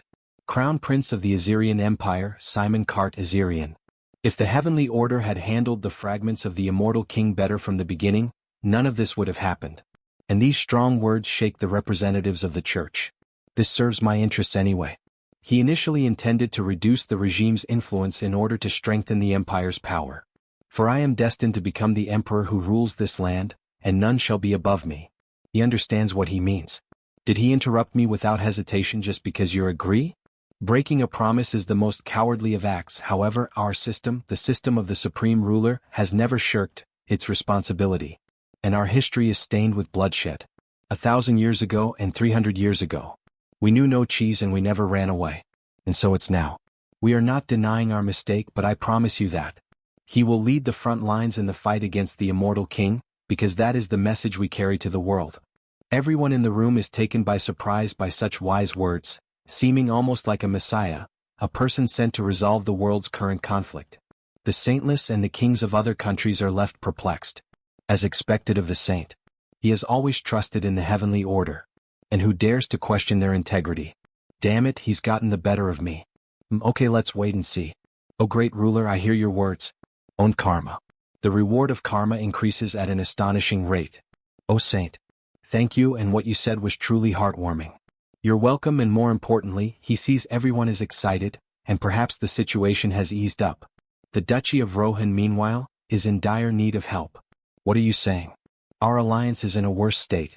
We are surrounded by the northern desert on 3 sides. We know you're all worried, but we must stand together in times like these. Do you have a plan? Yes, otherwise, we wouldn't have gathered you here today. Our system suggests forming the heroic commando brigade to fight the immortal king. Everyone is surprised by the announcement, even the protagonist, since he had no knowledge of this plan of the church. The Commando Heroes Brigade, the official designation, is Anti-Immortal King Special Strike Force. As the Continental Alliance Army prepares the battlefield, the band of heroes, gathered around the saint, rises as a historical force entrusted with the burden of direct confrontation with the immortal king, and settling the conflict by defeating him. But the commando unit? Isn't it a unit sent to its death? Outstanding talents will be recruited from every country. Squad of heroes. If that is the case, then the Empire has talent we would like to nominate. Oh, and who is she? Viscountess Isaiah Prieston. She is a great young witch and a treasure of our empire. Isaiah Prieston undoubtedly possesses the strength to do so. He agrees. He heard about her during the Triberry affairs. She's a great witch. She earned her title by her own power. Would they nominate such a talented individual for something so serious? Is she a thorn in their side? Speaking of which, wasn't it mentioned that the Marquis of Sarrington of the Kingdom of Lisk was of great fighting prowess? What's it to you? We'll nominate our kingdom's representative. Haven't I heard you also have a brilliant technician on your side? What? Each one of them nominates only talents from other countries. It's as if they're implying that my group will be their graveyard. But he will make them all heroes and bring them back safe and sound. What will their reactions be then, I wonder? With that, we conclude today's meeting. The second meeting will take place tomorrow at the same time. The members of the committee begin to leave and talk among themselves. The first day was long. Indeed, and we still have a lot to discuss tomorrow. Meanwhile, our elf is eating and enjoying the view. What are you eating, Harry? This is a perfect continental meal for moments like this. Brought it from the copy cloud. She wants to try some too. Please. We shouldn't end the meeting so easily, and the popcorn's gone too. The glass begins to crack slowly, although our elf already knows what it is about. People, shouldn't you compose a little? What's going on? Alas, he missed the meeting. It was the immortal king wearing a terrifying mask. The only thing that delayed me was that he wanted to wear a mask befitting the day of reckoning. The immortal king, how dare you come here? Get ready to fight, guys. Holy Knights and Knights Templar, assemble immediately. Hurry up, hurry up. This is the saints' call. They made the barrier. Then the main hall begins to fill with several golden glimmers, creating an aura around it that leaves the immortal king surprised for a moment. The sacred barrier will protect us. Enter inside the barrier, all of you. He tries to touch the barrier and is truly repelled. This is an extremely strong barrier. Aha, he sees that your limbs tremble with fear of me. Seriously, what a bizarre mask. It really ended up looking like a villain, don't you agree? I have prepared myself well to meet you, Saint Heinrich. Well, everything is going according to plan. And now, after the immortal king stormed the summit of the continent, world leaders have no choice but to feel the danger that lies before them. This is the beginning of the war. Heinrich, I admire your courage, but you have no power over me. My strength has increased many times over. Really? But he's the one who will taste defeat here. Ho ho ho, where do you get this confidence from? So, fortunately, Heinrich is not alone here. Oh, how strange. Since he has arranged things this way, there's nothing we can do. Will the system bear responsibility for any injuries? High Elf Lavery. Wild Land Representative Lionel. Current mercenary king of the Mercenary Guild Conbol. And how could he don't trust when the strongest on the continent are gathered here now? Saint Heinrich. However, the immortal king continues laughing like a madman. Those bastards are good for nothing. How incredible. What's so funny about it? Let him first correct your misunderstanding. You are not the only ones gathered here. Impossible. Resemble what's under your feet, all of you. Exquisite. He was looking for an opportunity to see his new followers performing their duty. Lady Ghoul's Fiona. The terrifying Ghost Bagooze. Death Knight Karam. Go. Fight, my subordinates, and bring glory to the immortal king, the king of death, your king. The elf king makes the first move. Purify evil spirits. Causing a great explosion against the skeletons. How dare such vile souls stand in my way? Then we have the first clash initiated. The terrifying Ghost Bagooze versus Elf Kingdom. Zirian. Destroy the immortal king's army. Bring the guests inside the barrier. Meanwhile, Karam is destroying everyone who appears in front of him. What amusing scarecrows. This is the king's order to slaughter the enemy. Enemy movements are unnatural. It's as if they're selecting specific targets to eliminate. Is this just an illusion? Haha, things are going smoothly. They may see it as disgusting, but there is no escaping it. For I do not want to accept. Kill the corrupt scoundrels exposed by the investigations. Immortal King, I am your adversary. I will help you, Saint. Me too. Ba Hannibal Sture Ws. I see you intend to overturn the order here. The impact between the two forces is immense, causing true destruction of the place. Good, you've instilled in them enough of a sense of danger. It's time for me to do my part too, to be worth the price of popcorn. Harry? If Heinrich was the star last time, today is his day. It's time for your first appearance, Themis. If Heinrich was the main character last time, this time it's his turn. Time to debut Harris. Harris, what are you trying to do? Father told us to stay here. His body felt stiff, so he thought he'd casually shoot some arrows. What? Is casually a word you should be using right now? Normally there should be a gap in power that can never be bridged, but there is a way. Lord Harris. Lord Harris, what is he trying to do now? You know it's dangerous, right? Of course. But he doesn't want to just sit still. Then the elf felt a different sensation, one that must be the duty of the elves, to protect the world. Then he shall help too. And raises a shield to protect him. Very well, my girl, let's finish this monster now. He begins to prepare the bow, invoking the three spirits of fire, water, and electricity. Aiming high while concentrating to the utmost. He sees the two of them fighting and aims precisely at the immortal king, so there is no risk of hitting his own ally. Such power surprises even the immortal king and strikes him directly in the face with an arrow of nature spirits. However, the immortal king only laughed at it all. And slowly the mask began to fall, revealing the face of the immortal king.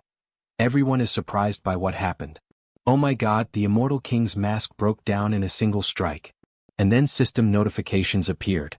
The entity has met the special skill child of the world tree evolves into heir of the world tree. The conditions to become a high elf are finally met. World tree, this isn't an advance payment, is it?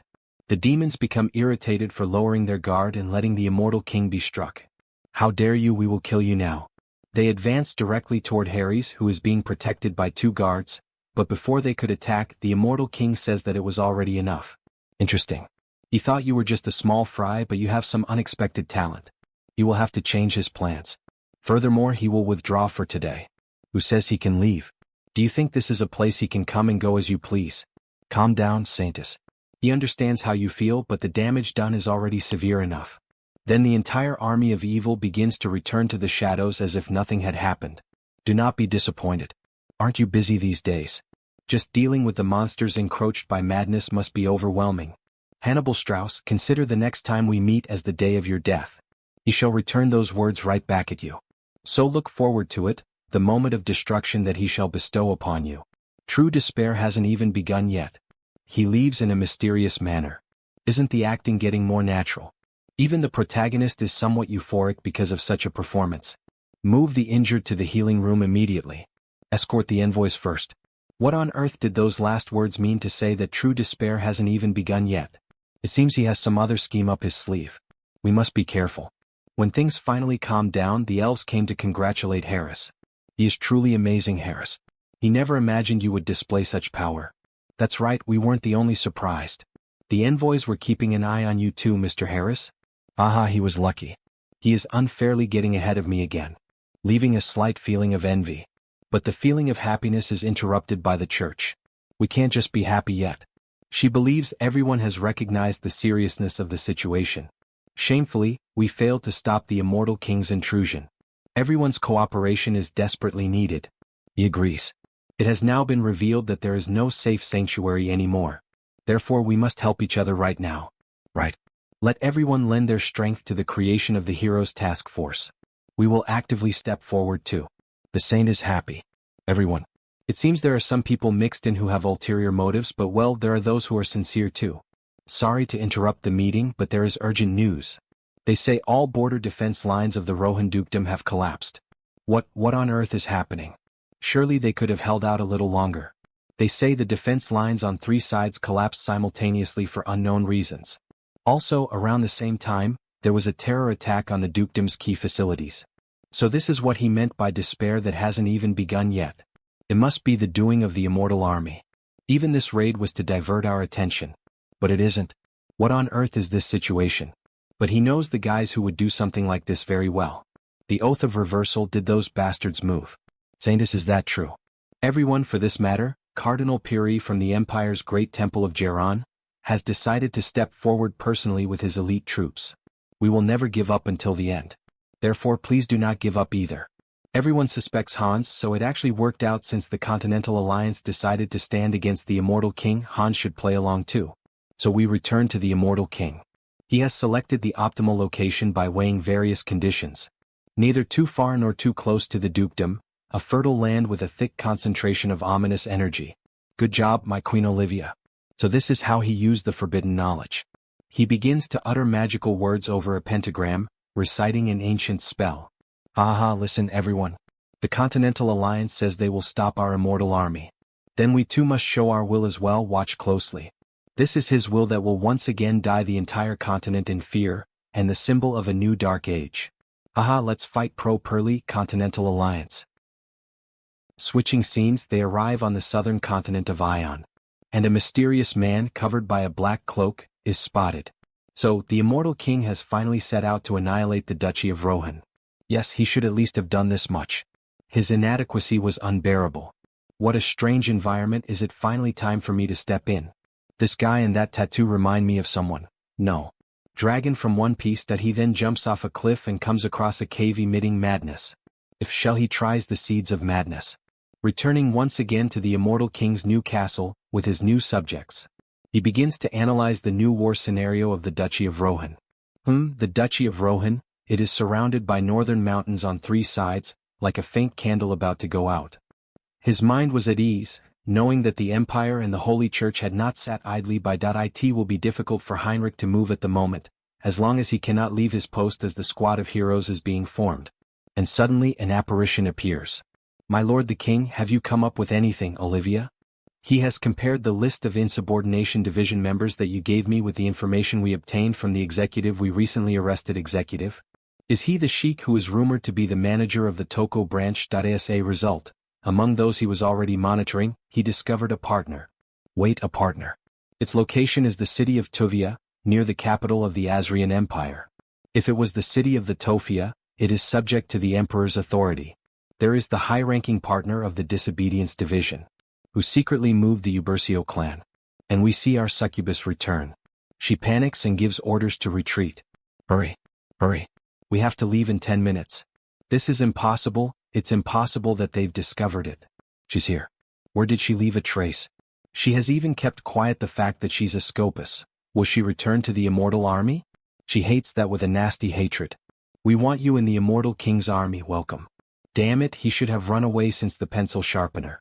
This savage first appears in the fight against you Persian, then suddenly his vision goes dark and the reinforcements coming from the rebellion department are cut off. There must be a faction targeting us.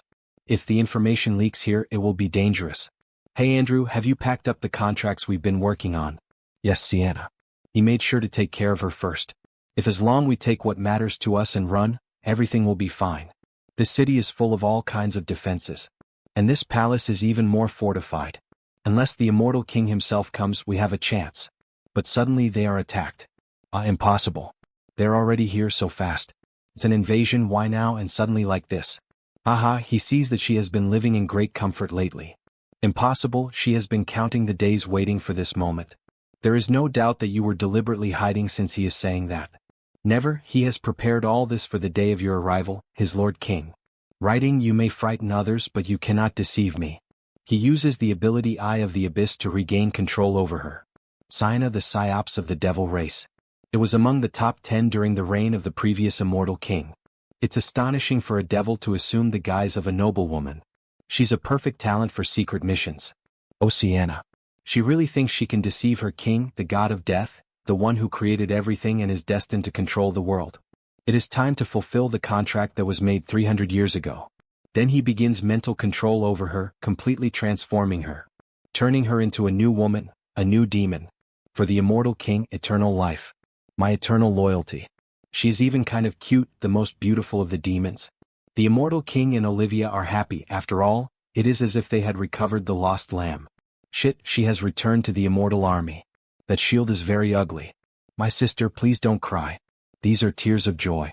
She is very happy to return to the ranks of the great immortal king's army. Hey, what a loyal follower she is. He sees your true colors, Sienna. By the way, who is this man? He has a great deal of mana in his body, but he sees no sign of him learning magic or aura. Sienna, he thinks you haven't presented it properly yet. Hey Andrew. Hurry up and introduce yourself. Hello King. I am Andrew Weaver. Andrew is a hero she recruited for our great cause and he will be surprised when you see what he's capable of. And she is amazed. He is from another world, that is, he is neither from the world of demons nor from the world of spirits. If it is neither from the world of demons nor from the world of spirits. Did he do it? Yes, your majesty. Ichem, he came from a place called Earth.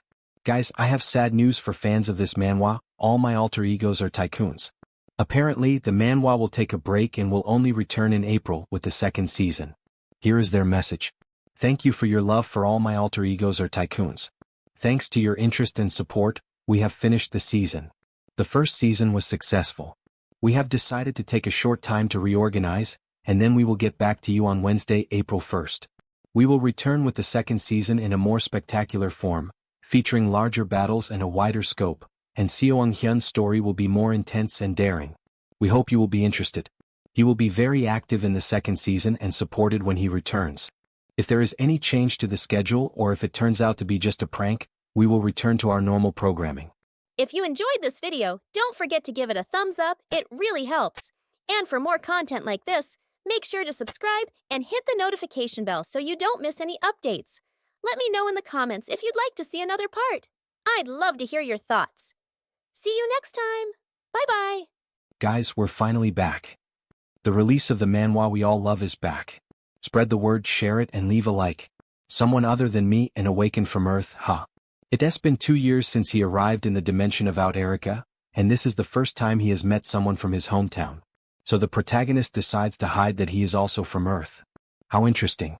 Meanwhile, Andrew feels honored to be speaking with the Immortal King. Besides that, the Immortal King is showing interest in him. Right, this is his chance to abandon that ruined oath against the heavens and side with the Immortal King. He will earn as much karma as he can and run back to Earth. However, the protagonist has other plans. Raise your head. Yes, your majesty. He begins casting dark magic and welcoming him as a loyal servant. But Andrew does not really understand what that means and becomes afraid. Hans starts passing chains through Andrew's body. A control spell. This is a binding seal that will restrain him. With this, obeying the Immortal King for the rest of his life shouldn't be difficult. And with an evil laugh, he once again welcomes him to the family. But Andrew becomes worried. He does not feel good about this. After all, when he returns to Earth, he hopes that this seal will disappear safely. The scene changes and we see the Immortal King's castle, a classic supervillain fortress, surrounded by lightning and mountains. Sitting on his throne made from the skulls of his enemies, he reflects. It turned out quite satisfactorily. All he did was add a skill appearance modification to the dark magic called Eternal Labyrinth. Changing appearances is child's play for him anyway. Still, it's a little disappointing. He chose this location to help the duchy in his own way, but the Alliance is obviously going to see it as a threat. No one understands his true intentions. With a sad little face. How cute. Suddenly, the succubus arrived in the hall. Your Majesty. She has brought the information she gathered from the Empire. Look at the information on this paper. Disguising yourself as a noble really is useful. She is useful in ways Olivia isn't. Which makes her happy. After all, Olivia is her archenemy. You flatter me, Your Majesty. The only one who can rival Crown Prince Simon for imperial authority is the 5th princess. And the source of the 5th princess's power is Baron Isaiah Priston. A grand mage acknowledged by everyone. Then a flashback happens. During the meeting between the kingdoms, Simon mentions Baron Isaiah Priston. Despite being so young, she rose to the rank of Grand Mage, a true treasure of his empire.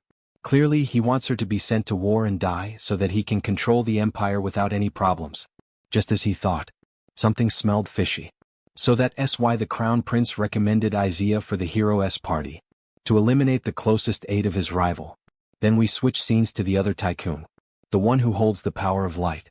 And for the first time we see the famous mage. The Empire's Grand Mage Isaiah Priston. How dare they use the order for imperial politics.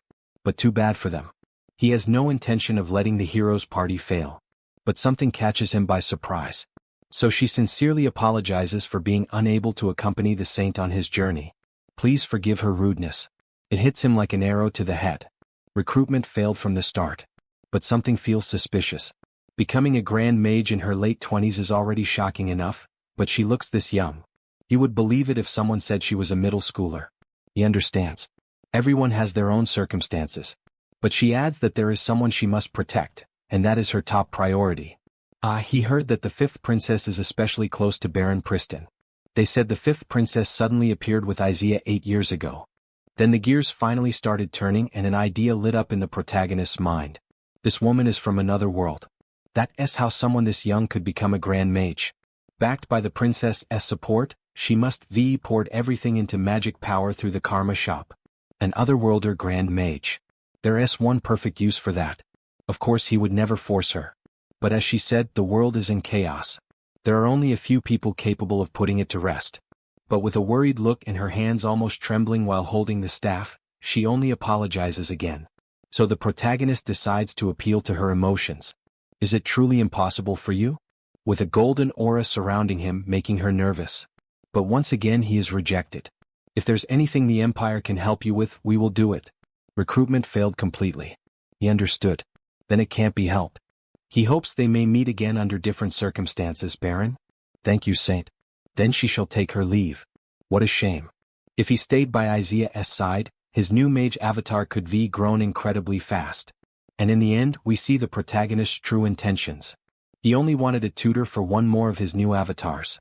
Maybe he should postpone the youngest one a little longer. However, a paladin enters the room shouting, Sir Heinrich, the Saintess is looking for you. An emergency meeting has been called at the Grand Temple. A few minutes later, everyone is seated in the meeting room. This is serious. As if the Rohan Duchy wasn't already in enough danger, now the Immortal King's castle has been built as well. And at a time when monsters across the continent are rampaging because of the madness. Then the Saintess adds. On top of that, tens of thousands of undead have been detected inside that castle. The Immortal King has gathered all the forces he's been building up in one place. Wait, which means? Yes, it's a declaration of war. But in truth, that was not what the protagonist was thinking. This is beyond people misunderstanding his intentions. For the greater good, concentrating troops at the Empire's border would be the right choice, but how could they abandon the countless people who are barely surviving in the Rohan Duchy? So the Immortal King plans to mock them while watching the choice they make. What a cunning bastard. They cannot leave the Immortal King alone any longer. No, why are all the arrows aimed at Hans again? This is driving him insane. When he first came up with this plan, Hans thought he only needed to deal with a few bad guys. But after actually doing it, the weight behind the name Immortal King is far too great. Just taking action alone turns things into a disaster-level event, making it difficult to steer things the way he wants. Even the things done by the oath against the heavens ended up being blamed on Hans, and now war is right around the corner. No matter what, war must be avoided. Such sacrifices are unnecessary. In that case, he joins his hands together while saying a prayer. O Lord God, please lend me your name for a moment. And he is answered, with an intense aura and the image of something powerful. Everyone please listen to him for a moment. Oh, that light could it be? This overwhelming divine power. Perhaps the Lord God himself. Yes, just now. The Lord God granted me a prophecy. What a great chapter, everyone. I'm really happy that it finally came back. I'll keep things updated whenever more chapters are added. Thank you to everyone who follows along. The protagonist needs to prevent the war. And the easiest possible way to move these people is, the goddess has just granted me a prophecy. We need to go to Geron, the most powerful city on the continent. He will use divine will as an excuse and reunite with Hans first. The Saintess questions him. Why Geron? Why would the Empire? Don't tell me. Is the Immortal King going to appear there? Yes, exactly. But the Grand Duchy of Rohan is already in danger. Don't worry. If he can't find the Immortal King, he has a method. If he finds Hans first, Heinrich is confident he can solve everything. But it bothers me that Heinrich's skills have stagnated. The Saint and the Immortal King's levels need to be equivalent. For all his play acting to be more convincing. Well, for now, he guess he will finish assembling the hero's part first. Another avatar of the protagonist appears. This time it is the barbarian. It's been a while, Saint. Haha, it's good to see you again, Sir Harley. But in the end this is strange. After all, he is interviewing himself. Why is he going to interview himself? But he also can't just interview one of the candidates. Come to think of it, there's never been a fight between avatars other than Heinrich and Hans, right? What would happen if Heinrich and Harley faced each other? Both of them are warriors. The idea takes over Harley. This is going to be fun. If he creates an impressive spectacle, he will also earn karma. And if he says it's part of the evaluation, it will seem completely natural. Shall we begin, Harley? Ah, it would be an honor, Saint. Moments later, the audience is formed, with several paladins around them shouting and placing bets. A duel between the Saint and the warrior of Chacos. Just watching it makes their souls tremble. This will become a tale to tell our descendants. We are blessed. It's a legitimate test, so he doesn't need to go easy on him. The same goes for you, Saint. But considering the location, let's put aside the power of madness. Both of them begin the fight, and even though it is a friendly duel, both are using the full extent of their abilities. Heinrich with the legendary sword and armor. Harley with dragon metamorphosis. Since we know each other's thoughts, this is going to be an incredible fight. Harley used a skill and he became a berserk. Oh wait. The Saint is surprised. Now that he thinks about it, that skill is skill frenzied beast. Turning completely red and pissed off. Not even he could have predicted this. The barbarian charges forward with everything he has, and with a single strike, the ground trembles. Demonstrating tremendous physical strength, possibly the greatest among all the avatars. He had forgotten. Frenzied Beast operates in the realm of the unconscious. And since it interrupts thought and relies solely on the senses, it allows movements capable of catching the enemy off guard. The two guards are terrified. What exactly are they looking at right now? It's hard to even follow with their eyes. But looking at it from another perspective, it also means he can take this opportunity to discover Harley's openings. This duel is surprisingly useful as a training method. Besides, Harley has infinite regeneration. Because of that, the saint doesn't need to hold back and delivers a slash to the barbarian, cutting off part of his arm, although it is quickly healed. In pure physical strength, there's no way he can win. But his body is also realizing something. The saint gathers magic into his sword, and they move toward the final clash. The barbarian misses his attack, and the saint takes advantage of the opportunity. The great blessing and the sacred combat arts of Rosea are guiding his body somewhere. And he counterattacks with a precise strike, causing a massive cut across the barbarian's chest. A system notification appears. The individual has obtained enlightenment through repetitive training. The skill evolves into a special skill. The martial bones skill, which had stagnated, and the sacred energy that exploded. He finally broke through this barrier. The slash did not work so well against the barbarian, and both of them clash head-on once again, a fight between true warriors. As both of them strike sword and axe against each other, they create a pressure around them that the ground cannot withstand, sending rocks flying toward the audience that was watching. What was that? The place was almost completely destroyed. Wait, look over there. From the dust, the silhouettes of the two warriors standing emerge. And with a handshake, the crowd goes wild, considering it a draw. As expected of the hero. It's the first time he has seen such a strong warrior. Just as the rumors said, you truly are powerful. There will be no further need for tests. But suddenly, someone calls out in Harley's voice. It was the elf who had been rescued by him. It was incredible watching your duel, Harley. Ah, look who's here. If it isn't the little girl who became a high elf. What a cute elf. On the other hand, the other one became frightened. This is definitely the Ion continent. That was an incredible fight. While taking the opportunity to cling to the protagonist. But changing the subject, the high elf is embarrassed, because the moment has finally arrived. Harley, she promised, didn't she? That when she awakened as a high elf, she would give you another blessing. A blessing, what would it be like? Then the elf gives him a kiss on the forehead. A system notification appears. Due to the individual's elemental affinity and resistance increasing drastically. She gave her first kiss to her hero. He feels wonderful, although he did not realize the impact of receiving that kiss from the elf. In the end, he is thinking that after some time, Harris will possibly also be capable of granting this type of buff. Then the other elf comes to congratulate him on the duel. Sir Harley. The fact that he came all the way here means that he has decided to join the hero's death squad. At the moment, he is inclined to accept. But not yet, he is going to observe the situation more. The elf understands. Our important discussions are practically concluded, some will soon return to the Animal continent.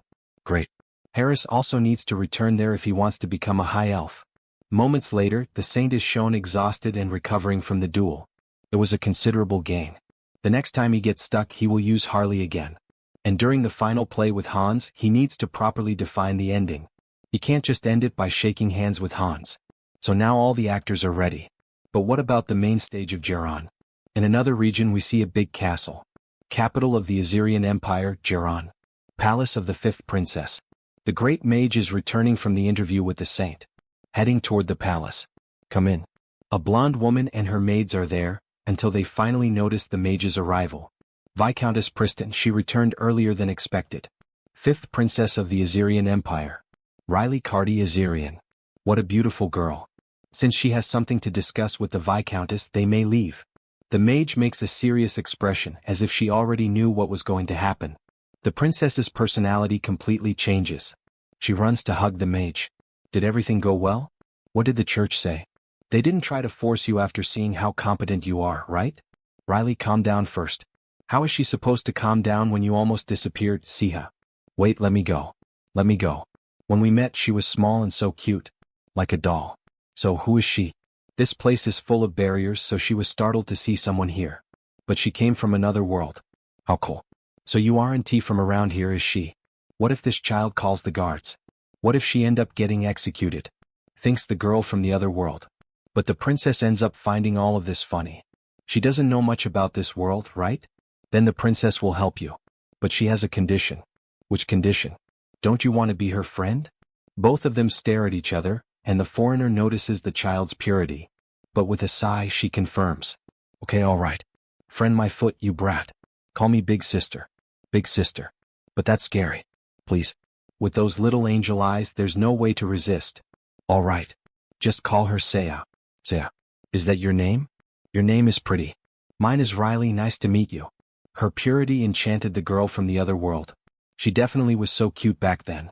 When did she grow up so much? So Marquis Walter tried to pull a fast one and was caught red-handed. Before Simon arrives, we were told to gather escort forces. So we also need to prepare ourselves before Simon arrives. That is right.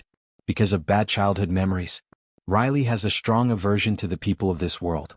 They hold hands as a gesture of deep friendship. After all, they have spent years together. You too. She's coming with me, aren't you? Yes, of course. It has been 8 years since little Riley helped a foreigner who had no one to rely on. She decided to return to Earth in a year. But something disturbed her. The sky quickly became dark, ominous, and covered with black clouds. She immediately assumed a battle stance. Until then, she will ensure she is free from all threats. Even if she disappears. For sure.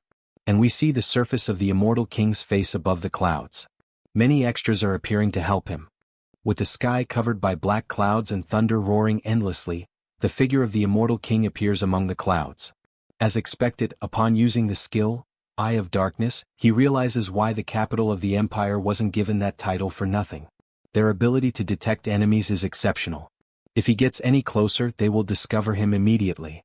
Well, that doesn't matter. That's about time, Olivia. Then one of his most loyal servants appears. Did you call me my king? Yes, Olivia. You do remember your mission, right? I will move exactly according to the plan. Everything will be according to the king's will. Meanwhile, the king continues observing from above. The chaos had already begun inside the enormous city. I think it's already time to remove this barrier. They really tried hard. But how do they think a mere barrier like this could stop this body? A massive sword of black mana is launched against the barrier, causing a tremendous explosion that is heard throughout the entire capital. Meanwhile, inside the city, screams for help echo everywhere. Others desperately try to assist. Everyone retreat to the magic tower. But the ordinary citizens remain frozen in fear. After all, when they look up, they see several dark dragons destroying and burning the entire city. As the scene returns to the king, it becomes clear that the barrier is not so simple. This barrier is actually quite sturdy. Must have cost a lot. But how long will you be able to hold out? Remember, mortals. The name of this body. Meanwhile, several mages struggle to keep the barrier intact.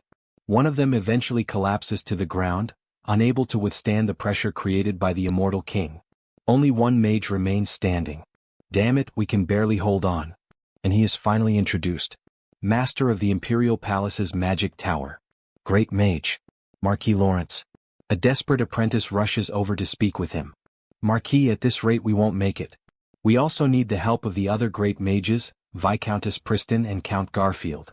By the way, where is Preston at a time like this, with the Imperial Palace in such chaos? The great mage questions. Don't tell me she's still glued to the princess. The apprentice informs him. Well, Viscountess Preston left the palace this morning with the princess. And the great mage is left stunned. What? But the crown prince hasn't even arrived yet. Why, right at this critical moment are the two great mages outside the Imperial Palace. The scene changes and the great mage, Preston, is seen protecting the princess. Thank you, my Viscountess. It was nothing, princess. But deep inside she was worried. Why did this have to happen right now? Simon suddenly started gathering escort troops out of nowhere. So she was only trying to move Riley's forces away. Princess, I will do a quick reconnaissance of the surroundings. Please wait here. She concentrates with all her strength, until the princess interrupts her. Viscountess Preston. Did something happen? Not yet. But I think the crown prince is nearby. Wait, the crown prince? It's Count Garfield's magic power.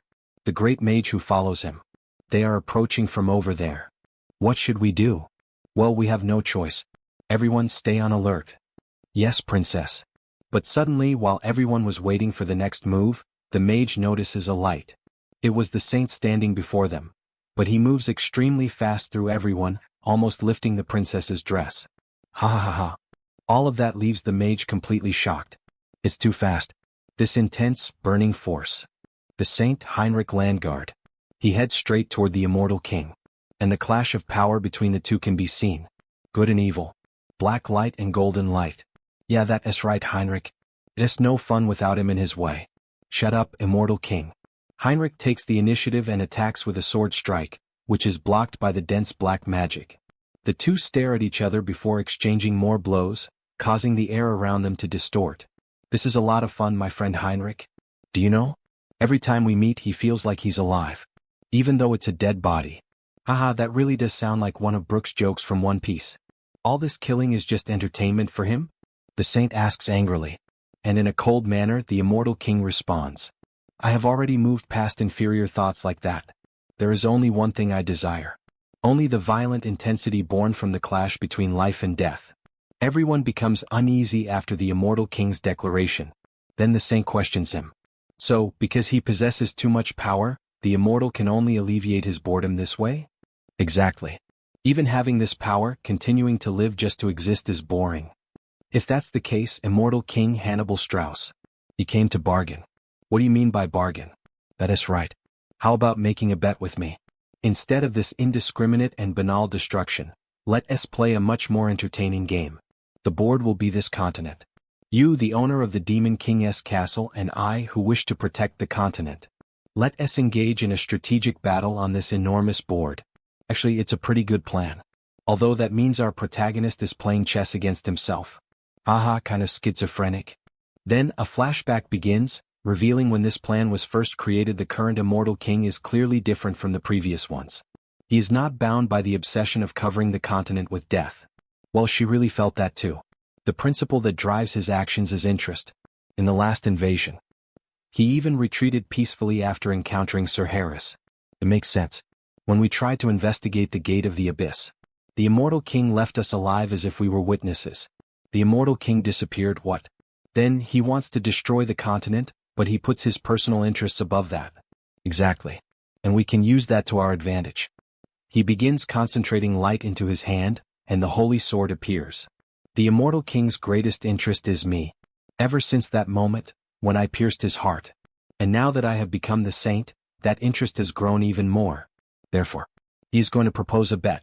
Wait, a bet. What does this mean? The immortal king views the conquest of the continent as a game. So all he has to do is enter that game.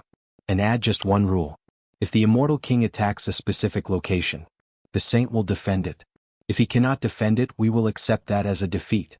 But if he succeeds, then that will mean he will defeat your forces one by one. But he is already facing the king anyway. So why insist on calling this a bet? He is saying we will have a duel. Just between you and me. You want to minimize your army's losses. What an obvious intention. Do you really think I could accept such conditions? Don't ignore your true desires, Hannibal. Didn't you want to face me seriously? If a full-scale war continues like this, you won't be able to show me your full power. Wouldn't that be the true way for us to measure our strengths? Hannibal thinks about the proposal for a moment. As he looks over the battlefield, he notices the mage and the other warriors fighting. So we've finally made it this far. The grand finale of this plan. Well, the treaty is going well. But I think it's best to end this conversation before we lose the coherence of our dialogue. If it's only going to be a brief diversion, it doesn't sound bad. But he also have some conditions. First, there will be no advance notice of the time and place where he will appears. He will destroy whatever he wants and whenever he feels like it. Second, he will only participate in this little game of yours for just 3 years. He detests boring things. And the third and final condition. With a quick spell, he blinds the saint and instantly teleports near the princes and the mages. When did he? He opens several more portals and the true army appears. They immediately begin fighting. One of the great warriors tries to attack one of the immortal king's generals, but a black snake strikes directly into his ear, leaving the mage in shock. Duke Cornwell. But even after losing an ear, he shouts out a warning. Don't pay attention to me, look behind you. But before she could even realize it, both princes had already been captured by Olivia. Riley, save us. She flies as fast as possible, but unfortunately, the portal closes right in front of her. The third and final condition. I will place a prize on this bet. Meanwhile, the other prince screams in desperation. Cornwell, save me immediately. I am the one who will become the next emperor. But Olivia's patience finally runs out. The next emperor is too noisy. And she knocks him unconscious with magic. Your Highness. Damn it. Immortal King, what do you think you are doing? Heinrich. If you win, they will live. But if Hannibal wins, then I will take their souls. So he will be waiting, Heinrich Landguard. But before he could finish his speech, something strikes his magical barrier. Then, after another hit, it completely shatters. A massive ice dragon appears, overflowing with magical power and attacking Hannibal directly. That leaves him confused because it is the first time he has ever seen something like this. The girl is surrounded by enormous magical seals spread across the air. Several notifications appear before her. That image reminded me of Frieren for some reason. Strengthening skill. Strengthening skin. While she continues casting even more magic. And with that, it only confirmed the protagonist's theory. Isaiah. She really was a transmigrator. She is consuming all the karma. All of this for the princess. Is she really that important? What a pathetic girl. The kidnapping of the princess was not part of the original plan. But in the end it turned out even better. Time to act like a true villain. If you want to recover something precious, then struggle even more. Great mage from another world, we are going to get along well. And with that speech, a notification also appeared before the protagonist. Achievement unlocked. You have become the enemy of the world, hated and cursed by all. More than half of the intelligent beings of Euterica have recognized you as an enemy. As a reward, the special skill has been granted. Cooldown time. 1 year. As several layers of magical seals are created. Duke Cornwell, in the middle of combat, becomes frightened by such a massive concentration of magical power. Is that really Baron Pristine? She launches the attack directly at the immortal king, while spending all the points from the karma shop to enhance her abilities, to the point that her eyes become consumed by magic. She launches a massive arrow made of ice, however, it is stopped by the immortal king's barrier. Olivia comments that this entire display of power is truly pathetic.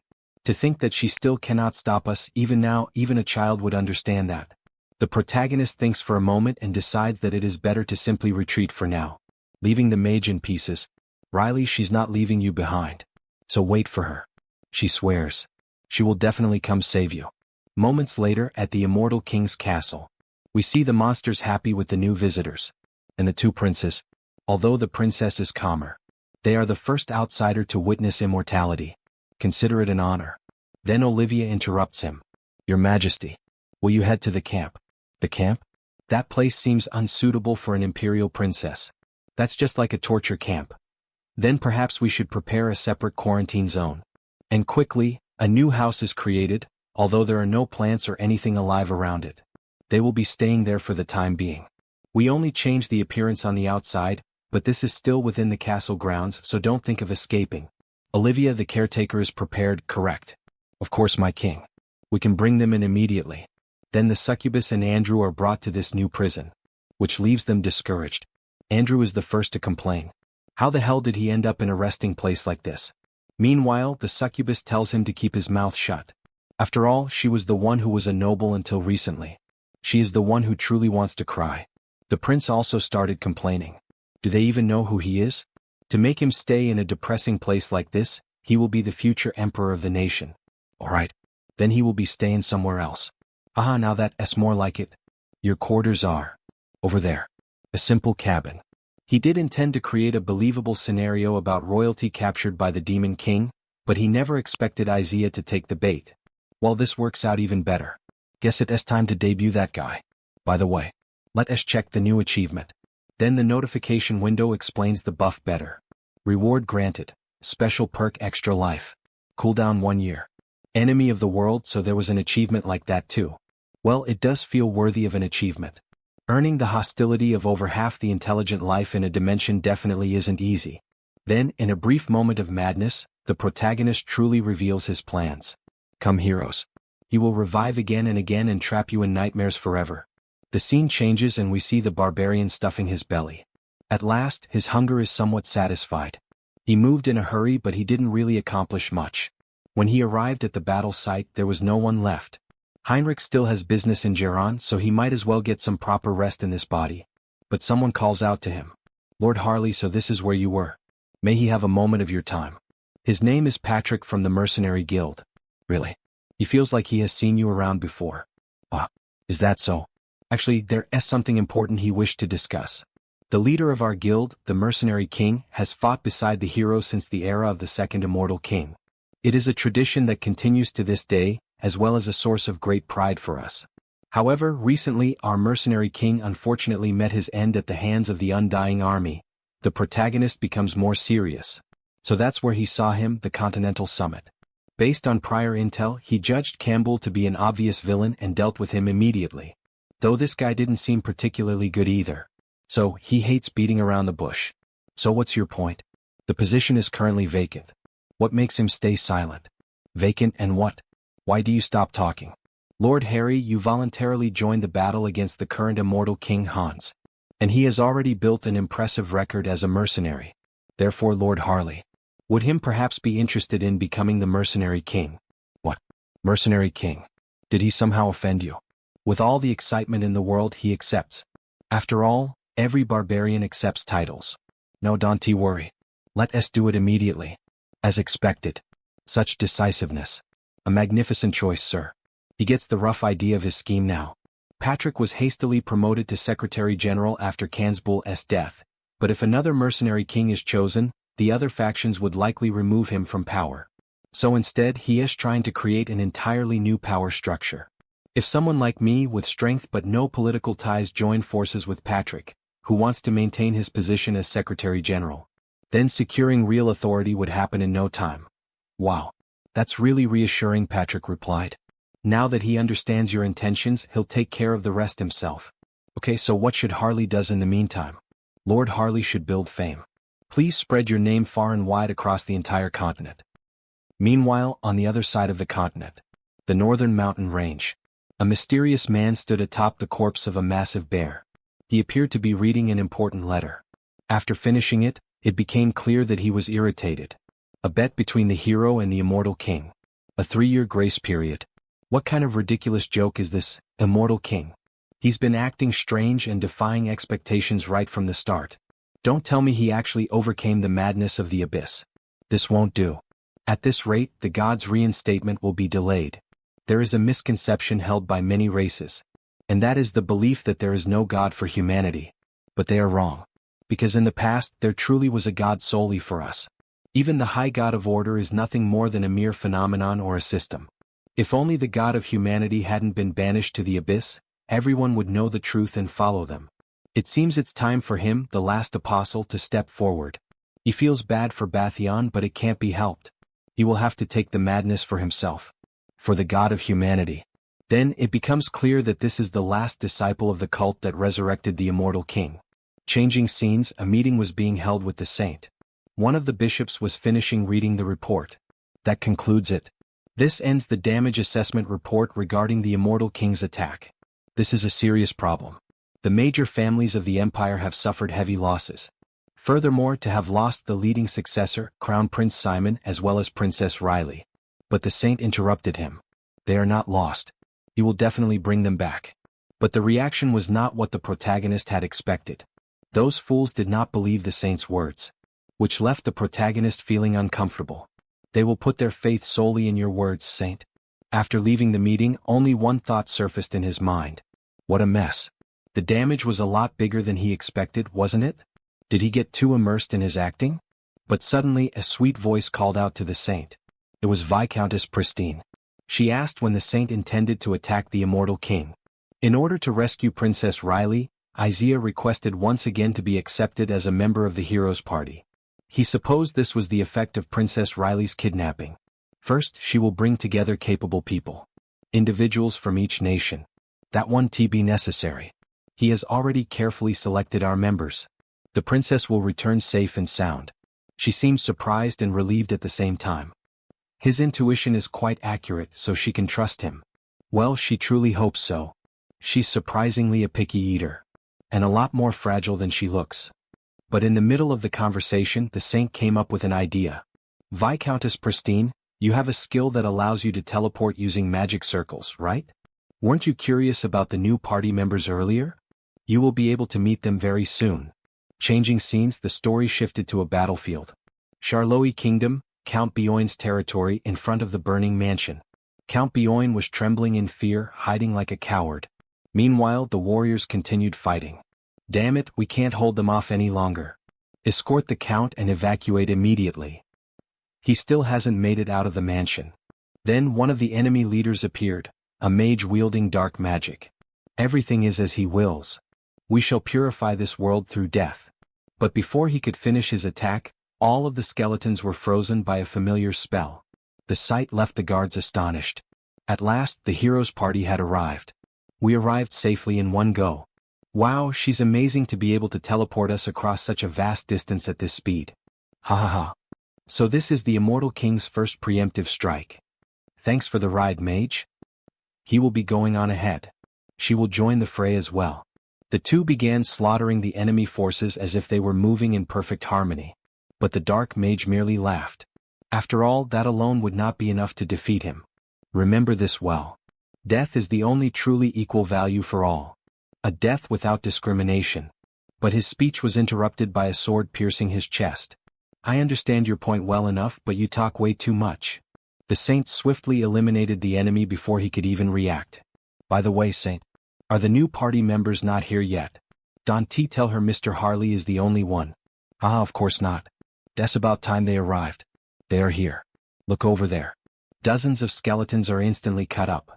And only a shadow of a warrior is seen. The undead are all simultaneously. Could the army of the Charloi Qingdao have arrived? No. That's not like that. That's just one person. Who is this new guy? He seems to be a new clone. What do you guys think? As expected, he is quite useful. The protagonist chose him because both his abilities and his character were above average. And also because he has lamentable circumstances. The name of the new member of the group is Zeos. He was one of the specialists who made first contact when he heard about the creation of the Heroes group.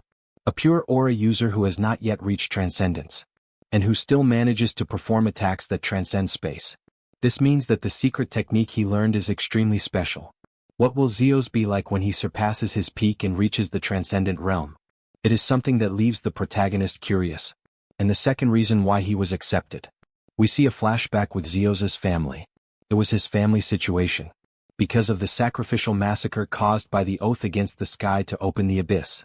He lost his entire family. And this made the protagonist remember his own past, where he lost his family in a supposed accident. Which he believes was intentional. Although the sacrificial massacre was not Hans's doing. Even so, he needs to feel a certain responsibility. This leaves the protagonist satisfied when seeing his performance in battle. He will surely become an excellent companion. Meanwhile, in the elven forest, the small elf tries to learn more about her own magic, guiding everyone. The high elf's daughter comments on the situation of the war. In the end, on the Ion continent, we spent almost all our time only in temples. Of course, this was not exactly a leisure trip. But the protagonist tries to cheer her up with popcorn. Which makes her angry at first, although she cannot resist this deliciousness. Stop treating me like a child. Why, every time she says anything he tries to give her food. Although she cannot refuse it. Thinking about it, where does he keep getting these things from? It's really delicious. Don't tell me he went out secretly on his own, right? I got it as a gift. A gift. A big friend put a bunch of magical items for him. Wait, a big friend? She quickly thinks of the barbarian. With a very different mental image. That man who looks like he is related to a beast. Hey, why is that mental image so strange? But someone interrupts her. Beastmen and dragonmen are completely different, young lady. Representative of the wild lands, Lionel. The protagonist thought that at the Continental Conference he looked scary. But when speaking normally he turned out to be a very friendly guy. Like a little cat. What is this nice smell? Haha, it's nothing, while she tries to hide the popcorn. Speaking of that, we ended up becoming indebted to the Elven Kingdom in several ways. Thanks to them we defeated the Immortal King. And we also received help to travel between continents. If we can help each other, then it is better to help. At this rate, he might even build a temple of the Divine Church in Animel. These portals are really convenient, we need to support this strongly. So the temples are basically transportation now. After some time they finally arrived near the portal. This ends up causing a strange feeling in the small elf. After all, the first time they crossed the sea she was the one who woke up. The second time it was Harris.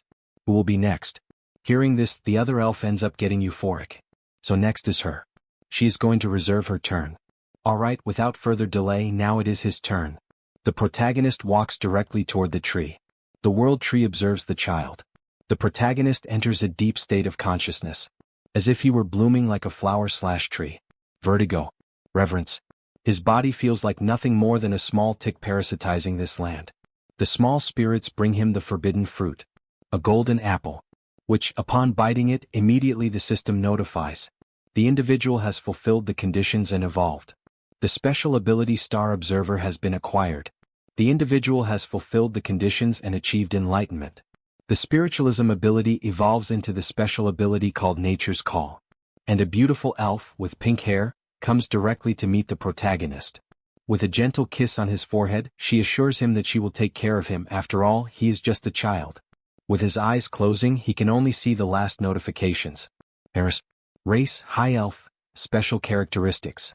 Awakened as a High Elf, priest of the World Tree, his affinity with natural force has increased drastically, and all spirits are about to evolve.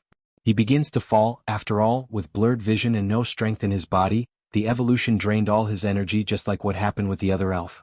Cut to another scene. The princess is seen in an individual cell inside the immortal castle. Although she is imprisoned, she is relatively safe while the bodyguard is just drinking tea. This makes her uneasy. What is he thinking? Somehow, it even feels like the guards are trying to treat her with consideration. And her treatment is completely different from Simon, who is being punished by the succubus.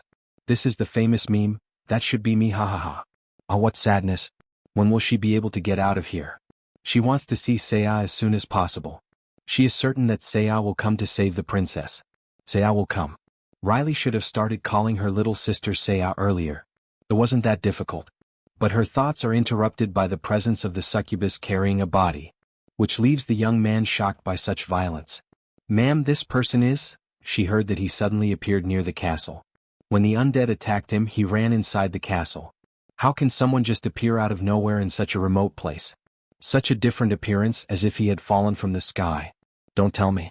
"Ma'am, maybe he is someone from the same world as him. From Earth." Yes, it seems the king also suspected that already, so he ordered this person to be handled separately here. Ah, so we have an unexpected newcomer. Andrew. You can go back now. From here she will take care of the rest. What, so now he? That depends on Lady Olivia. But just hearing her name already shocks Andrew. "Princess. For now you will stay with this person." I understand. This person is a transmigrator just like Seiya. Now that I think about it, I heard that this man introduced himself first. What was his name again? Then she remembers. It's Hesperon. Now then, this is definitely a clone of the protagonist. But he is just a normal human. What could this clone's power be? Leave it in the comments. Until the next chapter. The scene changed, and this time they were on planet Earth. Specifically, inside the building of the Ability Management Agency. A shout echoed through the building. What the hell? Now they have even created a fan page for Haho Mask. The man shown on the panel was Kang Tae-san from the Criminal Investigation Department. The website appeared completely updated.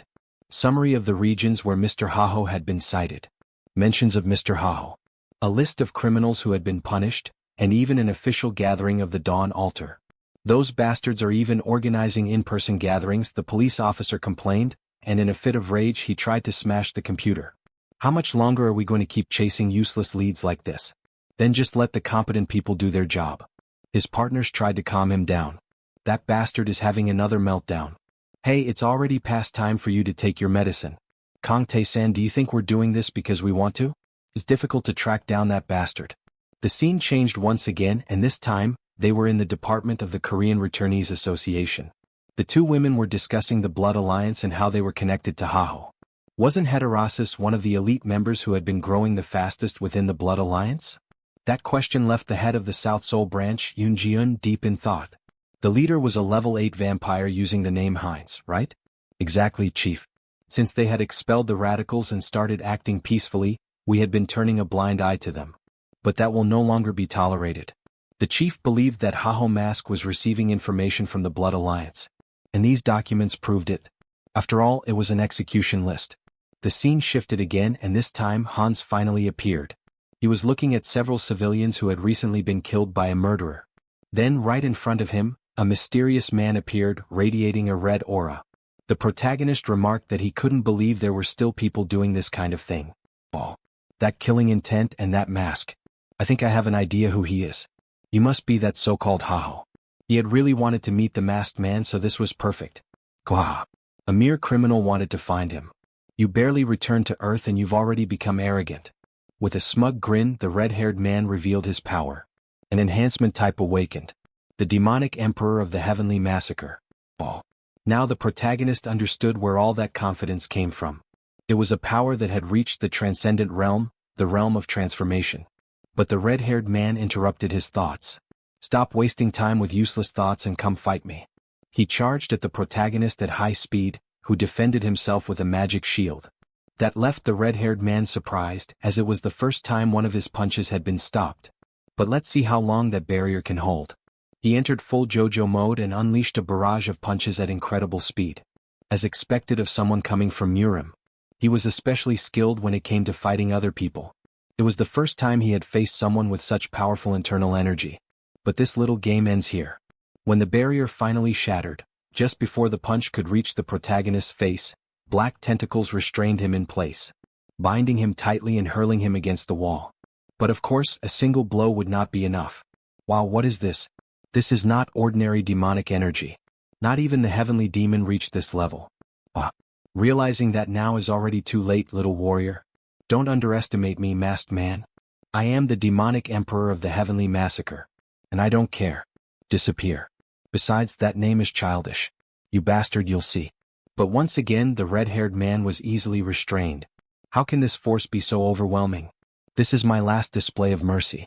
The black bindings transformed into snakes. Do not feel wronged, little warrior. You will be able to be born again. As an extremely special undead. Then let us see. What kind of past do you have? As he examined the fighter's head, he obtained several new clues. This man had been a subordinate of the prosperous Heaven Society. They had been connected even before he went to another world. How strange. If it had been after reaching this level of power, he would have understood. But why did they recruit someone who had been nothing more than an ordinary person? What a shame. Unlike Auterica, obtaining information here was limited. In addition to the Blood Alliance, he also needed information from the legal side of society. Now that he thought about it, there was someone perfect for that. The scene shifted to a young man calmly having dinner. On Sunghyun, the dark mage assigned to the Ability Management Agency. A woman joined him at the table. Sunghyun, you're already busy with work. Why did you come again? And try this too. All right. Lately, public safety has improved quite a bit, so there are hardly any incidents. Your father and I are happy. But don't keep blaming yourself because of us. Mom, you're exaggerating again. After all, after everything he had gone through to return to Earth, he would never sacrifice his ordinary life again. Son, eat plenty before you go. Yes. Even seeing his father, who had always been so serious, gradually changing was something precious. But while he was enjoying his meal, a strange sensation sent a chill down his spine. Even his parents became worried, asking what had happened to their son after noticing the sudden change in his behavior. Damn that presence, it's him. Excuse me. He had just remembered that he had forgotten to submit some documents. He would need to go back to work right away. His strange behavior left his parents suspicious. After walking through the city for quite some time, it seemed as though he was voluntarily heading into hell. But he could not involve his parents in this. Show yourself. Why did you come looking for me? Cuckoo. Even knowing that I was here, he didn't try to run away. It was Hans's presence. Of course, he had the complete confidence of someone who knew he could never escape from him. A wise decision. It was worth showing a certain amount of consideration. Just so we're clear, he was a dark mage, but he had never committed a crime. His innate ability was simply the use of the power of darkness. But the protagonist interrupted him, informing him that that was not the reason he had come. That left the young man confused. Seriously? Then why was it that the masked man had come looking for him? That's obvious. Don't be alarmed. You seem quite useful. Thank you, I think. I never imagined I would receive a compliment like that from Haho Mask. Then he will become my first slave on Earth. Press F in the chat for our friend on Sunghyun. The scene changed and we saw the interior of a laboratory. A man holding a pair of forceps announced that everything was ready. Open your eyes. It is the supreme artificial eye, combining magical engineering and mechanical engineering. At last he could see. Even his soul had been damaged, so no artificial eye had worked for him. Flashbacks followed, revealing that he was the one who had tried to attack the protagonist with a mental attack. And as a consequence, he ended up losing his eyesight. It seems that the position of head of the technical division is not merely decorative. The chief technology director of the prosperous Heaven Society, Dr. But speaking of that, there is something he would like to ask you. Of course, go ahead. The one who did this to you. Aitor Harmando? No, Haho. That's right, the one with the smiling mask. He is quite an interesting guy. And to think that he blew up the Korean branch's own base. That has never happened before. Right, but what exactly are you trying to say?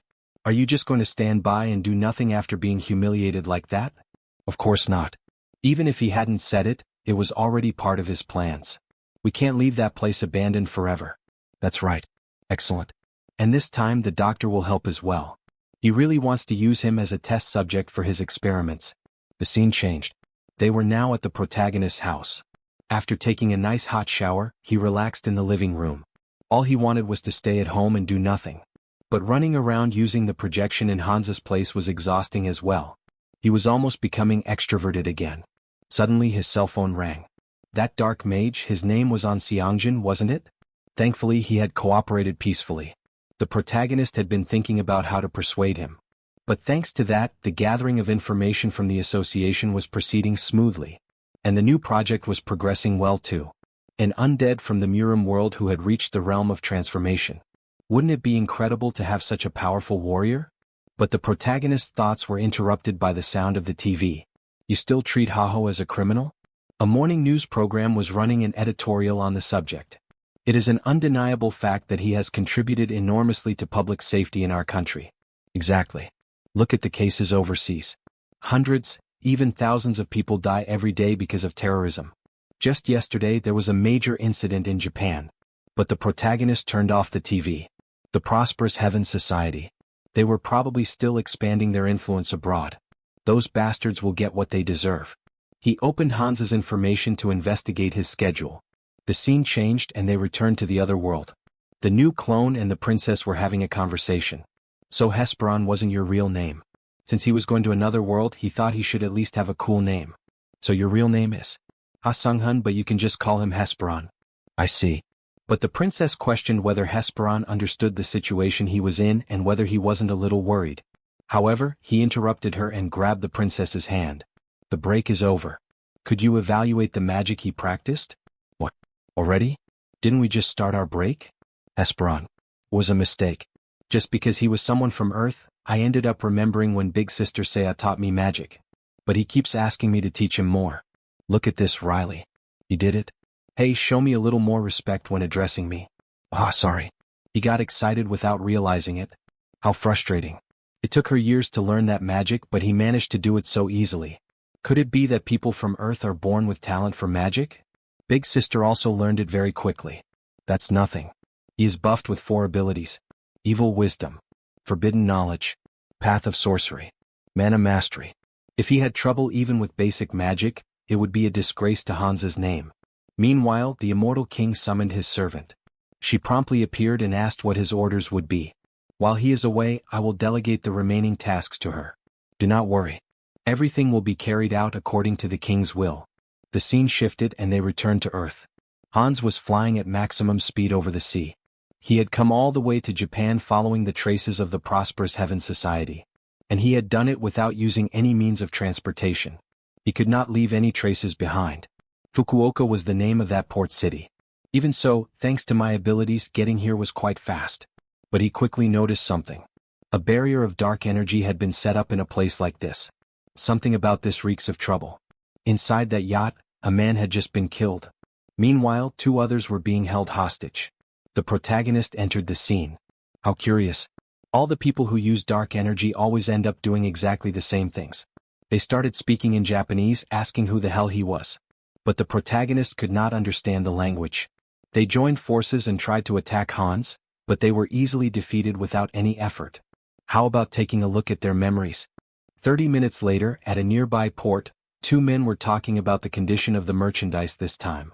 The tattooed man replied that there was no need to worry. We prepared some very fresh specimens. Thank you as always. It had been a long time since he had enjoyed a decent meal. I see. Now I can finally understand them. What? Who the hell is he? Who am I? There was a phrase that a figure he admired used to say in moments like this. I am vengeance. In the following scene they were in a village. The sound of a sword being forged could be heard. 2 dwarves were talking. He told him to stay focused. Listen to what the fire says and feel the heart of the metal. However, the dwarf began to grow suspicious of the protagonist, as he constantly felt a sense of familiarity with him. Could it be that our blood traces back to the same ancestor? The firepower of the sword's blade is sufficient. Strike it with greater force. The protagonist hears it. That's the cry of the fire. He feels it. It's the heart of the metal. This is the way of the dwarves. Then the system issued a notification. The entity has gained enlightenment through repeated training. You have acquired the special skill, logic of dwarven creation. Upon pulling the sword from the water, the blade emerged shining brightly. It was a flawless piece of craftsmanship. The other dwarf felt satisfied with the result. What shocked him even more, however, was the realization that something had changed within the protagonist. Have you finally attained enlightenment? However, the protagonist himself found the message confusing. Suddenly, the fire around him began to take shape. The system issued another notification. The Titan is watching you. You have acquired the special skill, Song of Fire and Metal. If it was truly the Titan, then he was the god worshipped by the dwarves. The scene then showed the three gods that had been introduced so far. The god of the dwarves, the god of the humans, and the god of the elves. For some reason, the protagonist felt as though he was collecting gods one by one, just like his clones. The scene shifted to the Bright Duchy in the Talia Kingdom. The two most important vampires stood facing each other. Heinz asked whether she would regret the decision she had made. She answered firmly. He is speaking in truisms. Isn't living better than dying? If he hadn't lived as long as she has, he wouldn't realize how exciting blood evolution is. Furthermore, she is curious about the future of the clan he will lead. The protagonist asked what she meant. It was her desire to prolong her life with his blood. For a holy blood, her way of thinking was far more open-minded than he had expected. It will be difficult for her to evade it on your own. Moving very close to her in a sensual manner, the protagonist said, "Do your best with me for that future."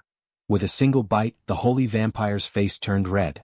It was a unique sensation, being bitten by another vampire. She understands. This is the new future. After some time, completely exhausted, the transformation came to an end. The first of the vampires. One of the founding bloodlines, the Varkoslok. She has been reborn through hybrid holy blood. Changing locations, the former servant of the deceased vampire spoke to the protagonist. My lord, all members of Ubers from all regions have gathered in the Talia Kingdom. Well done, Theodore. You flatter me, my lord. His mission had been to gather all vampires and bring them out into the world. It had now become both his primary duty and his personal dream. However, this left Heinz deep in thought. What would this mean for the world? The vampires in the central and western parts of the continent have united and become a single entity. They are now ready to officially take the stage. Of course, Theodore. We must make our vampire kin capable of withstanding sunlight. Yes, my lord. All right. Are there any members of Ubers who haven't arrived yet? The tribal alliance in the south is fighting a civil war. So they are taking the longest alternative route possible. I see. A tribal alliance. He must send Harley to settle the matter. Also, my lord.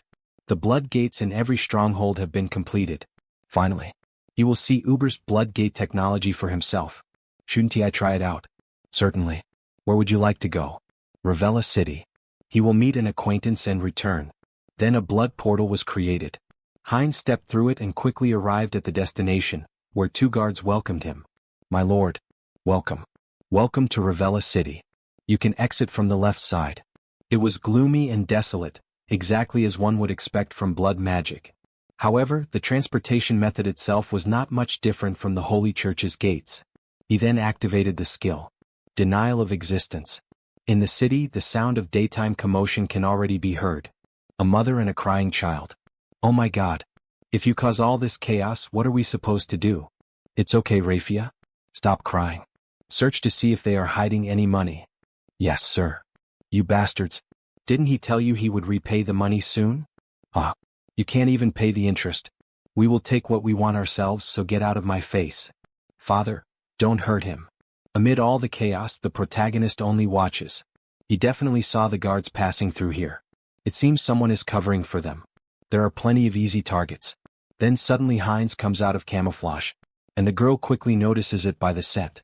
It is the same young man who had helped her earlier. He stepped closer and placed his hands on both men's shoulders. They questioned him, asking who the hell he was. Since when have you been here? But Heinz interrupted. Everything you are carrying right now, put it back and get out of my face. What in the hell is this aura? Oh my God, the blonde didn't know such a wealthy patron existed. We will withdraw immediately. How much is all this worth, sir? She's sorry. He had to pay because of us. He replied that he hadn't given them anything, which left her confused. Outside the establishment, the men were amazed by the glow of the gold coins. What fortune has landed on us? There's multiple times the amount in here, boss. But someone approached from behind. In fact, several people. The Lord has granted his permission. By absorbing the blood of the wicked. They all advanced against the two men, and in the end blood was spilled, or rather drained. The scene changes and a little girl is seen being healed. In fact, she was the daughter of the family that had just been saved. Her father, in tears, expresses his deepest gratitude, saying he would not even know how to thank them properly. Diana also thanks her former boss. After all, he had managed to heal her little sister. This time it is the boy who gives his thanks. He says that the protagonist is the best, mister. The protagonist reacts awkwardly, saying it was nothing. Then someone calls out to him. My lord, after she sucked the blood and memories out of the bandits. She had uncovered the whole story. It seemed they had intentionally worsened the health of the shop's youngest daughter, using the expensive treatment as an excuse to burden the family with a high-interest loan. In the end, he had already realized something was off. As he thought about it, Heinz noticed the worried look on the parents' faces. There was no need to tell them the whole truth. It would only cause unnecessary guilt. But if they stayed there, small-time thugs would keep preying on them. He wondered if there was anything else he could do for them. Diana gently tugs on his clothes, saying that she will find a way to repay him when she grows up. She is studying really hard. Diana, he asks if she had said she was studying accounting and commercial law. She replies that she was. Her teacher says she is a fast learner. Then he asks if she would like to work under him to pay off her debt. Working with you, mister? What does this mean? Of course, there was one condition. She would have to pack up her life there and move to a new place for work. Her father is horrified. A different place? But Diana is still so young. He calls out to him. The protagonist calms the situation. If they were that worried about Diana, they could all come together. He would provide enough support for the entire family to settle down. If it was about this much, how did that sound? He holds up a check that gleams like gold, leaving the family stunned. That amount would be more than enough for them to settle down comfortably. If that was what Diana wanted, then they should go. She calls out to him, Uncle? Where should they go? To the capital, Teleria, right? No. They were going somewhere with people he could trust. To Turok City in the Tulku Kingdom. It was the place where his other clones had already established control. A few moments later, they arrived at the Rockapelli Magic Tower. The whole family was gathered together. The father was astonished, as he had believed that he would never have the chance to visit a place like this for the rest of his life. A mage gives them instructions. Now everyone please step onto the magic circle. Then we shall begin the activation. The four mages cast their magic, and everyone is teleported to the Turok Magic Tower. However, everyone feels nauseous. The mage even becomes concerned. Even the protagonist feels a little dizzy. Traveling through magic towers has terrible ride quality for the price. There is a reason the Holy Order's gates and Yuppersea's blood gates are praised so highly. Well, he has to go his own way now. But the girl asks if he is not coming with them. No. He still has some things to take care of. There are people outside who will help them, so there is no need to worry. Due to certain circumstance, he will be there in a different form. She will be able to catch his scent right away, right? Yes, mister. In the next scene, they are already inside the city. Hubert Merchantry. Welcome. I have already received word from Lord Heinz. I am the master of this merchantry, Hubert. For those who do not remember, he is one of the protagonist's clones who specializes in commerce. Oh, so you are the master. Please take good care of his family. Of course. Just think of me as Heinz and make yourselves at home. We happen to be incredibly close after all. But the girl notices that they are actually the same person. Back in the city of the vampires at Brokislack Citadel, Heinz looks over several documents. So, the royalty and nobility of Talia have all surrendered. That is correct, my lord. The documents include a proposal for establishing nationwide legal blood donation centers, criteria for criminal punishment, and international reputation management for hybrids. They even came up with legal blood donation centers, huh? A system where we take a reasonable amount of blood and pay people for it. The other proposals look good as well. It is all thanks to the mercy you showed the royal family, my lord. But suddenly the protagonist stands up. Listen well, everyone. Yes, my lord. They had lived in the shadows for a very long time. But now the dawn was passing, and a new morning had arrived. From that moment onward, in the kingdom of Talia, a new dynasty would reveal itself to the world. Hybrid. At another moment, now inside the church, Heinz's vassal continues the announcement. Furthermore, we inform the Holy Order that all authority in the kingdom of Talia has been officially transferred to the Vampire Alliance, Hybrid. We hereby convey this to the church. The saint thanks them for the notice. The other woman, however, is somewhat concerned. It is quite baffling, but there are no procedural issues. What do you think, Saint? She says that it is true a vampire kingdom warrants caution. However, they do not want a military conflict with them. Instead, they wish for dialogue. Therefore, she believes they should accept it for the sake of peace and coexistence. After all, these are chaotic times. Both women are surprised by her response. But what they could not imagine were the protagonist's true intentions. They had finally gained an entire kingdom under their control. At the next scene, the story returns to Earth. Hans finished off the remaining enemies and is searching through their minds. So they really were Banshin Society's lackeys. Much more straightforward than Korea. He only roughed up a few of the big shots, and the clues started falling right into his lap. That just goes to show how much influence the Banshin Society has. Well, the protagonist supposed that's only natural. With their population, they'd have far more awakeners than Korea. He likes how simple this is. He will rip out every last one of your roots, Banshin Society. And that night, beneath the bright moon, Hans vanished together with the shadows. While this, in somewhere.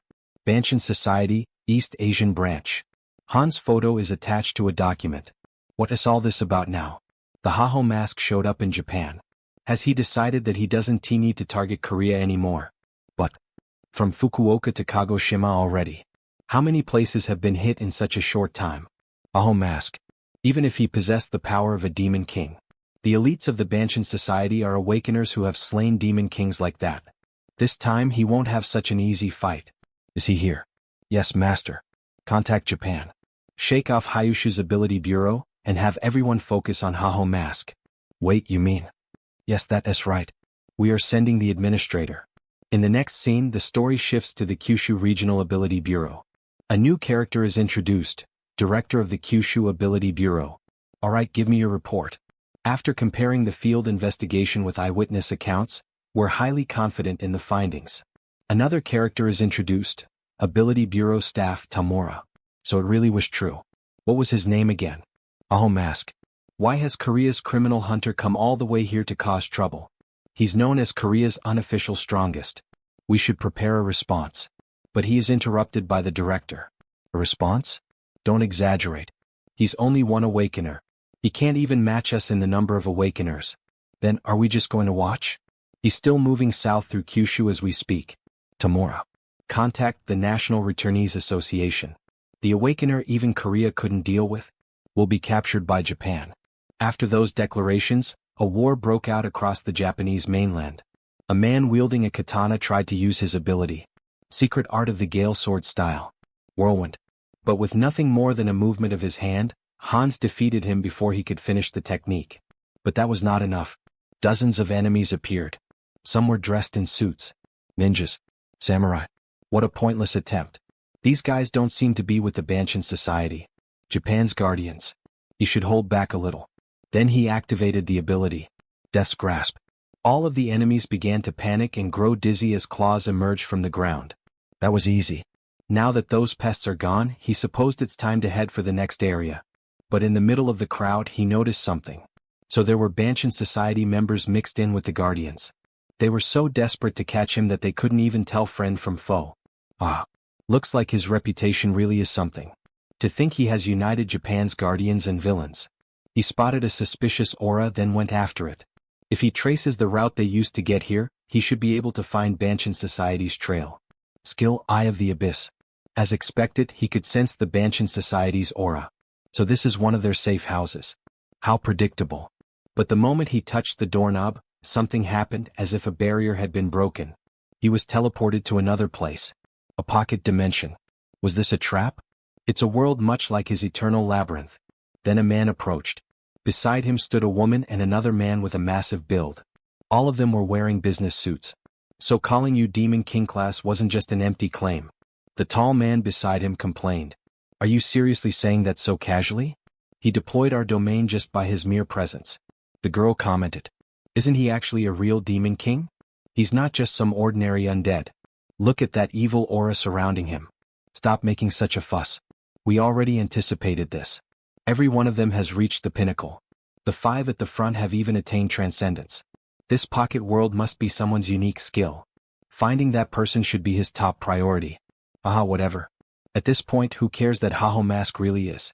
We will heal him first. And inspect the corpse afterward. He has certainly got spirit. Let us see how long you can keep that attitude against him.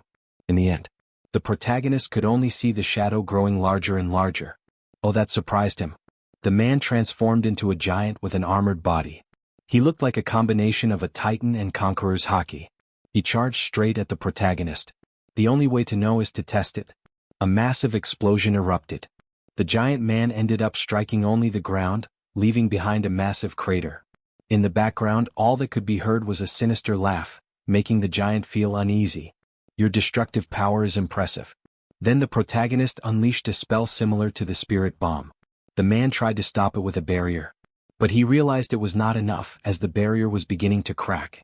He was struck directly by the spell, causing blood to flow from his mouth. The girl immediately went to heal him. As he complained, he asked why he had not received decent support. He had almost died. But she shouted back, asking what he was talking about. He was only alive because of the barrier she had placed. The leader told both of them to shut up and focus on the fight. The enemy was strong, so they could not lose their focus. Meanwhile, the protagonist was wiping out the other subordinates one by one. The small fry should stay out of this. But after receiving the healing buffs, the giant quickly charged toward Hans. Although the protagonist doubted that anything could happen. What could you possibly do with the same trick? But what he did not expect was for the girl to use a holy power debuff. O Almighty Muriel, bestow your divine radiance upon this place. It ended up nullifying the protagonist's magic. And at that moment, the giant, striking a Saitama-like pose, took the opportunity to unleash a devastating blow, causing massive devastation. In the next scene, the man questioned where he had gone. The girl had also lost sight of Hans. Suddenly, with his heightened senses, he noticed a rain of fire falling from the sky. At that moment, the group's leader activated his magic. Isolation. Reset. With a snap of his fingers, a shield appeared. Skill, Administrator of the Small World. The girl thanked him for the help, calling him the Administrator. She had truly thought she was going to die. With that revelation, the protagonist laughed. So it had been him all this time. The one who created this hidden world. His ability seems similar to that Lawbear's. The difference is it restricts the enemy's power, strengthens allies, and even repositions them. The man was shocked.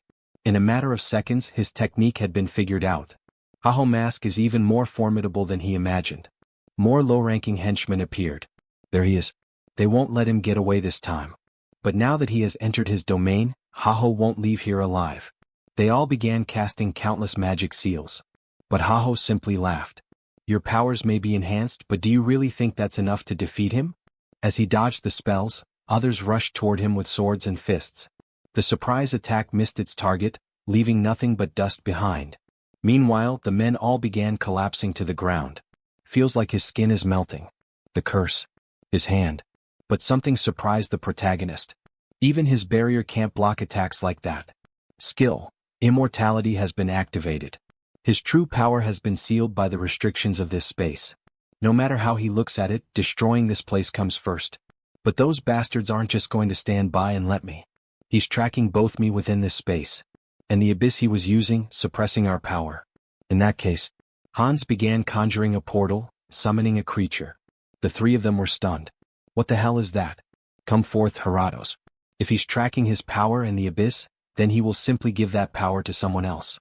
Unlike in Trejo, he personally served as Heratos's dragon heart. It lacked independence, but in return, its loyalty surpasses all others. As he mounted the new summon, he gave his first order. Heratos, you've had your fill of his power, haven't you? Kill all enemies. Hey, Master Administrator. Hurry. Shit. It's already too late. The dragon's powerful roar struck the barrier directly. But they knew the barrier would not be enough. The girl tried to apply more holy energy buffs, but it was not enough. The barrier's collapsing. Everyone retreat. The barrier shattered and the attack struck the leader directly. You are a pretty decent leader. Sending your subordinates away even when you know you are going to die. Thanks to that, quite a few managed to escape, so he didn't break even. The leader's final words were Hannibal Strauss. You will commend your courage and show him some mercy. This time it was Kyushu. But you will watch every single villain hiding in every corner of this archipelago burn to ashes.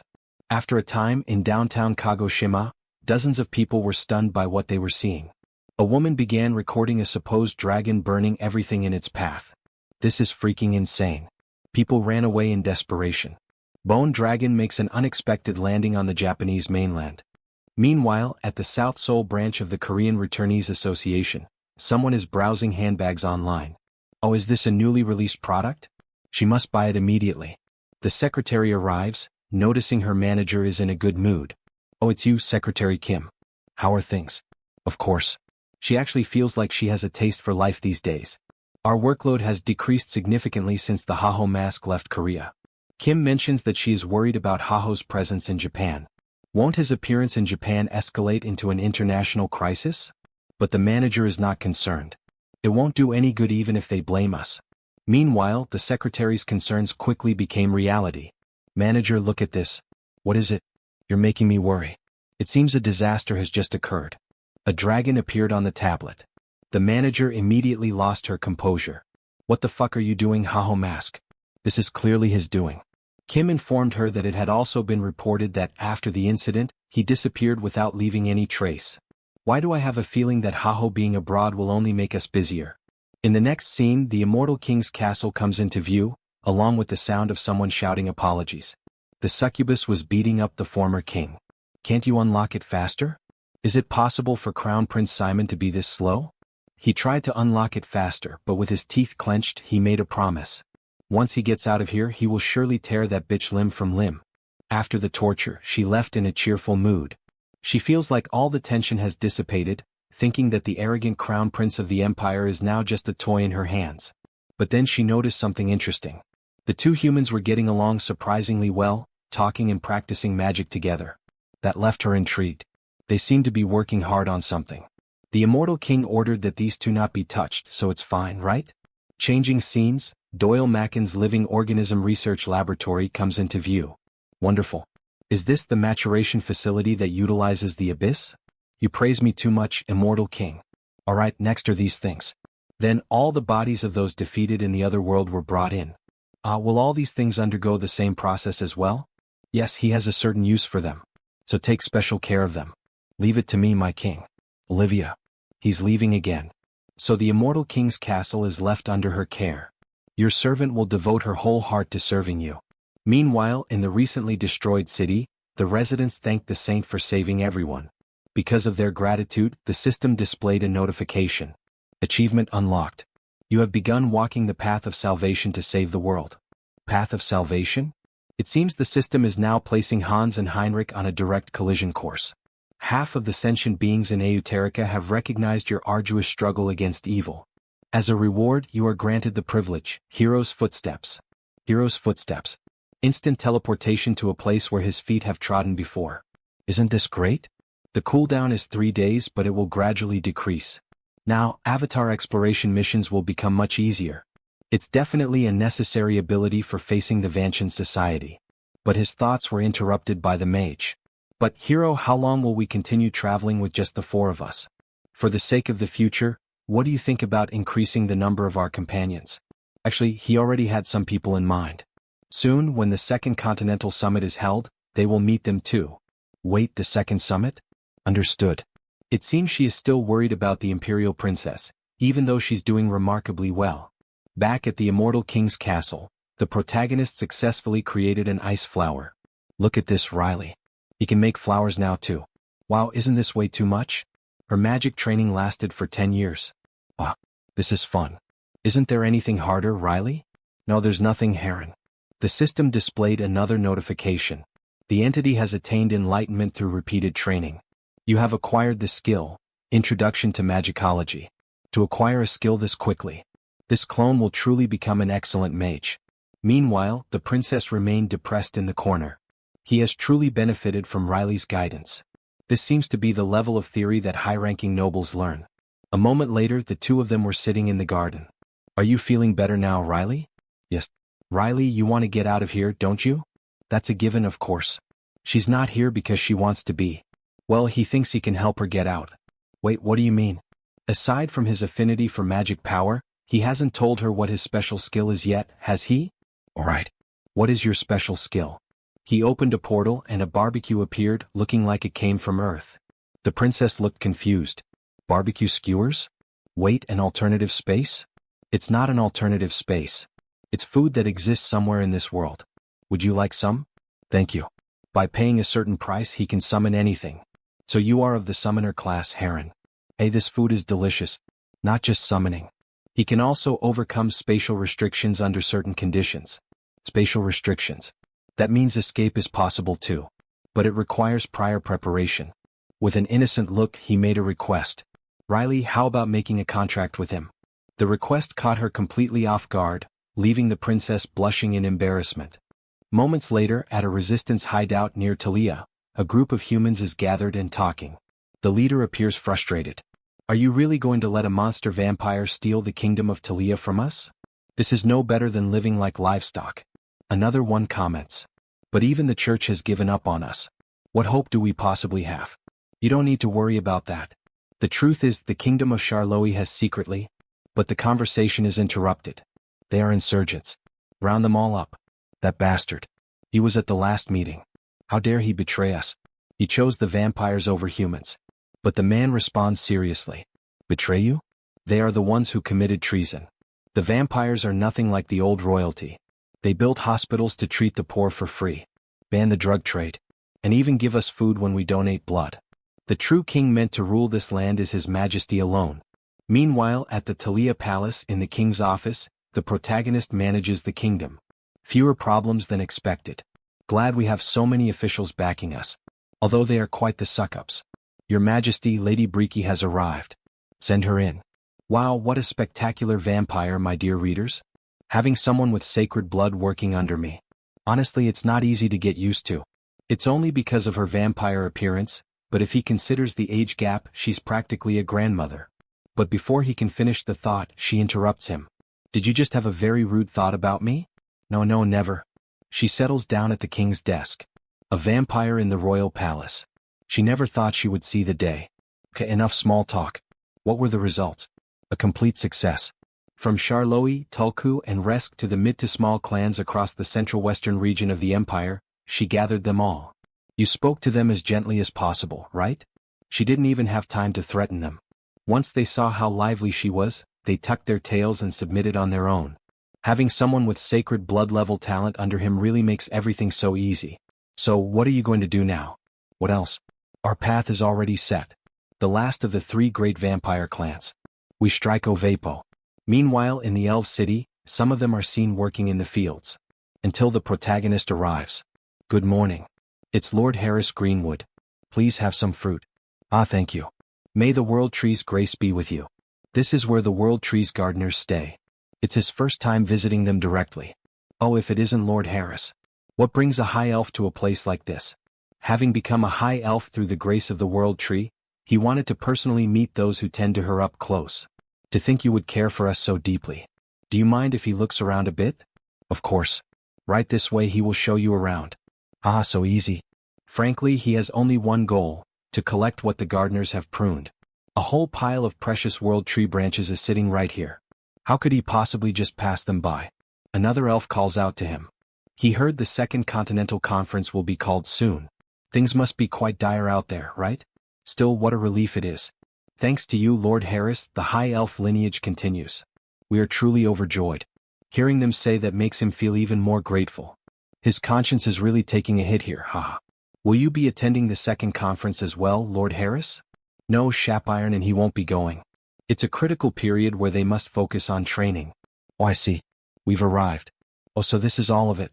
This is where we gather the byproducts collected during our work. They are often used as royal gifts or for trade with other races. The dwarves, in particular, are exceptionally fond of them. Would it be all right if he took some of these? Of course. A high elf does not require permission. So the protagonist takes the opportunity to collect quite a lot. Lord Harris. Are you planning to use all of those? Haha, he happens to need them for his training these days. Aha, I see. He's taking several years' worth of supplies. Well then he will come back once he has used them all. What, again? Changing scenes. Joannick and Howard's workshop. The sound of forging can be heard. It's the dwarves. As he enters, the main dwarf notices something strange. Welcome back, sir. You're a bit late today, aren't you? No, what on earth is going on here? The thing inside there right now. What's in the... As expected, you recognize it right away. No, he means, are you burning world tree branches as firewood right now? Yes, sir. Do you really think so? This isn't something that can be found anywhere in the world. Then the protagonist explains why he uses this plant. Iron infused with the world tree's power increases its durability several times over. And if luck is on your side, the iron may even acquire unique abilities. Ah, a friend sent it to him, haha. Well, he doesn't know this friend of yours is, but the elves will surely kill him if they find out about him. Actually, the one who sent it was the high elf, haha, so no problems. Anyway, his friend sent them to him with good news. He told me to use as many branches as he liked. Look, we still have plenty. The other dwarf is surprised by this absurd amount. But the protagonist takes the opportunity to extend an invitation. Let us use it together. Wait, together? Well, with this offer. In a heroic stance, he announces, you really are a lucky person, my friend. Let us keep working all night. Changing scenes, we return to the immortal king's castle. The princess asks if today is the day of the meeting. The protagonist replies that it is. Yes, and the timing is perfect too, since that woman called us. Lilith is absent. Her contract with Relay has been a success. Making a contract between two low-ranking magicians may not be a serious matter. However, she possesses a skill that maximizes the strength of the bonds. It's the skill of binding the restriction. But her thoughts were interrupted, apparently by a homeless person. What are you whispering to him, Riley? But we see that it is actually the other prince in a state of decline. Share with me the conversation. Oh, it's my brother. Have you washing and cleaning yourself? Or has Lilith made you grow again? How could you bring yourself to sit with a fool whose identity you don't even know, or do birds of a feather flock together? Oh, I understand now. I see that you are incapable of hiding the baseness of your origin. That comment really annoyed the princess. But the protagonist took the lead. Damn it. The helpless and insignificant always act like this. He pities the one called the Crown Prince to see him speaking to his younger sister in this manner. And now he has the audacity to lecture us on decorum. Hey bastard. What's it to you? Who are you? Okay, I'm furious right now. And it won't hurt him to discipline you at all. Slow down. Do you intend to use force here and now? There's no one around, and as long as he doesn't kill him, no one will say a word. Ah. Now let's see if his skills match his arrogance. Harem is talented, but we are both barely above novice mages. And it will be difficult for him to fight Simon. The princess takes the initiative. Harem, run away. The two brothers are about to fight. But the prince is quickly knocked down, leaving the princess impressed. He is hasty, and he cannot believe that such a fool is the crown prince. He fears for the future of the dictatorship in his hands. Did you really think that he only invested in his unique skill? System notifications start appearing. Status enhancement level 1/cost karma, 20,000. Level 2 cost karma 40,000. Level 3 cost karma 60,000. The degree of compatibility, magical resistance, control, memory, calculation, and deduction will increase. Compared to unique skills, status enhancements are inexpensive. Ah, this is boosting magic. When will I find it? Ah, you had some tricks up your sleeve then. Ah, I suppose that's what made you speak so confidently. But in my fight, he is ready. You will never be satisfied with this level of charm. But the protagonist easily dodges the blow. Since he was skilled in using auras, he doesn't think he was negligent in his training. But he chose the wrong opponent. And with a well-aimed punch right in the prince's mouth, it's game over. While the prince was on the ground, more notifications appeared. The entity has attained enlightenment through repeated training. It has acquired the skill of close combat. I see. He acquired that ability even though he's a magician. The princess said it's over. She can't believe she saw Simon being beaten right before her eyes. It's a little confusing, and she has a strange feeling. She believes that love for family is unrivaled, no matter how much one hates them, or maybe not. She's not sure of her feelings yet, and starts kicking the body on the ground. Haha, she have always wanted to give him a good beating one day, but she never thought it would happen like this. Let us go. Yes, princess. He begins to use his unique ability, casting a TP. But he feels something strange and quickly starts coughing up blood. Hey Harem, what happened? A mysterious voice asks where they were trying to escape to. She heard a commotion. So she came to see what was going on. But she's surprised they are trying to escape. It was Olivia. She will detain this man for the time being. And you must wait as calmly as the gentle lady you are. Wait, a delicate lady. How can she be the Iron Blood Princess and the next Empress when she is treated this way? She is incapable of doing anything on her own. Hey Riley, don't just sit there like a fool. And settle the matter. Resist. This is the worst decision. Do you really think you can defeat me? Even if my struggle is in vain. She doesn't want to give up without lifting a finger. Yes, you can't just give up like that. Because activation was successful. Wait, what is this? Impossible. This is a space prepared by the king himself. But a loud voice called out to her. It was the immortal king himself. Olivia, step aside. Everything falls under my plan. The two are teleported to a green landscape similar to the elven realm. Suddenly, an aggressive griffin appeared and scratched the protagonist's back while he was protecting the princess. But what is that thing? A griffin? Don't worry. He has activated a temporary barrier using a magic tool. It won't be able to find us for a while. Just like that, in the blink of an eye. As expected, he's truly amazing. She has become indebted to him once again this time, but using the barrier had taken a heavy toll on him. He suddenly began to feel unwell and quickly dropped to his knees, revealing the massive scratches across his back. The princess desperately searched for a potion or anything that could help him. Are you alright, Harem? You can't faint here. Harem, don't pass out. Suddenly the griffin appeared. It was about to attack the two of them. But then a sound came from the sky. Where do you, bird? It was the saint. Blessing sword of light. The attack struck the griffin directly, reminding me of the scene from God of War 2 when Kratos takes down the griffins. What? Impossible. Who asked that? The saint. Yes. I am come to rescue you, princess. The others will arrive soon as well. Then the mage begins to emerge from the magical portal. How could you leave first like that, saint? Spatial teleportation magic isn't that simple. We also see the barbarian Harley coming along with her. But what really catches everyone's attention is the princess crying as she sees her sister. Riley, what are you doing here? The princess wastes no time and runs over to embrace her. Sister Sienna. But the mage immediately points out something rude. You smell bad, Riley. That's so cruel. We meet after 2 months and that's the first thing you say. But in the end she is relieved. After all, she thought finding Riley would take much longer. In a flashback, the saint simply came running and informed her that, for some reason, he had sensed something and needed to go check it out. He will give you the coordinates, so follow me immediately, Sienna. To find her by such pure coincidence. If she had known that, she would have saved her karma points back then. She feels somewhat cheated. Alright. Harem, we must treat Harem. Oh my god, such a large wound. Well, he will be able to heal him quickly using holy power. Let's move him to the capital first. Okay, saint. She will prepare the teleportation magic. By nightfall, they had reached the capital of the Grand Duchy of Rohan. My word, thank you for rescuing me. He truly thought he was going to die, but he survived thanks to all of you. You are welcome.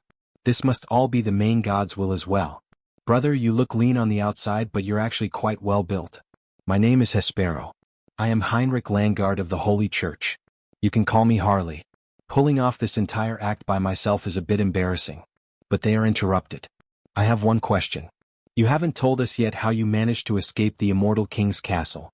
There is no clear explanation for that so far. The awaited moment has come.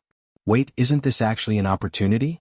As mentioned before, it was thanks to Mr. Hesperon's special ability. No, princess. This isn't a matter we can simply overlook. For this pertains to personally neutralizing the immortal king's defenses. If it's a special ability, how exactly is it special? And can it be applied to other techniques? We also need to investigate how he reached the immortal king's castle in the first place. Well, where should I begin? It has only been 2 months since he gained this ability, actually. 2 months. Do you mean you went to the immortal king's castle with power he have only had for 2 months? To be precise, he fell there. What do you mean by fell? Because he came from another world. Because he's a transmigrator. This response leaves him stunned. At any rate, Hesperon was destined to take this path. And the fact of the other world is unknown to none of the hero's Death Squad members except for Geos. But something makes the protagonist curious. Why aren't there more questions? Impossible. Geos, is there a problem? No.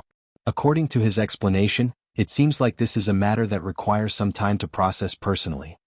He accepted the matter much more easily than he expected. Although we need further investigation.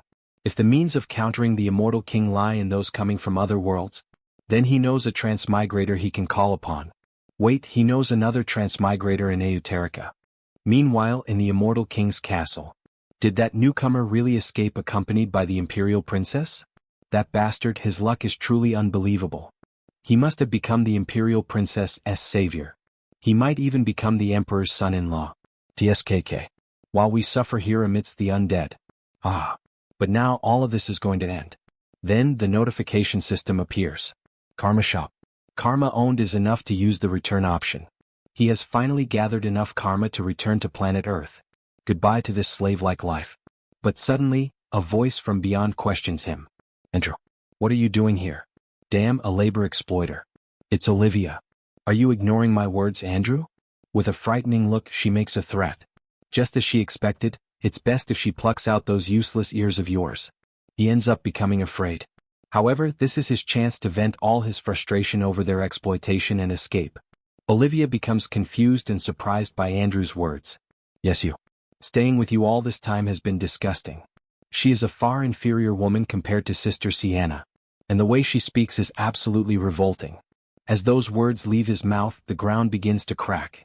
Those words are enough to enrage Olivia. Have you perhaps gone mad because of the dark sorcery? Ah, well, he's off by. Goodbye. He quickly disappears thanks to the Karma Shop's return system, leaving her even more deeply enraged, to the point of releasing all of her murderous aura. The scene changes and human buildings surrounded by palm trees come into view. Ah. He feels so relieved and overwhelming relief.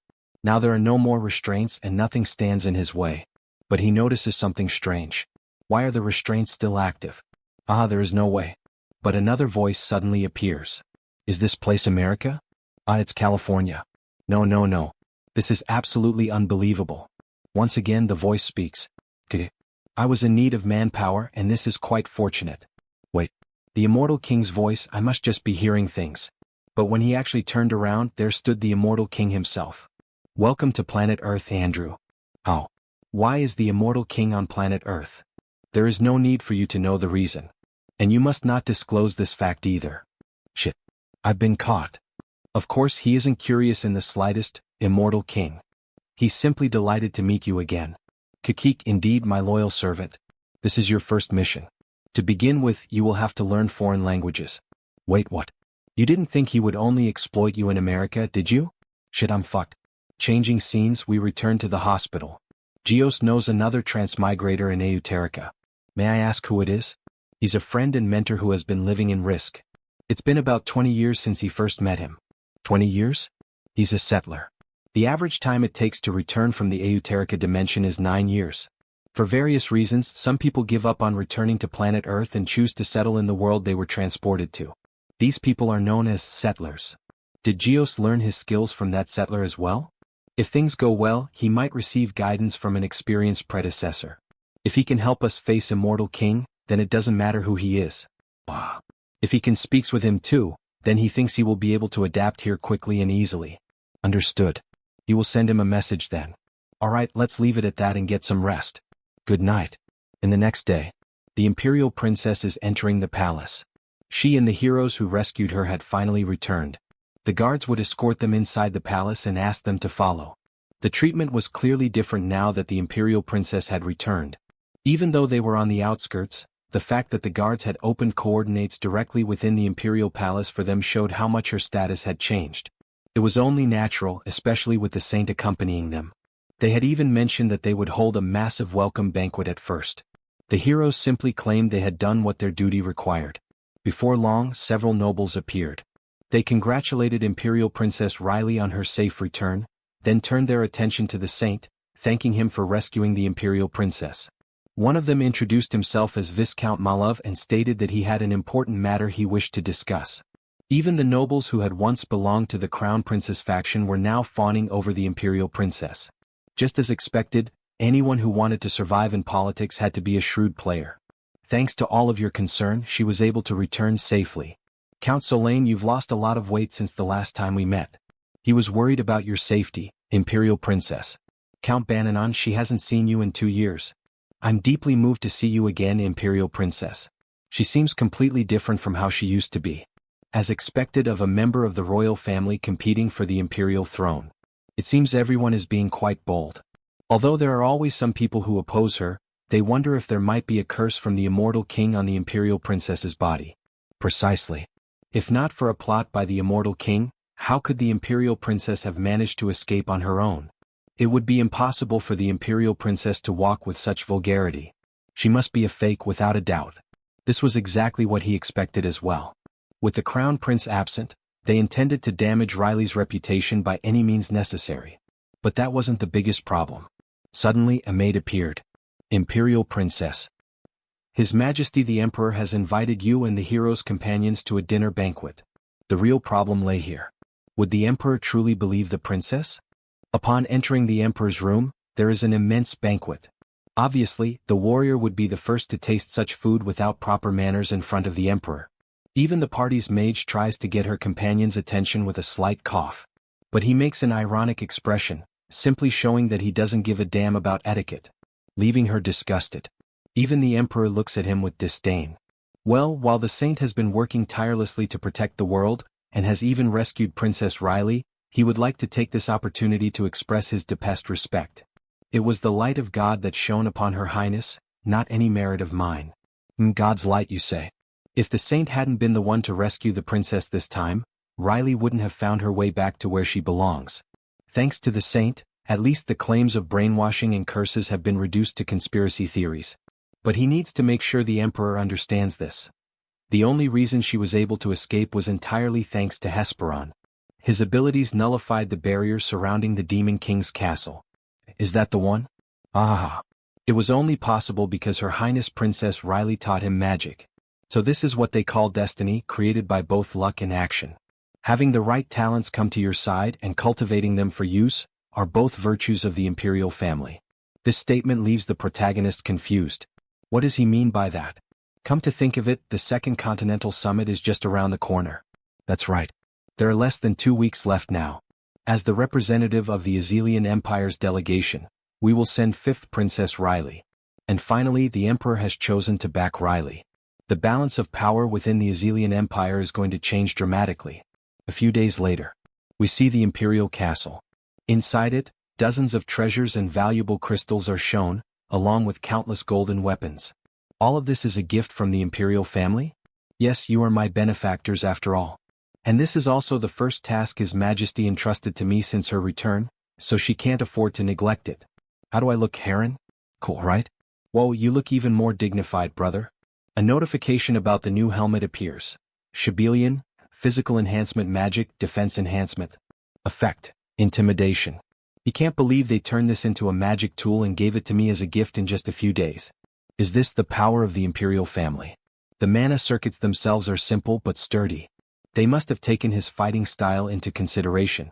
Anyone can tell this is the work of a top-class enchanter. How nice. Good. Let's pursue this path alongside the others. A summoning traditional combat enhancement mage. The path of a jack-of-all-trades mage. He's starting to become a bit of a hodgepodge, but isn't it good to be able to do everything? Besides, they put a lot of thought into this staff they prepared for Hesperon too. The princess takes the opportunity to go and speak with Hesperon. She will be learning a lot from Isaiah from now on. She specifically chose Heron's gift herself.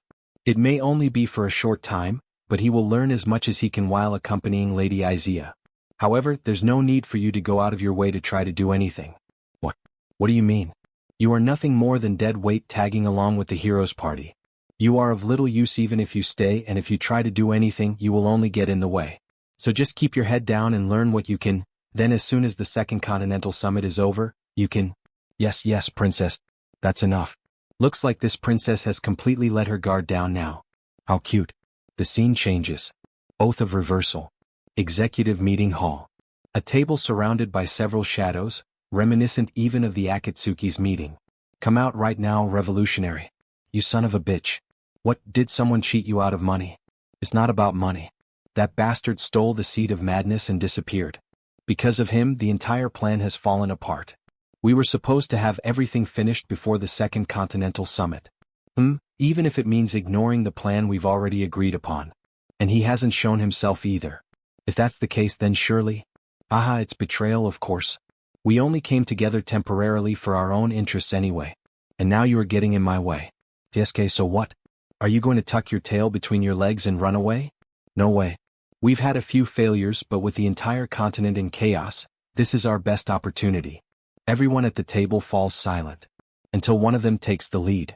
Then our course of action is clear. Good. Let's stab the entire enamel continent in the back. The south will also be manageable. It will just take a little more time. The east. There are a few complications there. But it will be fine. We've prepared plenty. The Empire in the central region. Once we deal with the fifth princess who has returned, it will destroy itself on its own. Immediately after the Second Continental Summit. We will kill her when everyone's at their most excited. Well then. It's time for guerrilla warfare. Changing scenes. Glaton Viscountcy, Kingdom of Resk, City. The mage is casting a spell. She eventually finds a location with a suspicious flow of mana. She will link it. This time it's urban terrorism. 3 locations in total. 2 relatively close to each other and 1 farther away. This one and this one. It'd be a pain if they contamine ordinary people again and make them go berserk. Neither destroying buildings nor sacrificial rituals are acceptable. We need to stop them quickly. We don't know when the terrorist attacks will happen. She's worried whether we can make it to the distant location in time. But something happens. Sergios. Is something wrong? This distant location. Is his hometown. It's the area where the otherworlder I told you about is located.